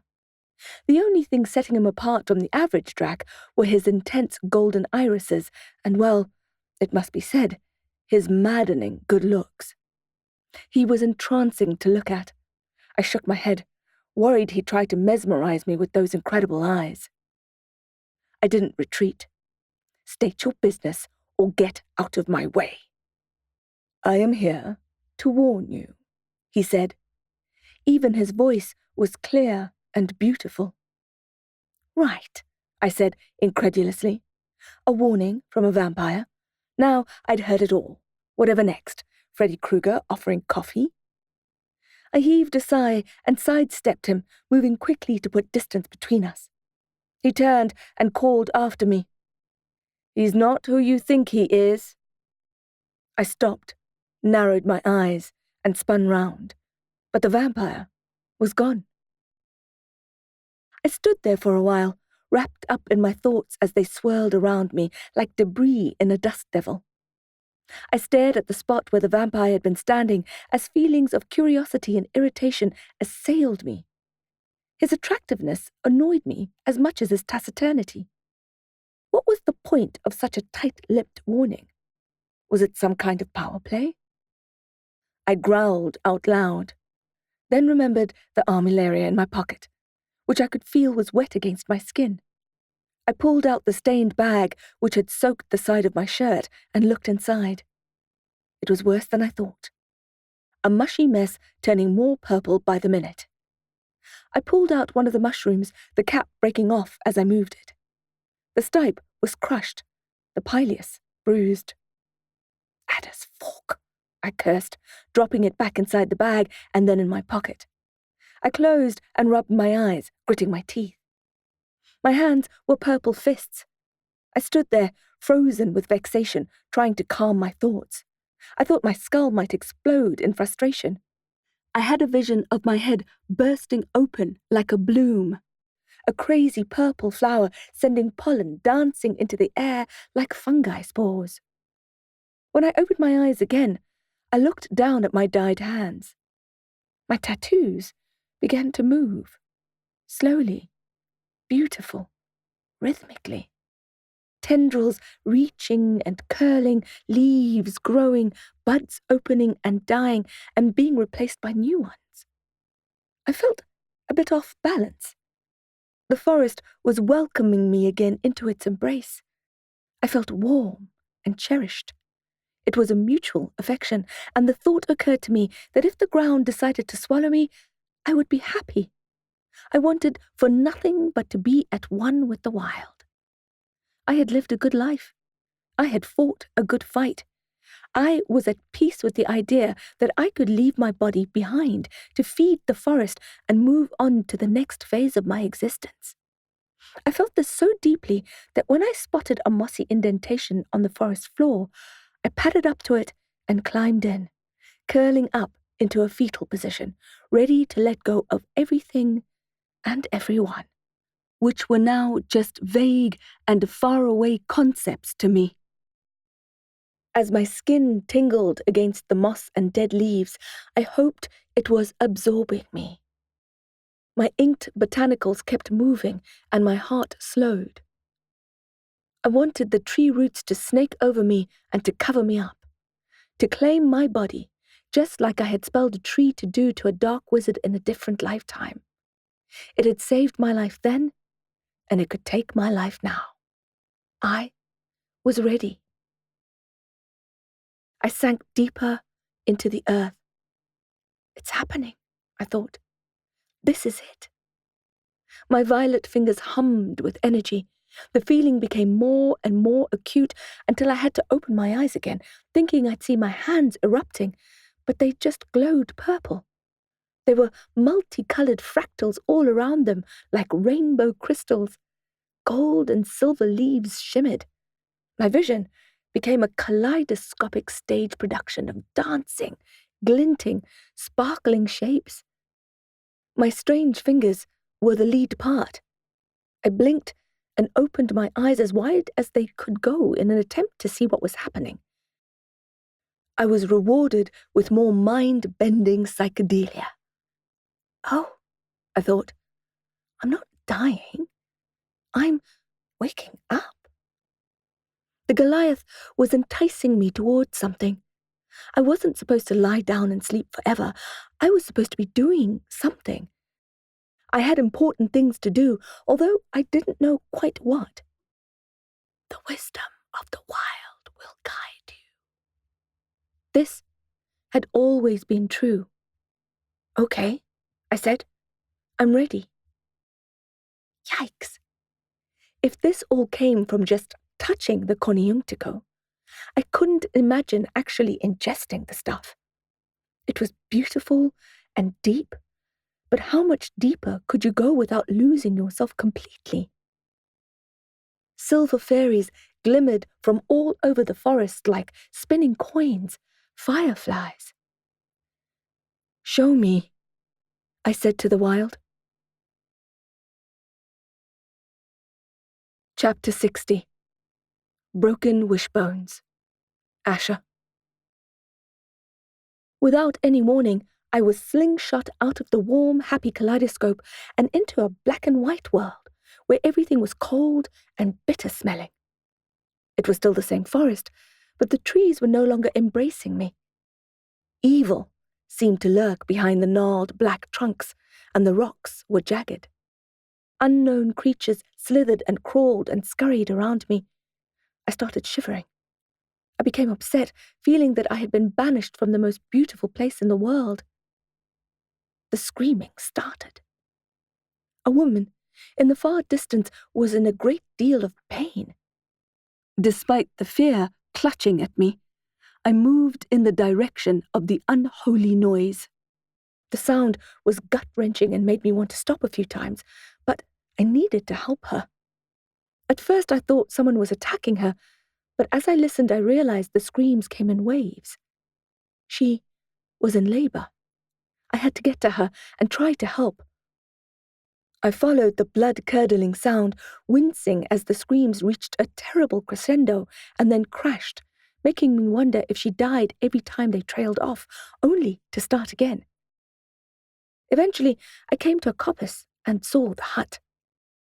It reminded me of the children's book, The Missing Daughters of Everon, the witch of the forest who had eaten the village girls, and it looked like the hut from the Slavic folktale of Baba Yaga the Bone-Legged. Fear clenched my throat, but I continued my stride as yet another scream sheared the air. The world was still in monochrome as I approached the house. The path was paved with large white gravel that looked like seashells. It was only when I looked closer that I saw there were sun-bleached animal bones. broken wishbones, and ribs of dogs. I shuddered. The next scream was so loud and so violent that my anxiety leapt up in my chest like a flame and stayed there, burning bright. I took a couple of long, slow breaths to reach a state calm enough to enter the nightmarish shack decorated with its relics of death. I climbed the steps to the patio and gasped as I accidentally brushed against a chair covered with fur. A wind charm chinked near my ear. It seemed to be made of animal teeth. I had seen this house in my nightmares before. I hadn't known it was Baba Yaga's hut. I took one more breath and went in through the gap in the rickety door. I was immediately assailed by the smells of childbirth. Earthy, salty, metallic. The smell of blood and fear. Intricate sculptures made from sticks adorned the walls. Pentagrams and other symbols I recognized from various books of shadows. Their shadows moved on the walls as a small fire danced in the corner. A lone candle flickered, and the fire and flame together were enough to light up the small space where a woman lay writhing on a stretcher, the sheets stained with sweat and blood. She was in between contractions, resting while she could before the next round of convulsions contorted her body. Her hair was a shock of black dreadlocks and knotted threads, her face a moon behind an opaque layer of cloud. I didn't know anything about this strange black and white world, or the woman, but I could see that she was teetering on the edge of death. She muttered something at her swollen belly, but I couldn't make out the meaning. Then I heard it. Curse. Heart in my mouth, I approached her bedside. "I'll help you," I said. I only knew very basic midwifery skills, the ones we had been taught at Copperfield. When the witch didn't reply, I repeated myself, but as I did so, I caught a glimpse of a shard of mirror hanging on the wall opposite me. I was not in the reflection. I looked down at my hands, expecting to see my purple-stained fingers, but I only saw the unswept timber floorboards. I placed my hand on the blanket at the foot of the bed, and there was no impression. I wasn't just invisible. I was a ghost. When Merlin said that the Goliath compound would allow me to communicate with the spirit world, this wasn't what I had in mind. What was I doing here? I was supposed to be in the world of colour, where I was flesh and bone and helping the Delports. I had fallen down some kind of rabbit hole on the other side of reality, and I felt as if I was 100 years away from the problem I was trying to fix. And what was the point of being in the hellish hut if I couldn't help the dying woman? The contractions took hold again, and the raven-locked witch arched and bellowed. My body clenched in empathy. I was sure that she would die. Chapter 61. The Curse. Asha. I stood on that dirty timber monochrome floor and watched the witch squall in agony. Helpless and bewildered, I kept wanting to reach out to help. Part of becoming a witch is to embrace the age-old skills of midwifery and practical nursing. Copperfield had taught us the fundamentals, but they had omitted practical lessons.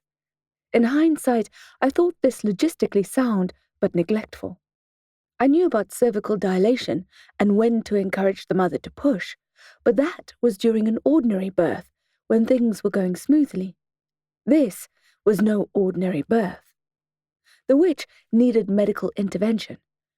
But we were in the middle of a mushroom hallucination deep in a haunted forest, and I seemed to be a phantom, which was not the most helpful state to be in when a woman and her unborn infant were dying before my eyes. There was another tide of blood, and the witch gritted her teeth and swung her body off the stretcher that served as her bed. I gasped in surprise as she lurched, hunched over in pain, toward the small counter near the fireplace. She picked up her ritual knife, the blade glinting in the firelight. I felt that very blade in my stomach at that moment, so fierce was my anxiety. The witch dropped the athame in the pot of water that was boiling over the fire, then gave into another bout of contractions which took her out at the knees. In absolute agony, she groaned and hissed and pounded the floor with a fist. Once she had recovered, she retrieved the knife, barely waited for it to cool, and in one brutal slash opened her belly. I was so shocked that I saw stars and stumbled backwards. Her howling rained down on me. We were both on the floor. The witch still gripped the knife ready to cut again, and I cried and covered my eyes, kicking myself from the savagery of the scene. The crimson copper smell flooded the small space. She cut again, this time opening her womb. I knew this because suddenly there was a third person wailing in the meagre hut that stank of fear. I lowered my hands from my eyes in time to see the woman, pale as a snowdrift, lever her crying baby up and slice through the pulsing umbilical cord. I thought the woman would stop to rest, but there was no time.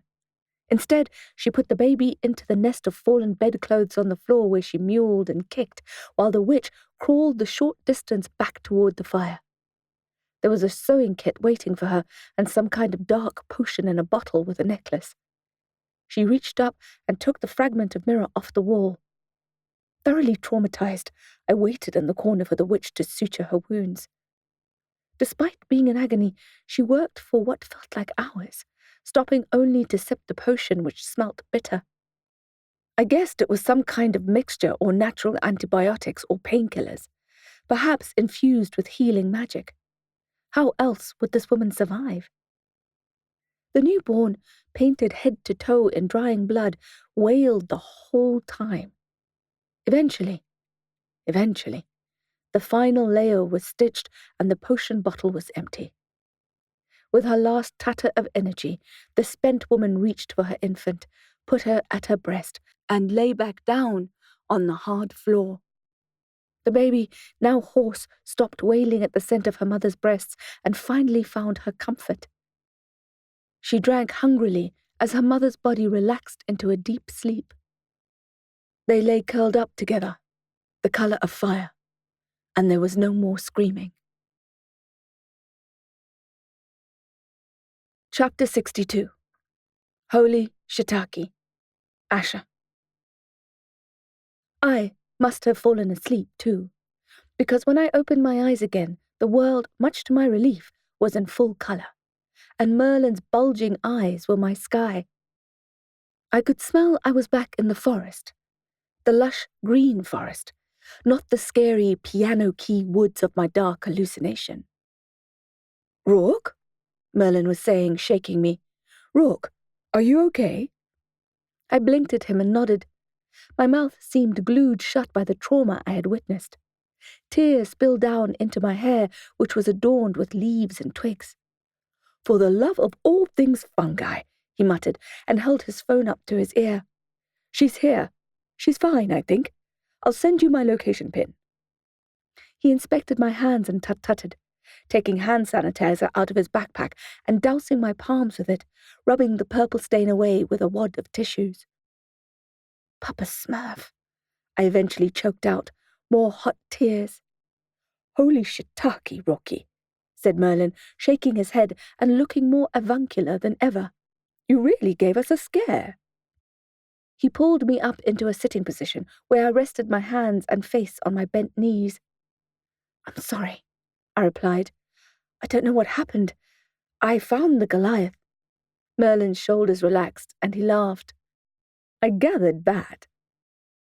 And things just got weirder and weirder until I fell into this, I don't know, I shook my head, into this parallel universe where horrible things happened. "It's my fault," he said. "I should have told you that you can absorb it through your skin. You would have been more careful." I frowned and opened my cloak to inspect my inner pocket. The bruised mushrooms had leaked through the bag, through the pocket, and had stained my left ribs. Merlin passed me his sanitizer, and I scrubbed it off as best I could. "Asha?" came Sam's voice, and I looked up. The detective jogged toward me, and I felt a rush of affection for him. After the grayscale nightmare I had just endured, seeing the handsome detective Sam Armstrong in raving technicolor was a welcome diversion.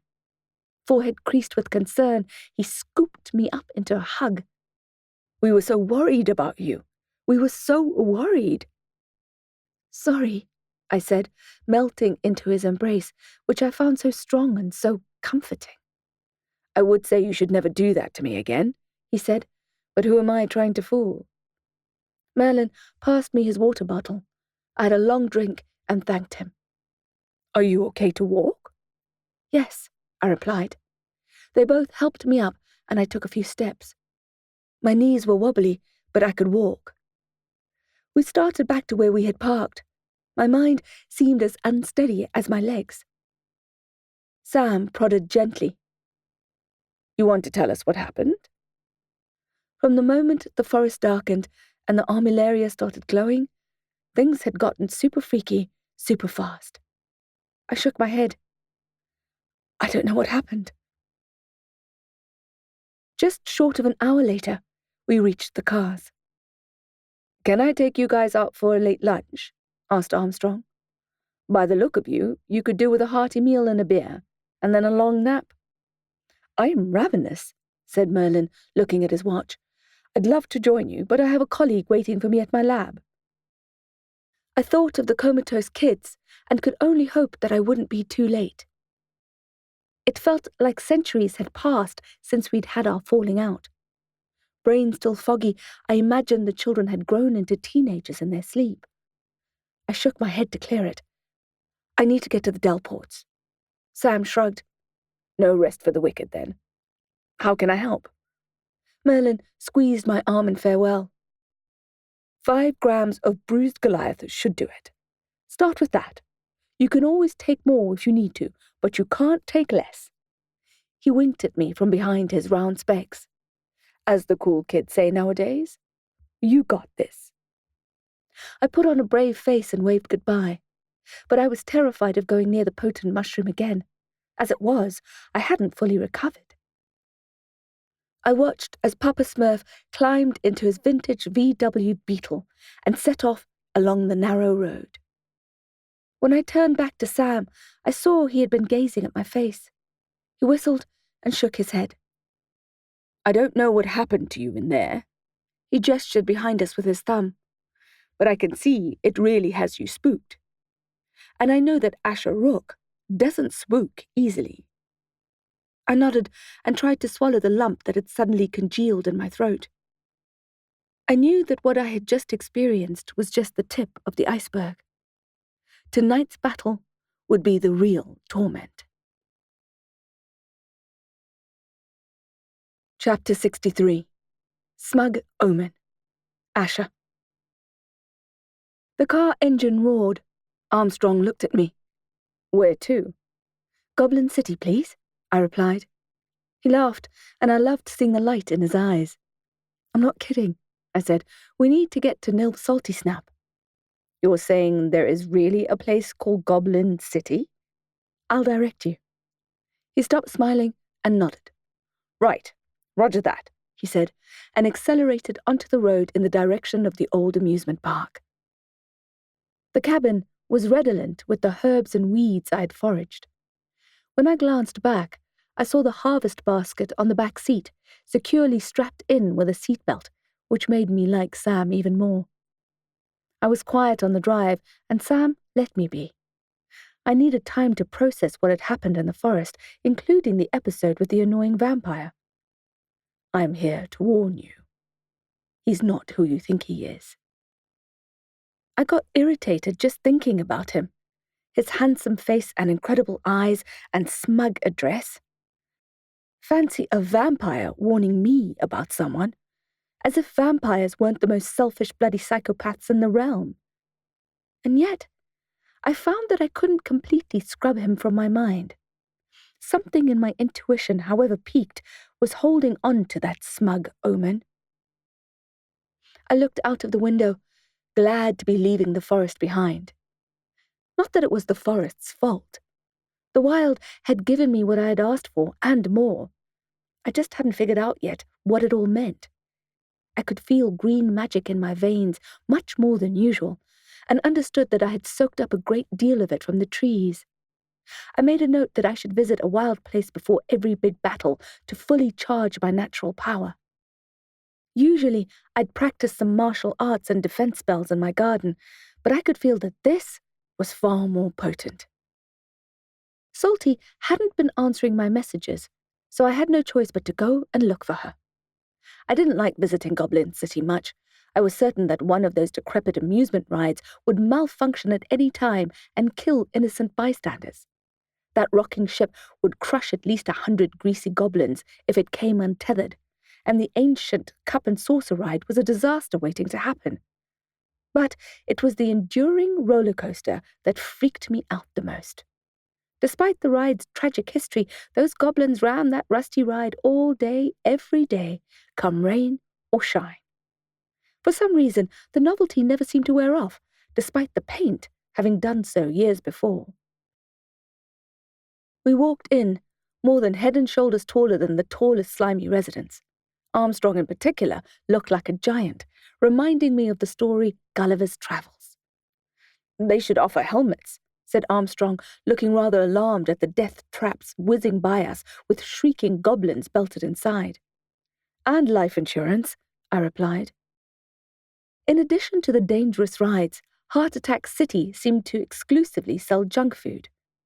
In the first 50 meters, we'd already passed stands selling mini donuts, cotton candy sculptures, soft-serve ice cream, and deep-fried chocolate bars.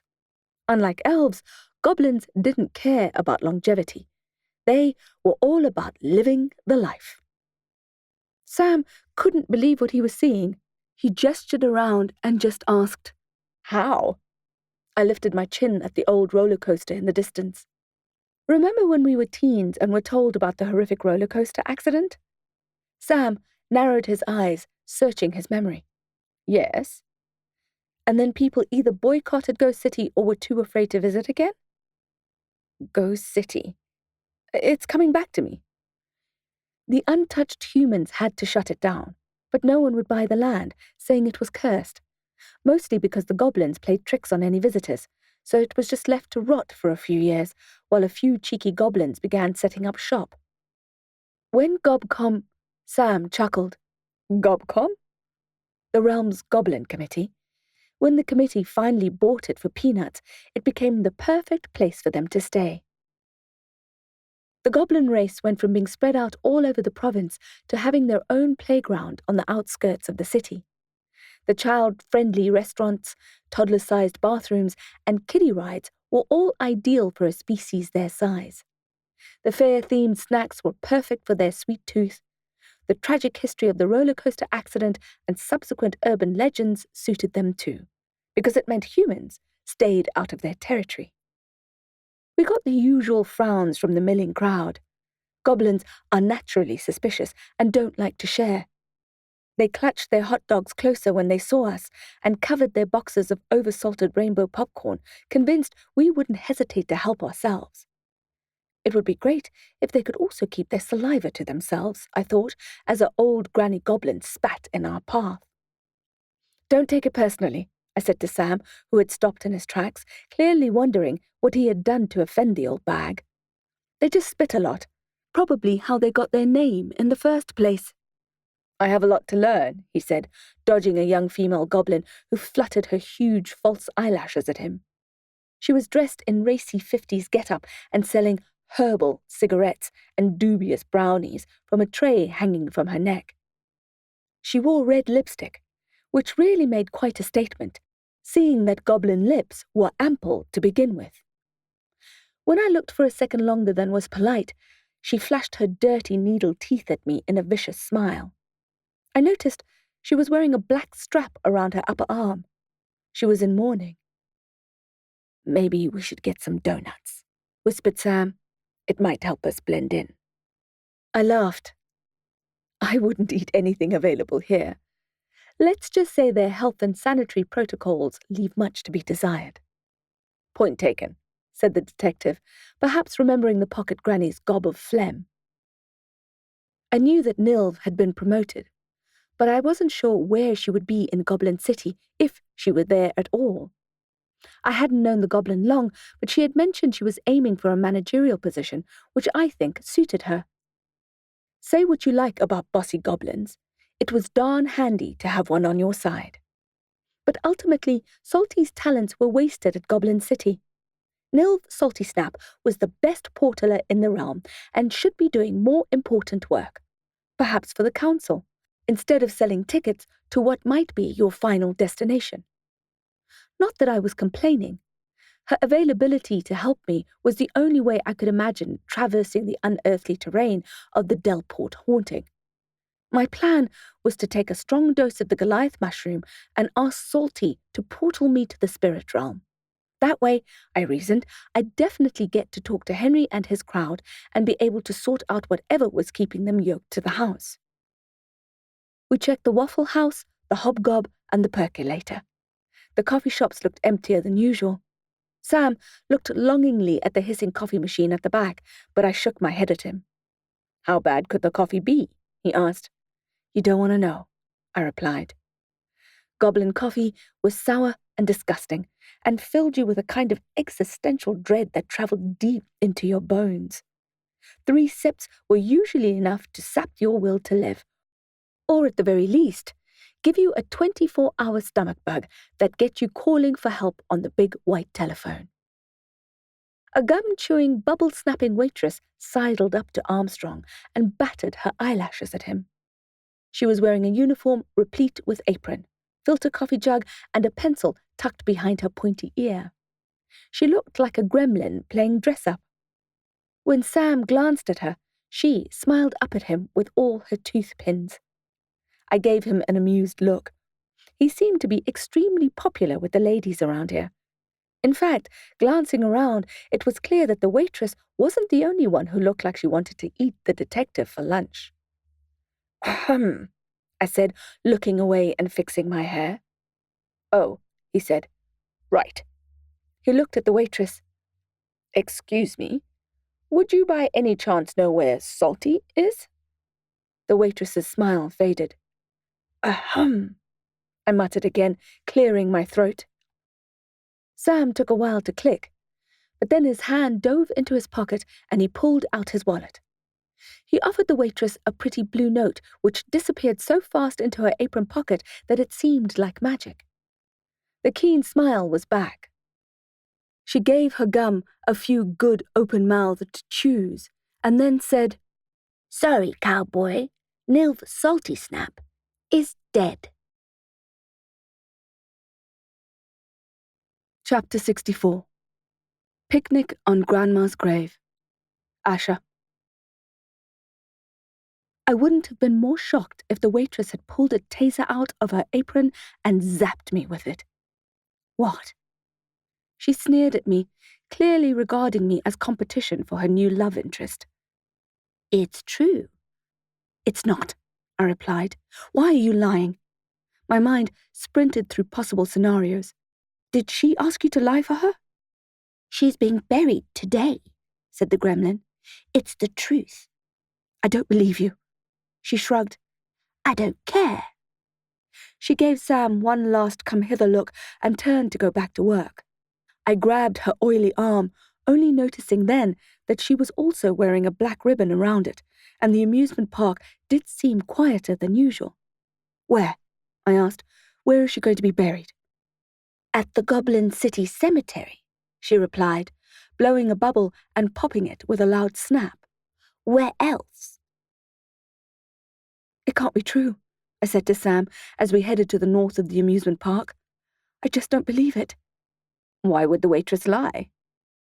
Goblins are pathological liars. They don't see the truth as a black and white thing like most humans do. They're flexible with the facts. And if you accuse them of lying, they just double down on the dishonesty. They're impossible.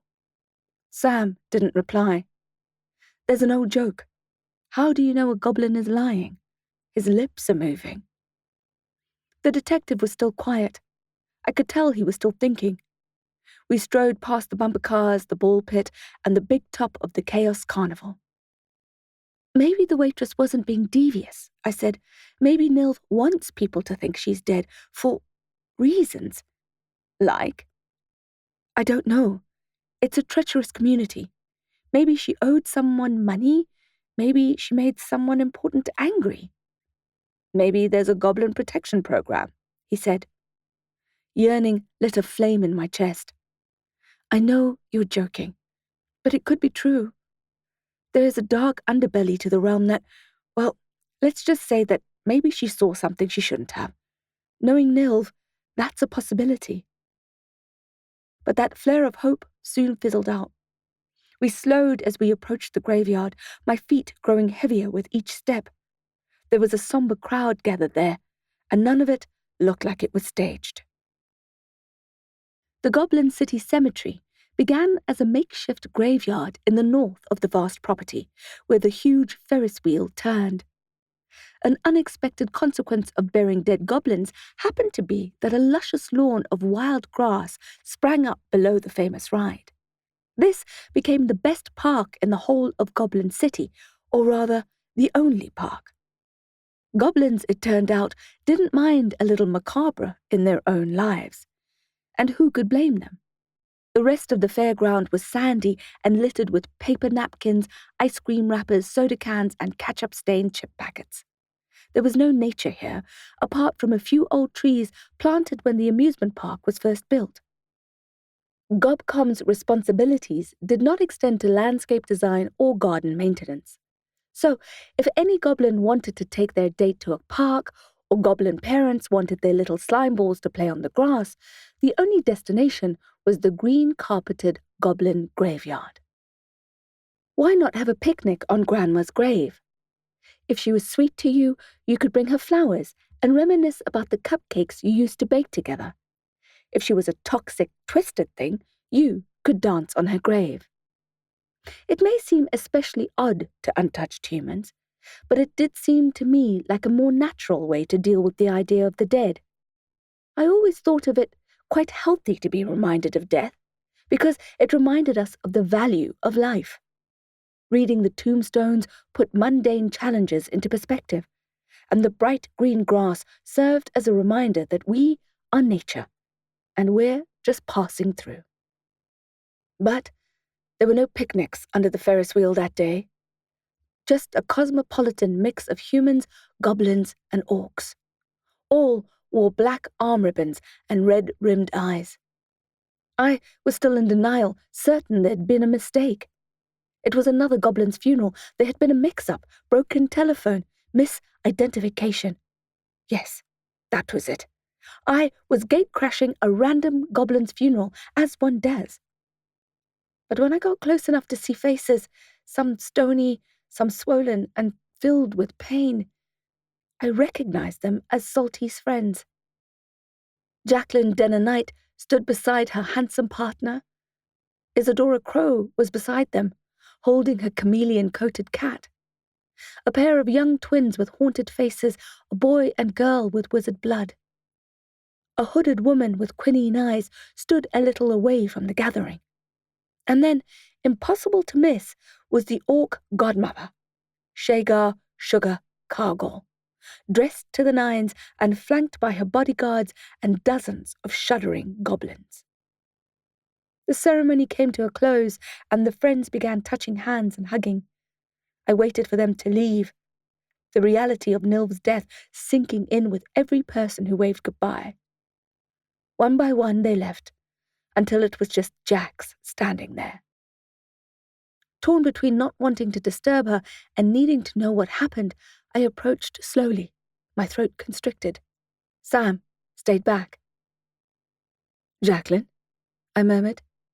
She turned her head slowly toward me, her face blotchy, cheeks wet. "I'm Asha. I know who you are," she said. She used a tissue to blot her eyes. "Farah told me we have a lot in common." "Yes," I replied, looking at the freshly filled grave. "A goblin friend, for one." Jax shook her head and swallowed. "I can't believe she's gone."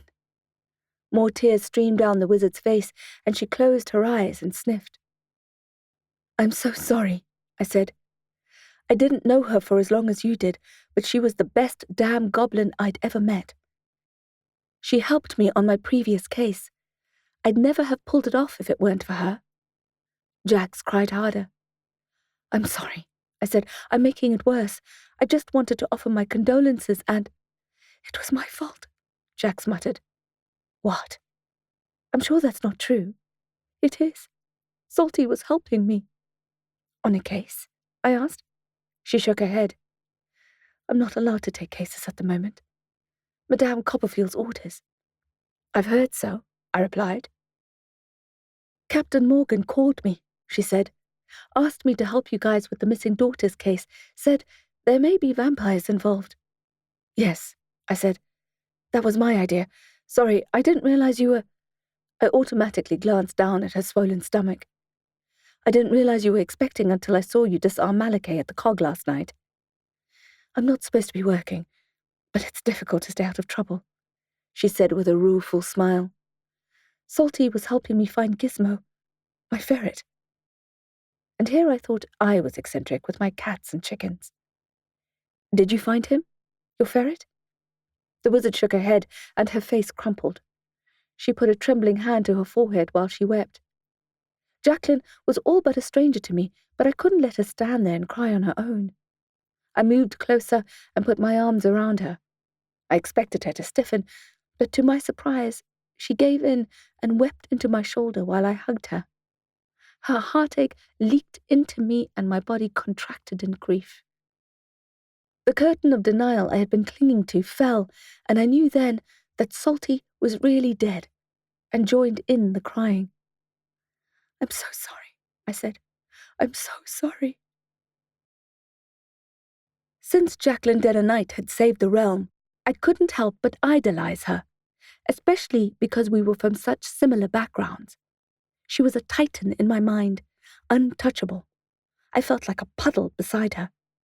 But in that moment, we were matched in our humanity. Just flesh and bone humans, connected by a loss we both felt keenly. And I was glad I could offer just a fraction of comfort. In that moment, we were sisters. But it wasn't enough. "I'll help you," I said when she finally pulled away. She gazed at me. "You already have." "I mean, I'll help you find Gizmo." She shook her head. "You can't. It's too dangerous. Whoever took him is part of a huge magical animal trafficking operation. It's bigger and deeper than anything I've ever seen." "All the more reason to help," I said. "Animal trafficking? I won't be able to sleep knowing that's going on." "I appreciate it, Asha. I do.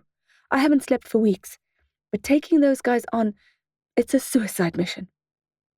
I glanced back at Armstrong, who was waiting patiently for me. "Look," I said to Jax, "I have something I need to do this evening, but I'll start looking into it as soon as I've recovered." The wizard looked intrigued, but she didn't ask any questions. She was clearly intent on staying out of trouble. "We'll talk then," I said. "You can tell me what you know, about Gizmo, about the trafficking, about Salty." Jax closed her eyes briefly and then nodded. "Okay." Derek appeared with 2 bright green milkshakes in clear takeaway cups. Jax introduced us, and he greeted me in a golden voice that I knew must belong to a mage. I thought the neon shakes were an odd thing to bring to comfort a weeping wizard, but then he placed them on Salty's grave, and it made sense. "Lime," he said to me. It was her favorite. A smile appeared briefly on Jax's face, and then she resumed her weeping. Armstrong waited until I rejoined him and didn't hesitate to draw me into his arms as if we were long-time lovers. It happened easily and naturally, like we'd done it 1,000 times, and I felt more protected than I had ever been before. I knew it was too soon to be love, too new. But it was the closest thing to it I had ever felt. People with loving parents and siblings probably take this kind of human touch for granted, but it was new to me. I luxuriated in it, despite the sad circumstances, and something deep inside me was consoled. He squeezed me. It's been a hell of a day. Let's get out of here. The last thing we needed was the garish display of fairground rides and bad food, but it was the only way out. I noticed more goblins wearing the black ribbons and thought I must get one for myself, and said as much to Sam. Like magic, the cigarette goblin was back to offer the detective her wares one last time, and this time I noticed she was selling ribbons too. Sam bought one for each of us, and we tied them on each other. It was a poignant moment. She used to call me Mr. Cop, he said. Chapter 65. Origin Story. Asha. Okay, I said to myself as we got into Sam's car. Okay. I breathed in deeply and tried to compose myself. I need to pull myself together. You look perfectly together, said Sam, especially after the day you've had. You still haven't told me what happened to you in the woods. I hadn't even had time to process that myself, never mind unleash the insanity to him. That will have to wait, I said, checking the time on my phone. I was supposed to be at the Delports like yesterday. That was no exaggeration. It looked like he was biting his tongue, as if he wanted to say, "You can't be serious. You need to go home and sleep." Instead, he met my eyes. "I can take you." I gave him a suspicious look. "Why are you being so nice to me?" He chuckled and scratched his neck. "Because I'm a nice guy." "You're not that nice," I joked. "You're right," he conceded. "Maybe you bring out the best in me. That wasn't the case when you tried to arrest me in the hospital." "Ah, that little thing. Forgive me. I wasn't myself. I felt ill after eating that bag of—" I laughed and punched his arm. "You're terrible. Only a terrible person would do that." "I was never going to take you in. You know that. We've been over it. It was just to get you to cooperate." "Huh. Besides, every couple needs an origin story." "Every couple?" Did he say every couple? An origin what? What does that mean? "You know, a story to tell at dinner parties about how we met." Blushing, I turned my face away from him. "Asha," he said. I squirmed, not wanting him to see my flushed cheeks. Ever so tenderly, he took my hand. I drew in a breath and turned back to him. Holy hellcats. He really is something to look at. On the extra side of rugged and so damn desirable. I admonished myself again, once more demanding that I pull myself together, but Sam didn't miss what he'd seen on my face. "Asha, something changed for me today. When we couldn't find you in the forest, I had a bad feeling. I thought I'd lost you." He took his hand away from mine and ran his fingers through his hair. I hate these words coming out of my mouth. I can hear it's a cliché. "I don't hate the words," I said, my heart beating fast. "When I thought something had happened to you, I felt, I don't know, it's difficult to describe, but I just wanted to tell you that something changed today. And when I saw you crying at the Ferris wheel, I just wanted to wrap you up. And when we stood there together, it just felt right, deep down." "Me too," I replied. It felt right. My body was rigid with nerves and desire, my breathing too shallow. I thought the detective might kiss me, but instead he sighed sharply, perhaps relieved to have gotten it off his chest, and started the car. The tension in the car was palpable, and we no longer lobbed jokes. As we drove, I tried to focus on the job before me, but Sam's words went around and around in my head until my stomach burned with anticipation. Every couple needs an origin story. Something changed for me today. It just felt right. "I need you to do something for me," I said. "Please." "I aim to please." "But this is not technically legal, so I understand if it puts you in a difficult position, being a cop and everything." He glanced at me, then back at the road. "Not technically legal?" "By that I mean Not at all legal. So, illegal, then. It's such an ugly word, right? Sam smiled. But technically correct. Technically, I confirmed. We got each other. We could go round in circles all day playing the fool. Maybe one day we would. And which particular law is it that you'd like me to help you break? He asked. I passed him the address that Teo, the taxi driver, had sent me. I need you to pick someone up. Armstrong glanced down at the address. Like, give him a lift? Like, pretend to arrest him so that he'll come with us. You've got experience in that, right? Haha, he said. So you want me to kidnap someone? But you have a badge, I said. It's not kidnapping if you have a badge, right? Who is it? He asked. Who is this victim of your devious plan? The same guy you're getting the license plate details for, the Porsche guy, Nathan Steiger. Remind me why we want that cretin in our car? I gave Sam the shortest explanation I could think of. Nathan Steiger is a con man. He cheated the Delports out of money by pretending he was a ghostbuster when he had really set up a fake haunting himself.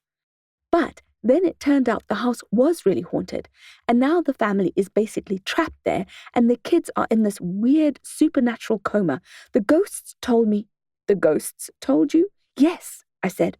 I held a séance, and they insisted on having Steiger back or they'd kill the children. But when I told the Delports that, they freaked out and assumed Steiger and I were working together, so they kicked me out too. That doesn't make sense, said Sam. Why do the ghosts want Steiger back if he's just a quack? I have no idea. They didn't like my questions, and there was no reasoning with them either. It turns out that poltergeists are not especially good at compromise. We pulled up outside Nathan Steiger's house. It was not far from where I lived, but the suburb was more suited to young professionals and child-free couples. The house was compact, and the main road buzzed with restaurants, delis, and gift shops. This is it, I said, gesturing at the pale cream house with a grey garage door. There was gravel instead of a garden, and not one green leaf in sight on his property, despite the house being situated on a road full of trees. It says a lot about a person, I thought, not having plants. It's an instant red flag, like someone who doesn't like animals. I gave Armstrong a suspicious glance. Did he like animals? And then I remembered Circe and Odysseus curling their tails along his legs and him squatting down to stroke them. He had also fed them when I was in the hospital, despite not knowing me from a bar of soap. Let's do this, he said, and we climbed out of the car.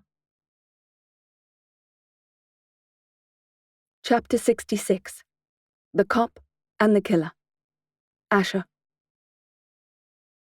We rang the bell and knocked, but Steiger did not come to the door. A light was on inside, and we could hear the languorous melodic drone of slow rock. I pushed the doorbell again, cursing the man, when I remembered how he had set up the Delport's buzzer to electrocute me the first time I had visited. How many of those tricks were his, I wondered, and how many were the poltergeists? Armstrong soon gave up on the idea of a polite entrance and hammered on the door, shaking it in its frame. Nathan Steiger. Still, no one answered.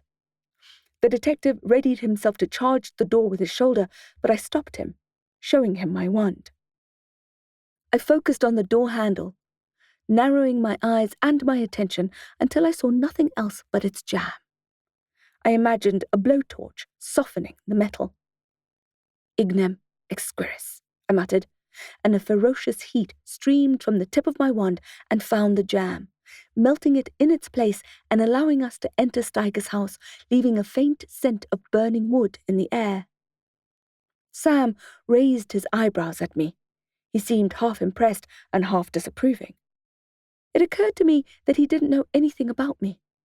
If breaking and entering earned a look like that, what on earth would he say about my tendency to, well, assassinate people? The cop and the killer. With a slow spreading dread in my chest, I understood that I'd have to choose between telling him the truth and being in a relationship with him, because those options were mutually exclusive. Of course, that wasn't going to be a difficult decision to make, because I knew that a relationship based on dishonesty would never weather the seasons. All the hope and desire I had felt in the car just moments earlier gave way, and a cold loneliness took its place. The old, worn, scruffy, and moth-eaten knowledge I'd always had, that I'd always be alone, that I was born alone, and I would die alone, reasserted itself in my heart and mind, leaving its familiar, bitter residue. There was also a flash of new awareness, that I'd have to let Detective Sam Armstrong go. On pulling up outside Steiger's house, I had expected drama. Perhaps he would make a run for it, and we would give chase. Perhaps he'd jump in a sports car and drive right through his garage door. Or maybe he'd set up a station near a window with snacks and a rifle, ready to defend his liberty. I was wrong. Sam and I walked through his messy house unimpeded and found the man passed out on his sofa, a half-smoked blunt and some pills lying on a plate on the carpet beneath his limp hand. Half a dozen empty beer bottles stood on the floor just off the rug, like pins in a bowling alley. I looked at his tranquil expression, the drool on the cushion, and his splayed-out limbs. What are you trying to escape, Nathan Steiger? Why do you feel the need to numb yourself so? The detective's method was more direct. Oi, he snapped, slinging the man's legs off the couch and slapping his cheek to wake him up. Steiger struggled mightily to open his eyes, and I could smell the stale beer on him. I could smell the burnt herb in his hair. Finding himself unable to open both eyes, he prioritized the right eye and kept the other shut. Ah, he groaned when he saw me. Witch. Get up, ordered Armstrong. You're coming with us. Steiger's bloodshot eyeballs swiveled to see Sam. Who the hell are you? Sam took his police ID out of his pocket and showed Nathan his badge. Suddenly, both eyelids resumed their functionality. Oh, crap, the stone man said. And so we were able to capture Nathan Steiger not with a bang, but with a whimper. And he sat quietly in the back seat of Sam's car with his ridiculous ghost-busting equipment as we eventually made our way to the Delport house. I matched his slumped muteness, still feeling the dread of what I had realized about the future, or distinct lack thereof, of Sam's and my relationship. Throughout the day, I could feel a slow and steady slide into the dark waters of depression. Salty's sudden death was weighing on me, as well as the distressing knowledge that magical animals were being trafficked. The trauma of the forest had certainly left its mark. The health of the Delport children was a constant worry, and I had not forgotten about the missing daughters of the realm. The burdens felt heavy, and I did not feel strong. The fact that we were on our way to wage war with ghosts who held innocent children for ransom further stoked my anxiety. Was I up for the battle? I didn't leave on good terms, I warned Sam when we arrived at the Delport home, kicking the button of the doorbell with the heel of my boot, then giving Steiger the side-eye. We might have to break in. Again, said Sam, with a glint of humor in his eyes. Yes. So this is something you do often in your line of work? Before I could reply, Steiger stepped forward. No need to break anything, he muttered, and pulled a lone key out of his wallet. We watched as he missed the keyhole a few times and then got it in, unlocking the pedestrian gate and waltzing through like he owned the place. Knowing they must be out of their minds with worry, I braced myself for the wrath of Byron and Simone. They did not disappoint. Chapter 67. Bat Out of Hell. Asha. Simone Delport had aged a decade since I last saw her. Her robe was grubby with dirt and paint streaks, and she smelled of stale coffee and turpentine. I knew this because she came flying and screeching at us from the darkness inside the house, not unlike a bat out of hell. Byron brought up the rear, his expression dark and desperate. "How dare you!" shrieked Simone. "How dare you come back here? Steiger, still stoned, his ghost-busting gear on his back, put his hands up in surrender. "The witch brought me." Simone rounded on me, and I could feel her fear thrashing about inside her. She was swearing like a sailor with Tourette's, but I understood what she was really saying. "How can you be so cruel? Can't you see the pain we are in?" "Simone," I said, as calmly as I could, "we are here to save your children." She couldn't hear me past her profanities, past her terror, but Byron did. "Can you really?" he asked, approaching me. "Can you really help them?" "I can," I said, feeling far less confident than my tone implied. "You?" sneered Simone at her husband. "You're going to trust them after what they did?" Byron held his forehead in frustration.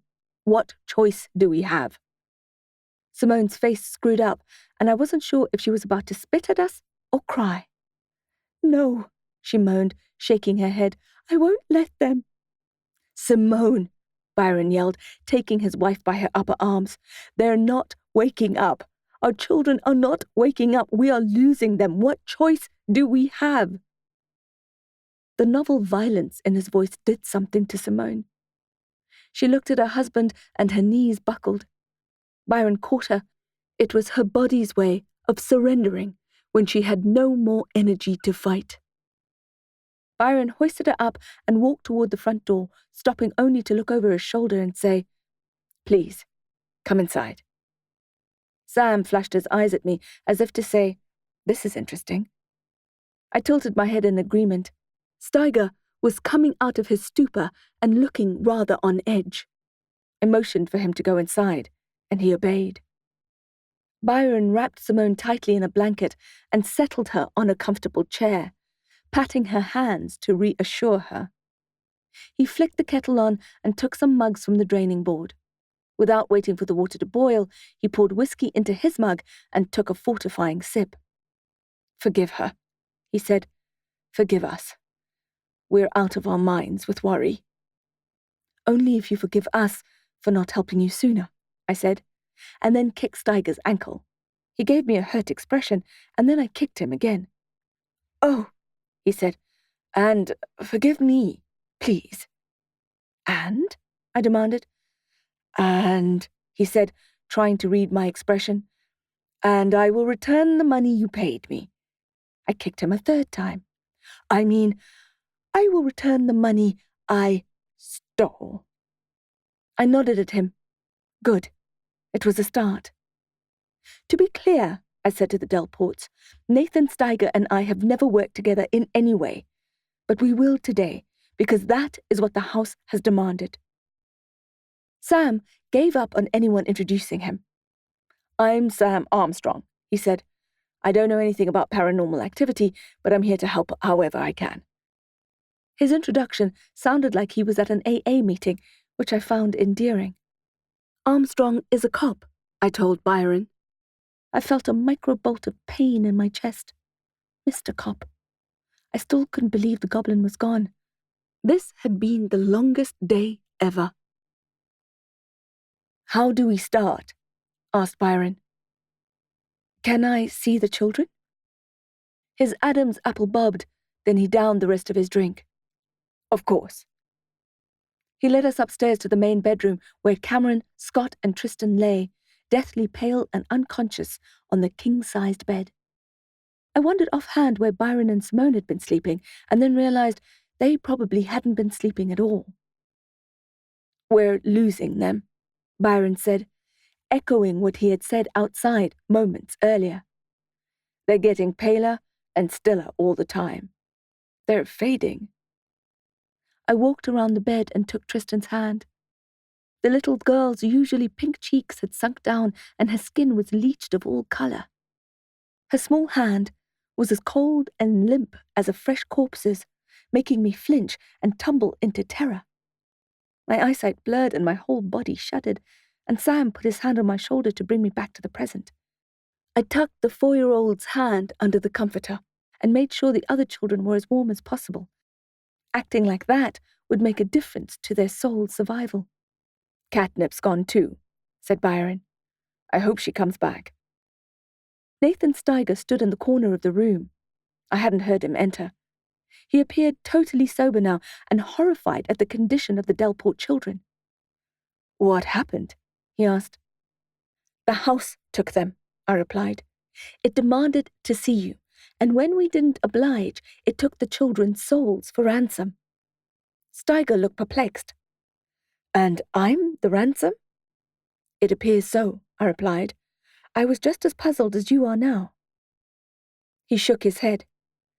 "I just don't understand it." "You don't need to understand it," said Sam. "Just do your thing." He gestured at Nathan's backpack of ghost-busting equipment. "Whatever it is you do to get rid of them." The con man rubbed his cheeks in apparent anguish. "I wish I could.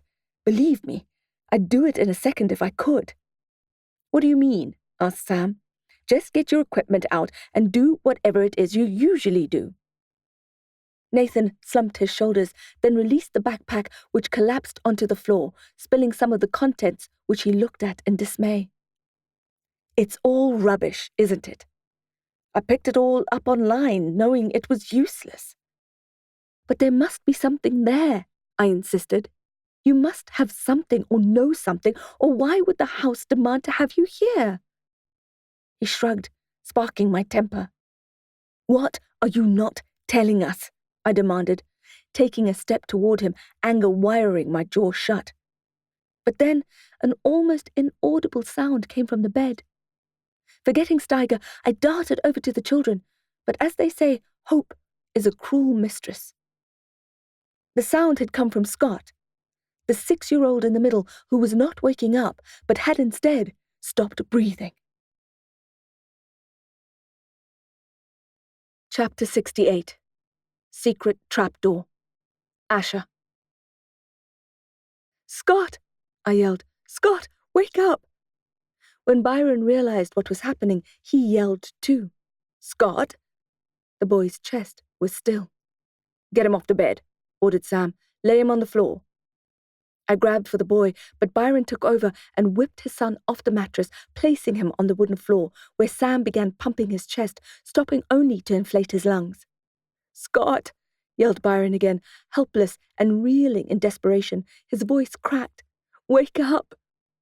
Nathan, still in the corner, kept rubbing his face, as if trying to erase himself from the room, from the house, from reality. Anxiety choked my airways, perhaps in sympathy for Scott, and I gasped as I tried to haul in enough oxygen to stay standing. When I got my breathing under control, I was still watching Sam perform CPR on a lifeless child.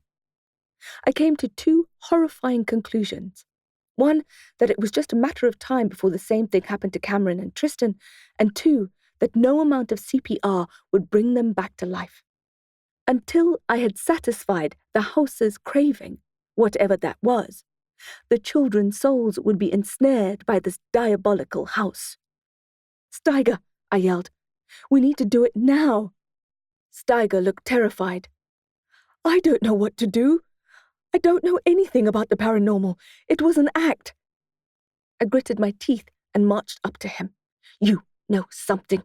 You know something, or they wouldn't have asked for you." He scrunched up his face again. He was thinking.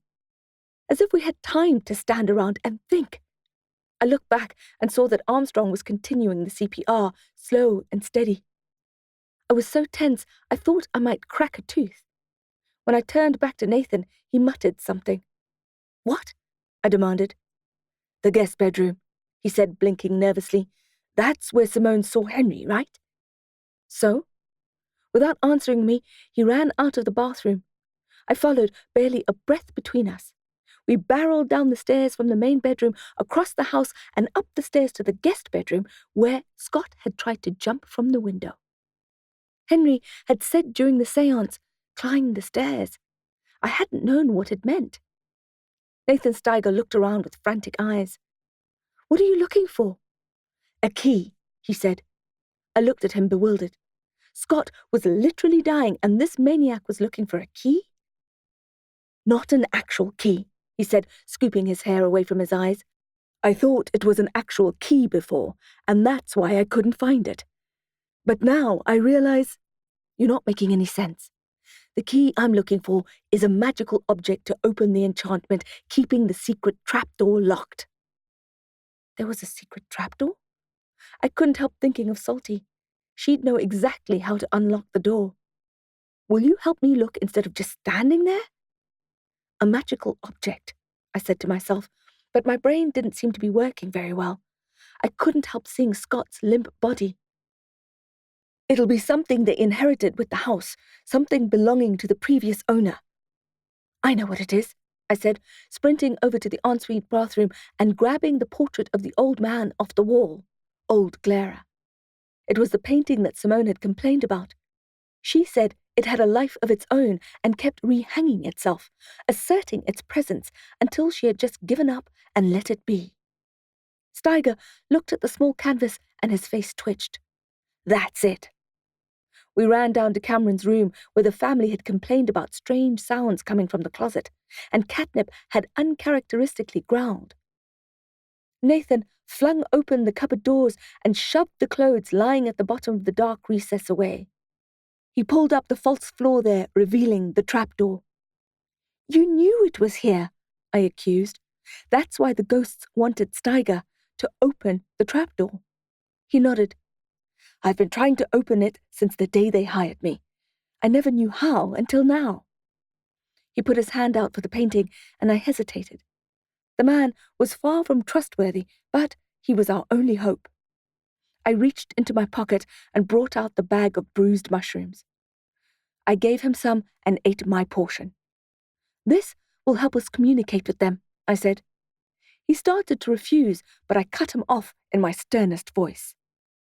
For the love of all things unholy, Nathan Steiger, trust me and eat this mushroom right now. He thought about it for one moment and then popped it in and started chewing. I passed him the painting and he laid it on the trapdoor. It fitted perfectly.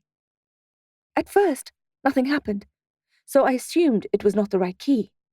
But then, the canvas developed a glow around the edges and it began to sink into the timber. Nathan inhaled deeply. It's happening. Hold on to your hat. As soon as the painting was flush with the wood, the whole thing flashed a blinding light like a bomb had gone off in the room. At the same time, the purple mushroom took hold, and it felt like my entire body detonated. Chapter 69. A Moth on the Moon. Asha. I was floating in white space, pretty sure that something had gone wrong, that I had been catapulted into the afterlife. I'd never felt this light, this euphoric, as if I had left the heavy burden of my body behind and I was just energy. The same energy as the brilliant blankness that surrounded me. Was this death? Was this final? Or was this just the connecting flight to my next life?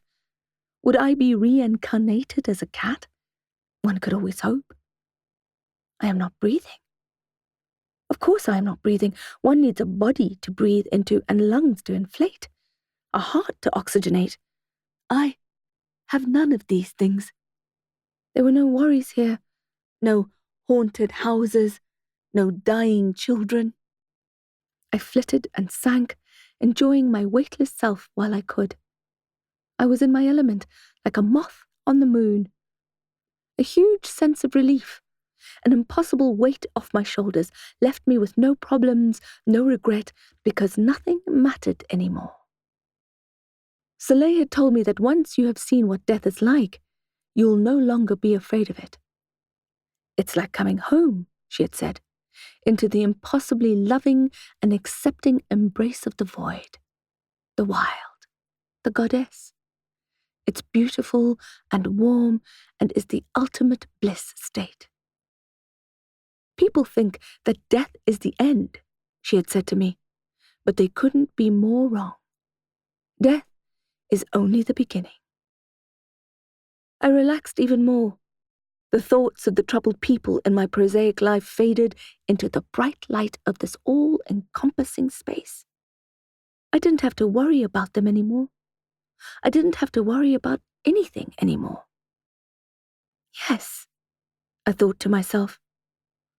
I think I'm definitely dead. Chapter 70. A silent gasp in a black hole. Asha. There was a rude awakening. Of course there was. Just when the bliss became almost too good to bear, the bottom fell out, and down I fell with it. Heart in my mouth, I tumbled from the light into the darkness, like Alice down the rabbit hole. I fell so quickly it felt like I was leaving my brain behind, maybe my skull too.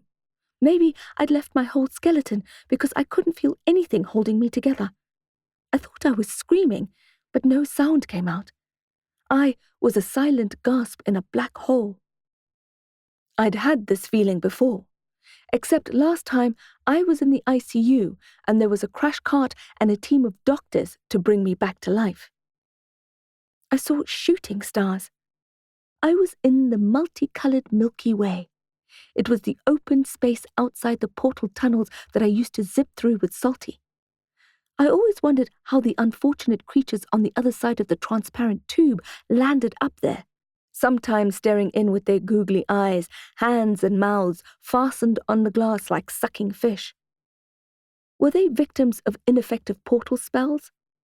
The void knows how many stories we heard at school of portal magic gone wrong, most likely seeded by professors to warn us off trying them until we knew what we were doing.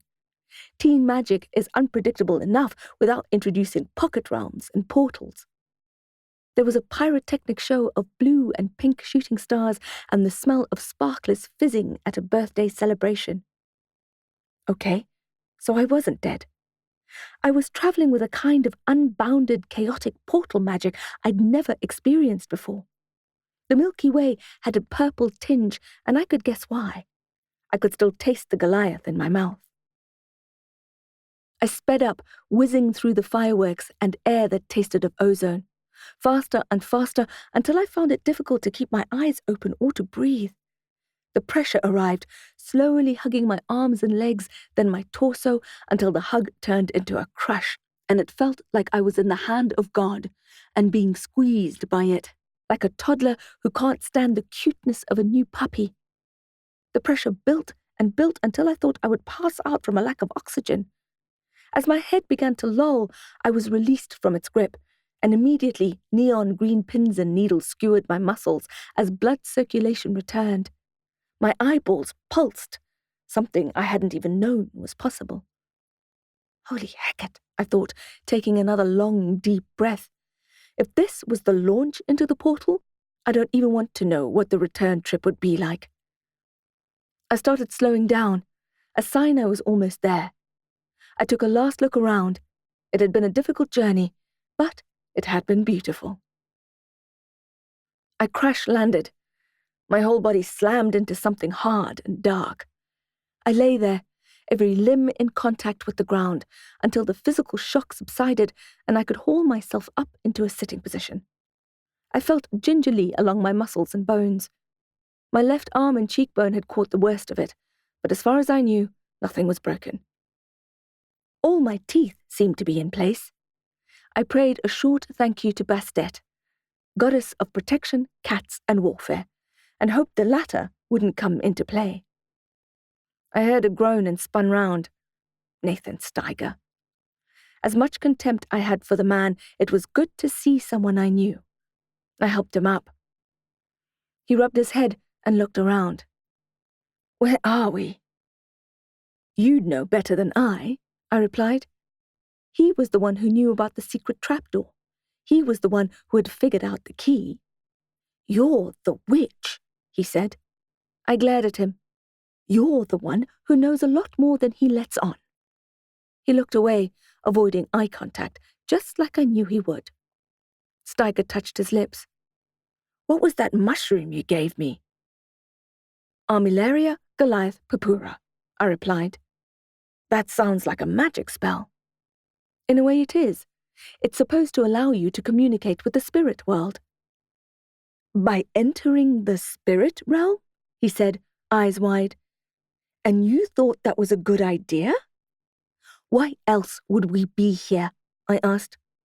Agitated, he clutched his hands behind his head. Asha Viridian Rook, he said. You don't know what you've done. Chapter 71. Swindled by a Spectre. Asha. Fear in the form of icy water slushed through my veins, only to be met with the heat of my fury. I stepped up to Steiger. That may be true, I replied, but we had to do something. I thought of Scott's small, limp body and Sam doing the best he could to resuscitate him. You've delivered us to the realm of the dead, moaned Steiger, his eyes darker than ever. How do you plan to get us to the land of the living? I don't know. To be honest, I hadn't even thought of that. He shook his head. Bloody typical. Typical what? I thought. Typical woman? Typical witch? It didn't matter. We didn't have time to argue because the ground we were on, formerly dark grey and nondescript, to match the sky, began vibrating beneath us as if a huge creature was on its way to eat us. Instead, poles began pushing up through the ground, and we danced around trying to stay out of the way of the rod smashing through. I felt like we were in an 80s computer game. As the poles grew taller, they developed a rough skin and threw out arms. The arms threw out branches and leaves. We saw they were trees, and just like that, we were in a forest. I had a flashback of my previous experience with Goliath earlier that day, and my muscles seized up. I didn't want another nightmare in the woods. I decided I must direct this journey instead of being a neutral observer. We came to speak to Henry, I yelled into the dark. That's why we're here. Lightning flashed right over us, lighting up the sky. Please, I added. Nathan side-eyed me. I was not taught manners by my parents, but Directress Copperfield soon remedied that upon my arrival at the academy. Nathan sighed and crossed his arms. You honestly think that's going to work? Here's an idea, Steiger. Do something instead of standing there criticizing what I'm doing. At least I'm trying, and don't try to blame this, I gestured to the trees around us, on me. We opened the portal together. In fact, if you had done your job correctly in the first place, we wouldn't even be... Another bolt of lightning lit up the air around us, cutting off my train of thought and my agitated monologue. I took a breath and calmed myself, then proceeded in a lower volume. Now, the ghost children asked me to bring you back to the house. You must know something that I don't. He scratched his head. I was the only one who discovered the secret trapdoor? So, they wanted you to unlock the trapdoor? They knew I had been trying to unlock it. Why would a ghost need a door unlocked? That doesn't make any sense. It was Steiger's turn to be agitated. Is this a trap? What? He clenched his jaw. Henry is hardly Casper the Friendly Ghost. He tried to kill the Delport kids. He hurt Simone. Someone as naturally suspicious as me might assume that he tricked us into opening a portal so that he could get us out of the way. I felt chilled and rubbed the goosebumps that had appeared on my arms. I remembered the 3 child-sized coffin holes that had been dug in the lawn. If Steiger was right, we had fallen for it hook, line, and sinker, swindled by a spectre. I hope I'm wrong, he said. I looked at him, the realization of the consequences falling in my head like dominoes. I had believed Henry when he had asked for my help. Was I really so easily led, so easily deceived? Had I let the desperation of the Delport disengage my judgment? If this is a trap, we're done for, he said, shaking his head. If Henry has what he needs, he won't want to keep us around anymore. I started walking. What are you doing? Steiger demanded. I don't know, I replied, but I need to do something. He was growing irate. We should stay together. I called over my shoulder at him. You're welcome to join me. I soon heard his footsteps, and then he was at my side. We walked for a while through the forest, but the scenery didn't seem to change. So, I said, How did you decide to become a fraudster ghostbuster? I don't remember that option in career guidance in school. He ignored the question. Do you specifically work as a charlatan exorcist, or do you also masquerade as other professions? Do you pretend to be a plumber or a chef? Or do you stick to supernatural skullduggery? I still haven't figured out how you found the Delport house. Out of all the suburban homes in Johannesburg, you chose theirs. His face twitched. Irritation? Guilt?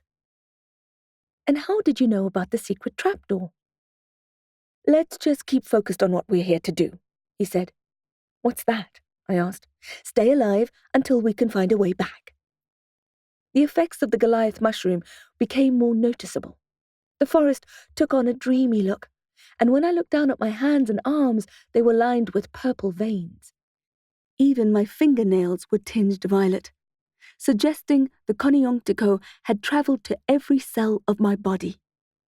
I looked at Steiger. You feel that? He hesitated, then nodded. The purple radiated warmth from my stomach through my limbs to the tips of my fingers and toes. It climbed up the back of my neck. I'm here, it seemed to say to me, in sensation rather than in words. I had thought of the Goliath mushroom as male, but the message that had come to me was of a wise woman. She was stroking me, reassuring me. The calm before the storm. I reminded myself to stay of steady mind. What had Merlin said? Taking Goliath was a one-way ticket to madness. He said that the fungi compound dissolved the boundary between reality and the spirit world.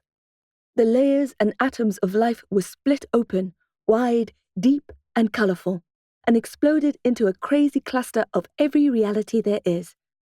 That Coniunctico would strip away the walls that kept us apart from the spirit world, the very important walls that save our sanity on regular days, so that you can engage in a meaningful way.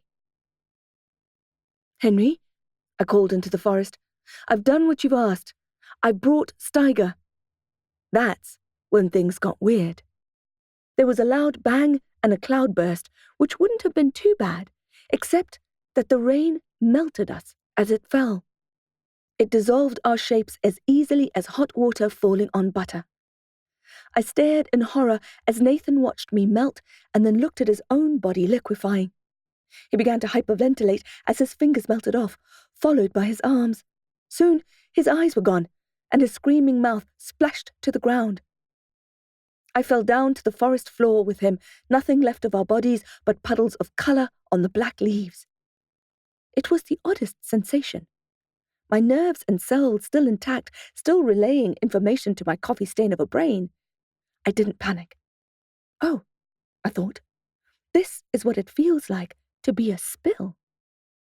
Merlin had warned of a rough ride, but I was determined to do what it took to solve the Delport Henry enigma. We began to soak into the dead leaves and then into the soil, which was teeming with life. The soil was lit up with industrious activity. Woodlice, earthworms, beetles, millipedes, ants. I could even see microbes, nematodes, mites, and bacteria. Each creature's bustle was a unique colour, and the effect was a pulsing, disorientating, almost overwhelming experience. I had been dissolved and was now serving as nutrients to the soil. Would that not be my perfect ending? Wasn't that what my body had always craved, to go back to the soil that had always sustained me? But no, the multiverse knew better. It wasn't time to rest yet. I had to find Henry. As I thought this, I was absorbed by what looked like a huge underground spiderweb of clouds. I recognized it as fungi mycelium. The vast mycorrhizal structure seemed to go on forever, linking the roots of every tree in the forest. Once in the mycelia filaments, I hurtled along the length of it as if it were fiber optic cabling. I raced through soil the colour of coal. It went on for what felt like hours, careening all over the globe in a scratchy geometric pattern of silver light. I suddenly stopped, aware of the feeling that I had slammed into something. By this time, I didn't know what I was anymore. Was I still the rain-dissolved version of myself? Or had I evolved into something else? A vibrating water molecule, an amoeba, purple-tinted ectoplasm? I seeped steadily up through the layers of compost and soil, through the busy traffic lights of the creatures, and up to the humus and moist brown leaves. I rose up to the twigs and stones, and finally into the air, which I found chilly. Goosebumps alerted me to the fact that I once again had skin, and a body with solid bones and working muscles, which was at once a relief and a disappointment. I looked up from my muddy, naked limbs and saw the monochrome witch's house again. Baba Yaga's hut adorned with bones. I cried out in anguish. Not this again. Please, please. I was still traumatized by my last visit, and this was not what I had come for. Why did the Goliath insist on showing me this terrible place? It sent terror deep into my heart. The darkness hung around us, the evil streaming like black fog in my lungs. I'm not supposed to be here, I said desperately to the forest air. We are wasting time. I need to find Henry. If the trees were listening, they did not reply. All that was left was to go into the hut again and follow through with whatever the mushroom or the portal required of me. I made my way up the stairs with heavy feet, dreading the scene that awaited me. But this time, when I pushed the door open, there was no screaming witch, no agony, no brutal incisions, no blood. The interior was more derelict than before. The timber floor, previously unswept, was now carpeted in dust and dirt. The wind whistled through the cracks in the walls, and spider silk covered all four corners of the ceiling. The stylized tree symbol painted on the wall was faded. I thought the hut was empty because it had long ago been abandoned. But I was wrong. Chapter 72. Ferocious to Familiar. Asha. Out of the corner of my eye, I saw a movement on the dirty floor. I was startled. I wanted to flee the ramshackle hut. At the same time, a wolf howled from outside as if to warn me to remain. I could picture the vicious black and white animal as if it were in the room snarling at me. Tentatively, I looked down at where I had seen the motion, heart whipping around in my ribcage, hoping whatever it was didn't have a cruel bite. The wolf still baying in the forest, I saw that the creature in the corner had neither sharp claws nor fierce jowls. It was a human baby, old enough to sit up on her own and play with the bowls she was busy with. She looked up at me, seemingly fascinated that there was a stranger in the room. She was as naked and dirty as I was, and had dark matted hair. She lifted her chubby arm toward me and pulsed her fingers. She made a strange sound that may have meant delight, and her entrancing eyes were large and clear and curious. She could see me. "Hello, baby," I said. She shouted some baby talk at me, ending it with an excited shriek. "Where's your mama?" I asked, remembering how the witch had called the infant a curse. The baby was clearly in a state of neglect, but she wasn't starving. Someone was feeding her. I looked behind me, not wanting the witch to appear and think I was trying to steal her child, the one she had almost died bringing into this strange, grainy, monochromatic world. But at the same time, who would leave such a young child alone in a shack on stilts without food or water? Surely I should be taking the child somewhere safer? As if reading my thoughts, the baby talked to me again in her wild, charming babble. I nodded like I understood. "Who looks after you?" I asked. Obviously, I wasn't expecting a coherent answer. I was just voicing my questions out loud and hoping my tone would assure her. The wolf howled again, making my mind up for me. I couldn't leave a defenseless child here with a hungry predator outside. I would take her, although I had no idea where. But when she stretched out her arms to be picked up and I bent down to get her, my hands slid right through her. She stopped smiling and blinked at me. I tried again and failed. The baby could see me, but I was still a ghost in this hut as I had been at her birth. Her eyes filled with tears and her nose turned red. She began to whimper and then cry. "I'm sorry," I told her, shaking my head, now desperate to pick her up and comfort her. What is the point of this? I wondered again. I couldn't help the labouring witch last time, and now this child? I ground my teeth in frustration. Bear witness, came the wordless reply, a breeze on my neck. But the wolf, I replied. She shouldn't be alone. Bear witness. I lost my temper. I stood up and lurched out of the hut, down the creaking stairs, and into the darkness that smelled of leaves and rain. It was snowing. I searched for the wolf, following his baying. I picked up a dry branch and set it alight with a fire spell. The flame snapped and shushed in my ear as I ventured toward the howling. When I found the animal, I discovered it had already been watching me. It snarled in a way that let me hear bones crunching and flesh tearing. He dropped the small, freshly dead creature he had just hunted in the snow, fangs bloody, his focus now on bigger prey. Fear splashed my insides. My plan had been to lift my burning torch and scream, to chase the animal far away from the hut and the defenseless child. But what I saw in the wolf's eyes told me that if anyone should run, it was me. In his ravening eyes, I saw my own violent death, and my fingers trembled around the torch I was holding. It was a standoff, and he was the one with the power. He knew I wouldn't use my magic to harm him. This was his ascendancy. But even as he understood this, he also understood there was no need to harm me. He lost his snarl and relaxed. I exhaled and dropped the torch. A breeze took my scent to him, and his gaze changed completely, from ferocious to familiar. Snowflakes fell on his fur. His ears pricked, and he angled his head.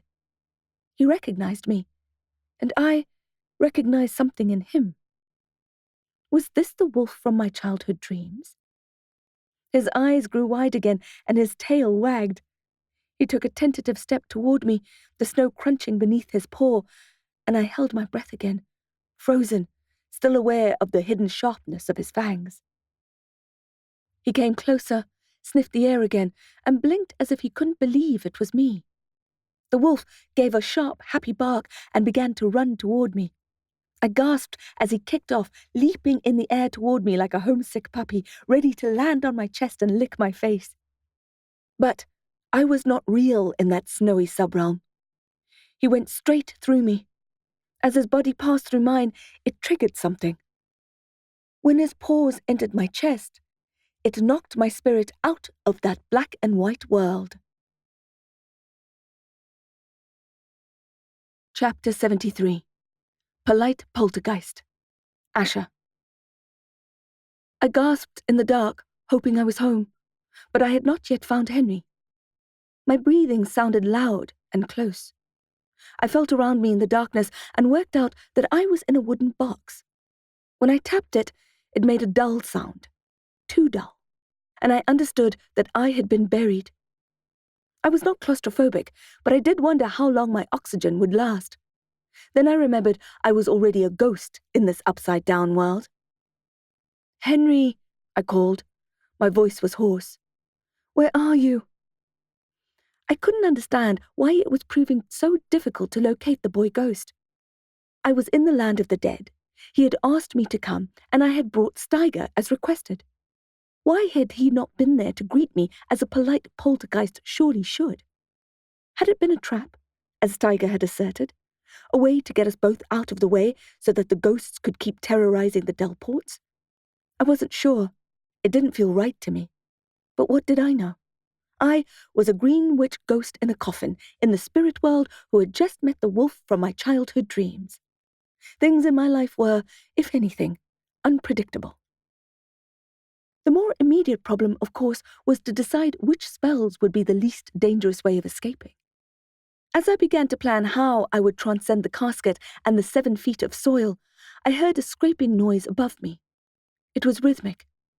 The spade cut into the earth, the scraping of metal on small stones.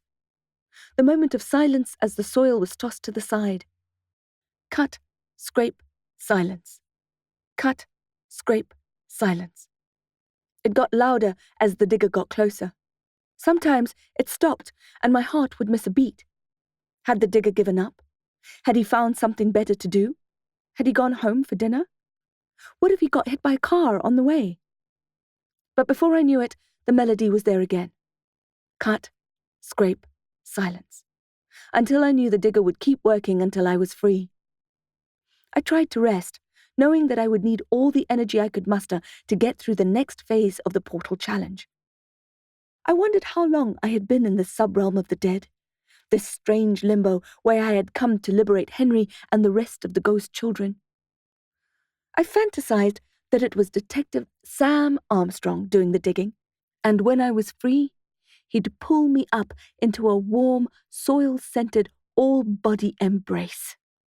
And we'd both just know that we were meant to be together despite our eccentric, impossible circumstances. The truth was, I had never felt a connection with another human like I had with Sam.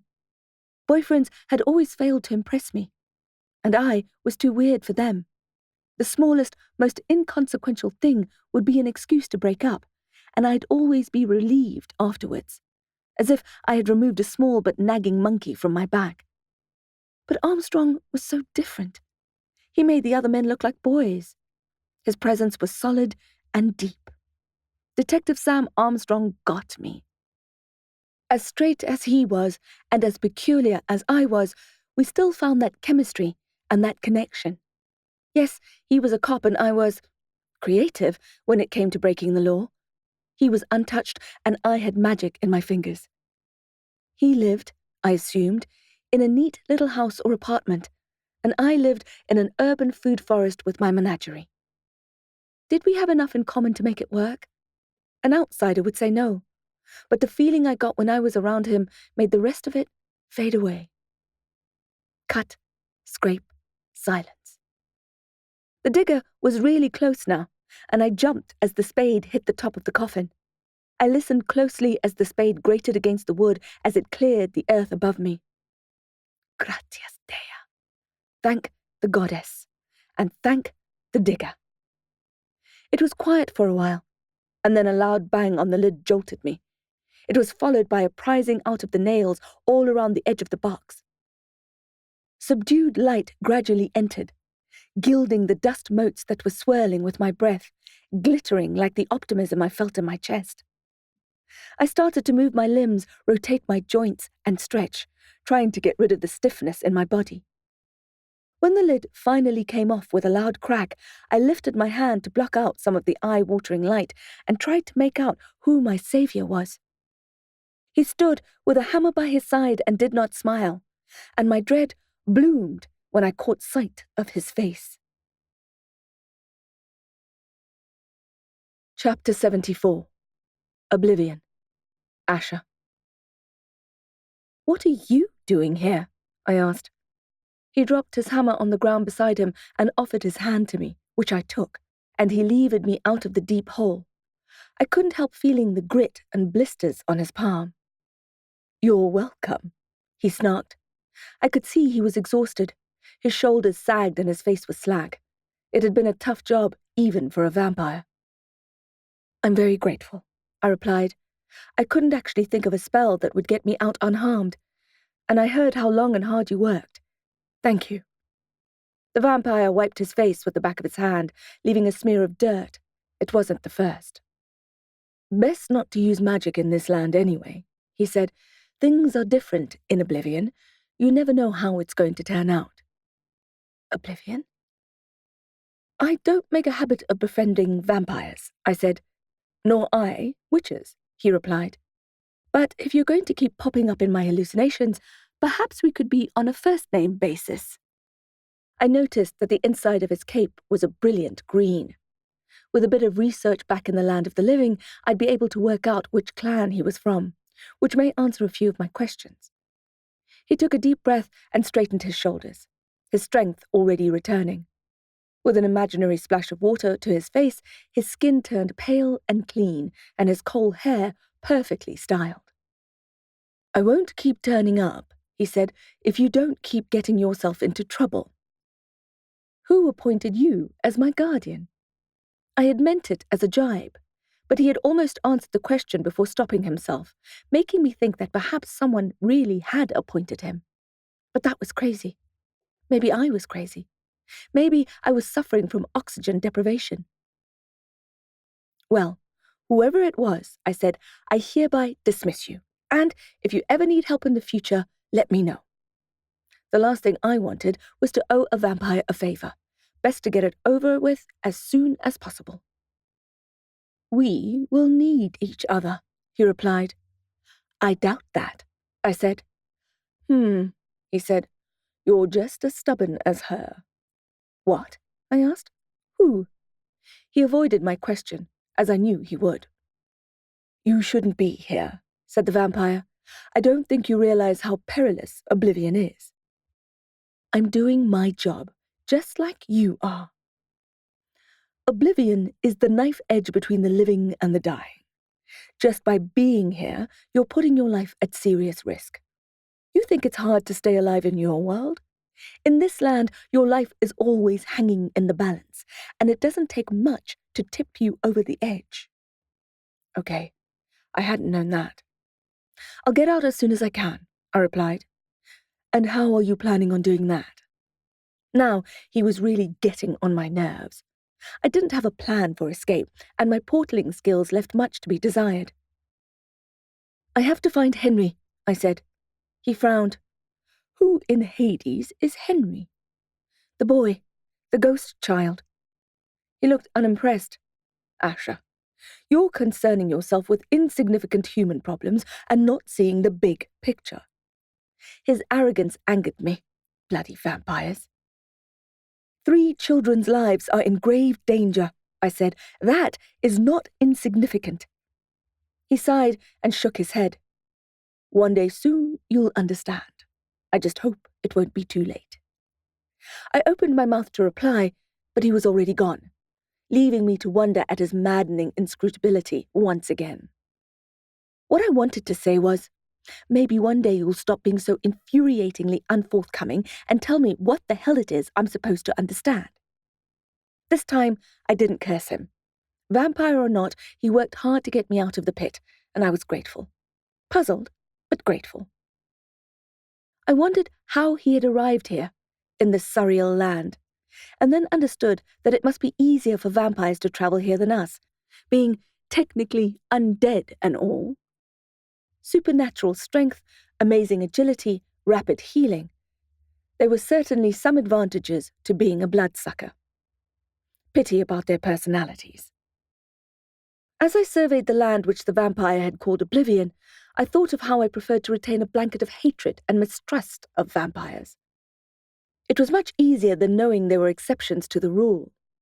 Exceptions were messy and confusing. What was the Drac thinking? He should stick to being bloodthirsty and evil like the rest of his kin, and then we'd all know where we stood, like centuries-old enemies. The landscape was flat and devoid of trees, buildings, or people. I wondered where Steiger had disappeared to. We had inadvertently parted ways when we had melted into the earth. Had the mycelium transported him into a strange black and white world too, only to be love-bombed by a ferocious wolf and wake up in a coffin underground? Probably not. This portal, through the trippy filter of Goliath, was more choose-your-own-adventure than cookie-cutter journey. I pulled myself together and started walking. The landscape changed around me as I strode, from flat and barren to hills and bushes to desert sand replete with silver shimmers of heat, then back to cool green meadow. It made me think of Merlin and what he had said about the honey mushroom being a meadow maker, and how I had identified with that. I walked for hours, not knowing where I was going, and began to lose hope. The land of the dead itself seemed like an infinite mirage. Nothing was what it seemed, and my legs were protesting. How did I stand a chance of finding who I was looking for? The vampire had advised against the use of magic in Oblivion, but I didn't see any other way. I would have to summon Henry. The only problem was that I didn't have a summoning spell. I'd have to get creative. I could use Monstrous again to show something that is hidden, but I didn't fancy my chances of success with that one. Another option was Contendus, to move something, or volas, to levitate? Would it work on something not in view? And would it work on a ghost? Probably not. I could try an invisibility spell in reverse, or create a passage with my less than proficient Ianuasit spell. I ran through all the options in my head, nervous about the vampire's warning about magic being unpredictable here. I decided at last on a conjuring spell. It seemed the safest. My plan was to conjure Henry for long enough to have a conversation and learn what I needed to know before the Coniunctico wore off. I sat down on the soft mat of clover and spent a moment admiring the wild grasses and flowers.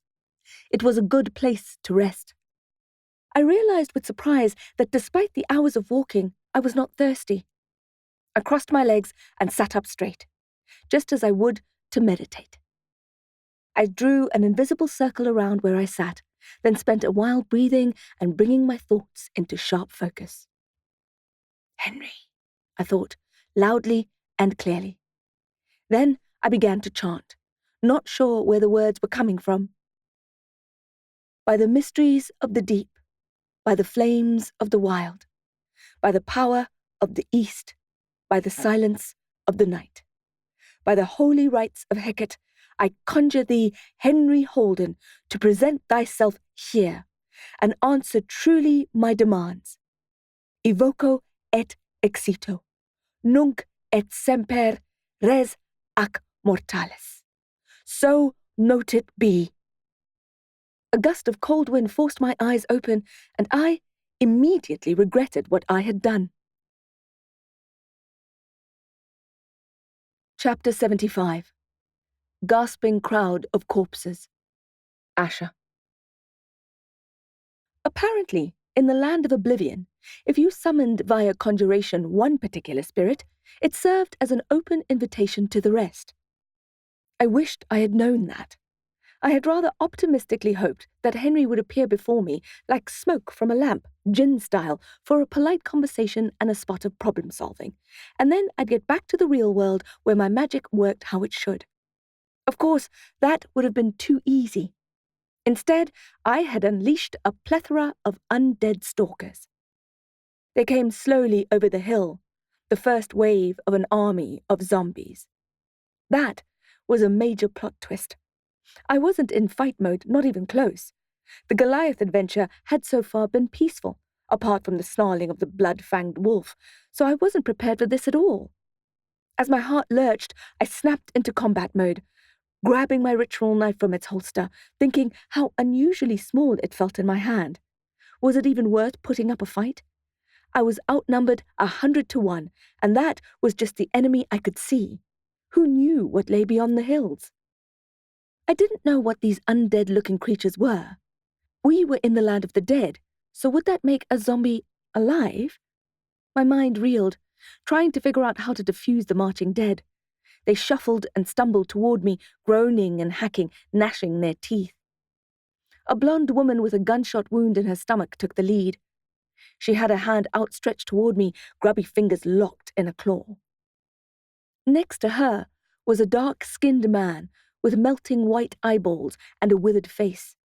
A young man had a knife in his neck. I had assumed they wanted to kill me, but as they drew closer, I understood that it was desperation, rather than malice, fueling their onslaught. When I had summoned Henry, they had heard I was there to help him move on. They wanted help to transcend too. No one wanted to be stuck in oblivion. They got closer, and I retreated, keeping my eyes on them. Even if they didn't mean any harm, they were hardly in control of their floundering bodies, and I was sure I'd be mangled by their crush. I backpedaled as fast as I could, glancing back when I could to avoid falling, until they gained on me and I was forced to turn and run. Full of adrenaline, I felt agile and light on my feet, so it was easy for me to regain my advantage. I couldn't help thinking of that song again, the one Steiger had been humming in the parking lot outside the Copper Cog. Dead Mad Lurching. How long ago it seemed. How prescient the song. When I saw Steiger appear in the distance, I blinked hard, thinking I had conjured him by thinking of the zombie apocalypse soundtrack. But he was really there, sprinting toward me and yelling something I couldn't understand. He ran down the opposite hill as I sprinted toward him, and I strained my ears to hear what he was saying. My lungs started to burn. Then I saw what he was running from. He had his own personal army of wretched zombies chasing him. We could run all we liked. The two waves of the undead would crash together over us, and we'd die in the stampede and join their cadaver-rich ranks. No, I thought. No. I had to survive. I would not get trampled by rasping corpses in limbo. Their collective bones crunched along toward us over the wild green grass, which was jarringly alive and fresh. The situation was impossible. By running away from my zombies, I was just running toward his. Steiger must have thought the same because he slowed down, and his face was an ivory mask of terror. I swapped my knife for my wand. Despite the vampire's warning, who I noticed had not shown up to help me this time, as I had regrettably requested, I would have to use my magic again. Despite it being unpredictable and, quite frankly, dangerous, there was no other way. "Run!" I yelled at him. If he could get close enough soon enough, I could try to protect us both. Unfortunately, his deceleration had allowed the corpses to catch up with him, and a skinny man with long greasy hair and a half-exposed skull was able to wrap his spindly fingers around Steiger's shoulder and then his neck. Steiger's eyes widened further, his mouth opened in horror. My voice went up a few octaves. "Run!" My wand thrummed in my hand, ready to discharge some voltage into the decedent, clawing Steiger. But I was worried I'd accidentally hit him. Even if I stopped running, they were still a moving target, and I didn't know how my lightning spell would behave in Oblivion. The zombie was strangling Steiger, who was still trying to get away, but gauging by his puce skin, he was battling to breathe. Other undead took advantage and began to pile on. Despite my misgivings, I had to stop running and trust my power. Fear and adrenaline coursed through my body, and I directed it down my arm toward my wand. I summoned the green energy of the meadow around me, drawing the power up through my feet and willing the plants and soil to temper the new fickleness of my magic. The stampede behind me got louder. A stomping, crunching, gasping crowd of corpses. I whipped my wand before me, pointing it at Steiger's attackers.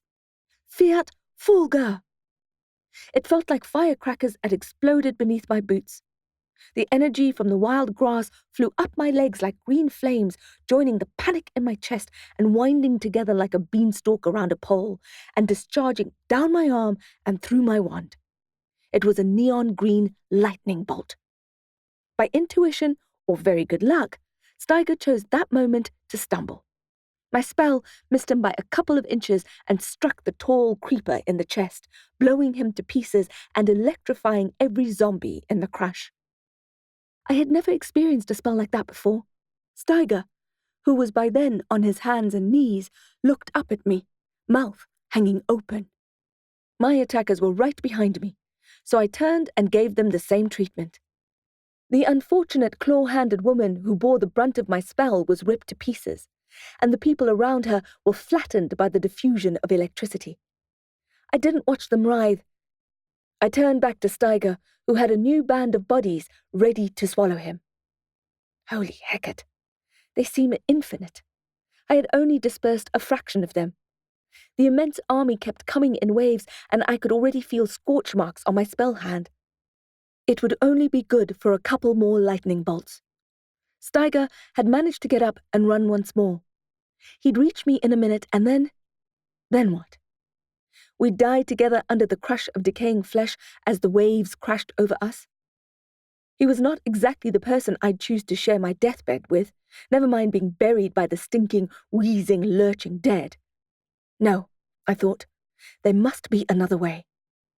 I clutched my wand and closed my eyes. I had mere seconds to come up with a plan of action, but my heart was drubbing against my ribs, making it impossible to think. My wand began to tremble, and I thought it must be my nerves making my hand shake, but then the tremble turned into an intense vibration, as if it had a mind of its own, as if it had decided what to do and was just waiting for me to say the requisite phrase. I searched my stuttering brain as the waves of rancid flesh and crunching bones closed in, trying not to gag at the sound of the desperate dead bodies or the putrid stench. Steiger looked desolate and terrified. As I looked into his eyes, I thought of the last creature I had shared eye contact with. The wolf. Why is that coming to me now?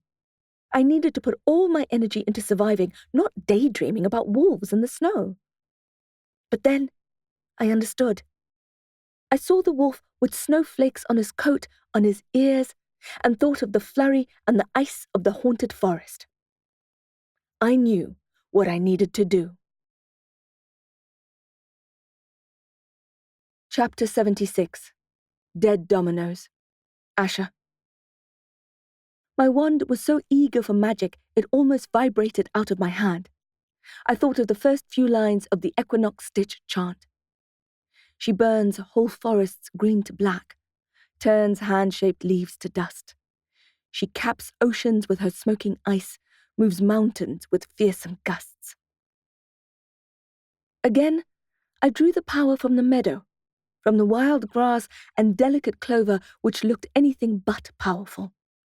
Their dainty leaves showed nothing of their extensive roots and mycorrhizal connections that traversed so much of the planet.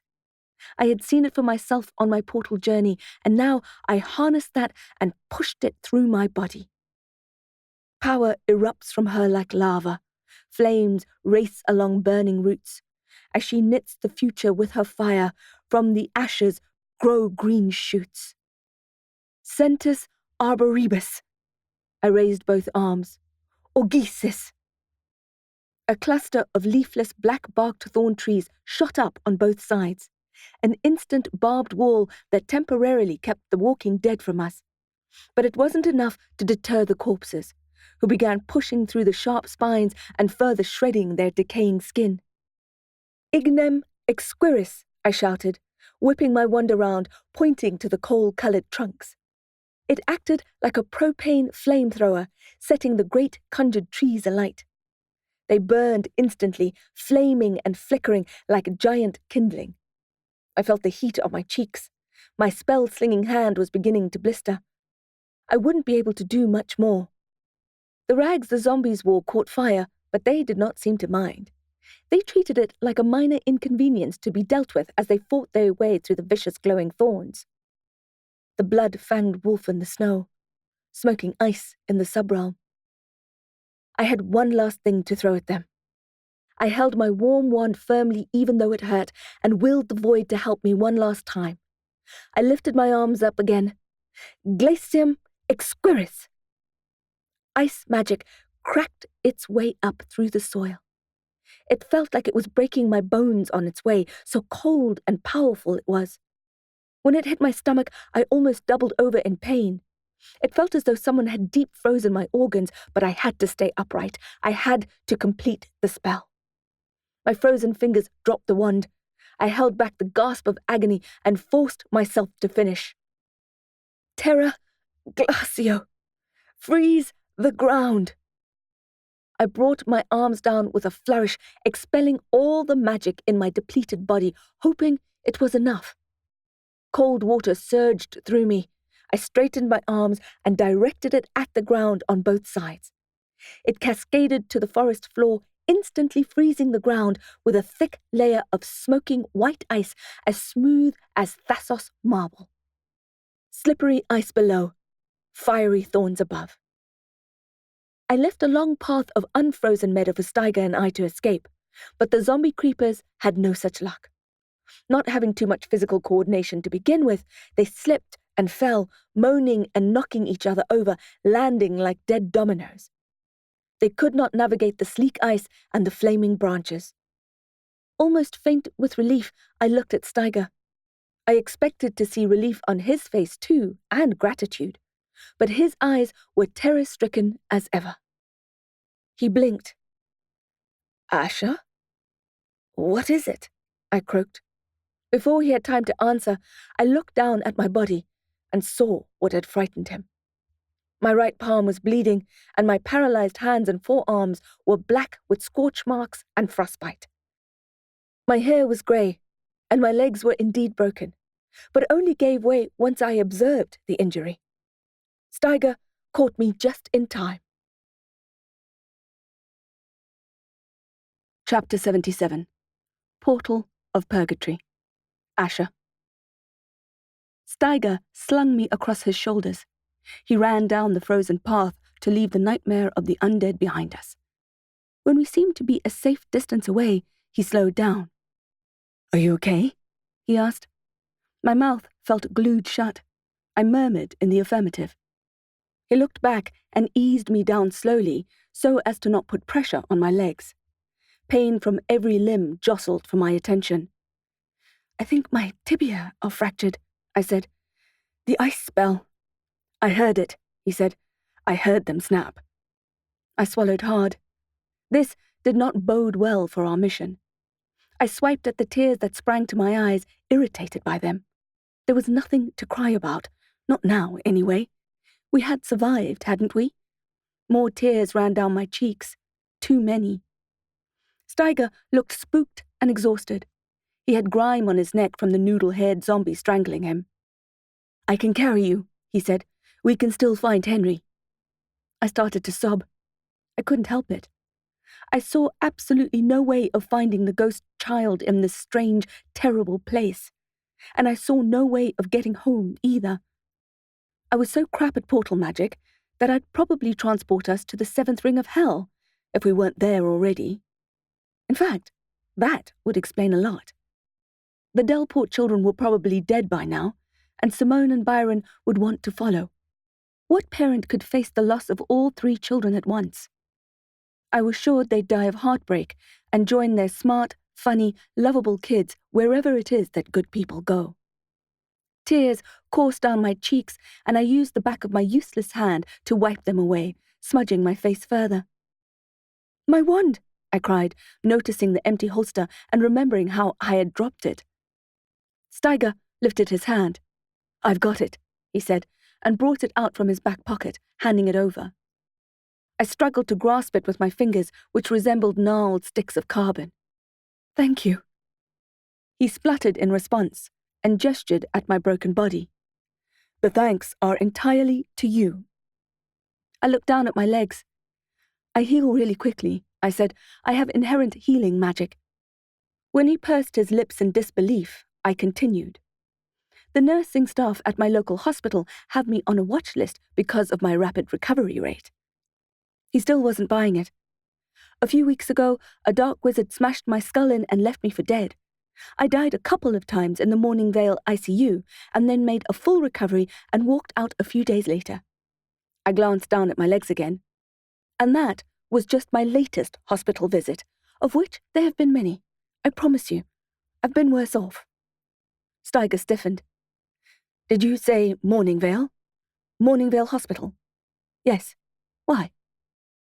"My father," he began, then shook his head, sighing and moving his hair away from his grubby forehead. "Never mind. It doesn't matter anymore. Different lifetime." I was distracted by a new warmth spreading in my shins. "It's happening already," I told him. "I can feel it." My hands also seemed to be recovering. My bleeding blisters already healed over and my fingers less numb. "I'll be able to walk soon." Now, it was Steiger's turn to have tears in his eyes. He ruffled his hair in a frustrated gesture and shook his head. "What's the point?" "You know what the point is," I said. "To find Henry and save the Delport kids." My words sounded empty as they hung in the air between us. "It's over," he said. "Can't you see that? They're already dead, or will be soon, and we're stuck in this portal to purgatory with no idea where to find Henry and no way to get out. The residents are intent on killing us." "I don't think they mean us harm," I said. He laughed, then wiped the smile off his face. "You can't be serious." "I don't think those creatures, zombies, whatever they are, were trying to hurt us. I think they were just desperate to get out. I think the beings stuck in Oblivion are stuck for a reason." "Perfectly reasonable, then," said Steiger sarcastically. "That man who tried to strangle me was really just trying to have a word. And I was so rude, I should have stopped and listened. I'm not saying that. Hell, he said, we should have opened up a booth and asked them to line up. Then we could have helped them all. Addis Fork, this guy is an asshole. That's not what I'm saying. What are you saying? I'm saying the reason Henry is stuck here is because he has unfinished business in the land of the living. I'm guessing all these beings do. Their spirits are haunting people as we speak. I bet you that woman with the gunshot wound won't move until she gets justice for what was done to her. That scrawny man? He looked like he died hungry and homeless. He's probably haunting the person who fired him or who stole his savings, and will haunt him until every cent is spent, then haunt the possessions that were bought with the money. Only then will he finally be free. So you're saying that they'll be here until whatever is binding them to Earth is solved in whatever way it needs to be? It's just a guess. I think the longer the souls stay here, the less human they become, because that's what hate and desire for vengeance do to you. What happened to you, he asked, when we lost each other before? When we melted into the ground? I sank into the soil and saw everything in microscopic detail. I sped along the roots and mycelium and woke up buried 7 feet under in a cheap coffin. Me too, Steiger said. Well, the coffin part, anyway. I didn't ask him how he got out, but noticed his fingernails and pads were raw and bloody, his knuckles navy blue. Maybe it was like a rebirth, he said. I raised my eyebrows. Waking up in a coffin had certainly set the tone for our experience here so far. The bone in my left leg clicked, and I felt my magic at work fusing the cells together. I was able to pulse my fingers. All but one of my fingers was functioning again. My left pinky was still black with frostbite, and I feared I might lose it despite my accelerated healing. So, what now? Steiger asked. We keep fighting our way through the ghosts with hang-ups until we find Henry? I don't fancy our chances much. You're pretty handy with your wand, but I'm a sitting duck. I'm sure you have some kind of talent that will come in useful, I said. Yeah, he replied. Maybe I can con them out of killing us. Chapter 78. Sticks and Stones. Asha. After a few hours of impatiently resting, I was able to walk again. My legs felt fragile, but we were able to move, albeit gingerly. Progress felt important, even though we didn't know where we were or where Henry was. I prayed to the void that it wasn't a colossal trap set by Henry and the other ghost children, and that we weren't in fact walking into a sword-toothed mouth of a dragon. I had to trust him, because I didn't have any other options. I didn't want to attempt to summon him again. I had learned from last time that putting out a call to the spirits in Oblivion was a lethal idea, even if you used personal names. I did not desire to be Moses again. I did not want to part another Red Sea of zombies. How did you communicate with him last time? Asked Steiger, echoing my thoughts. Ouija board, I said. You're not serious. Serious as a heart attack, I replied. But it wasn't the type you bought at the CNA. I got it from the oldest and most venerated magical apothecary in the country. Masons and Sons only supply quality merchandise. I should know. I am one of their suppliers. Well, could we make one here? I frowned at him. What? How? You tell me. I don't even know what a Ouija board looks like. But, listen, Steiger said. It's how you reached Henry last time. It's our best bet. Also, isn't that purple mushroom supposed to help us to communicate with the spirit world? I nodded. So we'd better hurry before it's out of our system. Okay, I said. It wasn't like I had a better plan. We're going to need sticks, stones, anything you can find to mark out the board. Right, he said. You sit here and rest. He pointed at a boulder. I'll start collecting. Usually, I wouldn't take kindly to a man telling me to rest while he got on with the job, but seeing as my legs had been broken up until a short while ago, I decided to embrace the convenient seat of a nearby boulder. A few minutes had passed when I heard Steiger gasp. Holy hecket, I swore to myself, thinking there was a new batch of zombies with afterlife baggage to contend with. I sprang up, debating whether I would need my ritual knife or my wand. Luckily, I needed neither. Steiger was safe, standing alone on a knoll and staring down at something that was draining the color from his face. "What is it?" I asked. He didn't answer. I padded over, watching my step, not wanting to stumble and set my healing back. When I reached him, I saw what had made him halt. On the other side of the mound lay hundreds, perhaps thousands, of human skeletons. He gulped. "I suppose it shouldn't come as a surprise, seeing as we're in the land of the dead." "Sure," I replied. "That makes sense." But still, the image disturbed us both. We stood for a while, looking at the acreage of bleached bones. Some skeletons were perfectly intact, others were badly damaged. "Will they do?" he asked. I frowned at him. "What do you mean?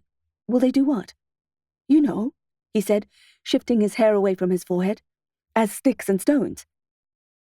Despite the pleasing irony of your suggestion, I think it's a terrible idea. It's just asking for trouble. Steiger made a point of looking around with his palms facing the sky, implying there was nothing else to use in the meadow. "It's no big deal," he said. I lifted my eyebrows. Famous last words. "They're just bones." "Bones are never just bones," I replied. Potion making 101. The ribs of a rat, for example, had very different qualities than, say, the fine wing of a hummingbird. Who knew what the inherent potential was of these particular scrags? No. It was a dreadful idea. Steiger was frustrated. "Don't you see it's the only thing we can do?" "Just because it's the only thing we've thought of doesn't mean it's our only option." He touched the lips of his fingers to his head to show his exasperation. "Asha, please, we're running out of time. How else will we find Henry? This is the only way, and the longer you take to accept it, the less chance there is of the Delport kid surviving, of us surviving. This is a narrow window we have to take or risk being stuck here forever. Do you want to be killed by one of those terrifying creatures?" He grabbed my arms as he spoke. His eyes were wild. "Or worse, become one of those creatures?" I shook his hands away. I knew what he was saying was true. "Look, I know I've been a real turd. I deserve this." He gestured around us. "But I don't deserve to be stuck here for infinity. I'm ready to turn my life around and fix the mistakes I made. Let me do that. I will become a force for good. You might not believe me, and I wouldn't blame you." Steiger did look sincere, and he was right. The skeleton Ouija board may be the worst idea I'd ever heard, but it looked like it was the only way to find Henry. "But I promise you that I'll do whatever it takes to help the Delports and get us out of here." I pursed my lips, narrowed my eyes, and inhaled deeply through my nose. It was my way of saying, this is not a good idea, but okay, fine. There was hope in Steiger's expression. "Is that a yes?" "Yes," I replied, "but you'd better say your prayers." Together, we collected long, straight bones to make the letters of the alphabet and laid them out on the grass in a Ouija board design. It would, without doubt, be powerful magic. I could feel it as we worked. The green magic inherent in the wild grass, the sleeping power in the bones, the coniunctico in our veins. It would all make for a dramatic spell. If it went well, it would give us the answers we sought and then vault us back to the land of the living. If it went badly, well, there was no use dwelling on that. We worked quickly, in meditative silence. For all we knew, this would be the final hour of our existence. Once I was happy with the design, we both stood back and dusted our hands off, which were powdered grey. The scale of it reminded me of the giant chessboard at Copperfield. A rather sinister version of it, anyway. "It's good," I said. "Now all we need is a planchette." Steiger tilted his head. "A what?" "A little plank. the thing that moves to spell out words. We both looked around, hands on hips. Then I remembered the ivory planchette that had come with the board from the magical apothecary. It had been in the shape of a skull. "We'll use a skull," I said. "It would be fitting." "I'll grab one," he said, and moved toward the beach of bones. "Child-sized," I murmured. "What's that?" I cleared my throat. "A child-sized one would be appropriate." He hesitated for a second, and then nodded. "Got you." A moment later, he held up a small white orb. "Asha?" "That's too small," I replied, swallowing the sudden lump in my throat. How unforgiving this place was. How brutal. "This one?" he called. "Yes," I replied, looking at the skull of what looked like a 6-year-old, blinking away some rogue tears. "That one looks right." Chapter 79. Dragon's Breath. Asha. I took a deep breath, reached for my ritual knife, and cut along Steiger's wrist. I saw his jaws clench in pain, but he made no sound. The incision was small and shallow, just enough for what we required.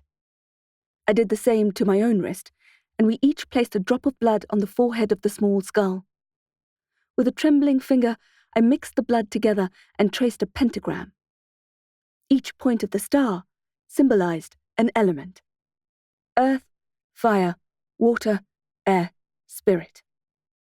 I looked at Steiger, giving him one last chance to opt out, but he nodded at me to continue. The aftermath of my last summoning spell was still fresh in my mind. The crushing waves of zombies, so every muscle in my body was as tense as a steel violin string. I held the skull in my palms as if cupping water from a stream and began my chant. By the mysteries of the deep, by the flames of the wild, by the power of the east, and by the silence of the night. By the holy rites of Hecate, I conjured thee, Henry Holden, to present thyself here and answer truly my demands. Evoco et exito, nunc et semper, res ac mortalis. So mote it be. Nothing happened. Steiger began to say something, but the glare I sent his way shut him up. I gestured for him to wait. The last thing I wanted to do was disrespect the void when so many lives depended on this spell working. We stood and waited, searching for any clue of magic. Finally, I could sense it gathering. Despite the illusion of a blue sky above us, I could feel the power gathering in a force like thunderclouds rushing in before a storm. I took in a sharp breath and nodded at Steiger, who inclined his head to acknowledge my message. I could feel the magic gathering around us, but also inside my body, as if there were no boundary between the landscape and my insides. It was as unnerving as it was wonderful to be completely at one with the Matrix. The very air I breathed was part of me, and I was part of it. The sky existed in my eyes, and the grass beneath me was an extension of my being, vast and emerald green, a carpet of soul. The storm rolled in and up my body and all around me. The magic gathered and kept building, and I found I had to close my eyes despite the danger that I knew we were in. I breathed it in deeply and absorbed it with every cell, knowing I'd need it for all that lay ahead. When I felt like I couldn't take it in anymore, I opened my eyes. As soon as I did so, the bones flared with green fire, as if I had secretly sprinkled them with borax, a common witch's trick to amaze the untouched. And then the flames turned orange and red, and the grass of the makeshift giant board we had made withered away. The skull in my palms turned warm, then hot, then exploded into flames, very nearly taking my eyebrows and lashes with it. I instinctively dropped it, but it did not hit the ground. Instead, it fell a little and then hovered in the air, which was a sight to behold with its pale bone, fresh crimson pentagram, and green fire. "Henry Holden," I said in a voice more confident than I felt. Magic sparked on my tongue. I had never felt this way before. Henry Holden, I have done what you have asked. I am here with Nathan Steiger. Tell us what you need from us to leave the Delports alone. There was no answer. Henry Holden, I called, louder than before. I know you and your friends are trapped here because you have unfinished business in the land of the living. We have seen what Oblivion is like, and we want to set you free. A strong gust erupted from nowhere. It took our breath away and extinguished the burning bones. The skull fell to the blackened ground. The air was still. My mind scrambled for answers. Was it over? No. Just like the gust before, another one arrived and lit everything again like a dragon's breath. The flames were higher and hotter than before. The whole world turned black apart from us and the Ouija board. Someone was listening. The skull shifted on the burnt thatch as if someone had nudged it. It moved a few times and then floated upwards. I thought it might find its way to my palms again, but instead it floated to the yes on the board. I saw the faintest image of the boy. Perhaps the skull was his. He was just a whisper of pale colour. Yes, I called. Hope zipped up inside me. You're here? Henry? The skull spelled out, trapped, and then, children. Yes, I said, we are here to free you. Is that possible? Can you tell us how? Henry ran, the flaming skull flying through the air toward Steiger. He automatically lifted his arms to protect his face, but the boy stopped just before hitting him. Steiger looked at me, helpless, shaking his head.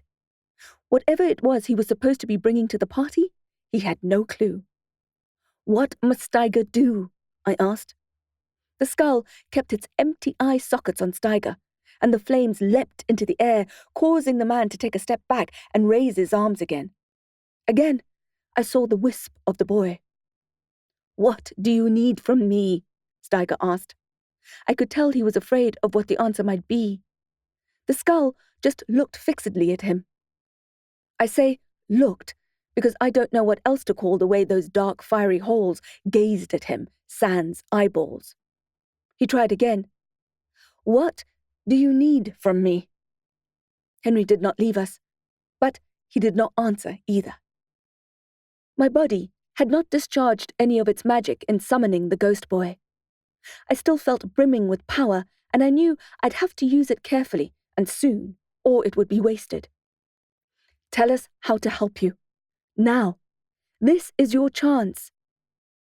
The skull left Steiger, tracking its way to me this time, then went to the board and spelt out, Break curse. Yes, I said, I'm the Cursebreaker. Break curse, it spelled again. Keone had told me there was a curse on the house, but without knowing what it was impossible to break. Which curse? Henry's energy and the flames began to fade. I knew, as it was happening, that the Goliath was almost out of my system. Which curse? I yelled. If the boy hadn't been a ghost already, I may have strangled him. Damn it, Henry, which curse? The dying flames leapt up again like startled horses. Was he angry? No. He was scared. What? I called desperately, grinding my teeth. My hair was on end with exasperation, my body leaking magic. Speak to me. The skull flew back to the board, and in jerky movements spelled out the word, Run.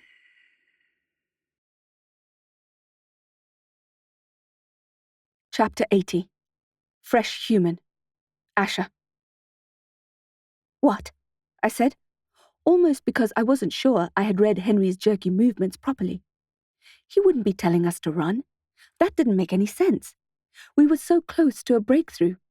He would tell me what the curse was, and I would use my magic to break it.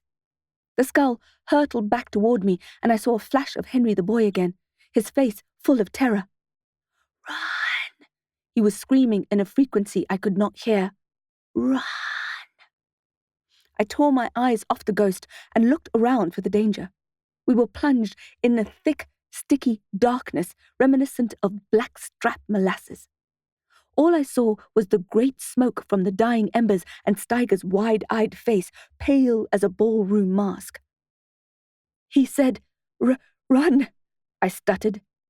Run where? The black air seemed like it would suffocate us. It seemed like a multi-dimensional precipice, all-consuming, that if we ran into it, we'd fall into darkness and never clamber out.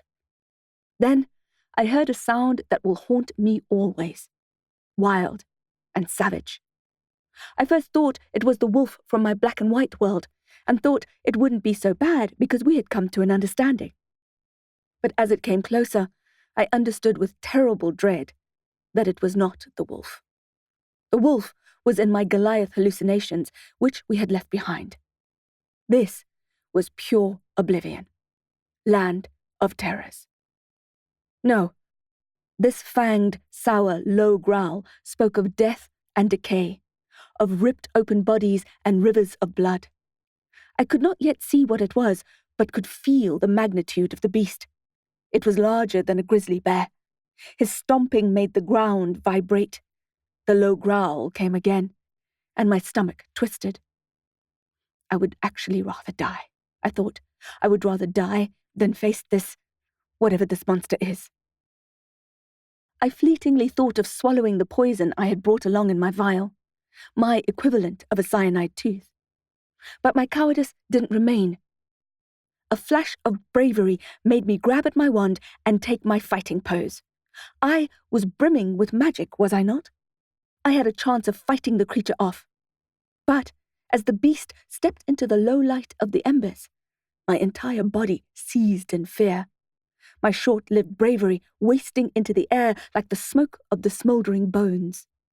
Steiger made an odd noise, and when I looked over to him, I thought he might faint.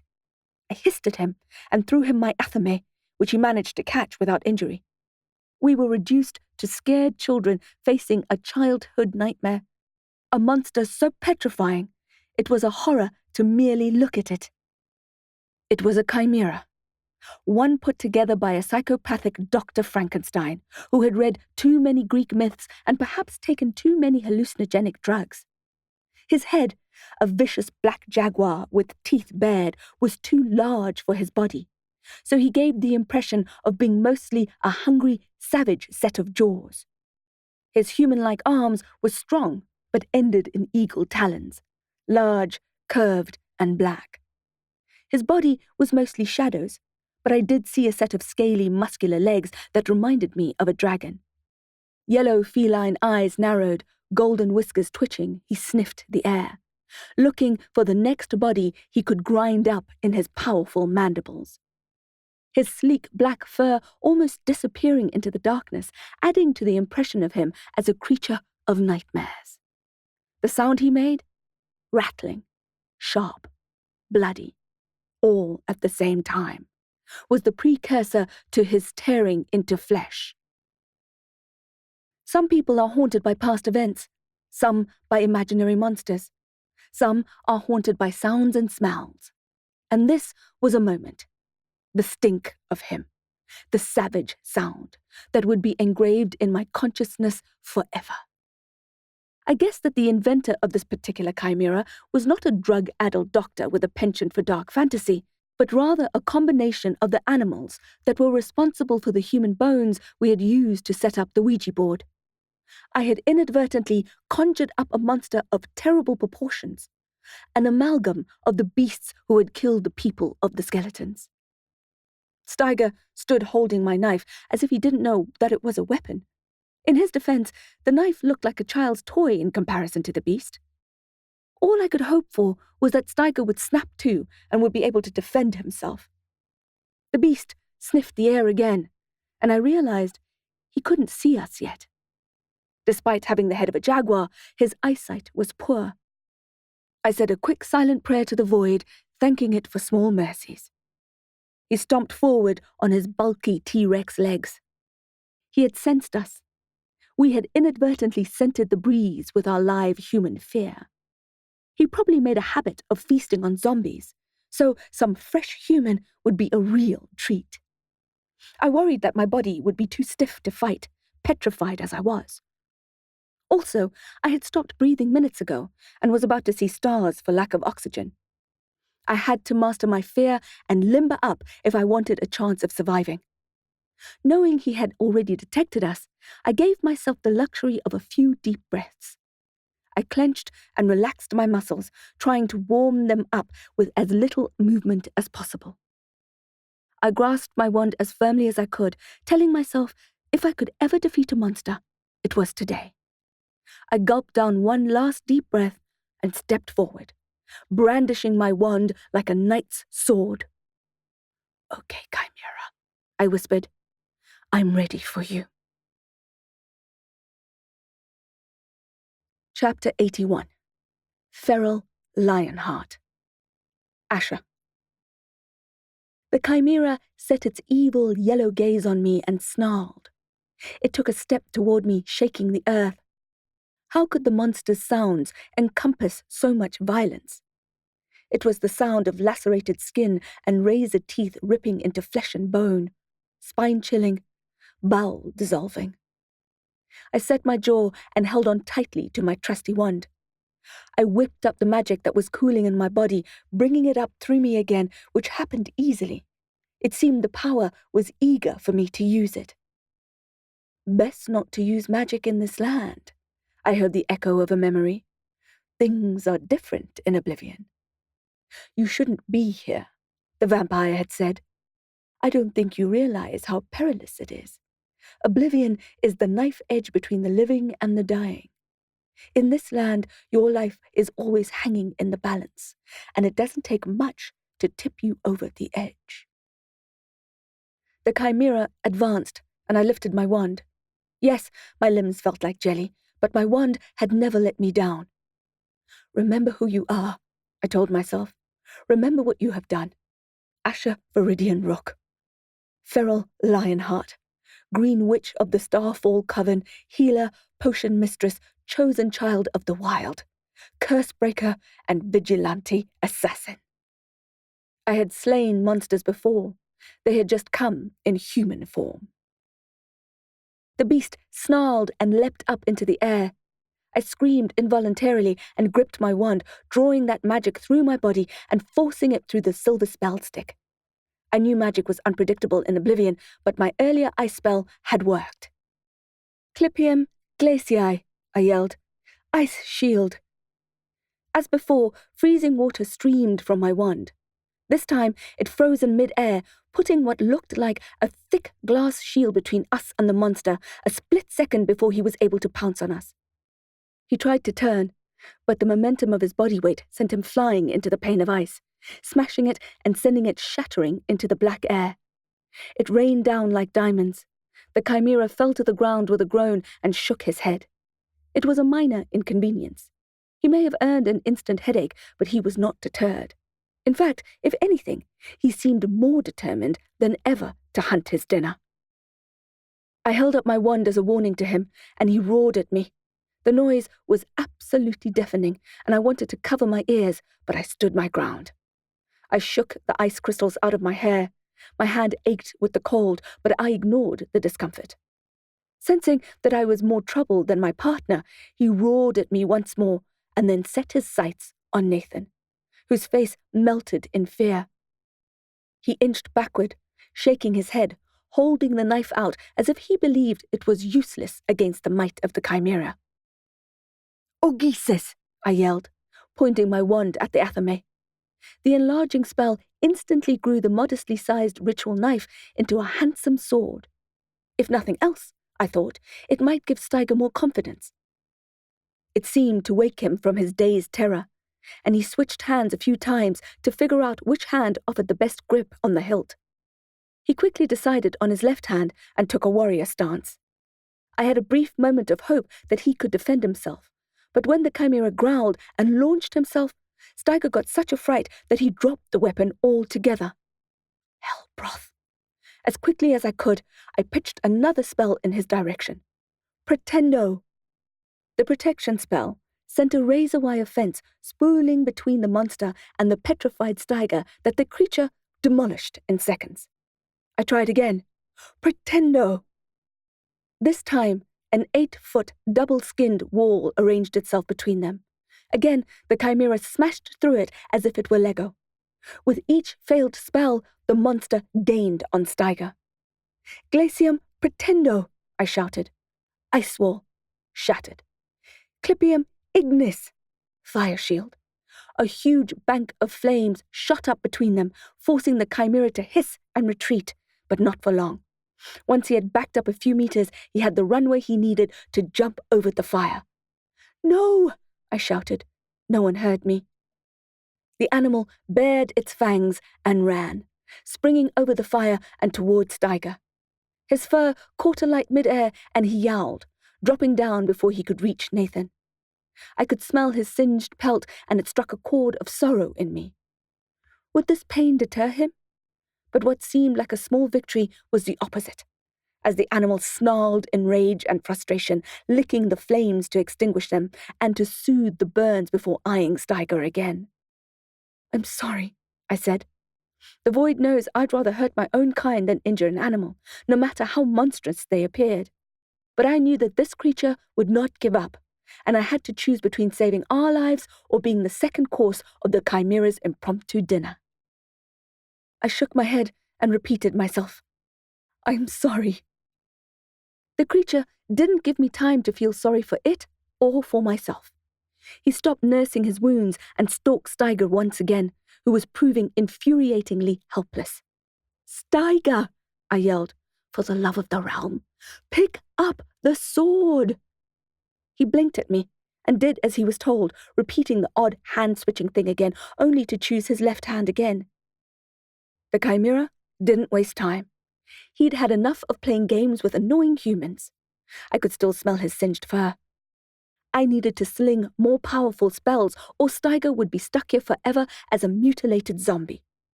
As if he had read my mind, he nodded and looked at the sword, then at the creature, finally deciding that he would fight. Okay, his expression said, it's now or never. I got the feeling he was mentally rolling up his sleeves. Okay, I replied in my head, lifting my wand once more. Now that Steiger was back on the team, it was time to end this. In the blink of an eye, the creature went for Steiger. Instead of pouncing, as he had been doing, he just hurtled at the man, quicker than the bolt of a crossbow. The nightmarish snarl cut through my body as if I were the one who had been attacked, and I let out a sob as the creature's aquiline claws tore through Steiger's torso. Steiger screamed and plunged the sword into the chimera's breast. I had a mere moment to react. I grabbed the vial that hung around my neck. Veneno imbius, poison pervade. There was a subtle popping sound on my chest. The vial had exploded, and the poison made its way to the blade that was lodged in the chimera's chest. The creature began to convulse. He swiped one last time at Steiger, who was still pinned beneath him, but Steiger managed to dodge the claw. The monster began to list, a drunken ship, and I knew if he toppled onto Steiger, he would crush the life out of him. Contendus, I shouted. Move! Steiger looked at me, hazy from shock and blood loss. My spell shot out like a neon blue lasso, fastening itself around Steiger's inert body. I pulled it as hard as I could. The force was just enough to drag him out of the way of the monster as he fell. The ground shook, but Steiger was spared. At least, I thought Steiger was spared. I had managed to move him out of the way of the crushing weight of his attacker, but only when I ran to him did I see how severe his wounds were. Those black eagle talons must have been razor-sharp, because when I lifted Steiger's shredded shirt, I almost retched at the sight. The gashes were long and deep. I guessed there were a couple of fractured ribs, the bones that had stopped the claws from stealing his heart.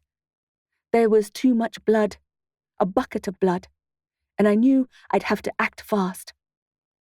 How bad is it? He asked. He had not been able to bring himself to look down. Oh, it's not too bad, I lied, smiling as genuinely as I could. Luckily for you, I'm really good at healing spells. Yes, he said, and smiled back. I was good at healing, that was true, but even the best healer cannot replace blood. Blood is its own form of magic. Damn it. Damn this place. I suddenly felt furious at everything. And it wasn't a bad thing, because I could feel my magic bubbling up again, ready to be used. I funneled the rage I was feeling. At Soleil for sending me on such an impossible task. At Merlin for suggesting the Goliath mushrooms. Even at the Delports for having the haunted house in the first place. Perhaps I should have been angry at Steiger for the part he had played in landing us here, and for being such a terrible fighter. But I couldn't bring myself to feel anything but pity for him.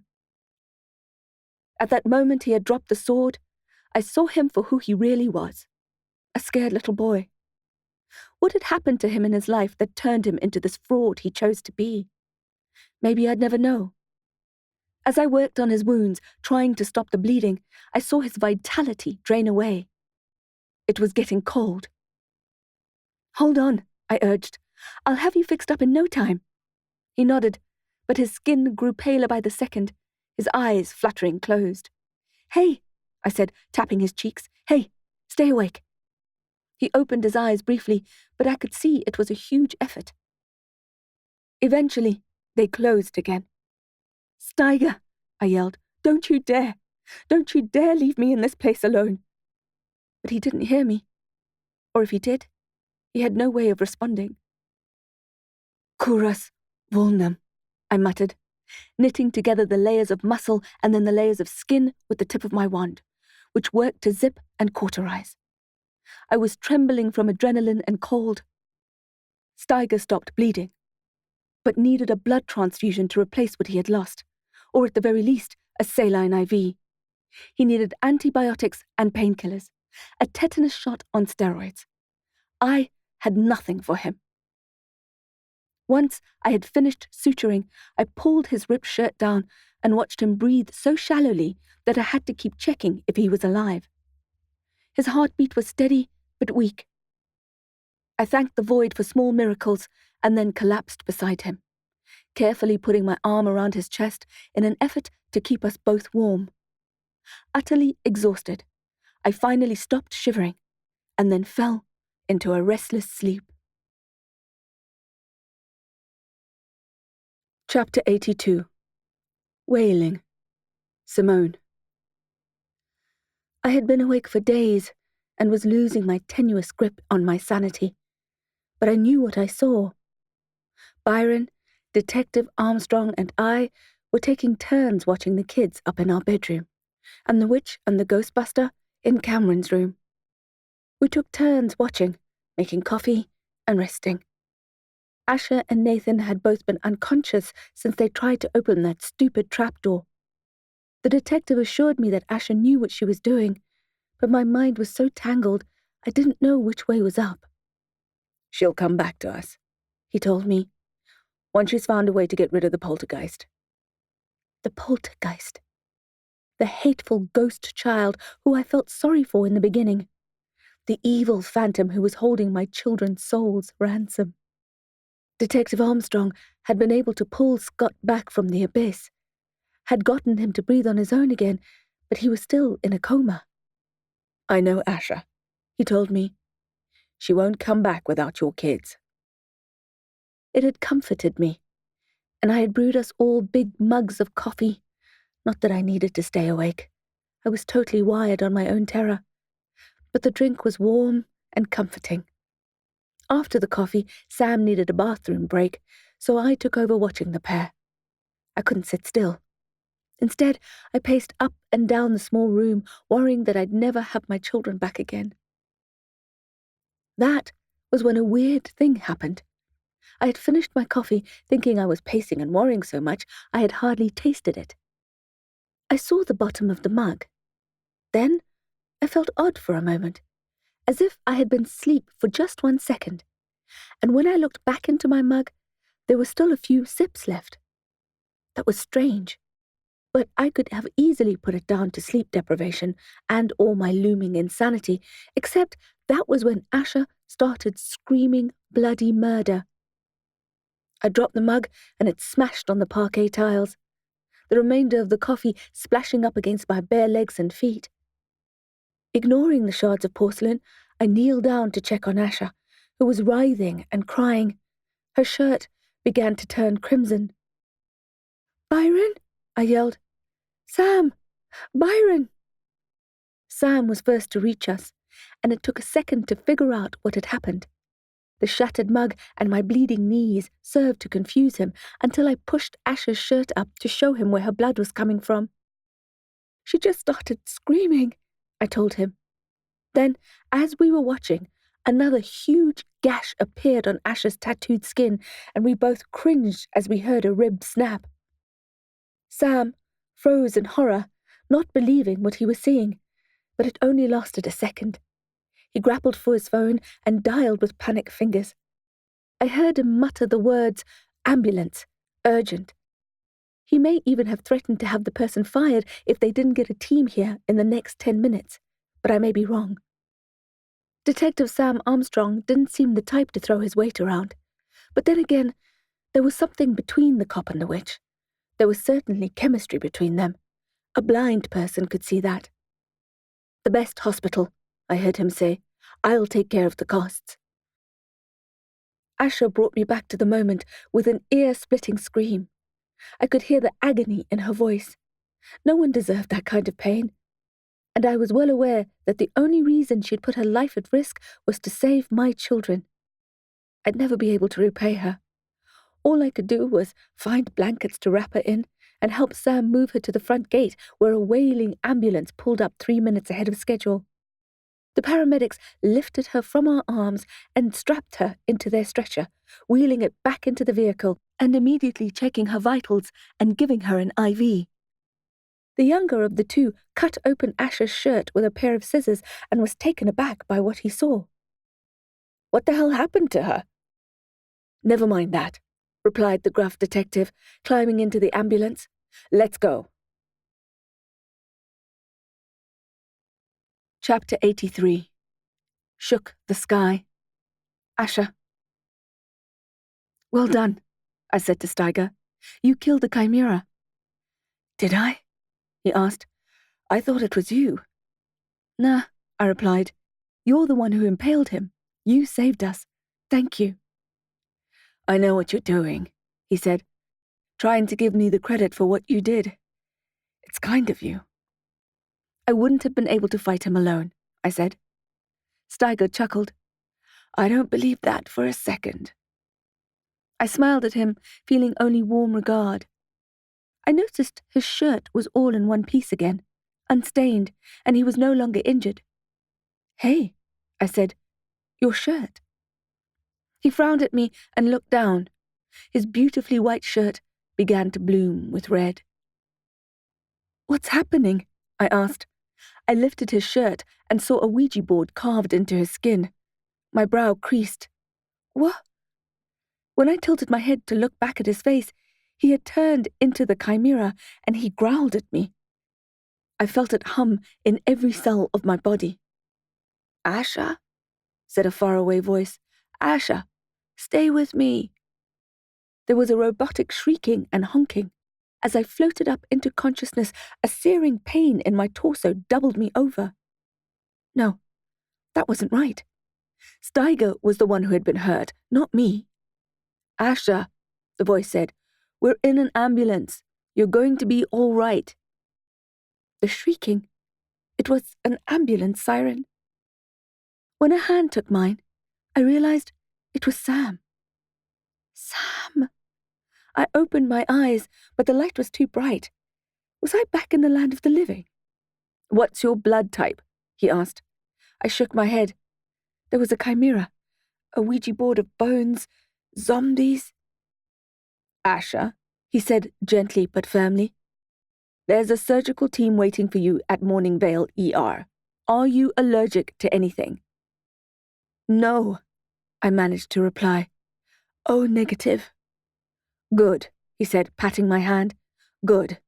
Stay with me now." "Oh, Sam," I thought. "I wish I could. You're so wonderful. I wish we could pretend to be normal, untouched humans and live in a sweet house with a picket fence. I wish we could fall asleep in the same bed together every night. People don't know how good that is, you know, to be able to fall asleep with the one they love and take it for granted." I felt myself drifting off. "Asha, please," choked Sam, but his voice was fading. "I can't lose you." "Oh, Sam, you never really had me." I felt a warm tear roll down my cheek, and Sam's thumb brushed it away.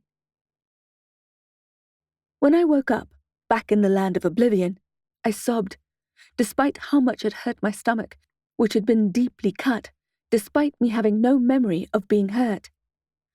"I didn't make it," I said. "I must have died in the ambulance. I was so close to making it back, to having a life, maybe even a life with Sam." "You did make it," said Steiger. "Look, you're back." "I died in the ambulance," I said. My mouth felt so dry and swollen it was hard to speak. "What ambulance?" "Asha, you're dreaming." I tried to clear my mind. "I'm confused," I said. "We're in the land of Oblivion," he said, which made me start crying again. His white shirt was not torn. My stomach was. "The chimera tore you up," I said. He shook his head. "No, you're mixing things up.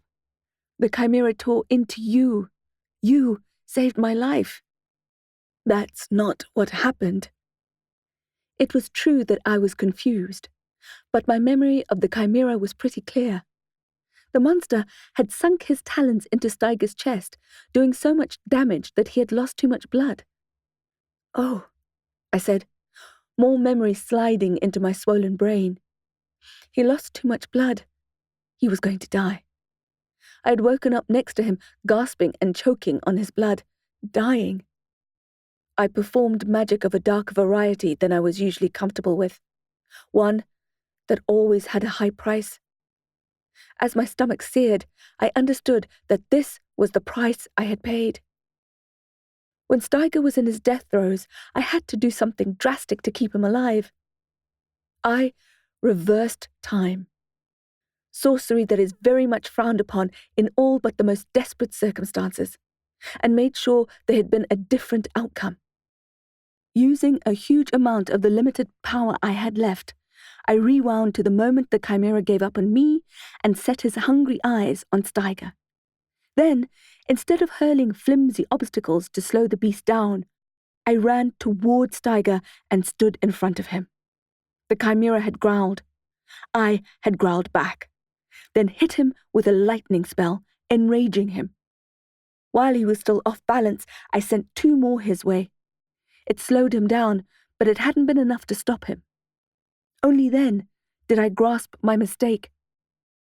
Reversing time took such a vast amount of power that there was little left to use in battle. Without magic, I was helpless against the monster. Incensed by the lightning bolts, the chimera lifted his head and roared, and my entire existence shook. "No," I said, backing away. "No." Another growl shook the sky, and I stumbled, falling backwards. "Asha!" yelled Steiger, trying to help me up, but we weren't quick enough. The chimera fell upon us, and he clawed viciously at my torso, just as he had done to Steiger in the original version of events.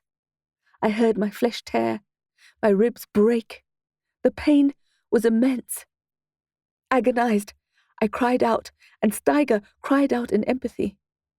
The monster withdrew one of his talons, ready to strike again and end my life, his teeth as sharp as sabers.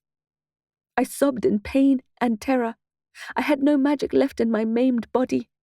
I recoiled as the chimera opened his powerful jaws, ready to crush my skull. Instead of going in for the kill, he suddenly yowled in pain and thrashed around, letting me go. Only then did I see that Steiger had managed to force the sword into the creature's back. When he toppled over, Steiger dragged me out of the way just in time, as if he had some kind of recollection of how he had almost been crushed. "You're losing too much blood," worried Steiger when he inspected my wounds. "Yes, I know," I wanted to say. "I know how this goes. Been there, done that, got the shredded t-shirt." "I'll be okay," I said. My teeth were chattering from the physical shock of my wounds. "I'm a quick healer, remember?" But the truth was that my magic was depleted. I had decided to take on Steiger's injuries because I knew he'd die from them, whereas I healed fast. But I hadn't taken into account how much the reversal of time spell would drain my power. The blood loss was not helping matters because it made me dizzy and unable to focus, unable to think of a solution. It felt like my body was on fire, and I groaned in agony. I was starting to get cold and didn't think I'd ever stop shivering. Steiger took his jacket off and lay down next to me, covering us both. "You'll be okay," he said over and over again. His body heat comforted me. I slid off the slippery shelf of consciousness, but not before I heard Steiger whisper, "May the void forgive me for what I have done." Chapter 84. A Secret Basement. Asha. I was relieved to open my eyes. I had, unexpectedly, survived the night, so I was ready to count my blessings despite the pain or the place I was in. I was also ready to go home, and would do whatever it took to get there. I spent an indulgent moment thinking of my home, my animals, and my jungle. It all seemed too good to be true. When I shifted to ease stiff muscles, pain ripped through my stomach, and my ribcage glowed with pain. I groaned. "Hey," said Steiger, appearing in my vision. "You made it." "Yes," I replied, mouth like a desert mirage. "It looks like I did." Unless this was a dream again, I had made it. Or made it halfway, anyway. Halfway back to the land of the living, because we were still stuck in the bloody hell broth of Oblivion. "Honestly, I don't know how you survived," he said. I remembered the dream about Sam and the ambulance, and I understood it had not been a dream. Sam Armstrong was looking after me in the real world, and he had made sure I got the treatment I needed to pull through the night. Once I was out of immediate danger, my magic would have done the rest. I was in pain, but when my hand explored my torso for damage, I could feel that I had already healed up nicely. Once I was stabilized, my magic must have returned. I remember Sam holding my hand. That made me crave returning to the real world even more. I had a life to live there. It was time to address the white elephant in the room.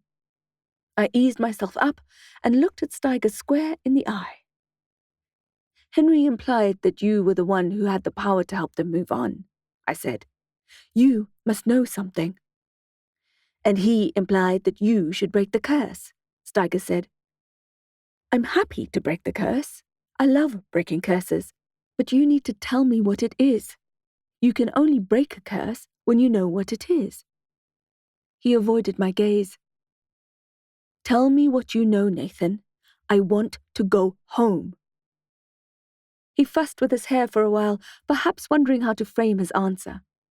In the meantime, I tried to control my emotions so that I didn't burst open the stitches I assumed I had back in the real world. Eventually, he held the back of his neck, inclined his head, and spoke. "I didn't mean for anyone to get hurt," he said. I flashed my meanest eyes at him. People had been hurt. People had been very hurt, including 3 innocent children. I just wanted the family to move out of the house. "Why?" I asked.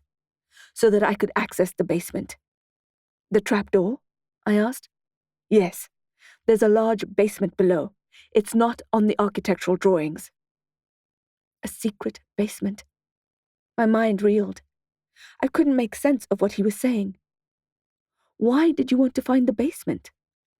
Steiger sighed and looked away. "The previous owner," he said. "Taranath." "Taranath?" I echoed. Why did that name sound vaguely familiar? "Gordon Taranath is an extremely wealthy elf." I started to see where he was going, but hurried Steiger to get to the point. So, he must have put a spell on that trapdoor to keep people out. Is that what it is? I think so.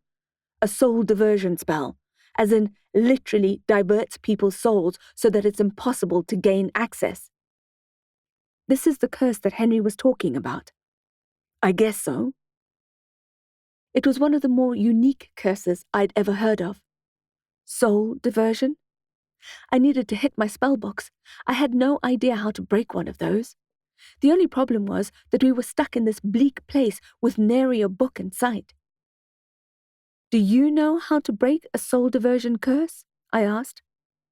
"Of course not," he said, in a tone implying his answer was obvious. "We wouldn't be here if I did. We wouldn't be here if I had known about the curse in the first place. It was a booby trap. I thought the portal key would unlock the trapdoor and we'd be able to get into the basement." "And you want to get into the basement because—" I knew the answer. It was pretty obvious, but I wanted to hear it in his own words. I wanted him to admit to his greed. Steiger shook his head in remorse. "If I had known this would happen, I promise I wouldn't have gone near the Delport house with a 10-foot pole." "You thought because Taranath was a wealthy elf that he'd have treasure down there. Gold, diamonds, magical artifacts that would fetch thousands of coins at the Evershade night market." "Yes," he replied. "Your ridiculous ghost-busting equipment was really a metal detector." "Yes." Finally, things were starting to come together. "Okay. So you hear of the old elf Taranath getting sick, and you hatch this demented plan to trick the Delports into thinking the house is haunted. Then you rock up with your freshly printed car decal and Ghostbuster uniform, and you tell them you're going to help them." "Yes." "You engineer a hoax and they believe it. But then it turns out that the house is really haunted." Steiger swallowed, and his Adam's apple bobbed up and down nervously. "I never saw that coming," he said. "I didn't even believe in paranormal activity before that poltergeist brat arrived. I wanted to find that trapdoor, but I was actually pretty relieved when the Delports threw me out. Henry creeped me out in a big way. I haven't been able to sleep, and when I do, I have nightmares about him."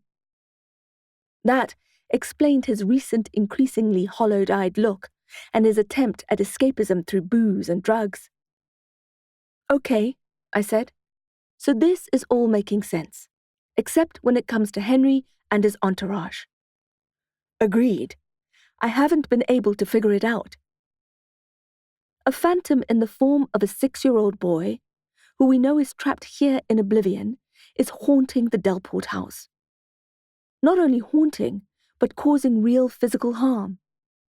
We think that the people stuck here are those with unfinished business in the real world, and they're likely to be stuck here until they resolve whatever it is that's keeping them here. "Yes," Steiger agreed. "So, Henry and his poltergeist gang are tied to the Delport house, but we don't know why, and he keeps saying he'll hurt the children." We sat in silence for a while. My injuries were now healing fast. I could practically feel the tissue reattaching, the skin melding together. The pain was fading. This is good, I thought. We're getting somewhere. A plan was forming in my mind, a good plan. I felt a wave of renewed energy. I stood up, and it wasn't nearly as painful as I expected. Things were definitely looking up. Steiger looked worried. "What will we do?" "We need to find out how to break the curse, and in order to do that, we need to find Taranath." Steiger looked stricken. "Find Taranath? But that's impossible. He's in the land of the living." "So, we need to get back to the land of the living." Steiger gestured at the wretched landscape we were a part of. You say that as if it's an option. It is an option, I replied. At least I hoped it was. It was a crazy plan, but at least it was a plan. Nathan looked at me like he was suddenly anxious about my mental health. Get back home? He asked. I don't see how. That's because you don't know the best portaler in the entire realm, I replied. And fortunately, we're just in the place to find her. Chapter 85. Flip a coin. Asha. I have no idea what you're speaking about, Steiger said. I know a goblin, I said. When he huffed in disbelief, I grabbed his arm. I know it sounds crazy. Crazy? Said Steiger. It sounds like the beginning of a bad joke. Did the goblin walk into the bar? Snark all you want, I said, letting go. You won't know how to thank me when I get us home. He sighed, then gestured with rolling fingers for me to go on. It was an arrogant gesture, so I decided to ignore it and just get on with the escape plan. Staying away from the blackened bones this time, I decided to keep the summoning spell super simple. Nilv's Salty Snap was a friend of mine, and should therefore be pretty easy to call up. I hope so, anyway. I drew a circle on the ground by standing on one foot and using the other one to make an indentation in the sand. I untied the black ribbon that was around my arm and held it in my palm. Not having a scented candle handy, I clicked my fingers for a flame and focused on it as I chanted the summoning spell, which I now was quite practiced at. By the holy rites of Hecate, I conjure thee, Nilv Salty Snap, to present thyself here and answer truly my requests. Evoco et exito. Nunc et semper res ac mortalis. So mote it be. The flame dancing on my fingers went out immediately on finishing the spell. I held my breath, hoping against hope. Then, a ghost of a goblin appeared. Salty? I murmured. Despite my earlier confidence, I didn't really think the spell would work. Is that you? Ah, exclaimed the goblin. Which? She grinned, showing me all her dirty needle teeth. It was definitely the happiest I'd ever seen the slime ball. Usually, she hated it when I contacted her. She knew I was always looking for a favor. Salty, I exclaimed. What happened to you? I went to Goblin City and— Yes, said Nilv. There's a lot to discuss, my untimely death being one of them. Jax is beside herself, I said. She thinks it was her fault. Nonsense, said the goblin and spat on the ground. Well, it wasn't entirely her fault. Her boyfriend, Derek, supplied Salty. Derek bought you 2 lime milkshakes to your grave at the Ferris wheel. I thought it was touching. Good man, nodded the goblin. Her cheeks turned an odd, faint purple colour. Was she blushing? Did he bring waffles? There are, to my bitter disappointment, no waffles in Oblivion. Wondering if I should bend the truth if it made her feel more loved, but she immediately saw through it. Cheapskate, she said, but her tone was affectionate. Salty, Jack said you were looking for Gizmo? What did you find out? Who killed you? You must tell me everything. Slow down, whippersnapper, she yelled. First, you tell me what you are doing in this infernal place, and who is that handsome man scowling behind you? Have you and Mr. Cop split up? Say it isn't so. I was rather fond of him, and you, if we were being honest. You have a funny way of showing it, I said. Yes, she smiled, as if I paid her a huge compliment. I do, don't I? This is Nathan Steiger. We need your help. Her expression hardened. Of course you do, she said, then swore in goblin vernacular. You'd think that I'd get a chance to rest after I died, wouldn't you? You'd think that being dead would be an actual vacation.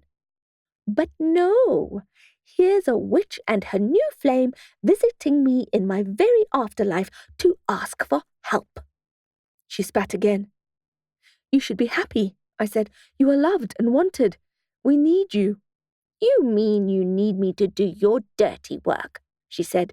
"It's always the same with you magical folk." "Salty," I said, "please.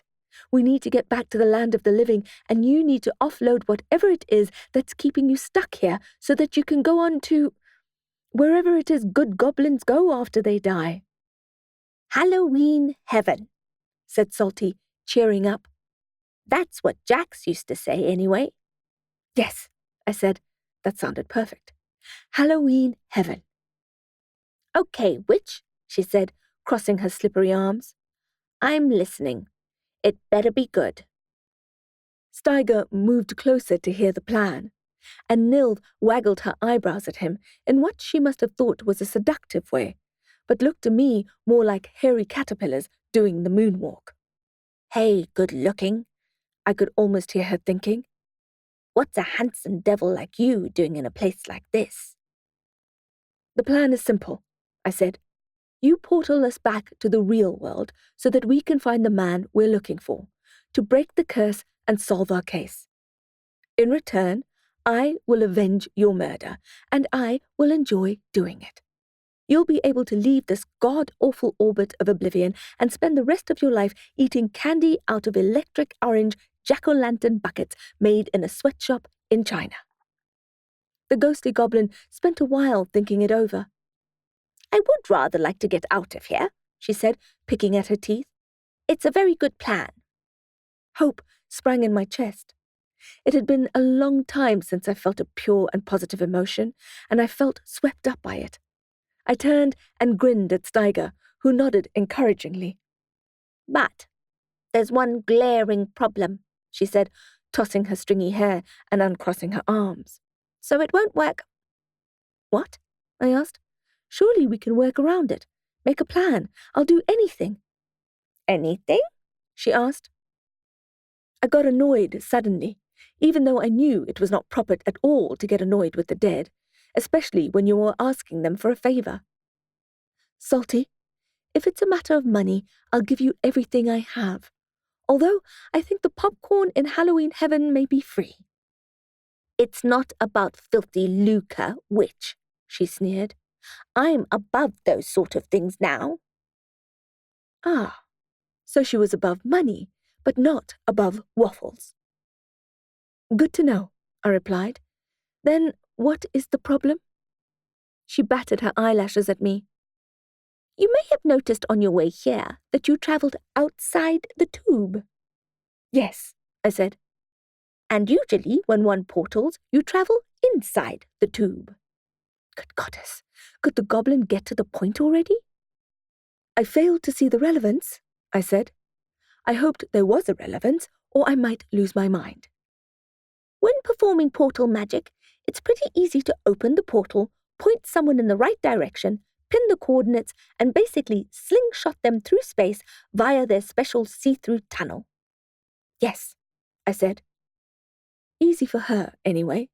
No one else I knew thought portaling magic was easy.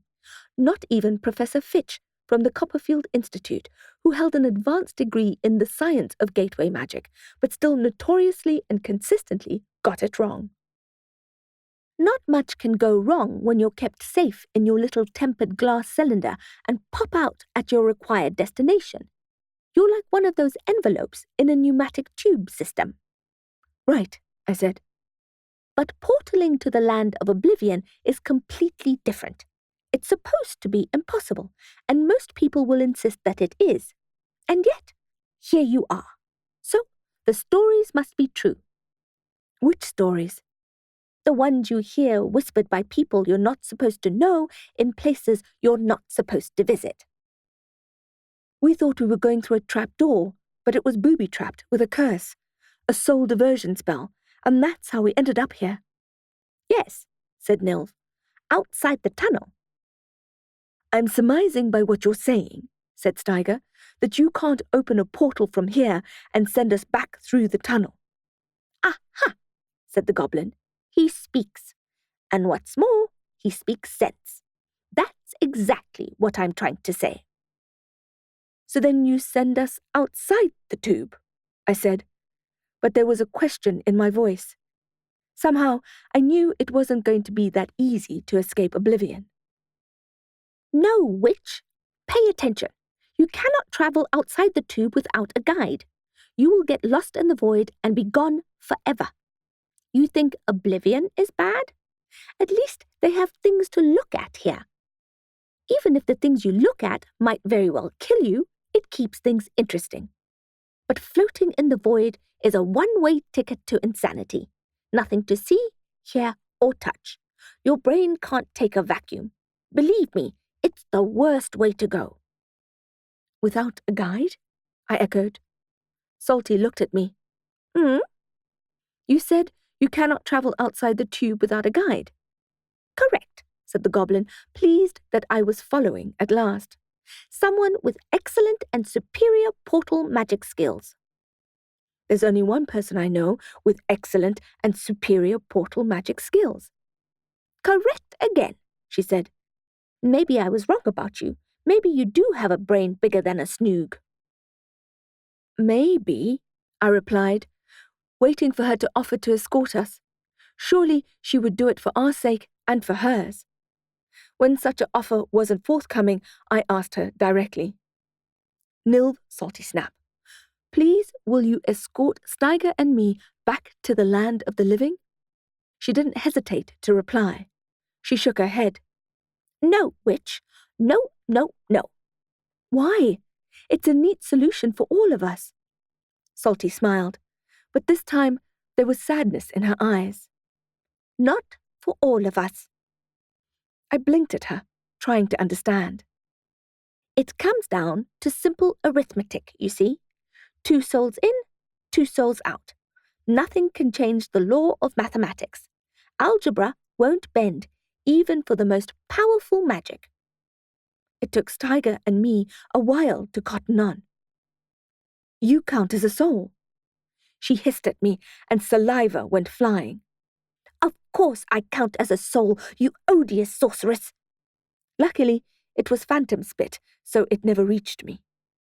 I mean, not you specifically, the guide. The guide counts as a soul. Yes, and unless there's someone to switch with back there, the guide stays on. So, I'll be installed back in the realm. Kind of. Kind of? I asked. Well, as far as I know, this has never been done before. So, best keep our minds open and expectations low. 2 souls out, 2 souls in, I said, more to myself than anyone else. Very good, witch. A+. The consequences of what Salty was saying slowly sank in. We could all be stuck in Oblivion forever, or we could choose between Nathan and me as to who would get the get-out-of-jail-free card. Before we embarked on this journey, I wouldn't have given it a second thought. I would have snatched that card and run. But Steiger turned out to be okay in the end, and suddenly it wasn't that simple. Staying in Oblivion was, for both of us, a fate worse than death. I felt for the vial of poison around my neck and found it intact, restored after my time travel. Oh, don't look so upset, humans, said the goblin. Flip a coin. The ghostbuster fraudster and I looked at each other. You go, Steiger said. You're the one who deserves to live. I remembered how he plunged the sword into the chimera, sparing me. You saved my life, I told him. Steiger gave me a gentle smile. And you saved mine. Nilv crossed her arms, uncrossed them, tapped her foot, and then made a big deal about yawning while eyeing her invisible wristwatch. Let's move it, people, she said. This summoning spell won't last forever. You go, said Steiger firmly. I'll stay. You don't deserve this, I said. No one deserves this. I can't leave you here. Yes, you can, he said. It's the right thing to do. Dulce et decorum est pro beneficem mori. It is sweet and fitting to die for the good. Since when did Steiger do what was good? And since when did he speak Latin? I felt intensely uncomfortable. Asha, let me do this for you, and for the Delports. Steiger's face was ashen but determined. They need you. You're the Cursebreaker. Chapter 86. Buckle up, sorceress. Asha. Buckle up, sorceress, said Salty. This might be a bit of a rough ride. Of course, it was a euphemism. There was no such thing as a seatbelt on the trip we were taking. My nerves made my stomach heavy and my fingertips tingle.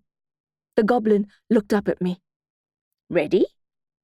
I had been avoiding eye contact with Steiger, feeling too guilty to engage with his pain. But now it was time to say goodbye.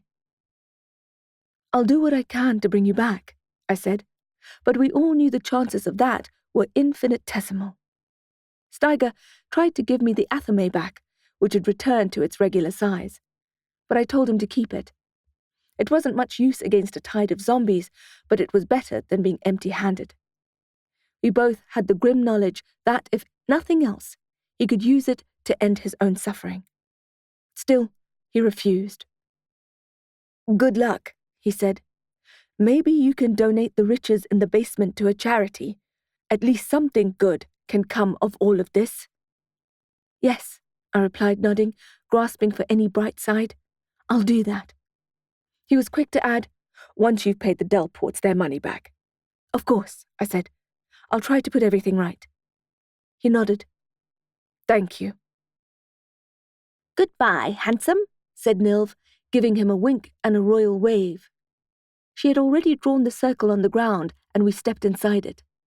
She took my hands in her slimy ones and shut her eyes, chanting quietly and quickly.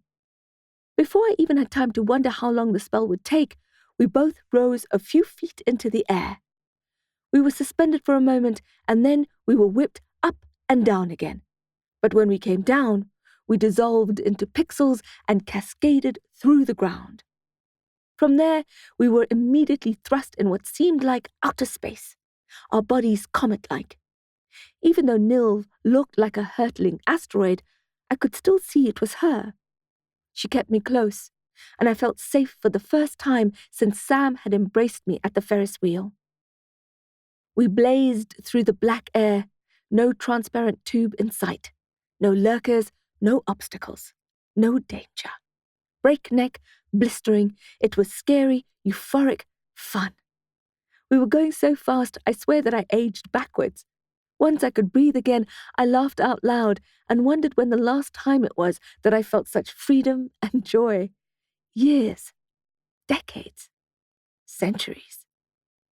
I thanked the void, the wild, the multi-universe, and every god and goddess that was listening.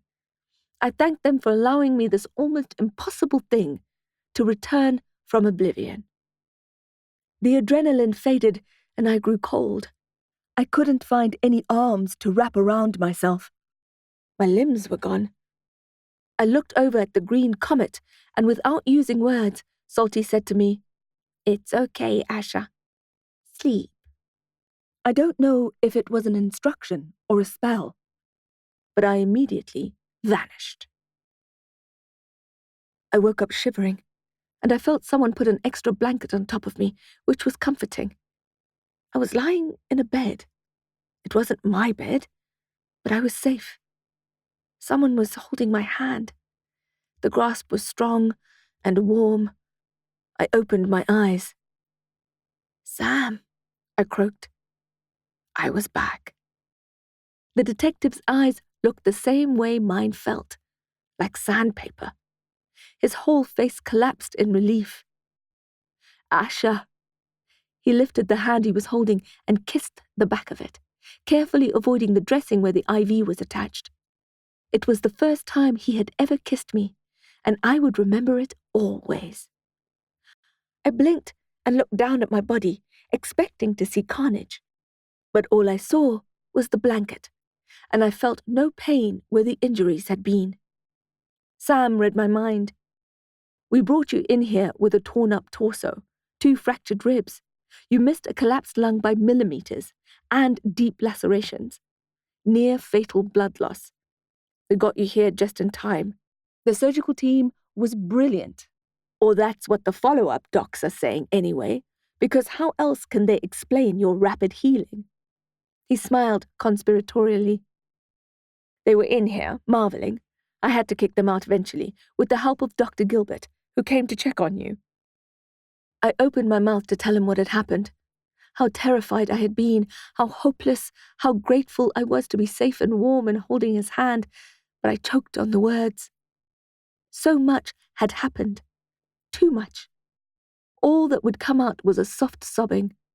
Then it grew louder. Then there was a groaning of utter relief. Tears flooded down my cheeks. Sam, spurred by my emotional reaction, pulled me up gently toward him, ever careful of my wounds and IV line, and pressed my maimed body to his chest, tucking my head into the warm space between his neck and shoulder. I sobbed and sobbed while he stroked my back and my hair. He let me weep. He did not tell me to stop. He let me cry until I was again exhausted. And when my body went limp, he gave me a sip of water and laid me down again to sleep. Someone forced my left eye open and shone a bright light into it. I groaned. They repeated the offense to my right eye, and I heard the penlight click off. My cotton mouth made me open my eyes in search of water. "Ah," said a friendly voice. "She lives." "Hello, Doc," I said. Gilbert handed me a cup of water with a straw, and I drained the whole thing. She pushed a button that levered me into a sitting position. "Well," she said, looking up from her clipboard, "I would say it's nice to see you again, but under the circumstances—" "Sam?" I asked. "He's gone for some coffee. I made him. I don't think he's slept since you arrived."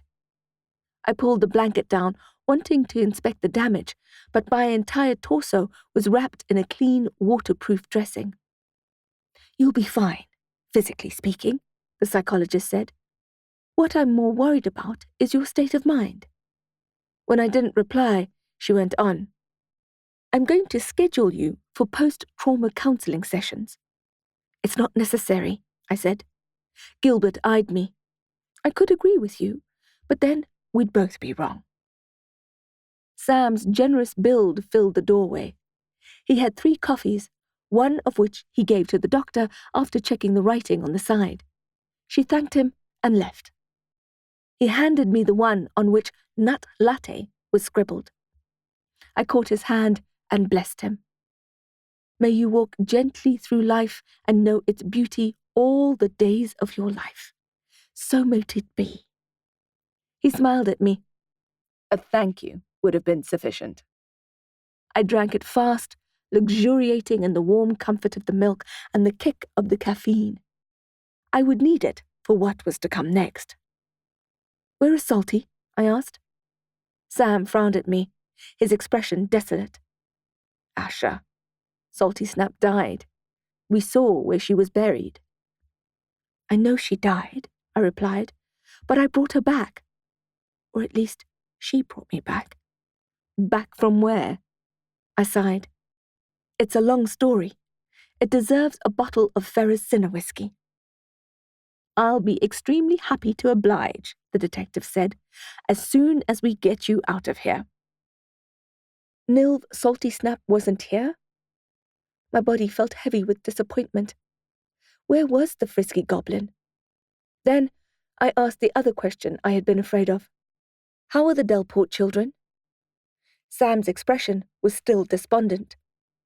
"They're at home," he said. "They're hanging in there, but it's not looking good." "Steiger?" His face darkened further, and he shook his head. "Sorry." "Dead?" "A couple of hours ago." I closed my eyes and sighed. What a short and rocky relationship we had had. I couldn't help wondering how he had met his end. "Fare thee well, Nathan Steiger. May you find peace."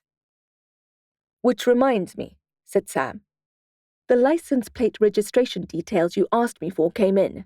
Get this. That sports car Steiger was driving is registered to an Alistair Taranath. What? You mean Gordon? Gordon Taranath? I asked. The wealthy old elf? The previous owner of the Delport house? Sam shook his head. No, not the old man. His son, Alistair. My brain whirred so loudly I could almost hear it. Climb the stairs, I whispered. What? I shook my head. Steigen means climb. Steiger. Alistair. Climb the stairs. Sam looked worried, presumably about my mental health. I think I'll call Dr. Gilbert back. Nathan, I said, Taranath. Oh, said Sam, sitting down again. He'd got it. Nathan fake name Steiger is Alistair Taranath. I nodded. Gordon Taranath's son. That's why he had a key to the house. Gordon Taranath's disowned son, said Sam. I looked at him. How do you know? I looked over the old man's will. No mention of a son or anyone else. So, I said, Alistair gets disowned by his wealthy old dad, so he cons his way into the Delport house to claim his inheritance. Sounds about right, said Sam. Except that the malicious old elf put a soul-diverting spell on the trapdoor to the secret basement. A what? A curse, I said. The reason we were flung out into the ether, the reason I'm hurt and Alistair's dead. Why would he do such a thing? Because he's an elf, I said. And the detective looked confused. To protect his treasures, I explained. Untouched humans didn't know how avaricious elves could be. I looked at Sam. How did Gordon Taranath make his fortune? The records were oblique, he replied. Phrases like expert consulting and import-export. Nothing concrete. Bog-standard language for a corrupt businessman. His criminal record isn't exactly sparkling. What do you mean? Just some white-collar stuff. The usual mundane money laundering and embezzlement that wealthy people's lawyers manage to scrub. Huh? I said. Sam clicked his knuckles. Like father, like son. Steiger redeemed himself, I said, feeling oddly protective of the fake ghostbuster. What about the haunting of the house? Asked Sam. Did old man Taranath do that too, to keep people out of the house? I don't know, I said, but I'm going to find out. In order to save the Delport children, Henry and his entourage need that trapdoor open, and I'm the one who's going to open it. I pulled out my IV and swung my legs out of bed. My stomach was sore, but the pain was manageable. Hey, cautioned Sam. What are you doing? You've only just been transferred from the ICU. Thanks for the coffee. He murmured. Why do I feel like I've seen this movie before? That was different, I said. Last time I broke out from this hospital, I was running from a mean detective who wanted to arrest me for self-defense. And this time? He asked. This time, I have a job to finish. A curse to break. Chapter 87. The End of Us. Asha. I'm coming with you, said Sam. No, you can't, I replied. What I was about to do in the next 5 minutes was not, strictly speaking, legal. In fact, it was very much illegal. I found my wand in the drawer of my side table. Asha, you're enough to drive any sane person completely demented. You're just out of the danger zone. Please, my heart can't stand it. I hesitated for a second. He didn't deserve this anxiety. He'd already been awake all night. I quickly weighed my options. I could either freeze him with a magic spell or take him with me. It was a short journey, just a walk down the passage, but it would end our relationship. I lifted my wand at him. Asha, he said, cautioning me. Don't do something we'll both regret. My wand trembled. He was right. It wasn't fair to keep this from him. The end of the Delport Taranath story, and what would be the end of us. We'll regret it either way, I said, but I lowered my wand. I took the lead. Where are we going? Sam asked. You do know that your hospital gown is open at the back, right? I clasped it in an effort to keep it closed, but it wasn't very successful. I still felt a disconcerting breeze. Just down the passage, I said, to the VIP wing. On my previous visit, I had inadvertently run through the VIP wing, the branch of the hospital reserved for the billionaires who didn't want to mix with us ordinary folk. They had a la carte 6-course menus, masseuses and barbers on calls, and fancy robes with no slits up the back. Most importantly, they had their names engraved on plaques. I had seen Taranath's name, a fact I probably wouldn't have remembered if Steiger hadn't mentioned the fact that his father was in this particular hospital. 5 doors into the first-class wing, I spotted his name exactly where I had seen it the time before. We slipped in, but not before I sought out the CCV camera in the corridor and shorted it with a quick but efficient lightning bolt that would erase any trace of us. Old man Taranath lay sleeping, pasty-skinned, in his king-sized bed. His breathing was steady, but only because a ventilator next to his bed was pushing air into his lungs. He was hooked up to another complicated machine that measured his vitals with reassuring beeps. His clipboard confirmed that he was Gordon Taranath, and that he had no next of kin. It was noted that he had a pacemaker. I looked at his sallow skin, his brilliant silver-white hair so common in elderly elves, and his mean mouth. Your rapacity killed your only son, I wanted to tell him. Your bitterness and your greed. You could have someone holding your hand, but you cut off that hand. Your son needed guidance, but he learned from you how to be a plunderer instead. Henry the Ghost Child had tasked me with breaking the curse that Taranath cast on the trapdoor, and I was finally here to do that and set Henry and his friends free. Henry, in turn, would set the Delports free, Simone and Byron from their terror, their children from their cruel trances. It was time. I checked my wand and took some deep breaths, willing my magic to swirl inside me. It was not strong, but it was enough. I started to chant while Sam watched, uncertainty in his eyes. I shot him a look of apology. I had no hagstones handy, so I placed silver coins on Taranath's closed eyes. It seemed apt. I remembered Alistair's words. Dulce et decorum est pro beneficum mori. It is sweet and fitting to die for the good. I sent a small but effectual lightning spell over to the ventilator, frying the cable.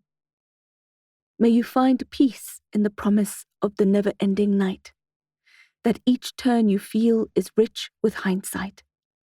Let the cycle of nature unbroken and true bring light to your soul and serenity to you. So mote it be. You're free of this sticky nest. Rejoice in the darkness, and in the silence find rest. I waited for Gordon Taranath's heart to stop and the machines to begin wailing, calling the doctors in with their crash carts and injections of adrenaline. But his heart kept beating. The ventilator was off. He was breathing on his own. I swore under my breath. I was trying to do this in the most gracious way I knew possible, but the elf was hanging on to life as he had to his riches. It looked like I would have to be a little more direct. I pointed my wand at his chest where I guessed his pacemaker would be. "What are you doing?" asked Sam. "Asha?" I shot him another look of apology. I knew if I ended Taranath's life, I'd be ending our relationship at the same time. "Don't do it," he said, eyes soft. The pain I felt in my chest was visceral, There were lives at stake, and I had promises to keep. It was heartbreaking, but it was a sacrifice I had to make. I felt tears burning my eyes. Rejoice in the darkness, and in the silence find rest. I looked back at the old elf, and my wand stopped trembling. Fiat Fulgur, I whispered. Chapter 88. Electric Arrow in the Heart. Asha. The lightning spell was weaker than usual, but it held enough charge to stop Gordon Taranath's pacemaker. It seemed to happen in silent slow motion. Sam pleading for me not to kill. My silver-blue stream of magic leaving my wand and piercing the old elf like an electric arrow in the heart. I watched him die and felt his powerful curse snap like a bone. The flatlining heart monitor finally woke up to the danger in the room and shrieked for help. Sam grabbed my hand and wrenched me out of there, but not before I saw the vial of glowing elixir on Taranath's side table and pocketed it. Sam grabbed my wrist, and I thought he would handcuff me or call for backup. Instead of cuffing me, Sam pulled me out of the screaming room and down the stairs. Without a word, he folded me into the passenger seat of his car, and we sped to the Delport house. Byron and Simone were slow to greet us, and their faces were hollow-eyed and hopeless. I went straight to the trapdoor in the cupboard in Cameron's room. I could see the traces of Henry there in the room, as well as the rest of the poltergeist children, waiting with soft light on their faces like the glow of a fire. This was the moment they had been haunting for. With Sam's help, I wrenched the trapdoor open. Now that Taranath's curse was finally broken, it opened without slinging me through the void, which I appreciated. But a terrible stink emanated from the secret basement. It was not the smell of diamonds, jewels, or rare magical artifacts. It was an animal stench. A human stench. Sam and I scrunched our faces as it hit us, our expressions a matching mixture of disgust and confusion. At the same time the trapdoor opened, something else happened that was difficult to describe. Henry and his entourage nodded at me and waved. They were finally free to move on. The house vibrated, but not in an earthly way. It was like the walls and floor shook into their constituent colors and then jumped back to normal again. Sam blinked, holding out his hands to see if they were part of the glitching matrix. They were not. The room was clear, and I could no longer sense the ghost children. "Henry," I said. "Henry has left the house." Right on cue, Simone was yelling to Byron from upstairs. "Byron, they're awake! Byron, they are awake!" Her voice held so many emotions at once. Relief, love, exhaustion, near hysteria. We heard Byron bound up the stairs to the tune of Simone's loud sobbing. Sam looked at me and nodded. He took his pistol out and studied the opening of the basement. I gripped my wand. We were afraid of what we might find.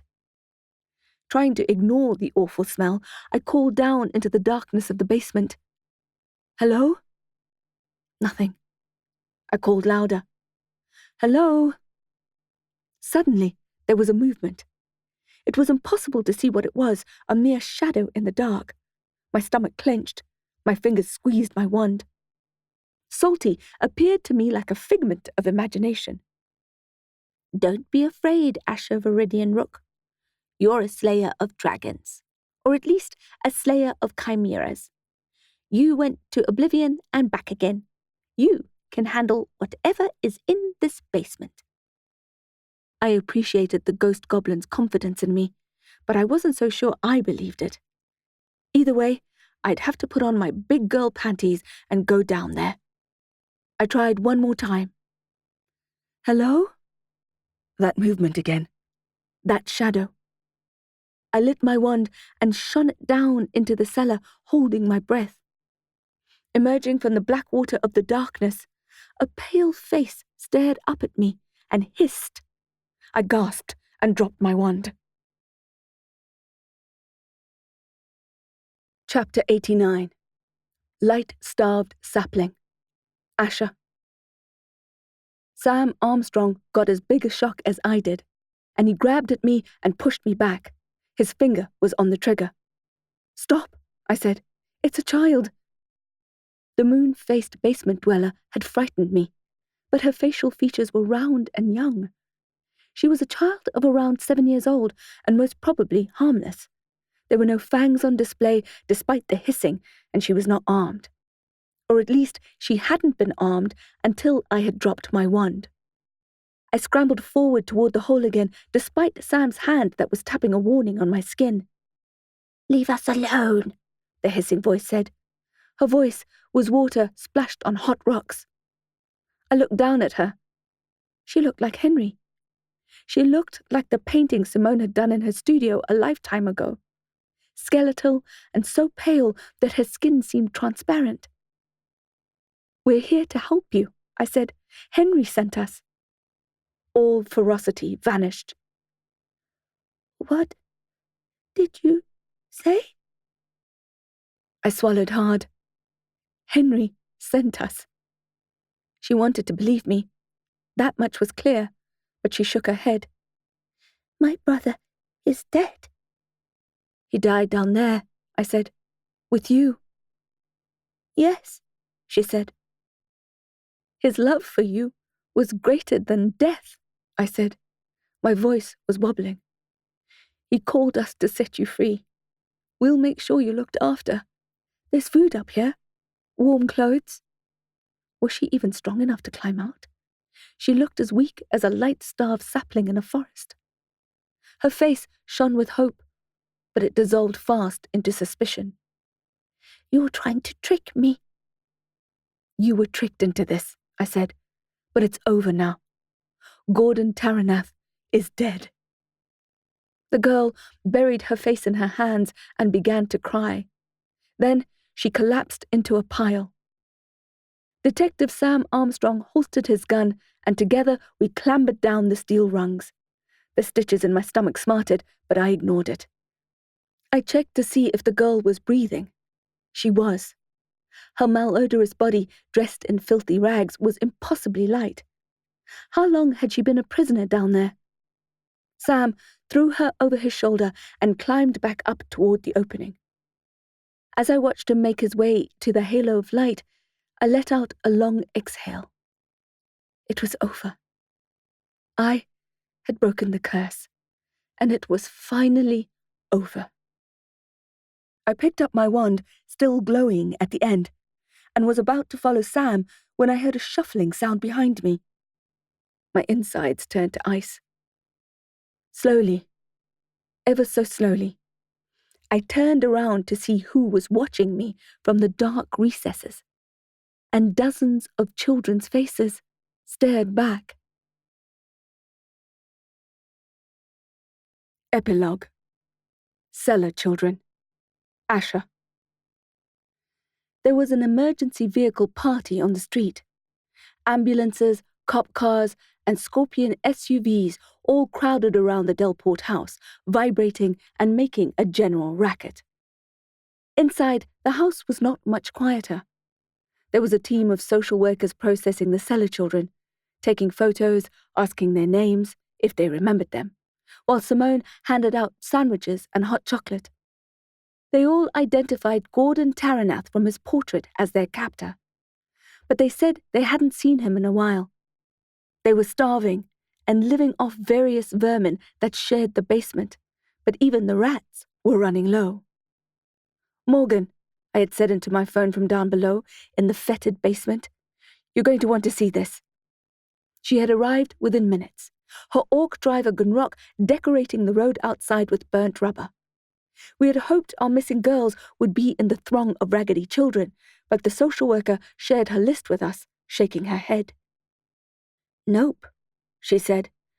"No officially missing kids here. They're all adopted orphans." Her mouth turned down at the edges.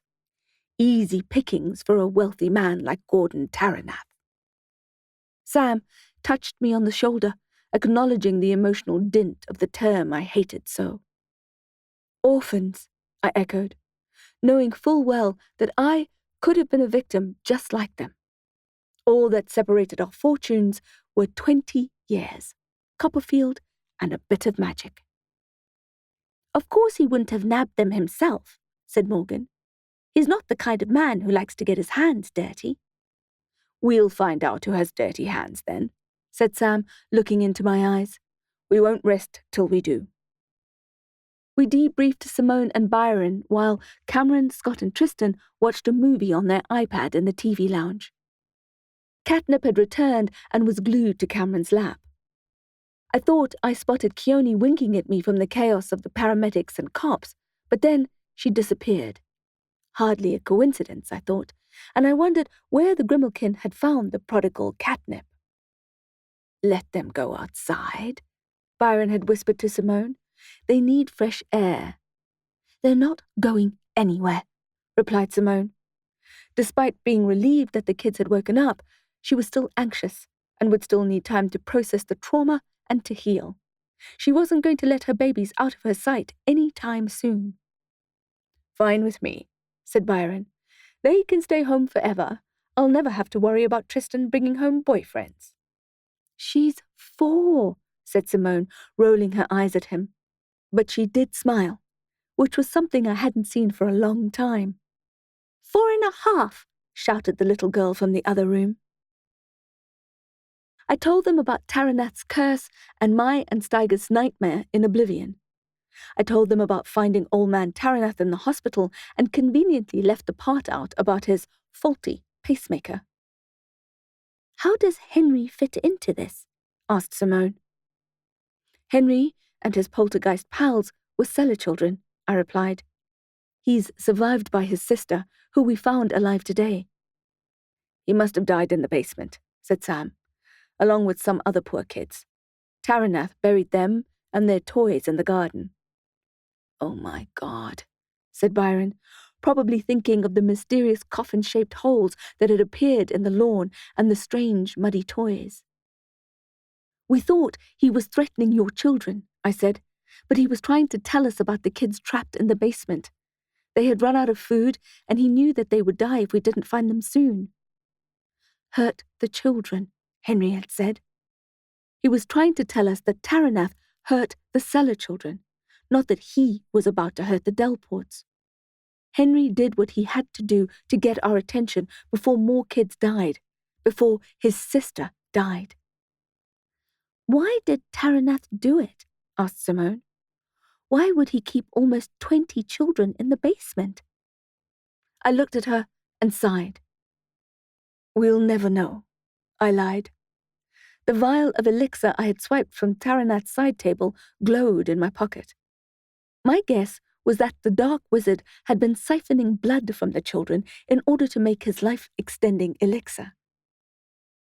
We told the Delports what they needed to know to move forward, but nothing more. We especially didn't tell them the details of what we had uncovered in their basement bleed farm. They didn't need any more trauma in their lives. Unfortunately, that convenient lack of knowledge didn't extend to us.